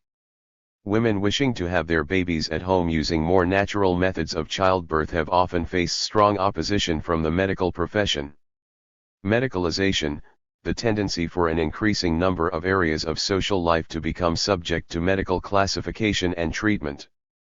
The classic example of this is the way that childbirth has become the province of male doctors as opposed to female midwives. Other areas that have become medicalized include sexuality, in its many different facets. This was an area of particular interest to Foucault, who saw the medicalization of sexuality as part of a process of increasing surveillance in society, where the development of new discourses of power marginalized and stigmatized different groups. See demedicalization. Membership involvement ratio, an indicator of strike activity that calculates the sum of all workers involved in all strikes during a year divided by the average number of union members during that year. It was used by Ross and Hartman to compare the strike rates of different countries. Mental health, a term to indicate the degree to which someone exhibits normal patterns of thought and behavior. The term is in a way very misleading, because it is often used in the context of exactly the reverse, i.e. mental illness. Therefore various mental health provisions are, in fact, dealing with mental illness. It is important to note that what are considered normal patterns of thought and, especially, behavior are capable of a very wide interpretation that differs over time in different societies and according to the context in which the behavior occurs. Interpretations also reflect the social characteristics of both the labeled person and the person doing the labeling. Mental illness, the supposed disturbance of normal patterns of thought and behavior. The concept is a very controversial one, as it rests on a definition of what is a normal mental state. Sociologists such as Goffman have investigated mental illness in terms of social control and labeling, and it has also been studied in relation to deviance. The label can also be used as a form of social control.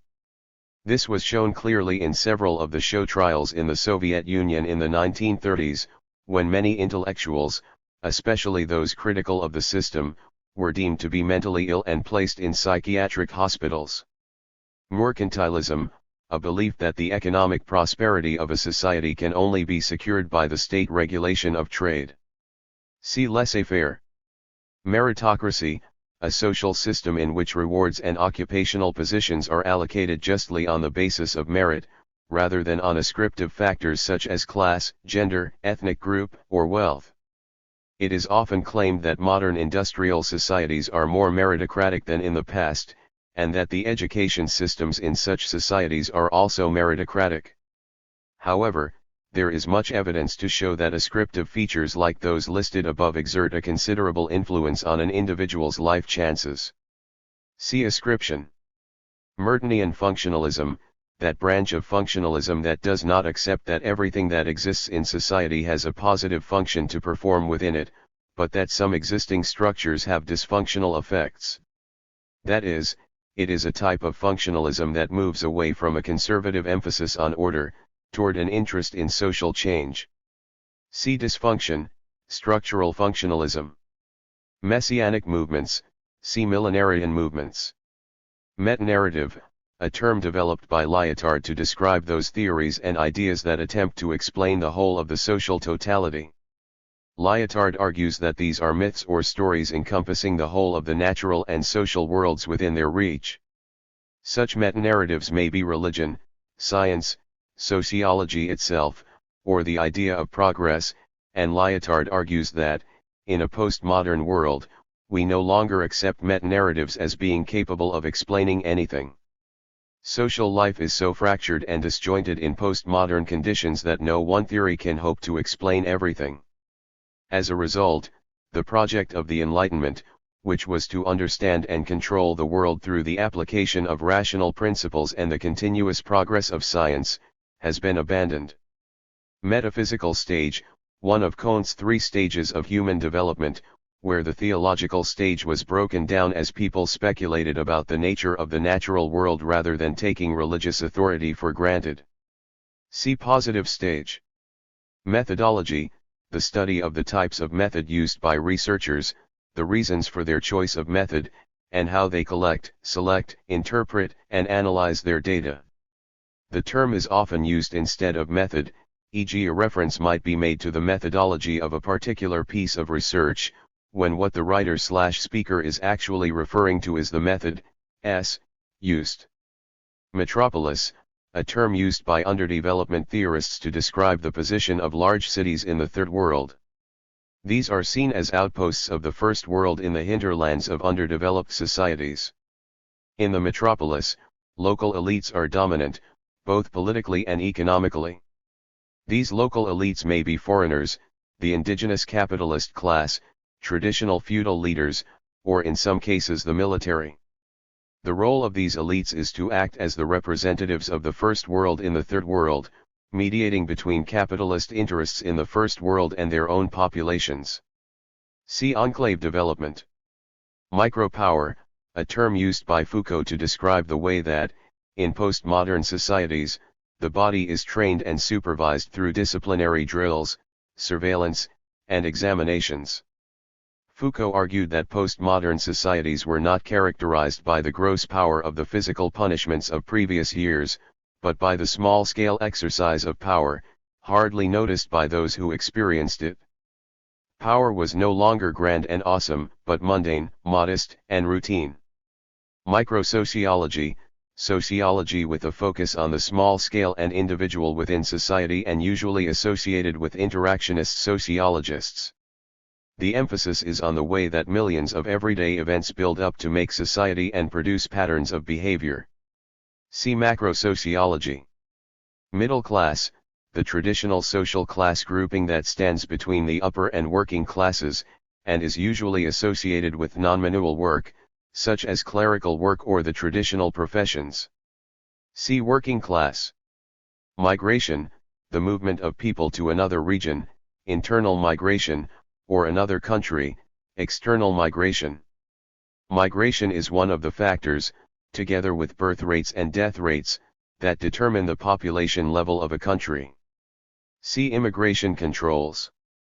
Militancy, a fighting attitude, in industrial terms, an extremist position held by workers in which strong labor union stances are taken and industrial action of various descriptions is encouraged. Sociologists are interested in why certain groups of workers are more militant than others, and what conditions encourage militant attitudes. New right sociologists in Britain, for example, argue that militancy has been decreasing since the powers of the unions to create industrial strife were diminished during the 1980s under the government of Margaret Thatcher. Military-industrial complex, a term used by Mills to describe the domination of U.S. society in the 1960s by an alliance of manufacturers who supplied goods to the armed forces and key military personnel, who in turn wanted larger and larger budgets. Critics of the idea suggest that there are no formal or informal mechanisms by which such an alliance could be maintained, and that if there was a community of interest between them, it was unconscious. Millenarian movements, religious movements that expect the world to be transformed by supernatural intervention in the near future. Many millenarian movements involve their members practicing particular rituals that often borrow elements from other cultures or religions. It has been noted that millenarian movements often emerge among groups who are undergoing rapid social change, often accompanied by economic and/or political upheaval. See cargo cults, ghost dancers. Mind-body dualism, a belief that the mind and the body are independent of each other. It is a view associated with the 17th century French philosopher Descartes, whose views on mind-body dualism were counter to the prevailing Christian orthodoxy that the body and the soul were indivisible, and that unless the body were preserved intact the soul would be unable to ascend to heaven. Following the acceptance of Descartes' views in the West, it became possible to undertake the detailed study of human anatomy by dissection, opening the way for the development of medical science. See biomechanical model of health. Minority control, used by managerial revolutionists to describe the situation where between 20% and 50% of shares in a company are owned by a small group of shareholders, which gives them great influence, because the rest of the shares are dispersed among a large number of others. Mixed economy, an economy in which there is no dominance by either the public or private sector in producing the goods and services that people need. The actual mix will vary from one society to another and political parties differ on how much of one or the other there should be. Mob, an unorganized, unruly mass of people engaged in some type of public disorder. The mob was symbolic in the 19th century of everything that the upper class feared, the first folk devil. After the French Revolution, the mob came to represent the disrespect of the lower orders for their upper-class betters and revealed the fear of the upper class that their privileges could be taken away from them in an upsurge of violence. Mode of production, the way in which relations between the owners and non-owners of the means of production, as well as the forces of production themselves, are organized, which distinguishes one type of society from another. In Marxist terms, the mode of production is central to understanding the nature of a particular society. In feudal societies, for example, the feudal aristocracy did not control the forces of production directly, which remained under the direction of the peasantry, but through their monopoly of physical force they were able to appropriate the produce of those forces of production and distribute them as the aristocracy saw fit. See relations of production. Models, intellectual devices that represent social phenomena in some way, usually through an analogy. There can also be diagrammatic models of the social and more recently mathematical models, where very complex relationships are manipulated by computers to depict patterns of social relationship. Modern upper class, a term used by stratification sociologists to differentiate the traditional aristocratic upper class from the superordinate groups who dominate contemporary capitalist societies. The necessity for this concept arises from the growth of complex divisions at the top of society, in which the traditional upper class has been subsumed. The dominant sections of society that make up the modern upper class are the business elite, the professionals, the intelligentsia, and the top management of large corporations. Modernism, a movement in the arts, culture, and architecture that accepts the progress of the Enlightenment project and is particularly concerned with functionality in form, where a preference for modern functional design is always stated. It stands in contrast to postmodern forms of culture. Modernity, used to describe the condition of society from the Enlightenment of the 18th century to the middle of the 20th. It encompasses a rational outlook on social issues and an attempt to shape social arrangements according to scientific and logical principles.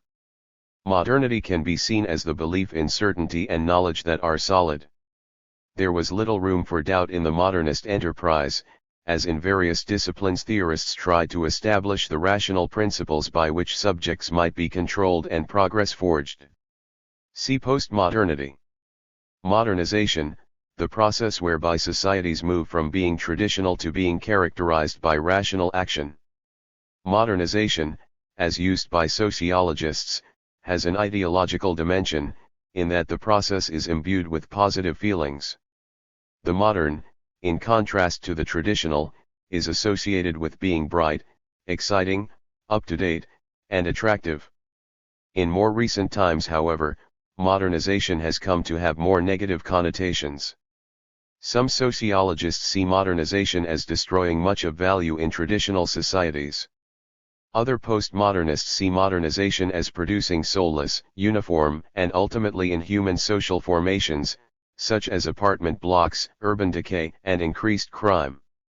Modernization theory, the dominant approach to development issues in the 1950s and 1960s, characterized by the search for those factors that undeveloped countries lacked and were presumed to be the cause of their lack of development.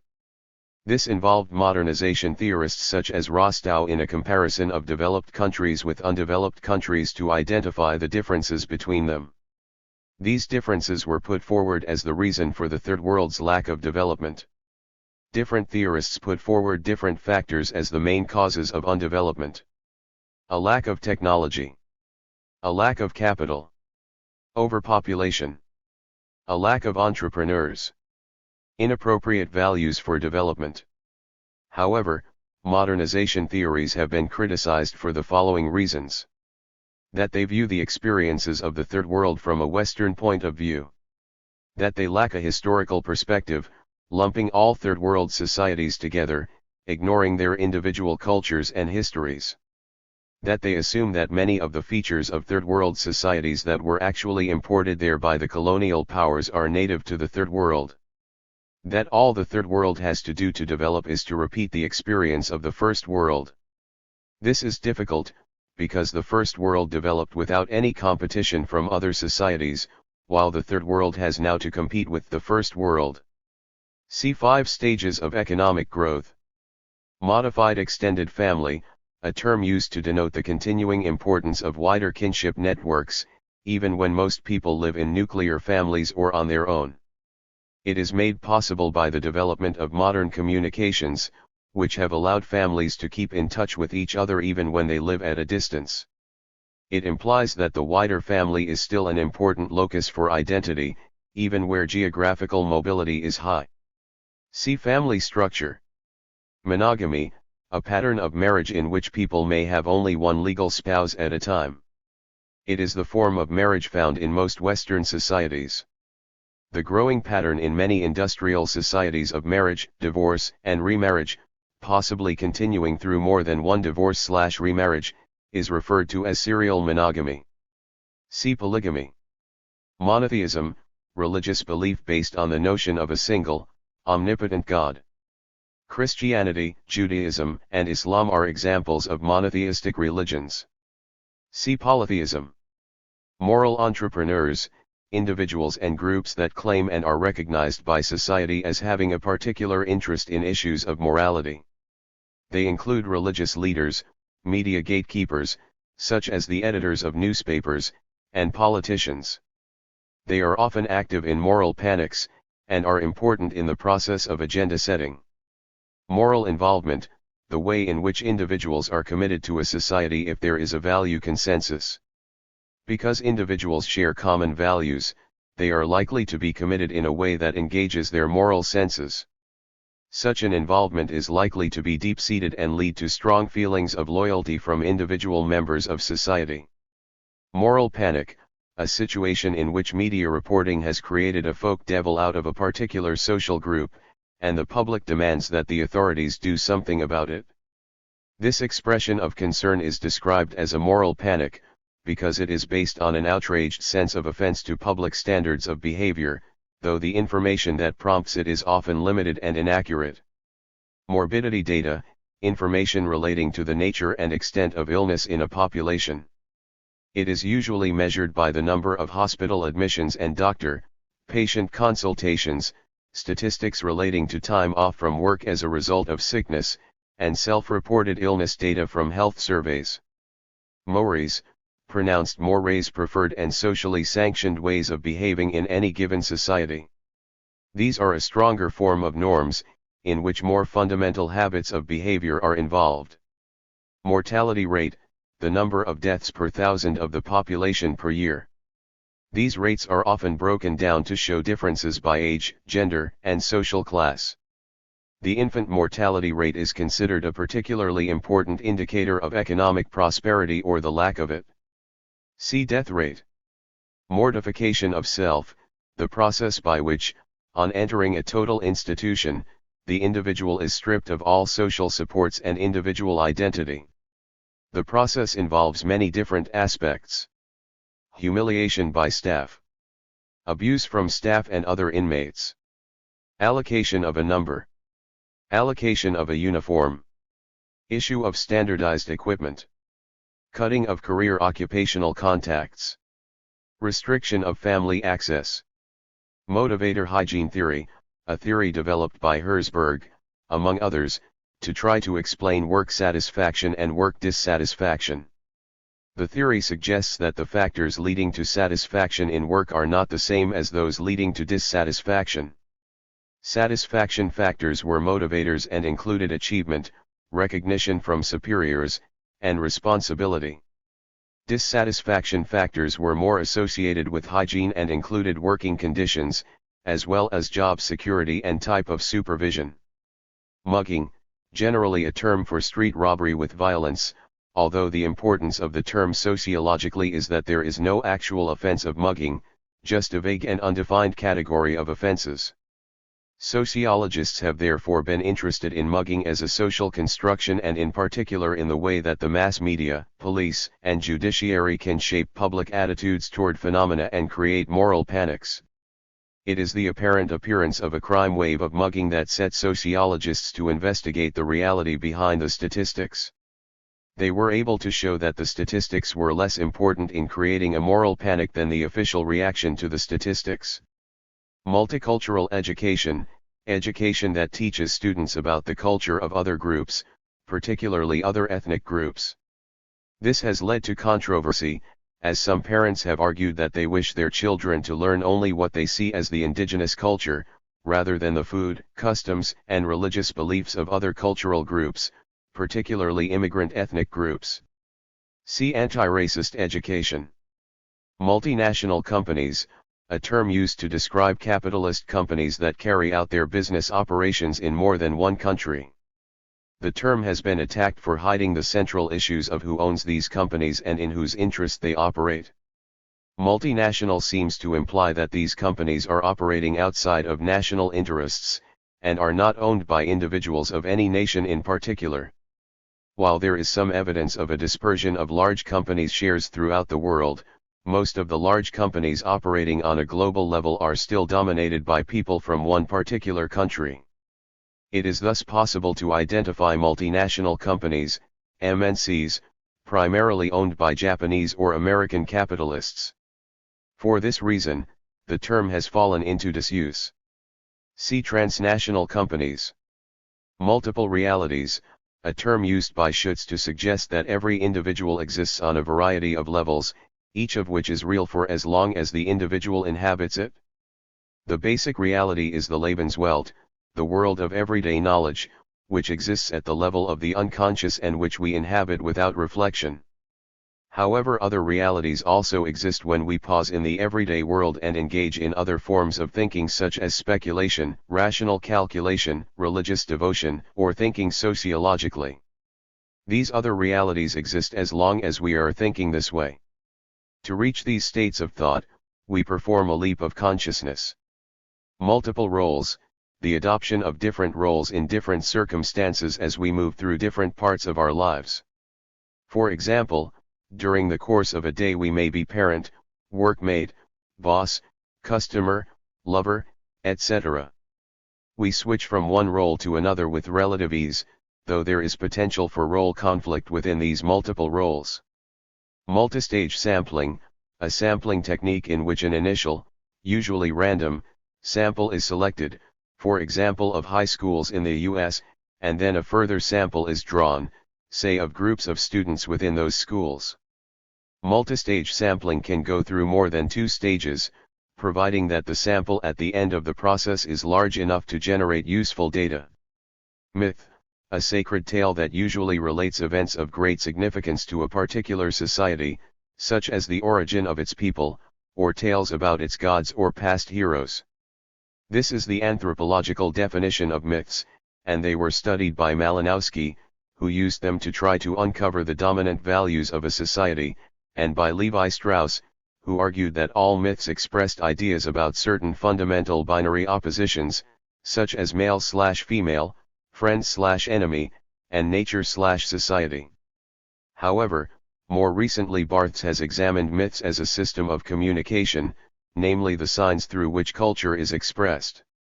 For Barthes, myths can be found not only in oral or written discourses, but in all forms of popular culture, such as sports, movies, fashion, advertising, etc.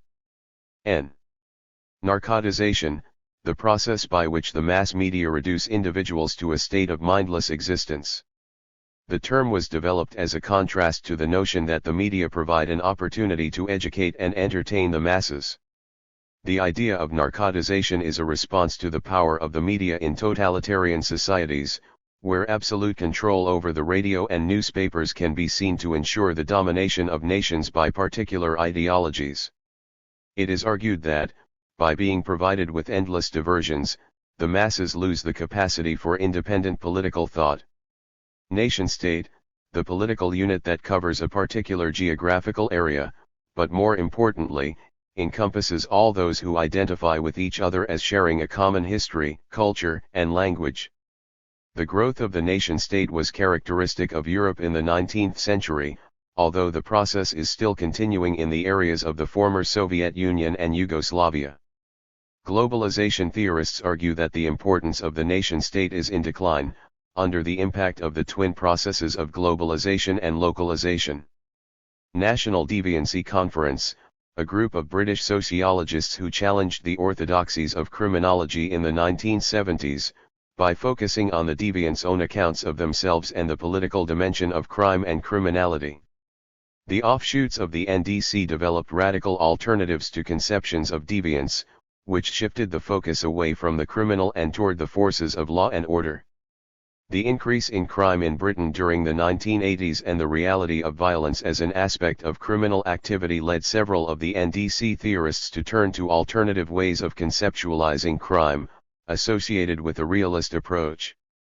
Nationalism, in general usage, the belief in the nation-state as the prime political unit, usually based on linguistic or cultural similarities. More specifically, it can apply to activism in the cause of national independence from a larger authority. Nationalization, the policy and practice of taking industries into public ownership. Usually associated with socialist politics, it has fallen out of favor in many modern industrialized societies, as the policy of privatization has increasingly taken hold.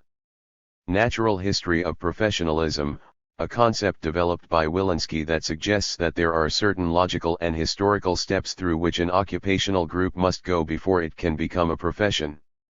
Critics of this approach to the professions are of 2 types. Some sociologists argue that the existing professions emerged at a particular historical time, when governments were infused with an ideology of handing over powers to occupational groups. That time is now past and governments are unlikely to hand over any more power to non-professional groups. Other sociologists argue that history shows that the existing professions did not follow through a particular set of procedures in order to become professions, but took a wide range of routes. Natural science, specifically, the disciplines of biology, chemistry, and physics, but more generally, a way of looking at the natural world that is systematic, objective, and capable of generating universal laws. The exact nature of natural science is in much dispute, with some philosophers of science arguing for only one strict way of approaching natural science and others arguing that there is no one way of approaching natural science. The latter argue that natural science, just like any human endeavor, is open to social construction. The term natural science is misleading because it presumes that there is a single science, whereas in fact it is more accurate to talk about the natural sciences in the plural. Many of the assumptions regarding the methods and the degree of objectivity in science have been challenged, particularly by interactionist sociologists, and also by philosophers such as Popper and Kuhn. See falsification, hypothetico-deductive method, scientific revolution. Natural selection, see evolutionary theories. Natural world, a term used in contrast to the social world to describe the world that exists, regardless of human perception of it. It is the world of plants, animals, matter, atoms, stars, and space, etc. It is sometimes referred to as the objective world, because it would exist whether we subjectively experienced it or not. We do experience the natural world as external to us, but action theorists suggest that it only becomes meaningful when human beings impose their understanding onto it. Nature versus nurture debate. The controversy over whether human intelligence and behavior is primarily determined by heredity and genetic makeup, or by the process of socialization. The extreme positions in the debate are taken by those who argue in favor of the former view, such as Eysenck, and the cultural determinists, who support the latter. It is difficult to find really conclusive evidence either way, and many people adopt the position that both genetics and socialization play their part in shaping human attitudes and behavior. The question is one of emphasis. A concern expressed regarding the genetics view is that beliefs in the purely biological determinants of human character could be, and indeed have been, used to justify discriminatory treatment of particular groups, such as racial minorities. It also implies that there is little point in trying to cure or rehabilitate criminals, as it is in their nature to offend. Naturwissenschaften, a term used by Dilthey for the natural sciences to distinguish them from the social sciences. See Geisteswissenschaften, natural science. Need achievement, a term developed by McClellan to suggest that all individuals, as a basic part of their human nature, have a basic desire to make something of themselves. However, the drive to achieve will vary from individual to individual, depending upon childhood experiences and the extent to which parental warmth supported competitive encouragement. Needs, what is required by individuals to survive. According to sociologists, definitions of need are socially constructed, so that they will vary from one society to another and from one era to the next. Negative abstention, where electors fail to vote because they cannot be bothered to or have no interest in politics. Negative abstention is therefore a feature of indifference to politics. See positive abstention. Negative correlation, see correlation. Negotiated order, a term developed by Strauss as an alternative conceptualization of society to the reified view of the functionalists to suggest that society is constantly being worked and reworked by those who live in it. Society does not therefore exist independently of the individuals who create it on a day-to-day basis, through their interactions with each other. This negotiation of the social order is not conscious, but an effect of the everyday activities of individuals. Neighborhood, a term used to describe localities in urban areas that are characterized by a common sense of identity and usually a common lifestyle. Neighborhoods are usually class-based, and particularly in working-class neighborhoods they have a developed sense of community. To sociologists, the importance of neighborhoods is that they demonstrate the existence of a sense of community in urban areas, contrary to the soulless stereotype often put forward. See loss of community thesis. Neocolonialism, a term to describe the situation in which former colonial powers continue to dominate the affairs of former colonies through a variety of means. Although formal control of the colonies was given up at the time of political independence, the former colonizers tend to retain important influences over economic and even cultural affairs. Such ties between former colonies and their former imperial powers are partly the result of shared history, sentiment, and language, but also operate through the dominance of trading and industrial organizations from the original colonial power. The terms of trade between former colonizers and colonized tend to operate in favor of the imperial power, which can control crucial sectors of the former colony's economy. Former colonies have often tried to break the dominance of the former colonizers' industrial giants through policies such as nationalization, or by restricting the amount of profits that can be patriated to the former imperial power. However, it is also argued that through globalization the power of transnational companies has grown so much that the interests of the former colonies and imperial powers can be ignored. Neo-functionalism, sociological theory that draws upon and extends traditional functional analysis and seeks to apply its principles to the changed conditions of the contemporary world. In particular, the neo-functionalist examines the problems of integration in an increasingly fractured world. Neo-Marxism, in sociology, an approach that updates the insights of Marx and applies the basic principles of Marxism to the conditions of the contemporary world. In particular, the neo-Marxist perspective attempts to take into account the growth of sources of identity other than social class. Neonatal mortality rate, the number of deaths of infants under 4 weeks of age per 1,000 live births. See infant mortality rate, perinatal mortality rate. Nepotism, a form of power in which key positions in organizations, whether political, administrative, or economic, are allocated to relatives of those already in positions of power. The importance of nepotism is that it allows autocratic rulers to control societies through particularistic relationships. The regime of Saddam Hussein of Iraq would be an example of a nepotistic government. Nesting, within hierarchies of oppression, the way in which one level of oppression may be contained within another, so that there is more than one set of disadvantages associated with a particular characteristic. So, for example, for black women ethnic disadvantage may be nested within gender discrimination. Net volatility, the change in the proportion of the party's votes between one election and the next. While net volatility may be low, such that the percentage change is small, there may still be a high degree of gross volatility. The result may be very similar, but large numbers of people have changed their minds both ways. See volatility.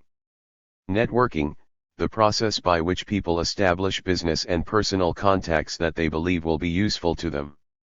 It is argued that, at least in the business world, this is easier for men than for women, as many of these contacts are made through membership of golf clubs and other associations run mainly or exclusively for men. As many networking activities take place outside normal working hours, it is also difficult for those women who have child care responsibilities. Neutralization, an important part of the process of drift, where those committing deviant acts minimize the importance of their actions and provide justifications for them. New Christian right, a term used to refer to those Christian groups taking a right-wing approach to matters of social policy. Such groups are exerting an increasingly strong influence in American politics in particular, where members of Christian right-wing groups form a numerically very strong group of voters. They are opposed to many actual and proposed social welfare policies, including the right to abortion, welfare payments to the poor, attempts at greater racial integration and the extension of certain civil rights to homosexuals, such as their acceptance in the armed forces. New class, a term developed by Gilas to describe the group of high communist officials who held power in the Soviet bloc and who used that power to further their own interests and those of their children. Gilas argued that this new class used their control of the state and also the industrial enterprises run by the state to establish their total control in society. They, to all intents and purposes, operated as a ruling class, just like the bourgeoisie. New criminology, see critical criminology. New deviancy theory, an approach to deviance that attempts to do away with assumptions about criminal types or criminal subcultures. It begins with the idea that everyone is potentially deviant, with deviant impulses, and the creation of a deviant is through the intolerance of the powerful, who stigmatize and label the relatively powerless in society. The working class do not therefore have greater criminality per se, but just have less power to resist the labels of the powerful forces of the social control agencies. True goodness therefore appears only on the margins of society among expressive deviants. This idea has been criticized as representing a hopelessly romantic view of humankind, whose natural goodness is brutalized by official society. See National Deviancy Conference. New International Division of Labor, the shake-up in the world's economy in which manufacturing jobs have been moved to the developing countries of the Southern Hemisphere while countries of the Northern Hemisphere have retained high-tech industries. The move of manufacturing jobs to the Pacific Rim has occurred because they are labor-intensive industries and the labor force is cheaper there. High-tech industries employ relatively few workers who are mainly highly skilled and well-paid. The consequence is increasing unemployment in the developed countries of the West. New Left Realism, a left-wing analysis of crime that acknowledges that inner-city crime is a reality, and cannot be explained away simply by reference to policing policies, a biased judiciary, media-led moral panics, or the oppression of the working class, even if these are factors. Writers such as Lee and Young view some Marxist writing on crime as over-romantic and recognize that the victims of working-class crime are usually working-class people. They refer to themselves as left realists, rather than left idealists. Critics of the view argue that, by focusing on working-class crime, the new left realists are ignoring the crimes of the powerful, which pose a much greater threat to the working class. New man, a term applied to those men who have allegedly moved away from the stereotyped image of the macho male, in order to allow their natures to be more expressive, and who also take a larger share of domestic and child care tasks. Despite many references to the new man in the media, and the increasing participation of many men in some domestic and child care tasks, some research has shown that reports of new manism have been greatly exaggerated. See Domestic Division of Labor. New middle class, a term used to describe the post-war growth, particularly in Britain, of certain non-manual occupations such as the salaried office workers, managers, and professionals employed by large bureaucracies. The distinguishing characteristic of this group compared to the old middle class is that it is unpropertied. New poor, groups of people in poverty who fall into groups other than the traditional groups of the sick, the disabled, and the elderly. While these groups are still found among the poor, other categories now make up a growing proportion of those in poverty. They are low-paid workers, single-parent families, especially those headed by a woman, the unemployed, and the young homeless. Many of these groups receive all or part of their income from social benefits. New professions, see personal service professions, semi-professions. New rabble, a term coined by Murray to describe members of the underclass inhabiting inner-city areas and causing businesses and the middle class to move out. New racism, a form of discrimination against ethnic groups on the basis of cultural rather than biological differences. The central process of new racism is to define ethnic minorities as the other, in contrast to an overall national identity, on the basis of them holding values perceived to be unassimilable with the norm. Through this exclusionary process, ethnic minorities are characterized as different from, and inferior to, those who belong. New religious movements, NRMs, a collective term applied to the numerous religious groups, not necessarily Christian, that have emerged in increasing numbers, particularly in Western societies, in the last few decades. These groups are so diverse in character that Wallace has attempted to classify them with regard to their view on, and interaction with, mainstream society. Wallace suggests three main categories, as follows. World-rejecting, groups that expect their members to withdraw from the world, reject its values, and live a life based on the principles of the group. Examples would be the Unification Church of Sun Myung Moon, the Munas, or the cult of Hare Krishna. World-accommodating, groups that have relatively little impact on the way members live their lives. Members are told to be more religious, according to how that is interpreted by the particular group. The main focus of religious experience tends to be acts of collective worship. Examples would be the house church movement or neo-Pentecostalism. World-affirming, groups whose values actively embrace the values of mainstream society, and claim to be able to make their members achieve greater success within it. Examples are Scientology and Transcendental Meditation. Even apparently mainstream religious groups, however, can display characteristics of new religious movements, such as some Christian churches that try to appeal to young people, and show a willingness to adopt methods more usually associated with mass youth culture in order to bring young people to the church. Many new religious movements are regarded with great suspicion, and even hostility on the part of the public at large. See sections. New Right, a perspective in sociology that draws upon conservative traditions and insists on the freedom of the individual and the primacy of the free market in all social and economic arrangements. Supporters of the New Right in Britain were influential in shaping social and economic policies in the 1980s and 1990s, introducing market principles into large areas of public life. There are various strands within the New Right, from the libertarians, who wish to reduce the power of the state to the bare minimum, to the traditionalists, who seek the return of a more respectful and deferential social order. New Right ideas and policies have been criticized for, among other things, overseeing a centralization of power in the state while claiming to do the opposite, replacing public monopolies with private ones, destroying any sense of community through the introduction of market relationships as the basis of social life. New social movements, NSM's an umbrella term for a whole range of organizations that are expressions of the identity of individuals in a postmodern world. They therefore are organized around interests and identities such as gender, ethnicity, sexuality, religious feeling, etc. They may also express political identities in the broadest sense, such as in the case of environmentalism.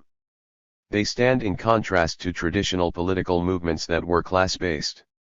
New working class, a term devised by Crew to describe a new class of manual workers in Britain, who live in the South rather than the industrial North, work in the private sector, and own their own homes.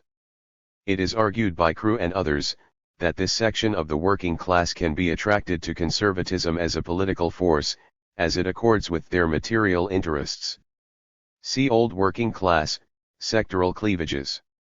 Newly industrializing countries, NICs, those nations in the southern hemisphere that do not easily fall into the category of Third World, because they are relatively affluent or relatively developed. First, oil-rich nations like Saudi Arabia have a great deal of wealth, so cannot be seen as in poverty. Second, countries like Brazil have high rates of growth and large gross national products, which makes it difficult to describe them as undeveloped. See Pacific Rim, tiger economies. News values, the ideas and beliefs held by those involved in news gathering regarding what constitutes good copy. It is argued that there is a professional socialization process for new reporters that inducts them into these news values and shapes the way that they go out to look for news. Typical news values emphasize the dramatic, prominent personalities, and close-to-home stories. Niche markets, a term used to describe markets where demand for particular goods is contained within identifiable and often small segments of the population, each requiring variations in a product. Niche markets can be defined by such social characteristics as age group, gender, class, ethnic origin, or sexuality, or by considerations of style. Some sociologists would argue that niche markets are heavily influenced by the advertising industry, which constantly absorbs, creates, and molds cultural and stylistic trends. See Pink Economy. NIMBY, an acronym for Not in My Backyard, used to describe an attitude of disapproval toward developments such as new housing or a home for disturbed children that might encroach on private property or living space. Nomenclatura, the list of those in communist societies who were candidates for official positions through their membership of the Communist Party. They constituted a powerful bloc against reform, as their interests were tied up in the perpetuation of the bureaucratic communist system. The overthrow of the communist system in the late 1980s meant that many of the nomenclatura moved into positions of power in the newly privatized industries. Non-manual work, occupations that do not involve heavy physical labor. It stands in contrast to manual work, and the difference between the two constitutes a basic cleavage in industrial societies. Non-manual work is usually seen as middle class and would include both white-collar work and professional work. Non-response, in sociological research, the problem when members of a selected sample fail to participate fully in the research process. The term is usually applied to those who fail to complete questionnaires, particularly postal questionnaires. The degree of non-response has an important effect on the reliability of the final data, as the greater the degree of non-response, the less representative the sample. Non-statutory services, a range of services available to citizens, the provision of which is not laid down by law, and which are consequently provided largely by voluntary agencies. Examples of valuable but non-statutory services would be those provided by the Citizens Advice Bureau, the NSPCC, and the Salvation Army. See statutory services. Non-voters, the widest category of those who do not cast their ballots in elections. It includes those who are registered to vote and do not, and those who were never registered in the first place. Though it is a legal requirement that people register, certain groups are systematically omitted from the voting register, such as the homeless, and those who object to voting on religious grounds such as the Jehovah's Witnesses. Non-work, a general term that covers all the different types of activity an individual may engage in outside of paid employment. The concept is used because time out of work is not just leisure time, but can consist of work-related time, obligated time, and so on. The area of pure leisure is not therefore equatable with non-work. See non-work obligations. Non-work obligations, activities outside of paid work that individuals are under some pressure to carry out, but which retain an element of choice. For example, housework is a non-work obligation that is carried out to varying degrees by different individuals. See semi-leisure. Non-zero-sum relationship, a situation of power between two individuals or social formations, in which all participants benefit from the outcome of the struggle. This view of power is interested in how parties to a struggle maneuver to attract support for their position and build up power through the consent of others. The aim of such relationships is the achievement of collective objectives, so that there are no outright winners or losers. Rather, all benefit to a greater or lesser extent. See zero-sum relationship. Normal science, a term used by Kuhn to describe the position where science has a dominant paradigm, which privileges a particular way of looking at the world and suggests ways of looking for solutions to problems in science. See scientific revolution.